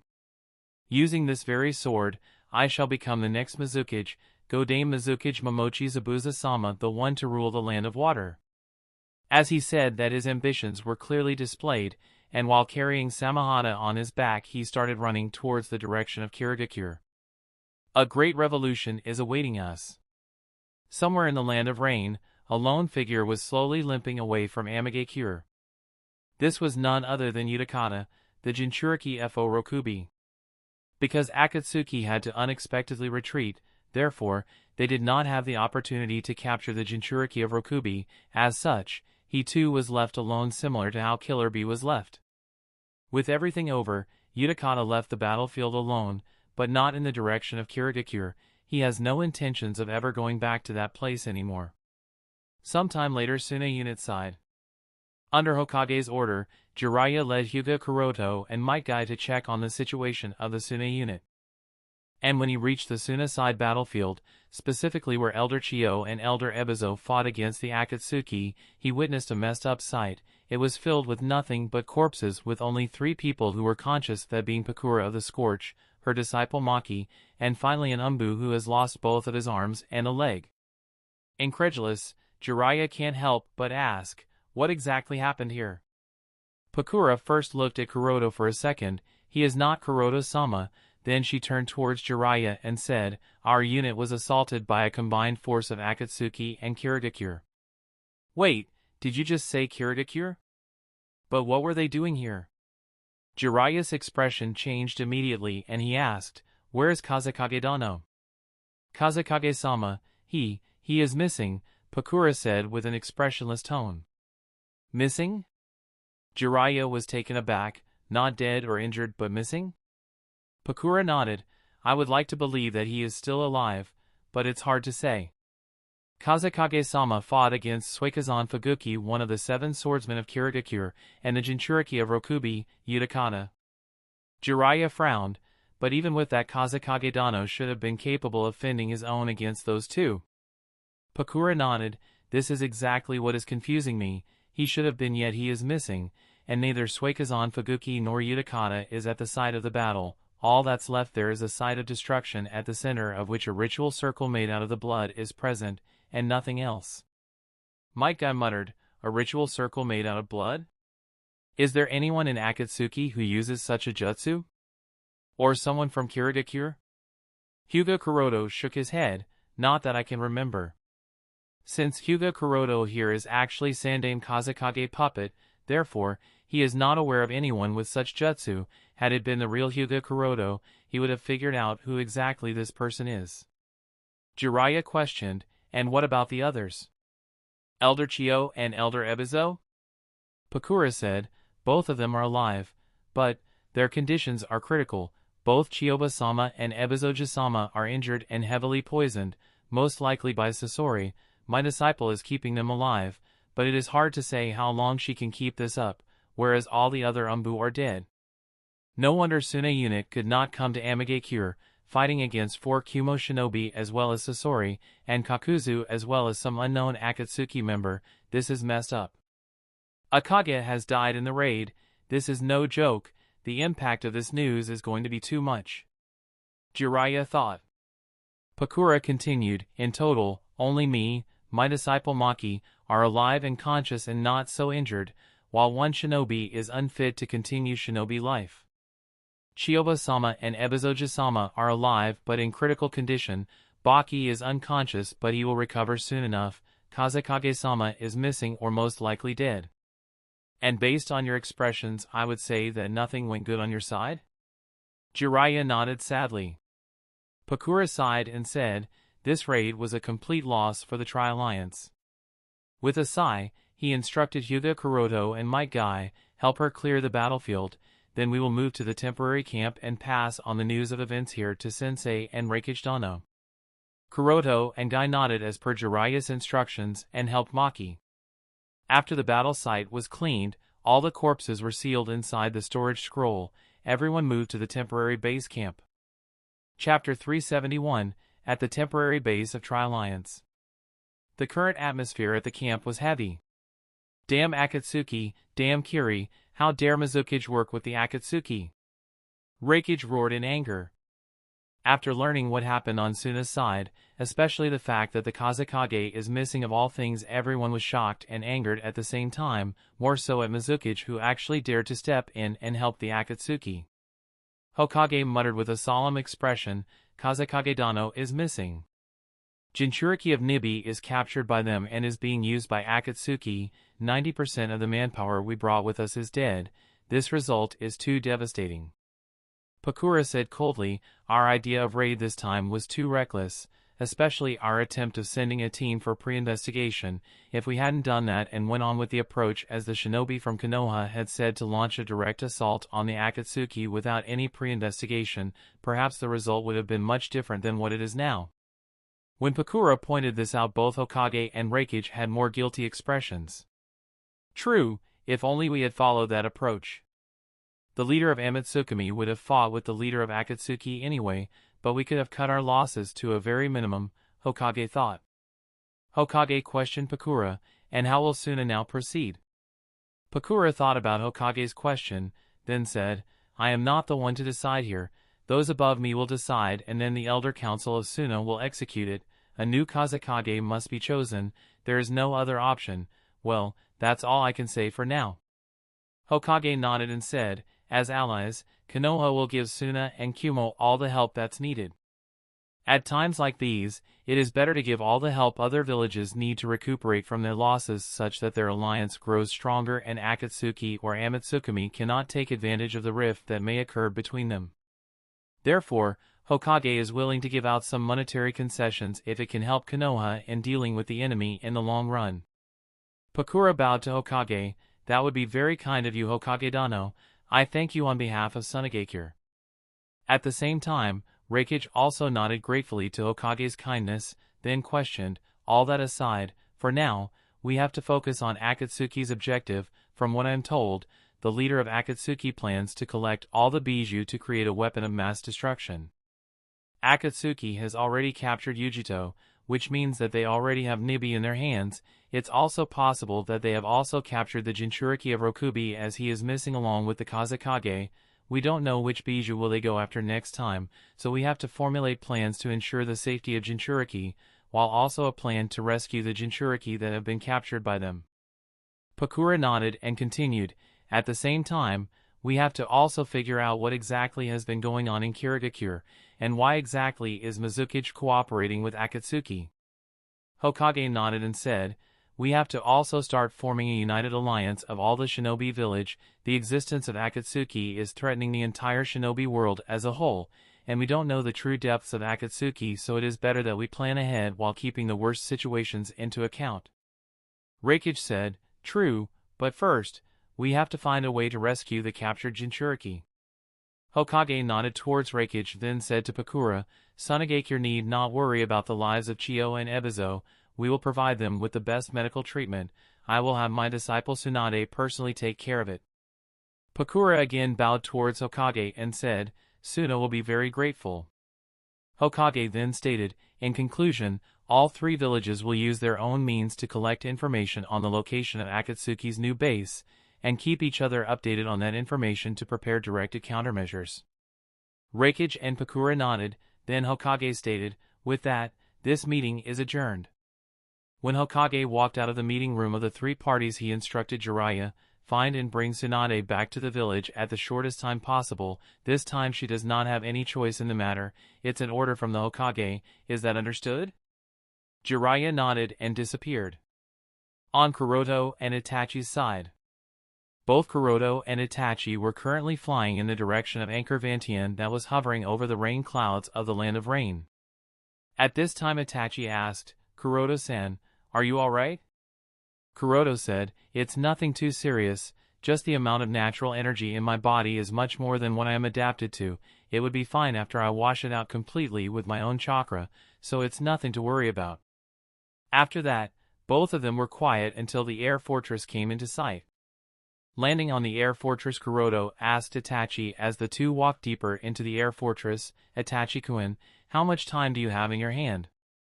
Itachi thought about it and said, as per your instructions, my Jonin sensei, as well as the two other members of my Jinin team, are in a Jinjutsu of mine. A Karasu Kagebushin is keeping them accompanied in the missions. I have also made sure to stretch the mission times as long as possible within a reasonable limit that wouldn't arouse anyone's suspicions, so I would say that I still have a week at my hand. In that case, poof. Before Kuroto could say anything further, a crow appeared in front of him from a poof of white smoke. Kuroto raised his eyebrow, and after taking out the small scroll from the crow he unfolded it and read the content. This is... He was taken aback by the information written on it. Itachi was confused at Kuroto's shocked expression. What happened, Kuroto-san? Kuroto passed the scroll to Itachi while saying, the Yondaime Kazekage of Sunagakure is... missing? Itachi was also shocked. Kuroto thought a little and said, although it is stated that he is missing, but based on the additional information I can judge that he is most definitely dead, there is no otherwise. Based on this ritual circle made out of blood? Itachi asked again. Kuroto nodded while he thought of Haiden. Haiden is literally too dangerous if used correctly, just a drop of a person's blood and he can kill anyone no matter how far that person is. It's not strange if Yondaime Kazekage Raza is already dead. Also, Kakashi did mention that he encountered Haiden while he was searching for the traces of Akatsuki. Damn, I never would have thought that Hayden would have been recruited into Akatsuki at such an early stage. At this time Itachi asked, Kuroto-san? N0V3LTR0VE served as the original host for this chapter's release on N0V3LB1N. Kuroto shook his head and said to Itachi, Itachi-kun, I have a new mission for you. Itachi nodded, prompting Kuroto to continue. Kuroto said, there are two parts in this mission. Firstly, since the Kazekage is missing, so there is a need of new Kazekage, although I am certain that no one other than Pakura is currently capable of filling that position in Sunagakure, but I want you to go to Sunagakure and ensure that Pakura becomes Godame Kazekage without any opposition. Itachi nodded, all right, and what's the second? Kuroto said, for the second part, after Pakura becomes the Kazekage, instruct her to investigate a religion called Jashin. This religion is the key to the death of Yondaime Kazekage. Jashin? Itachi muttered thoughtfully. Kuroto nodded and explained, I am not sure as to what exactly this religion is, but this symbol is the symbol of Jashin. From what little information I have, a follower of Jashin is capable of becoming a living voodoo doll. Once that living voodoo doll ingests even a drop of blood from his target, he is capable of torturing and killing that person very easily. Moreover, the living voodoo doll becomes an immortal, as such killing him becomes too difficult. As far as I know, there is only one method, and that too is not certain if he is rescued by others. If that is the case, then how to deal with such a person? Itachi muttered while analyzing. Every jutsu has its weakness, so there has to be something that can be used. Kuroto said, it's not that I don't have some theories about other methods, but we need more information. Without that, I cannot be certain, so investigating Jashin itself is really important. Itachi nodded, it will be done. Then his body divided into hundreds of crows, which then flew outside the air fortress in the direction of Sunagakure. With Itachi gone, Kuroto gritted his teeth in frustration. Damn it. Chapter 372. After Itachi had gone, Kuroto moved deeper into the fortress and was soon greeted by Gaara and Karen, who have been staying here for a while now. Looking at Kuroto's pale look and struggle in moving, Gaara asked quickly, Kuroto-sama, are you alright? Karen also said, if you are injured, then you can take a bite, it should heal. Kuroto shook his head and said with a gentle smile, don't worry, I am not injured. The problem is something else, and it wouldn't heal that way. Both of you can continue to do what you were doing, and by the way, Gaara, I have to talk to you about something, but it will have to wait some time. Karen had a disappointed look, while Gaara was worried and also curious as to what is it that Kuroto wants to talk to him about. However, for now, both of them did as Kuroto said and did not disturb him. Both the kids know that they are far too immature and lack knowledge and true understanding of a whole lot of things, so they have come to believe that if Kuroto is saying something, then it must be the case. After sending away the two kids, Kuroto reached his private quarters. Here, Kuroto took off all his clothes to check the exact status of his body and realized that the area of petrification this time was more than the last time. However, because his body is already somewhat used to natural energy, he was sure that it would only take him about 2 weeks at most to wash away all the extra natural energy. Unfortunately, I don't have 2 weeks at my hand. I will have to do the bare minimum that I can and then go back to Konoha around the same time everyone returns, because the impact that this news will bring to Konoha is too much, Kuroto muttered and then started to wash out natural energy from all his joints so that he can at least carry out all the basic movements. And while doing so, he also summarized this entire raid on Akatsuki. Benefits. To be honest, there were no benefits in this raid, but I can make myself feel optimistic by thinking that the information about Akatsuki and the true level of danger they represent can now be revealed to the shinobi world. The fact that the joint high-level force of Konoha, Kumo, and Suna couldn't suppress Akatsuki will cause a shock for the entire shinobi world. So everyone will start taking the threat of Akatsuki more seriously. Additionally, the fact that something is wrong with Kiradakure is also revealed too. From the Tri-Alliance, the death of Kazekage, capture of Jinchuriki of Nibi, injuries of Inoshikacho Patriarch, injuries of Elder Chiyo and Elder Ebizo, as well as death of 90% of combat personnel involved in this raid. And as for other losses, the information about Yama's power was revealed, although not completely, as things like truth-seeking balls, Tenseigan chakra mode, and other jutsu would still be a mystery for everyone other than Zetsu. Additionally, there's also a further decrease in Shirsui's visual prowess, so he is only a few steps away from total blindness. In addition, there are a few other concerns too, and that is the fact that Nagato has finally decided to stand up, and for that, he even accepted Obito and Zetsu's help. He stood up with the power of a Zetsu clone. These two are very big things. It must not be forgotten that even though Nagato and Conan were working under the orders of Madara, both of them were still extremely cautious of him. Precisely because of this, Conan prepared 600 billion explosive tags in secret to kill Madara. Madara was also the same. He never revealed many truths to Nagato and Conan, especially the ones like Izanagi, other Kenjutsu, Juinjutsu, biotechnologies, and secrets that Madara left behind were never revealed to Nagato. Such differences continued until the very end. Their ultimate goal may be peace, but the meaning of peace differs for both of them, and the method to achieve their own definitions of peace also differs for both of them. One is a self-proclaimed god who believes that pain and suffering are the only way to peace, therefore he intends to create a weapon of mass destruction to achieve his own definition of peace, while the other person is a self-centered individual who has given up on everything in this shinobi world. As such, he wants the whole world to be covered in a jinjutsu to achieve an illusionary peace. Both of them had their determinations to achieve their goals, and for that, they were unwilling to compromise. However, that's no longer the case here, at least partially. The existence of Amatsukami, more specifically, the existence of Yama who almost killed Nagato, is the main reason why they had to put aside their own barriers and cooperate. Now the most important question here is, can Nagato successfully fuse Hashirama cell in his body? This is a doubt lingering in Kuroto's mind. Kuroto carefully thought of all the known people who have been successfully transplanted with Hashirama cells, and found one common factor in all of them except for one. Except for Yamato, the lucky boy who survived Orochimaru's experiment, all other people had Uchiha's Sharingan as the common factor, although the degree of adaptation with Hashirama cells varied from person to person depending on their visual prowess. Uchiha Madara had a single eternal Manjikyu Sharingan at the time of cell transplantation.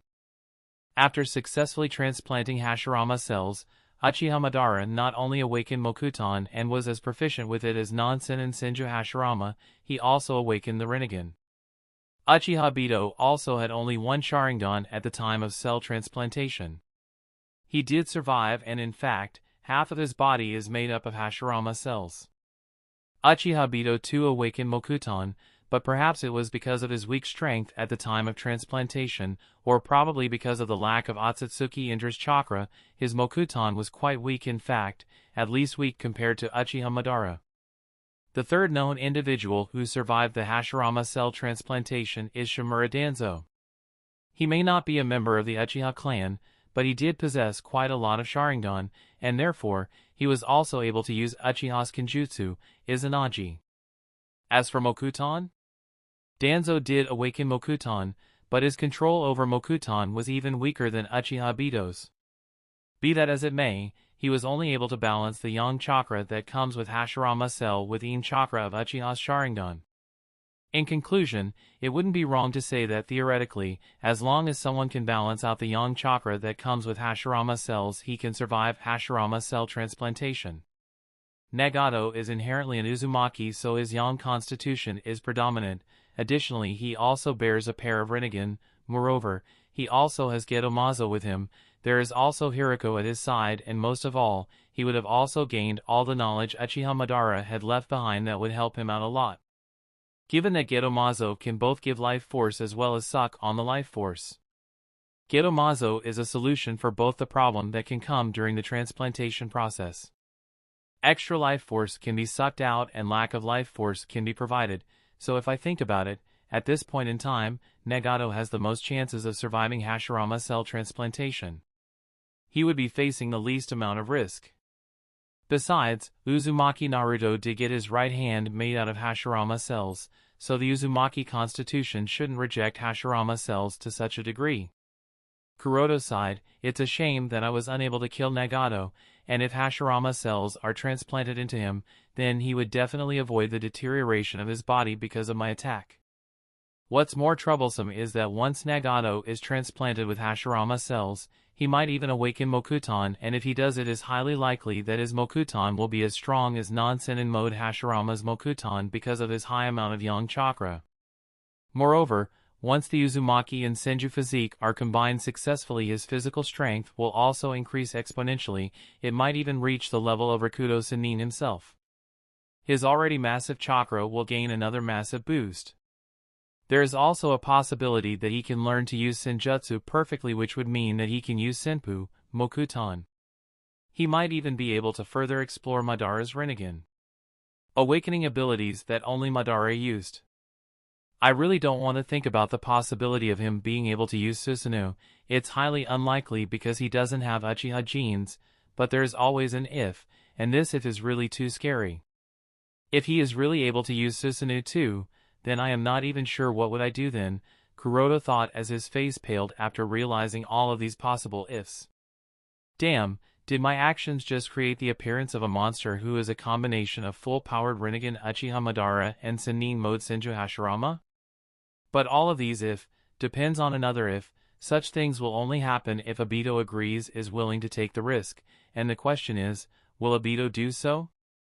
Chapter 373, at Amigakure.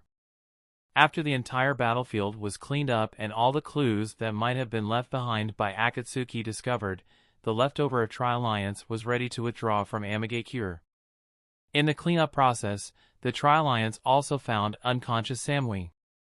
After Samui was found, the Tri-Alliance hoped that some sort of useful intelligence of Akatsuki can be obtained from her, but strangely enough, she never regained consciousness.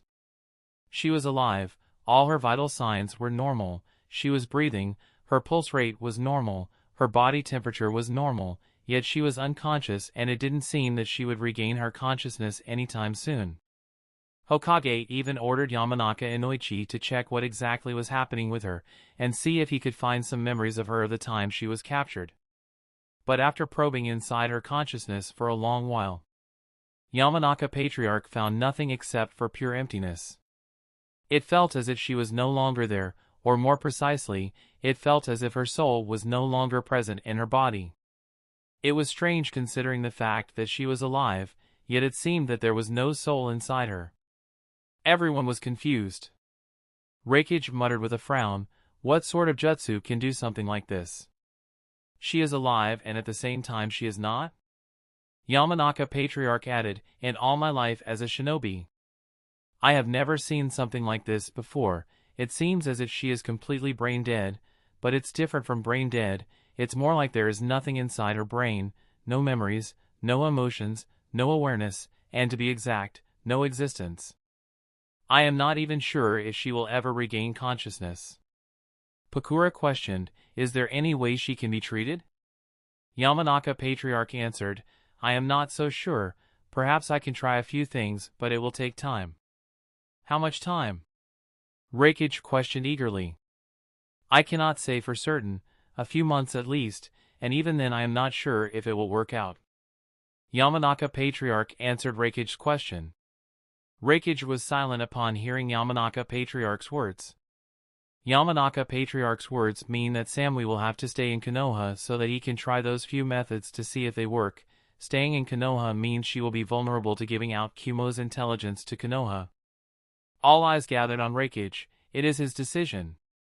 In the entire shinobi world, when it comes to the study of the human brain, Yamanaka clan is unmatched, so technically having Samui under the care of the Yamanaka clan is reasonably the best option, but it also concerns the safety of the village. Currently, Akatsuki is the common enemy. I suppose I will have to risk it. There is no other option. Reikage thought silently, then said, "All right, Samui will stay in Konoha, but 2 shinobi from my village will also be staying with her to take care of her." Hokage nodded in agreement. "That sounds acceptable. I have no problem with it." Reikage also added, "Additionally, I also want a regular report of her status." Yamanaka Patriarch nodded. "I will make sure to keep her status in check, and I will also relay it to the 2 Kumo shinobi on a regular basis." The origin of this chapter's debut can be traced to N0V3LB1N. In that case, let Samui stay in Konoha and find out all that she may have come to know about the Akatsuki for the time she was captured. Reikage said. Hokage nodded, certainly. With that agreement, the Tri-Alliance finally split into 3 units and each unit went on their way to their respective villages. The personnel of Tri-Alliance left behind at the site of the pre-war council meeting was still there and they united with their respective units. After all was said and done, Maki, Baki, as well as the leftover Suna shinobi, followed Pakura to Sunagakure. On the other hand, unconscious Elder Chiyo and Elder Ebizo along with 2 Suna shinobi and 2 Konoha shinobi, who were left behind at the place where the pre-war meeting was conducted, followed Jiraiya in search of Tsunade. Killer Bee as well as other Kumo shinobi followed Reikage to Kumogakure. While 2 other Kumo shinobi carried Samui and followed Hokage to Konoha as per Reikage's orders. On their way to Konoha, Sandaime specifically summoned Hyuga Kuroto for some inquiry. Kuroto, were you able to see through Tobi's mask and figure out his true identity? Hokage had hoped that Hyuga Kuroto with his Byakugan could have seen through the guise of Tobi. But Hokage has to be disappointed as Kuroto shook his head. Please forgive me, Hokage-sama, but my Byakugan was unable to see through his mask, similar to the case with those of Amatsukami. If real Hyuga Kuroto was present here, he might have taken the advantage of this opportunity and revealed that Tobi is actually Uchiha Bito. However, Sandaime Kazekage Puppet is not aware of this information, therefore, he shook his head, as Byakugan's penetration really does not work on Tobi's mask because of many seals on it. Sandaime was disappointed, but he did not say anything more to Kuroto. The child had already done quite a lot and he cannot be blamed for this whatsoever. After all, it was Hyuga Kuroto who discovered Akatsuki's base and everything. Even Samui was discovered by Hyuga Kuroto, so by no means he is to be blamed. Traveling all the way, the unit led by Hokage soon left the Land of Rain and returned to the Land of Fire. After the 3 Kage returned to their respective villages, the news of the joint raid conducted by Konoha, Kumo, and Suna was announced.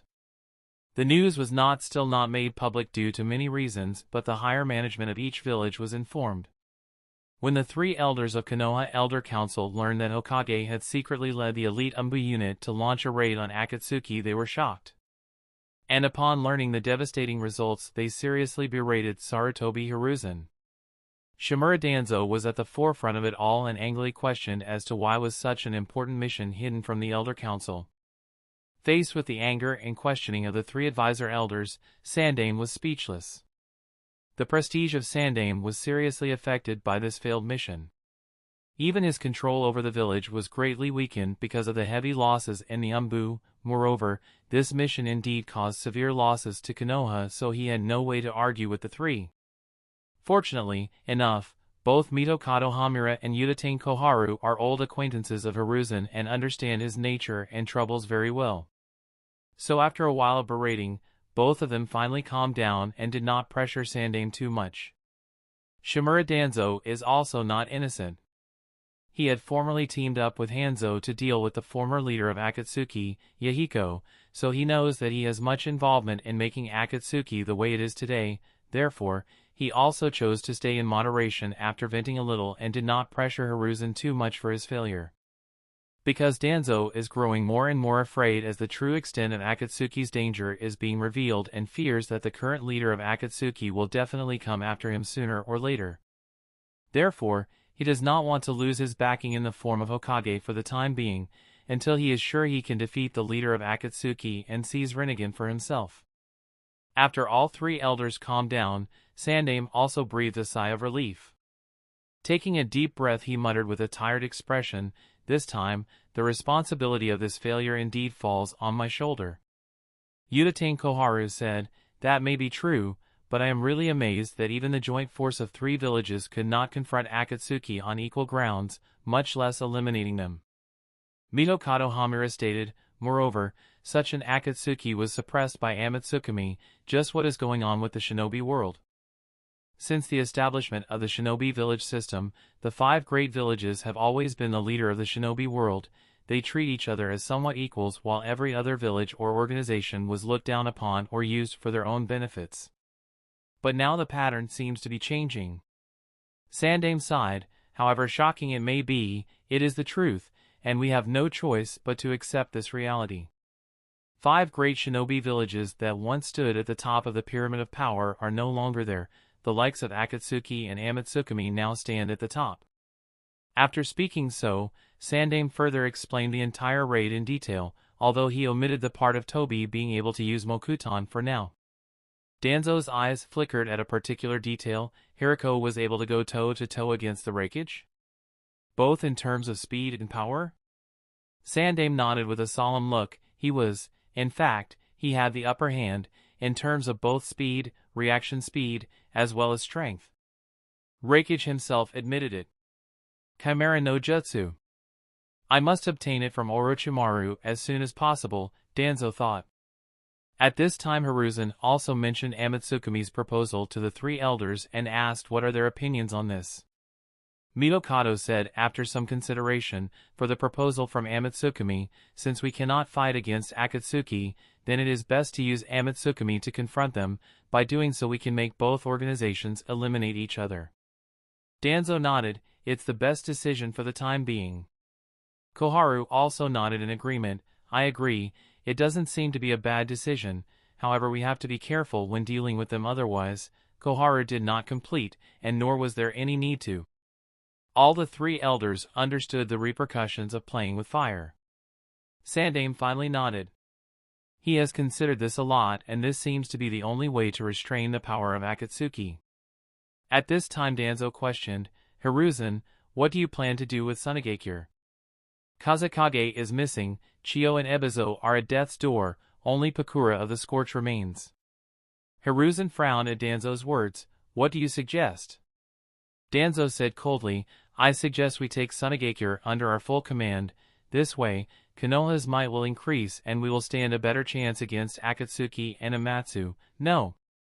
However, before Danzo could even finish his words he was interrupted by Sandaime. Danzo frowned, and anger started to well up inside him. Why not? Suna is at its weakest right now. Konoha can easily take control of Suna. In fact, you don't even need to use Konoha's shinobi army, my root alone will be able to handle it. I said no, that means a no. Hiruzen said coldly, I want no aggression between any shinobi villages at this point. If we make a move, Tsuchikage will not stay behind. Raikage too will not stay silent. Moreover, Suna will not easily accept it. And I am more than 90% sure that they will turn to Amatsukami and join hands with them. Neither will Konoha meddle in Suna's personal matters, nor will we allow others to meddle in their personal matters. This decision is final. Is that understood? Understood! Danzo nodded, although begrudgingly. The other 2 elders nodded as well. Sandaime next said, Next we will hold the Jonin Council meeting and relay the information to all the Jonins. We are in a serious need of manpower. Danzo sneered. After the Third's Great Shinobi War, most of the senior Jonin, especially the ones who are part of the noble shinobi clans, have retired from active shinobi lives. What do you plan to do about them? Hiruzen was silent and looked at Danzo, expecting him to continue. Danzo understood, and said, Konoha is already short on manpower. I suggest that you order them to return to active duty and have them train more recruits from the academy. This way, the majority of the shinobi will be under the orders of the Hokage faction and solve the problem of manpower.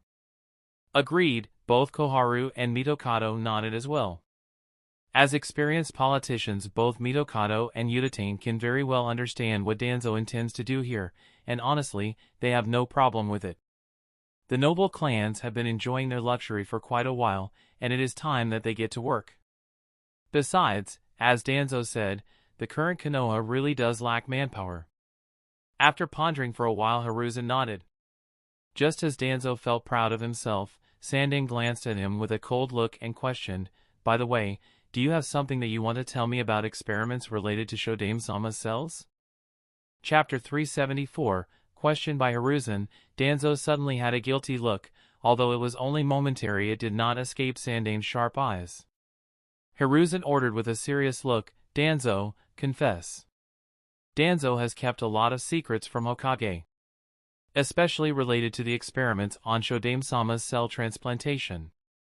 Even after Orochimaru defected, he did not stop on these experiments and had continued them all this time. Therefore, in the face of sudden questioning from Sandaime, he was unable to parry it. Koharu asked with a frowned expression, "Hiruzen, what happened that would prompt you to question on such a matter?" Sandaime answered while his gaze was still fixated on Danzo, "Remember the shinobi named Tobi I mentioned?" Mitokado asked, "The one who can use a space-time jutsu even superior to Yondaime's?" Hiruzen nodded and continued, "Yes, him, aside from a space-time jutsu superior to Yondaime, he also possesses Mokuton Kekkai Genkai." Mokuton? Both Koharu and Hamura were taken aback.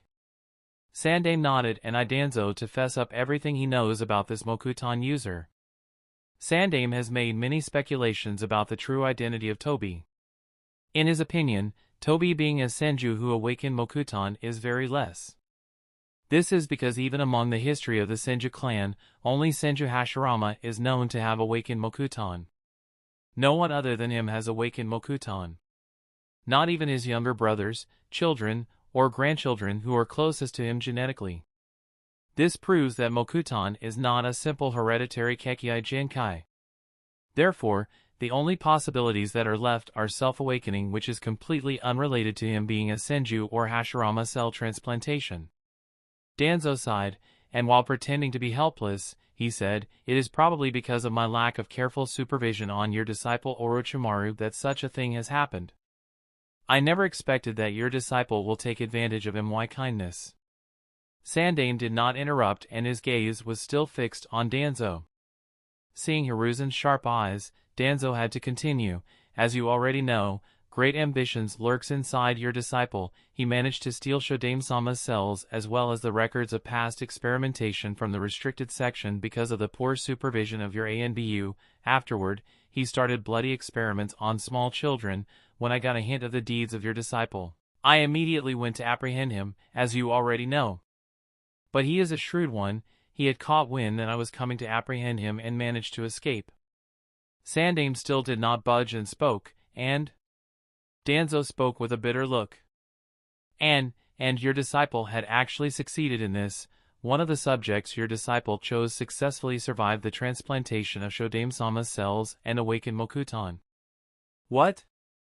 Both Koharu and Hamura stood up from their seats in shock. Sandaime's expression was gloomier upon learning Danzo's words. Originally, he was pretty skeptical about the second possibility.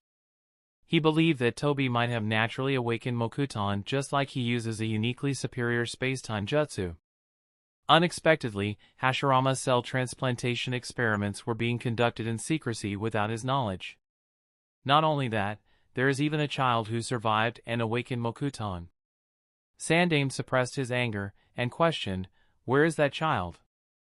Danzo sighed, "When your disciple defected, he took that child with him. Blame me for being too weak to be able to stop your disciple from stealing away Konoha's future." Sandaime said, "I want all the information you have about that child, every last bit of it. Understand?" Sarutobi Hiruzen undoubtedly believes that the child Orochimaru has taken away is Tobi.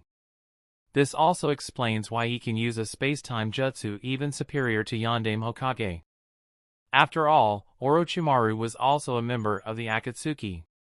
Although they are currently unaware of the exact status of Orochimaru, whether he is still part of it or has defected from Akatsuki because he did not participate or even appeared in any battle during the raid, he did join at some point and that's unchangeable. So, it is very reasonable that the child Orochimaru once took with him is also a part of Akatsuki. Seeing that the matter has been exposed, Danzo could no longer conceal it and relayed all the information he had about that child. After he had received all the information, Sandaime's expression turned indifferent and he said, "Shimura Danzo, for the crime of concealing valuable information from the village's leader, as well as conducting forbidden experiments without any permission from the village's leader, in the name of Sandaime Hokage, the leader of Konoha, I dismiss you from the leader of Root Subdivision. At the same time, the Root Subdivision will be disbanded and will be unified into a single Umbu unit under the command of Hokage." Danzo stood up in anger, "Hiruzen, it was your disciple Orochimaru's doings. I tried my best to St. Before Danzo could finish his words, Sandaime waved his hand without even looking at Danzo's face. There is no need to act innocent, you have as much involvement in this as Orochimaru. Some parts Danzo has said are indeed true, and Hiruzen does not deny it, but Danzo is not fooling anyone here. If it was previously, Hiruzen may have turned a blind eye to this information, but the current situation is no longer the same. Both Elder Mitokado and Elder Koharu looked at each other and chose to remain silent. If Sandaime had given such an order in normal times, they might have raised objections, but the current situation is not normal. The threat Konoha is facing currently is no longer normal, and concealing information from the leader of the village is a serious crime that Danzo has committed that has even given birth to a rogue named Tobi. As such, both the elders had no objection to Sandaime's orders. Angered, Danzo immediately started walking towards the door of the room to leave even though the meeting was unfinished. Neither Sandaime nor the other two elders stopped him. Just when he was at the door, he tapped his crutch on the floor and said, "Do not forget Hiruzen, Orochimaru's most likely and most capable spy, that is Hyuga Kuroto still lurks in the village. You mentioned that Orochimaru was not at the base of Akatsuki during the raid. Who is to say if Hyuga Kuroto did not give out the intelligence of the incoming raid on Akatsuki to Orochimaru? Who is to say if the very intelligence of Akatsuki's base being located in Amigakure was found by Hyuga Kuroto himself, and not passed on to him by Orochimaru? Who is to say whether Hyuga Kuroto did not betray the village to Akatsuki just like Orochimaru? You should choose who you trust carefully. Watch you back, Hiruzen, otherwise, who knows if your trusted Umbu might become the cause of your—" Danzo did not finish, and left. From beginning to end, Sandaime did not even glance at Danzo. Click. Shut. After Danzo had left, Elder Yutane spoke, "Hiruzen, about what Danzo said in regards to Hyuga Kuroto?" Sandaime thought about Danzo's words. At the same time he also remembered the shinobi named Hyuga Kuroto. If that is the case, then I want to learn Yondaime-sama's Rasengan.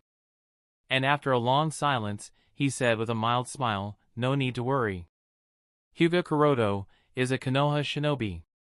I have observed him for the past few years, as well as taken regular input from Kakashi about Hyuga Kuroto.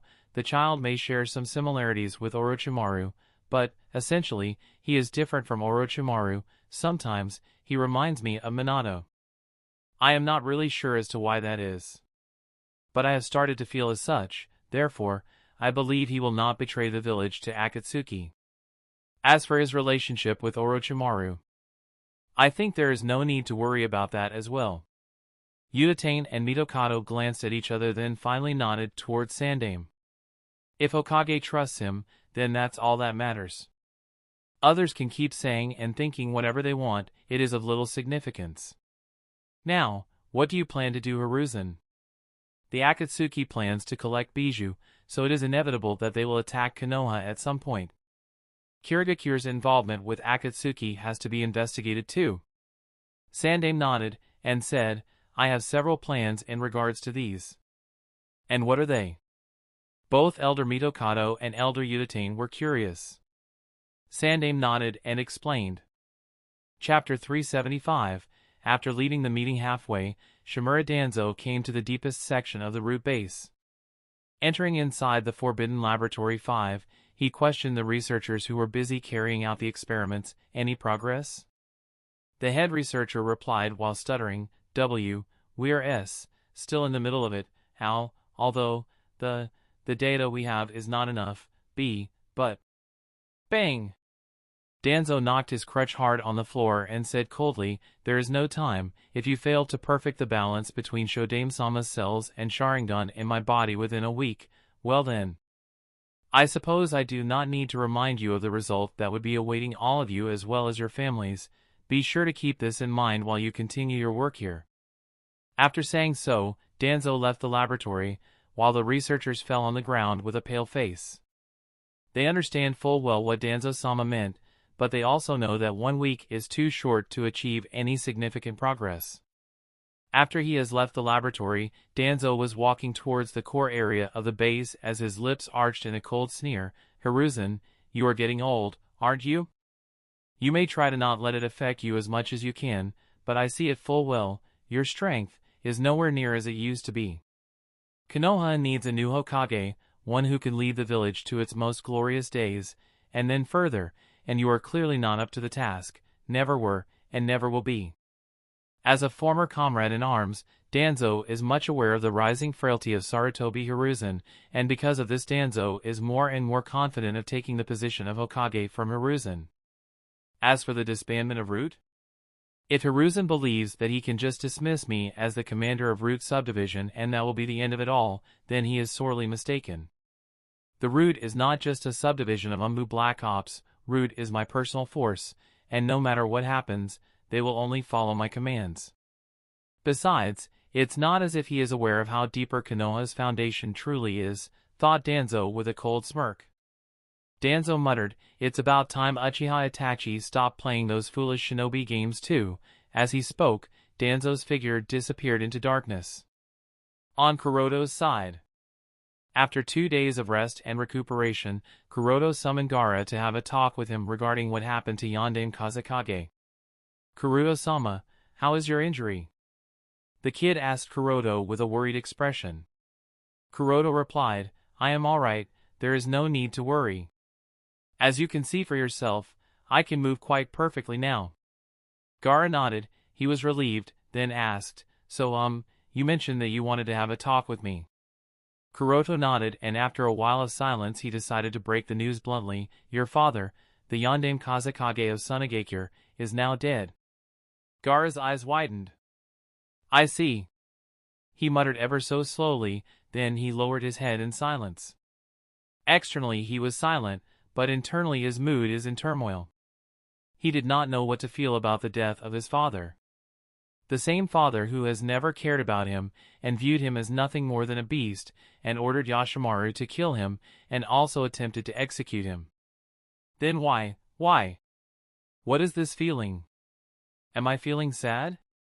Thought Gaara, then suddenly remembered, what about Temari, and Kankuro? Are they alright? Kuroto nodded, they should be fine, although I am not sure how they will take this news. Gaara was silent again, then asked, and what will happen to the village? Kuroto said, you don't need to worry about the village. I have plans for that, neither is there any need to worry about your siblings. I have plans for them too, what I want you to focus on is upon yourself. Gaara nodded silently as his thoughts wandered all over. Kuroto thought a little and said with an expectant look, Gaara-kun. Gaara lifted his head with a questioning look. Kuroto said, Gaara-kun, I have to go and take care of a few things. Can I entrust you to protect this place and Karen-chan in my absence? Gaara was silent for a while, then nodded with a determined look. Kuroto ruffled Gaara's hair with a gentle smile, then left Sky Fortress and quietly sneaked inside Konoha, specifically inside his secret laboratory. Here he met up with the Kazekage puppet that has been covering him for the past few days. First thing first, Kazekage puppet handed a scroll to Kuroto and said, as per your instructions, I sealed Samui's soul inside this scroll using Kanshin Betsuri no Jutsu, soul-body separation technique. Kuroto nodded, then took the scroll from Kazekage puppet and observed the state of the seal. Well, that's right, the reason for Samui's brain-dead state is indeed Kuroto. He had previously ordered the Kazekage puppet to seal her soul. The soul extracted using Kanshin Betsuri no Jutsu will lose all their memories, and Kuroto has some plans of using Samui's soul. After he has confirmed that everything with the soul was alright, he put the scroll inside his shinobi bag, then looked at the Kazekage puppet and asked, what all things happened in my absence? Kazekage puppet said, after the Konoha's Hokage returned from the failed raid, he held an elder council meeting. I am not sure how that proceeded, but there seems to be some tension between him and Shimura Danzo. Kuroto frowned, and the reason? Kazekage puppet shook his head and said, I am not sure. While the elder council meeting was being held, all the Umbu and other personnel who participated in the raid were summarizing intelligence then have gained about Akatsuki and Amatsukami. Kuroto nodded, while Kazekage puppet continued, after the elder council meeting was completed, Hokage held a Jonin council meeting and announced the news to all the Jonin, although some key points were not revealed, like the exact death count, and the identity of Nagato and Konan being Jiraiya's disciple, and so on, but even then it did cause a panic among the villagers, especially the missing status of Yondan Kazekage. Kuroto nodded. This was within his expectation. The combined force of the three villages not only was unable to subdue Akatsuki but in fact suffered great loss. It would be strange if it did not cause panic among the villagers. Kazekage continued. After the Jonin Council meeting was held, Hokage dispatched 2 different squads on 2 missions. I was unable to find out what were the specific details of the mission, but I did confirm that one squad went to the land of earth, while the other ventured to the land of water. Kuroto nodded and thought, while the mission to the land of earth might still be fine, but it would be surprising if the squad that is going to the land of water will be able to find anything useful. The way it is currently, that country is not so easy to sneak it. Kazekage Puppet said, firstly there was intelligence summarization. Kuroto nodded. This part is obvious.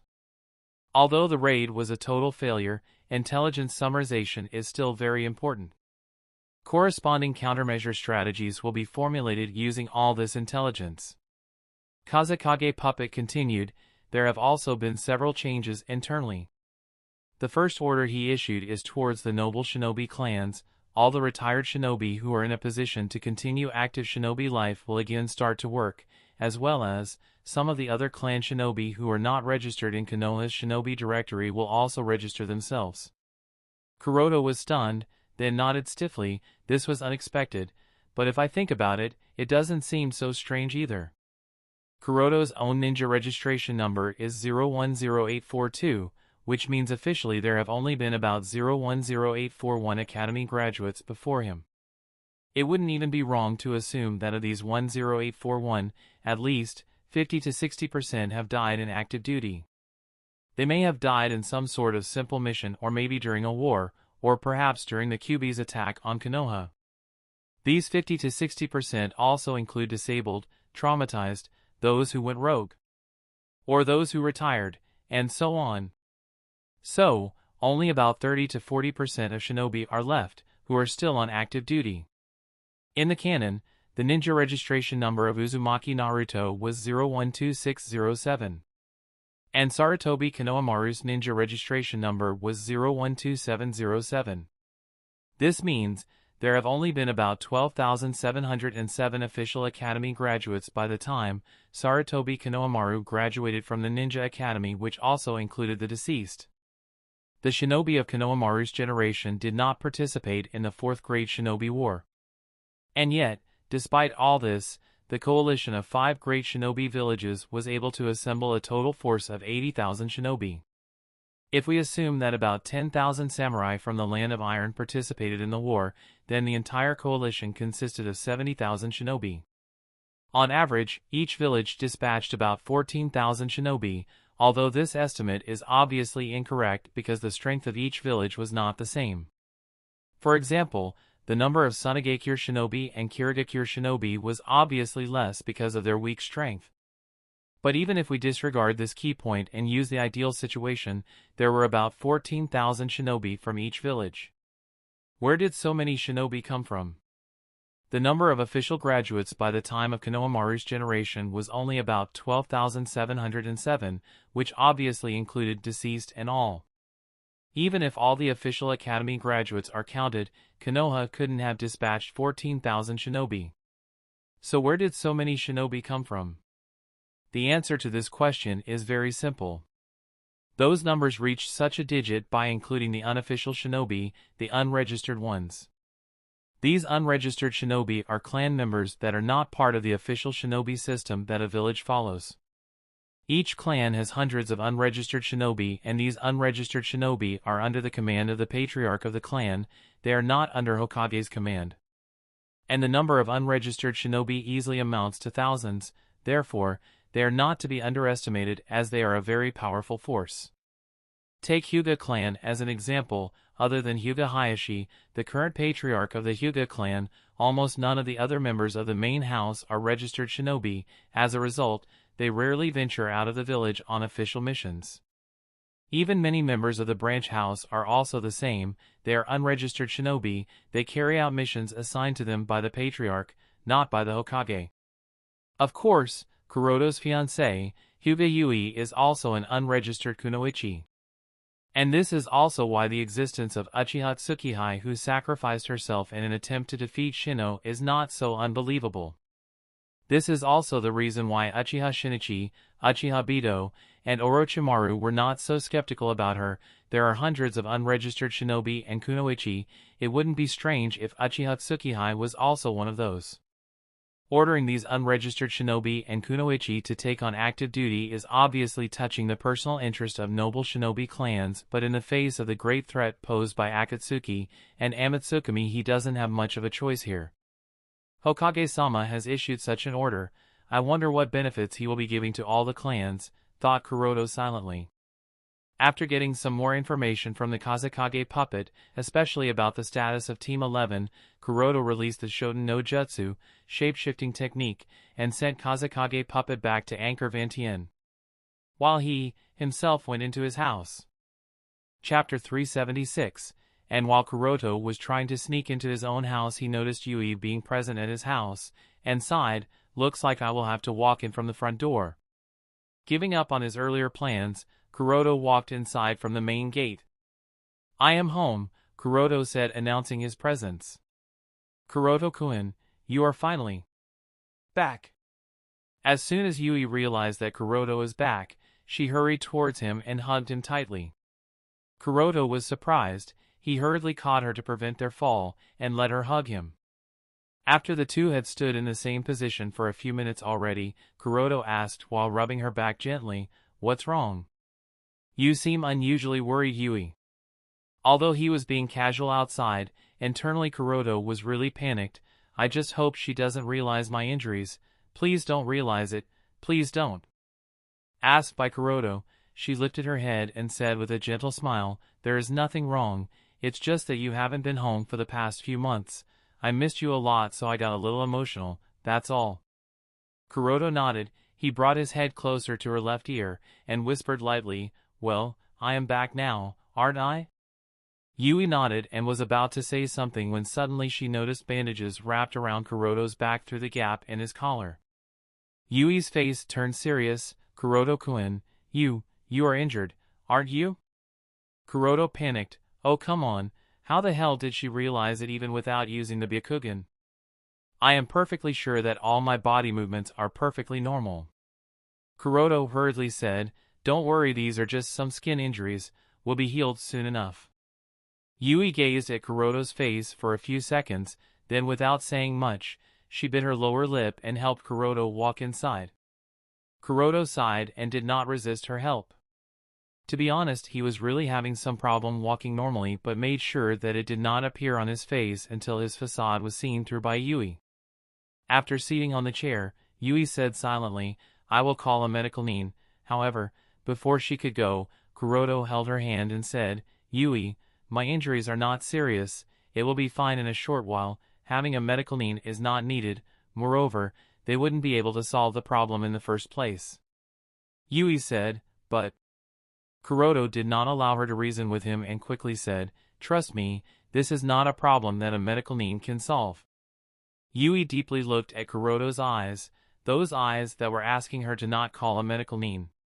Yui is already aware of what happened to the Tri-Alliance in their raid against Akatsuki. She is not a jonin, but she is very much aware of the devastating defeat that Konoha suffered. She was really worried because Kuroto hasn't been home for the past few months. There was even no update in his status. She was really flustered.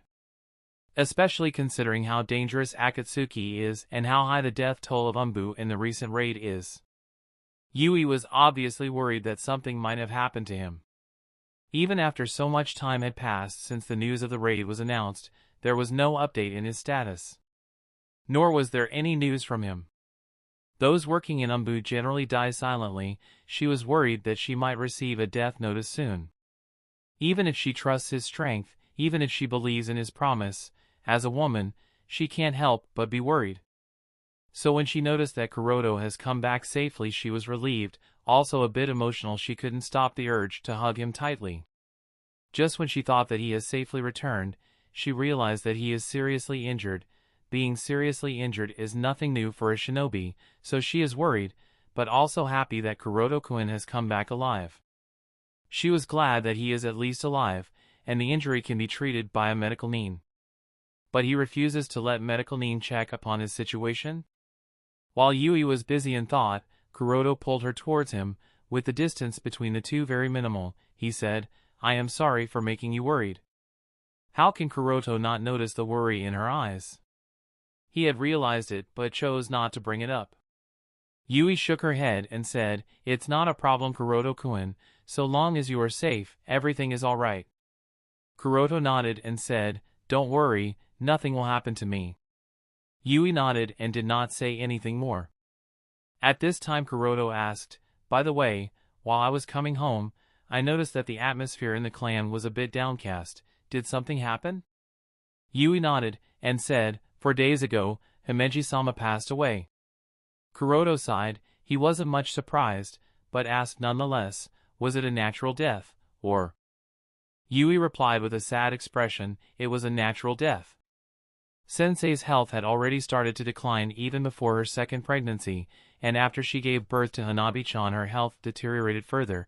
She was mostly on bed rests, and 4 days ago, she passed away. Kuroto nodded. "I see." Both sat in silence. Hyuga Himeji, name assumed, wife of Hyuga Hayashi, mother of Hyuga Hinata, and Hyuga Hanabi, and also Yui's sensei passed away, huh? How is Hayashi-sama? Kuroto asked. Yui said with a bit of melancholy, "He seems to be doing fine on the outside, but internally." Kuroto nodded. "I will go to meet him after I recover." Yui nodded, and said, 2 days prior to her demise, Himeji-sama asked me to be Hinata-chan's sensei. Kuroto nodded. "It's not strange, I guess. You are her only disciple, so it is quite obvious that she would entrust you with this.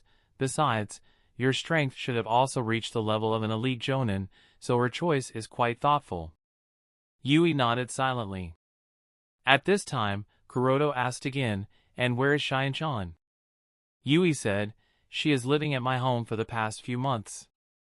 "You are mostly out on missions, Kuroto-kun, and well, Patriarch was worried about her safety, so she is living at my home. Besides, I have to also instruct Hinata-chan on these things, so it's better to have Chien-chan stay with me." Kuroto nodded gratefully. "Sorry for causing you so much trouble." Yui shook her head and said with a smile, "It's not really a problem. Well, Oka-san and Oda-san have taken a liking to her, and really spoil her. Ah. I don't blame them, she is indeed kawaii, and also," Yui stopped midway as she suddenly remembered something that her Oka-san and Oda-san have started to pester her about. Kuroto asked in confusion, "What's wrong?" Asked by Kuroto, Yui suddenly lowered her head as a visible blush appeared on her face. Well. Oka-san and Oda-san have been asking me for a while now?" Kuroto asked with a frown, "What are they asking?" Yui raised her face, but she did not match her eyes with Kuroto and said, Well, they have been asking when are we going to, let them see, faces of their grandchildren." Cough cough, cough cough, Kuroto suddenly coughed. Yui hurriedly said, "I have already told Oka-san repeatedly that even if I and Kuroto-kun have slept together a few times, it was just casual sleeping. We have yet to break the final wall. Besides, we are too young to have children, and we aren't even married yet, so having children is more of a distant thought," but she just wouldn't listen. Kuroto sighed and bowed his head in apology. "It's my fault. I have been too busy with my goals, that I shh." However, Yui did not allow Kuroto to complete his words. She covered Kuroto's mouth with her fingers, as she brought her head closer to him, and now with their foreheads touching together, she said seriously, "Shh, never apologize, Kuroto-kun, never. It's not your fault, your goals are my goals, your dreams are my dream, your happiness is my happiness, you are my pride and joy, Kuroto-kun, you are everything to me. We can have children when we feel we are ready, for now focus on accomplishing your dream, Kuroto-kun. I may not have the strength to stand by your side, but I will always be watching you from behind. I will always be there whenever you need me, for I have always and will always love you more than anything in the world." After she finished speaking, she kissed Kuroto's forehead. After Yui had kissed his forehead, Kuroto held her, brought her face closer to his, eyes gazing at each other's without blinking, her lips closer to his, eyes closed in expectation, and lips gently touched. They felt soft, slight moist, and warm. Chapter 377, Yui, do you want to learn Aerial Ninjutsu? Kuroto asked after some deliberation. Aerial Ninjutsu? Yui was surprised at the sudden question, and said, I am not sure. I have heard that Aerial Ninjutsu is very difficult to learn. Kuroto nodded and said, you should be able to learn it if you try. Yui was thoughtful. She was considering if she should learn Aerial Ninjutsu. Kuroto thought, one more push is needed. With that, he grinned slightly, and said in a painful tone, if you learn do Aerial Ninjutsu, and become a good Aerial Nin, then I wouldn't have to worry about my injuries. You can always treat me. Besides, having you treat my injuries is better than having some random person treat them, don't you think? Moreover, if you learn Aerial Ninjutsu, your strength will also improve. After all, just treating wounds is not what a medical nin is only capable of. As an Aerial Nin, you will become much more strong than you are now. Tsunade-sama is a very good example. Think about it. Yui's eyes lit, especially on the part where she can heal Kuroto's injury, and she nodded, okay, I will apply at Konoha Hospital tomorrow. Hokage-sama has issued those orders anyway, so it should be fine. Kuroto shook his head, and said, don't apply at Konoha Hospital, currently the village doesn't have a good enough Aerial Nin. Those that are available here do not have the real skills. Yui asked with a frown, but if I don't apply to Konoha Hospital, how am I going to be able to learn Aerial Ninjutsu? Kuroto said with a smile, I will find the best sensei for you. As Kuroto said this, he thought of a certain blonde kunoichi. In the face of the threat represented by Akatsuki and Amatsukami, Sandaime has been left with no choice but to order for the return of Senju Tsunade. Under Sandaime-sama's order, and because of the danger Konoha is facing, Tsunade-sama will also have no choice but to return. After all, no matter what she may say, she still loves this village, therefore she will return. And Kuroto plans to have Yui learn Aerial Ninjutsu from Tsunade as well as her other jutsu. If Yui does manage to learn even 60 to 70% of Tsunade-sama's knowledge, then her strength will increase to the level of a Kage. Kuroto doesn't care about much, he just wants Yui to be safe. Being able to protect herself is what he asks her, so that he can be at ease. After all, if by some off chance his identity is revealed, then she will become the first target of all his enemies. And in such a situation, if Yui can't protect herself, then Kuroto will be in way too much trouble. So improving her strength under Senju Tsunade's tutelage is the best option. Yui excels at Hyuga Taijutsu, then if she also masters many lethal jutsu of the Aerial Ninjutsu branch, she will be much, much, much stronger. After all, jutsu like Renshinsho, body pathway derangement, Inu Shometsu, In healing wound destruction, chakra enhanced strength, Chakura no Mezu, chakra scalpel, Sozo Sazei, creation rebirth, Shosen Jutsu, mystic palm technique, Byakugo no In, strength of 100 seal, and their derived jutsu, can make up for almost all the weakness that a taijutsu user may face. And once these jutsu are combined with Hyuga clan's Byakugan, then it is possible that Yui might even surpass Senju Tsunade. Even if not as an Aerial Nin, but maybe as the greatest kunoichi. To be honest, Kuroto would much rather help her awaken the Tenseigan. After all, this is the shortest and the easiest way. As long as she survives the genetic recombination and awakens the Tenseigan, her strength will eventually rise to the level of a Super Kage.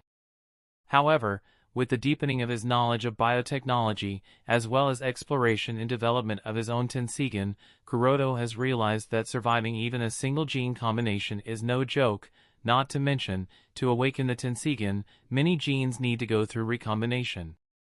It's a matter of luck, at the same time, it's not just luck. Kuroto can't figure out accurately how, but he has come to understand that the reason he has survived the gene recombination and awakened the Tenseigan is not just a matter of luck, there is another reason behind it, but Kuroto has yet to figure out what exactly is that reason. because the percentage of surviving through the gene recombination is as low, 1/33 x 100, which is almost equal to 0, Kuroto can no longer believe that it was just his luck that he survived. Therefore, he doesn't want to bet on such a small probability for Yui. After all, there is no guarantee that she will survive because he survived. And Kuroto doesn't want to risk it.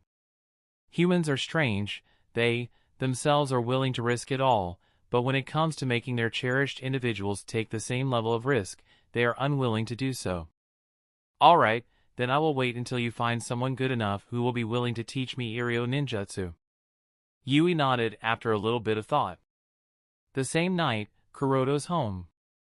After doubly making sure that Yui was asleep, Kuroto got up from the futon and went to his study. When Kuroto walked into his study room, another figure came into sight.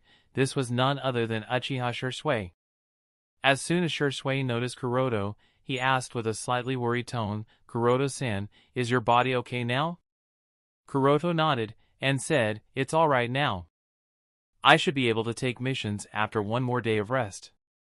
Shursui heaved a sigh after learning that Kuroto's body was fine, then said with a sorrowful and doubtful tone, "Kuroto-san, this time, the losses were too much, so many people died, and we accomplished nothing. Did we do correct or—" Kuroto waved his hand to interrupt Shursui from completing his sentence. "What happened, has happened. There is no need to dwell on it any longer, whether we were correct or whether we were wrong. I, myself, am not so sure, so berating yourself over it is pointless. Focus on what's to come ahead. Be sure to learn from this experience, and to apply that in the future." Shursui nodded with a sigh, then asked, "Still, what are we going to do from here on?" "First thing on our list is obviously increasing our strength. Without that, we cannot face Akatsuki. From this raid, I have come to understand that I am still far from being strong enough to be able to kill the leader of Akatsuki." "The same goes for you," Kuroto said. "Kuroto is indeed strong enough to restrain Nagato, but killing him becomes a bit difficult, especially with Konan, Zetsu, and Obito around." This matter was clearly proven this time. And with the possibility of Nagato being several times stronger than he was this time, Kuroto obviously needs to step up his game, else he might die. Shursui shook his head and said, "Even if you did not manage to kill the leader of Akatsuki, you were the only one who was able to restrain him, others are all helpless against him. He was even able to absorb the chakra of my Susanoo through one of his puppets, so all the jutsu we used against him were useless. Therefore, you are the very reason many still survived." Kuroto smiled bitterly.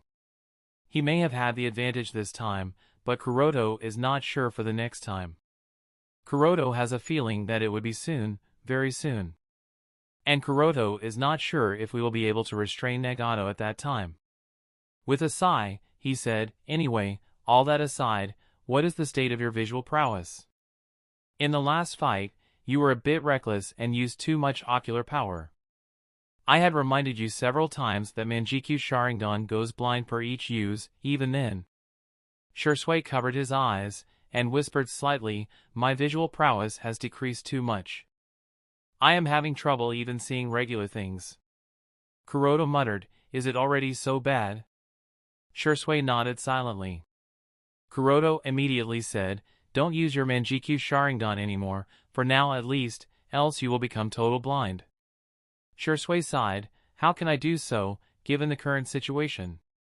With how much danger Konoha will be facing, Shursui doesn't feel that he can restrain himself, because he does restrain himself, and if people die, the same people he could have saved if he used his strength, then Shursui will feel sorrowful. With powers comes responsibility, and this a responsibility that he can never back away from. Kuroto noted Shursui's complicated mood, then said, "Don't worry. It will only be for the time being." Chapter 378, Don't Worry. "It will only be for a short while," said Kuroto upon noticing Shursui's complicated mood. Shursui was confused, and asked, "Kuroto-san, there is no source for me to acquire eternal Manjikyu Sharingan, so what do you mean when you say it will be only for a short while?" After a little bit of thought, Kuroto explained another method of acquiring a permanent Manjikyu Sharingan, that is through Hashirama cell transplantation, along with its other benefits as well as corresponding risks to Shursui. Shursui was silent upon hearing this, then questioned, is it really possible to gain permanent Manjikyu Sharingan after transplanting Shodame-sama's cells? Kuroto nodded. Theoretically it is possible, but Kuroto did not guarantee it. After pondering for a while, Shursui asked, and what is the rate of success? After understanding the benefits and risks involving Hashirama cell transplantation, Shursui is concerned about the success rate. Kuroto replied, for an Uchiha, especially an Uchiha who has awakened the Manjikyu Sharingan, I would say that the success rate is high as 50 to 60%. This is because the Yin chakra in Uchiha's Sharingan can help in keeping the Yang chakra of Shodame-sama's cells in check. Hearing Kuroto's assurance, Shursui had some hope on his face. As they say, a drowning man will grasp at a straw. No one wants to be a blind man for the rest of his life, especially someone like Uchiha Shursui who has a very strong sense of responsibility for his clan and village.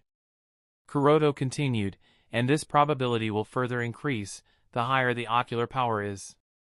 This has been clearly proven by Madara. His ocular power was very high, and he transplanted Hashirama cells very easily, without any backlash. Kuroto has even checked the previous records of Hashirama cell transplantation that the village conducted from the archives stored in the forbidden sections, and according to the data, Kuroto can confirm that in the previous Hashirama cell transplantation experiments conducted by the village, no Uchiha shinobi was a subject. The majority of subjects were the volunteers of the Senju clan. Some Uzumaki were also there, but no Uchiha. This is probably because the village authorities feared that if someone from Uchiha clan awakened Mokuton, then suppressing Uchiha clan will become impossible. Moreover, the arrogance of the Uchiha clan wouldn't allow them to volunteer to participate in the experiments involving the transplantation of Shodame Hokage's cells. Because if they do participate, then they would be admitting that Sharingan is inferior in comparison to Mokuton. Otherwise, why else would an Uchiha already having Sharingan will risk his life by participating in an experiment with a 0% success record? Shursui nodded, and said, Kuroto-san, I am willing to take the risk if it will help me regain light. Kuroto said, don't be too hasty. The success rate of cell transplantation is indeed high, but you must not forget that I have very little knowledge or experience when it comes to dealing with Shodame-sama's cells. Therefore, take your time and think about it for the next few days, then give me an answer. Shursui shook his head and said with absolute seriousness, I am partially responsible for the losses the village has suffered.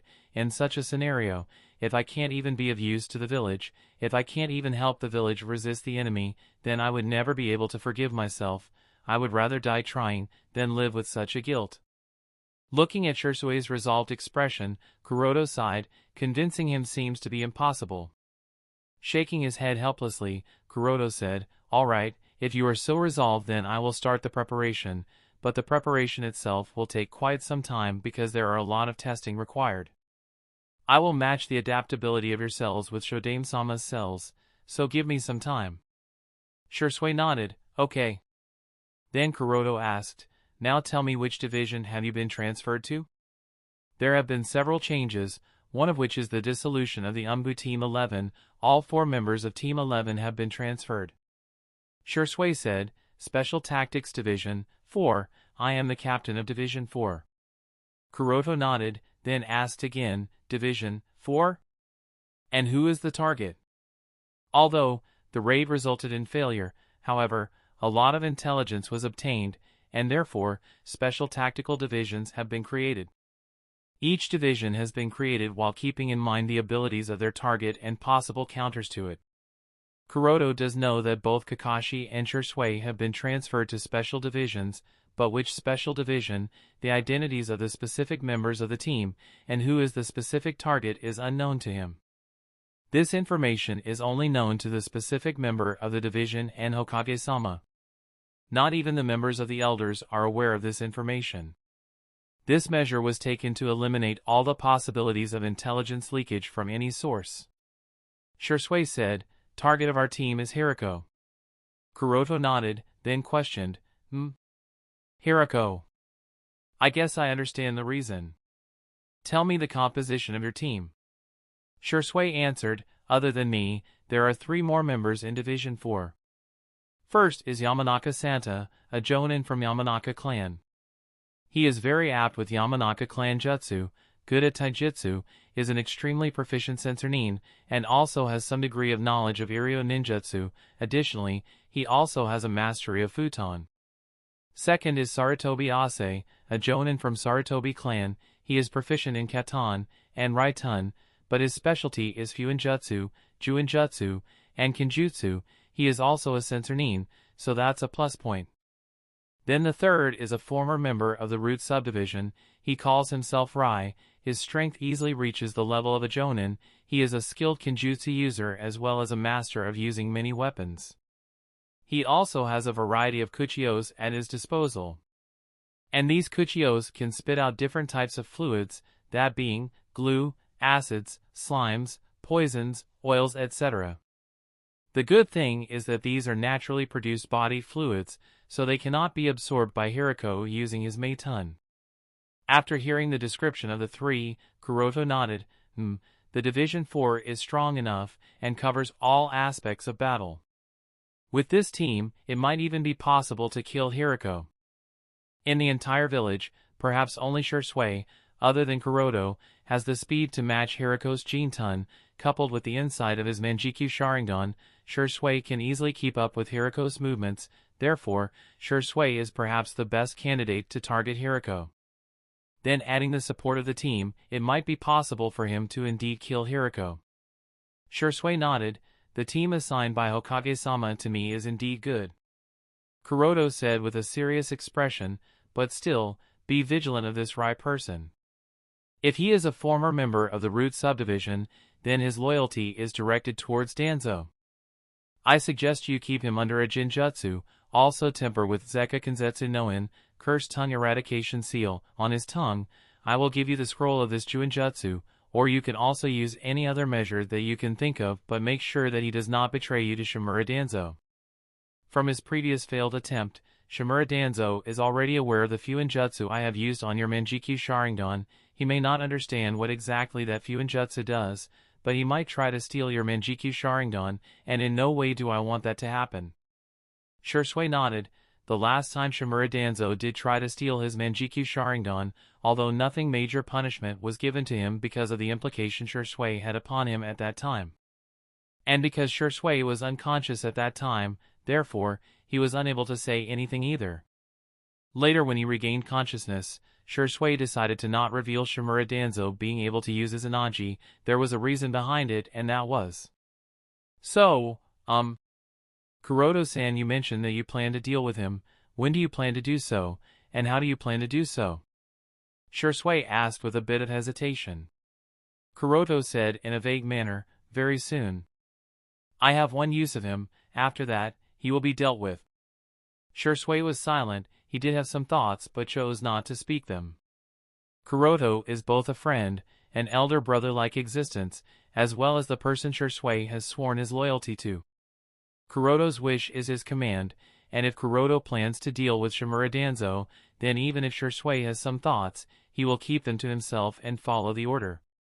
At this time, Kuroto questioned, and do you have any information of who is Kakashi's target? However, Shursui shook his head. No, only Kakashi-san knows that. Kuroto nodded, understandable. Out of all the members of Akatsuki, Kuroto can only think of one person who can be Kakashi's team's target, and that is definitely Tobi/Obito/Madara. Simply because Kakashi can also use Kamui, so it makes sense. As for whether Kakashi has given this information to Hokage-sama, or whether he, himself is aware of this or not, Kuroto has no idea. Only, Kakashi and Hokage-sama can know the answer to it. Kuroto muttered, and since Guy is promoted to a Jonin, so he is not targeting anyone specific, he will become a Jonin commander. Shursui nodded, then asked, what about you, Kuroto-san? Kuroto said with a bitter smile, well, I have yet to meet my team, all of them were out on different missions and will be assembled 2 days later. Till then I am sort of free. But the thing is, my team will not be specifically targeting any member of Akatsuki or Amatsukami. My team will most likely have completely different duties. Shursui had a frown, most likely, meaning you are not sure? Kuroto nodded and continued, I am not so sure. What I do know is that the Umbu team I will be in charge of is called Team Ro. Team Ro, Shursui muttered. Chapter 379, Team Ro. Shursui muttered thoughtfully. Kuroto nodded. In the original story, Team Ro was an elite or perhaps the most elite Umbu unit of Konoha. It housed some of the best Konoha Umbu of that time including Hatake Kakashi, Uchiha Itachi, Tenzo/Yamato, Hyuga Yuzuki etc. Hatake Kakashi was the captain of Team Ro, and after Kakashi officially left the Umbu, it was probably Tenzo who took on that role. But here these roles have changed. Kakashi and Shursui have become part of Special Tactical Forces, while Kuroto has become the captain of Team Ro. As for who will be the members of Team Ro, Kuroto doesn't know that yet, but considering that they are going to be part of Team Ro, Kuroto does hope that they are some talented shinobi, otherwise, it will be really hard for him to keep that team alive.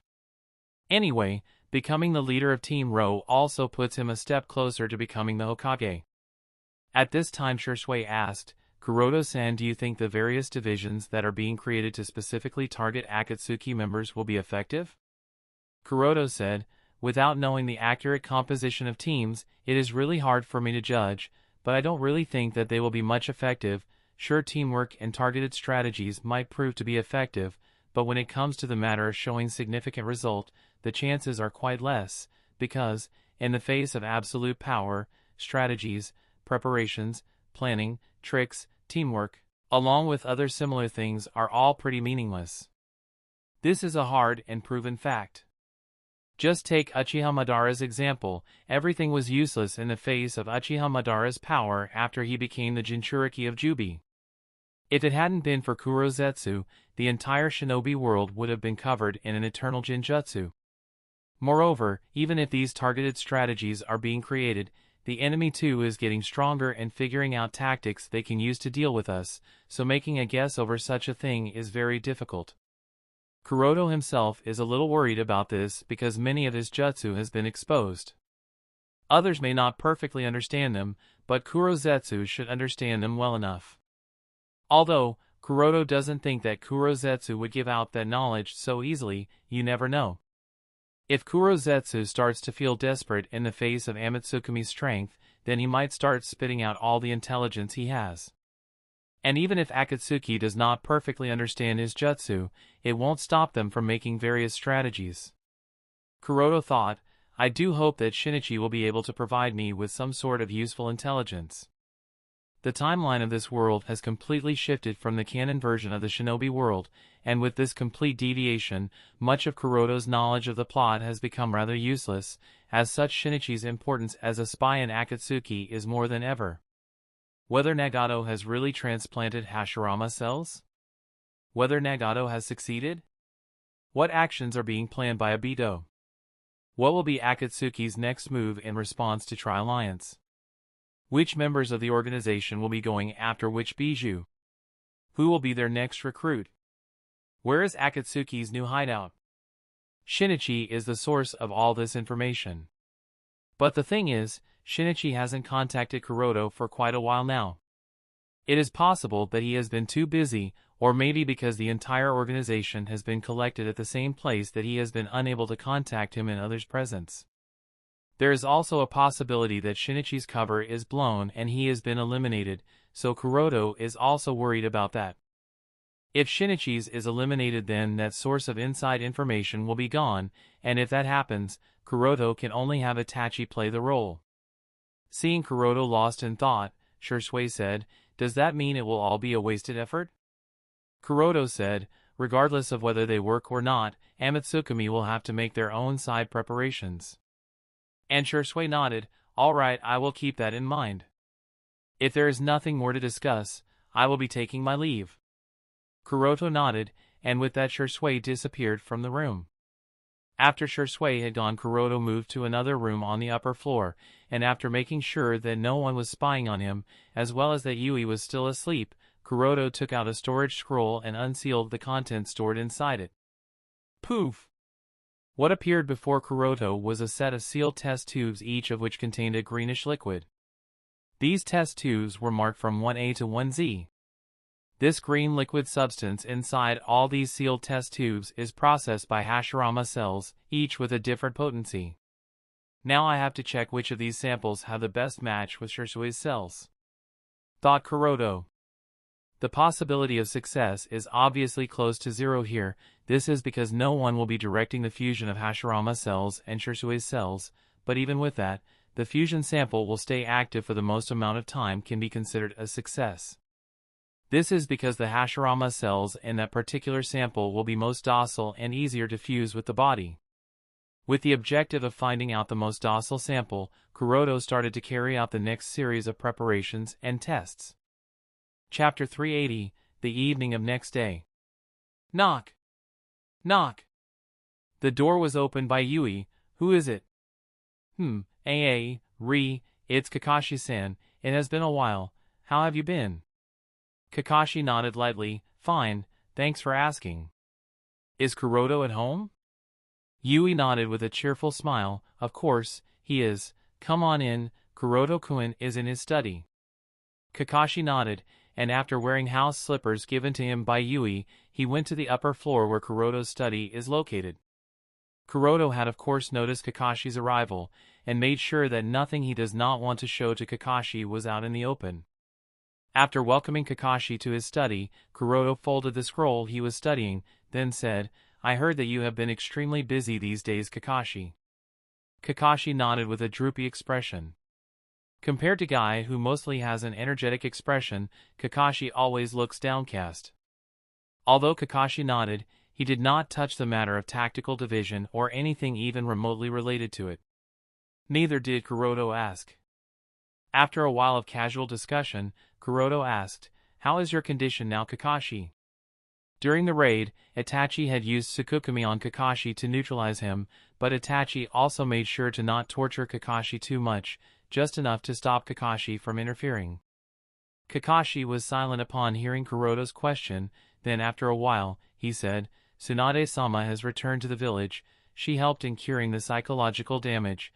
Although the damage done to me was not that serious, it could have been worse. If Homasubi truly wanted to kill me, he could have killed me with little ease. The genjutsu he used had no counter.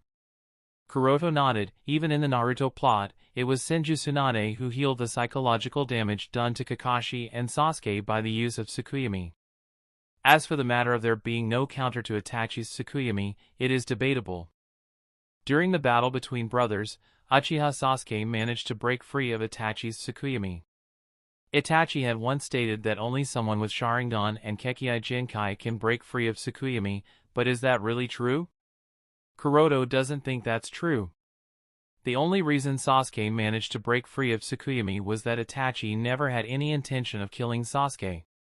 Moreover, Obito also said to Sasuke that if Itachi had truly wanted to kill him, then he would have been dead by now.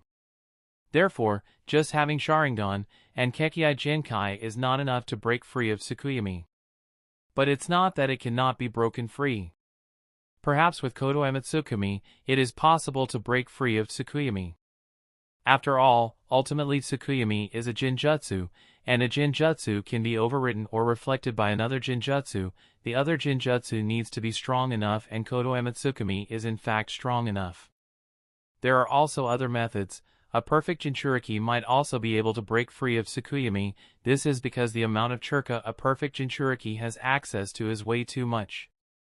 And if the Tsukuyami plane is flushed with a very high amount of chakra, then it might indeed be possible to break free of Tsukuyami. Someone with much higher ocular power than the caster should also be able to break free of Tsukuyami. So, it is possible to break free of Tsukuyami, but there are a few various requirements for it. Only someone who can fulfill those requirements can break free of Tsukuyami, others cannot. Kakashi cannot. But Kuroto doesn't care about that. What Kuroto cares about is the other news Kakashi gave him just now. That is, Tsunade-sama has returned, and hearing this news, Kuroto's eyes lit up. Tsunade-sama has returned, huh? Kuroto muttered. Kakashi nodded. The main reason for her return is the treatment of Elder Chiyo and Elder Ebizo. Not many people are aware of her return, and there is also no guarantee if she will stay in the village for long enough, or will she leave again. Kuroto said, since she has returned to Konoha, so I don't think that she will leave. Moreover, it will be dangerous for her to stay out as she can be targeted by Akatsuki or Amatsukami, so I don't think that Hokage-sama will allow her to leave even if she wants to. Her return was obviously inevitable. Under Hokage-sama's order, she has to comply. Now what Kuroto cares about is how to persuade Tsunade into taking Yui as a disciple. There are countless talented shinobi who want to be trained by a Sannin, but not everyone has that advantage. Especially in the case of Senju Tsunade, because of her trauma. Tsunade has only ever accepted Shizune as her apprentice, and that too because of her being Dankato's niece. If not for that, then there are chances that even Shizune might not have been accepted as a disciple. If I remember correctly, Tsunade-sama advocated the inclusion of Irionin in all four-man shinobi squads after her Otuto Senju Nawaki's death. Although Sandaime-sama agreed with her, he couldn't dedicate resources for this purpose. The situation is still the same, so what happens if Hyuga clan were to support her in this matter?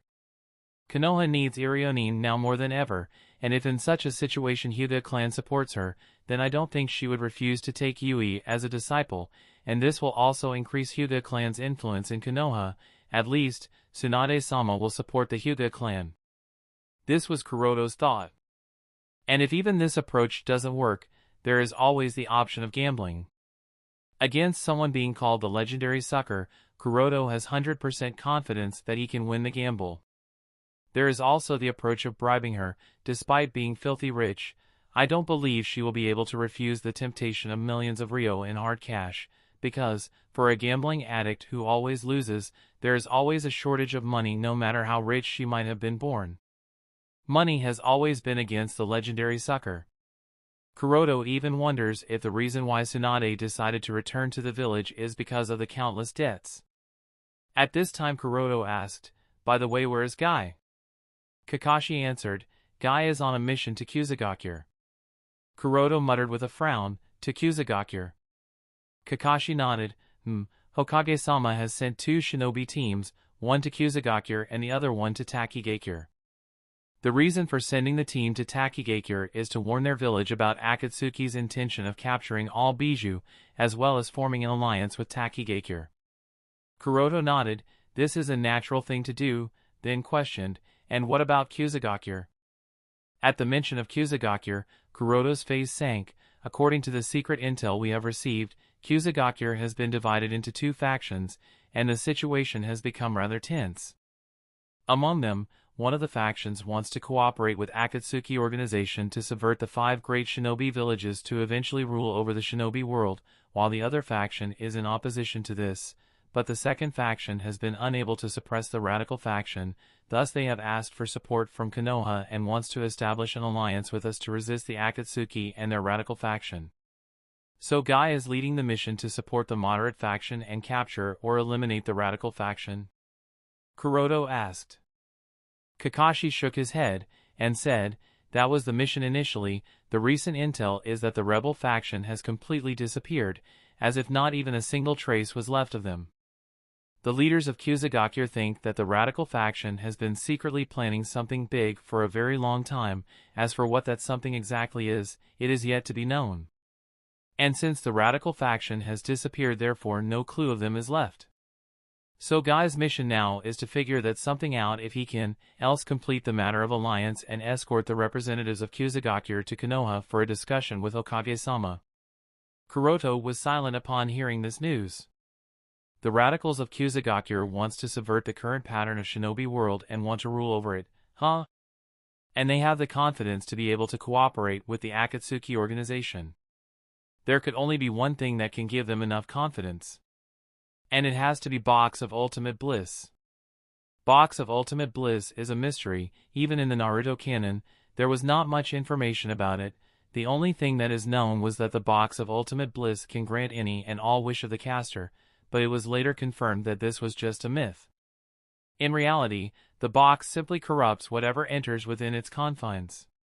It was said that the Box of Ultimate Bliss has such powers that it once allowed its previous users to take over the entire world during the era of Rakuto Sennin.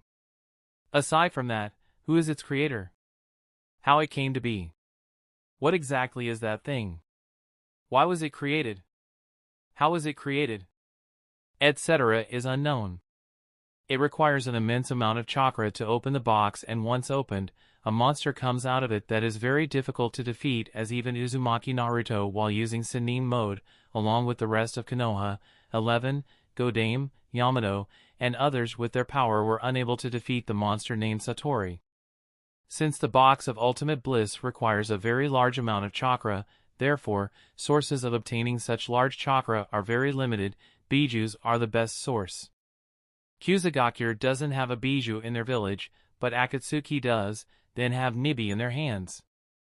But can Kusagakure really control the monster Satori? Kuroto doesn't think that they can. The past users may have been able to control the monster Satori, but Kusagakure shouldn't be able to. In fact, they did not even know what the box of ultimate bliss truly was, much less control it. Kuroto sighed, it's going to be troublesome. Akatsuki alone is too much, now others are working with them. I have a lot of work to do. After some more discussion about various topics, Kakashi left. At night. Yui, what do you think about learning Iryo Ninjutsu from Tsunade-sama? Kuroto suddenly questioned Yui. What? But Tsunade-sama is not in Konoha, so how will she teach me Iryo Ninjutsu? Yui asked in confusion. Kuroto said, oh, about that, Kakashi informed me that Tsunade-sama has returned to Konoha. What? Is that really true? Yui was surprised. The return of Tsunade-hime means a very big thing. Kuroto nodded. She has returned. Tell me, what do you think? Yui hurriedly said, of course, I would love to. Is that even a question? But will she even accept an apprentice? Is there a single kunoichi in Konoha who doesn't idolize Sannin Tsunade-hime? Who wouldn't want to learn from her? Kuroto said with a smile, don't worry, she will accept you. Yui asked with a frown, what gives you so much confidence, Kuroto-kun? Kuroto said, I will have a talk with Hayashi-sama, it should work out. Besides, the village is in need of better shinobi and kunoichi. So Tsunade-sama shouldn't refuse without any good reason. Yui mumbled, if you say so. That's the end of this tale for now. Thank you for watching, and I'll see you in part 10.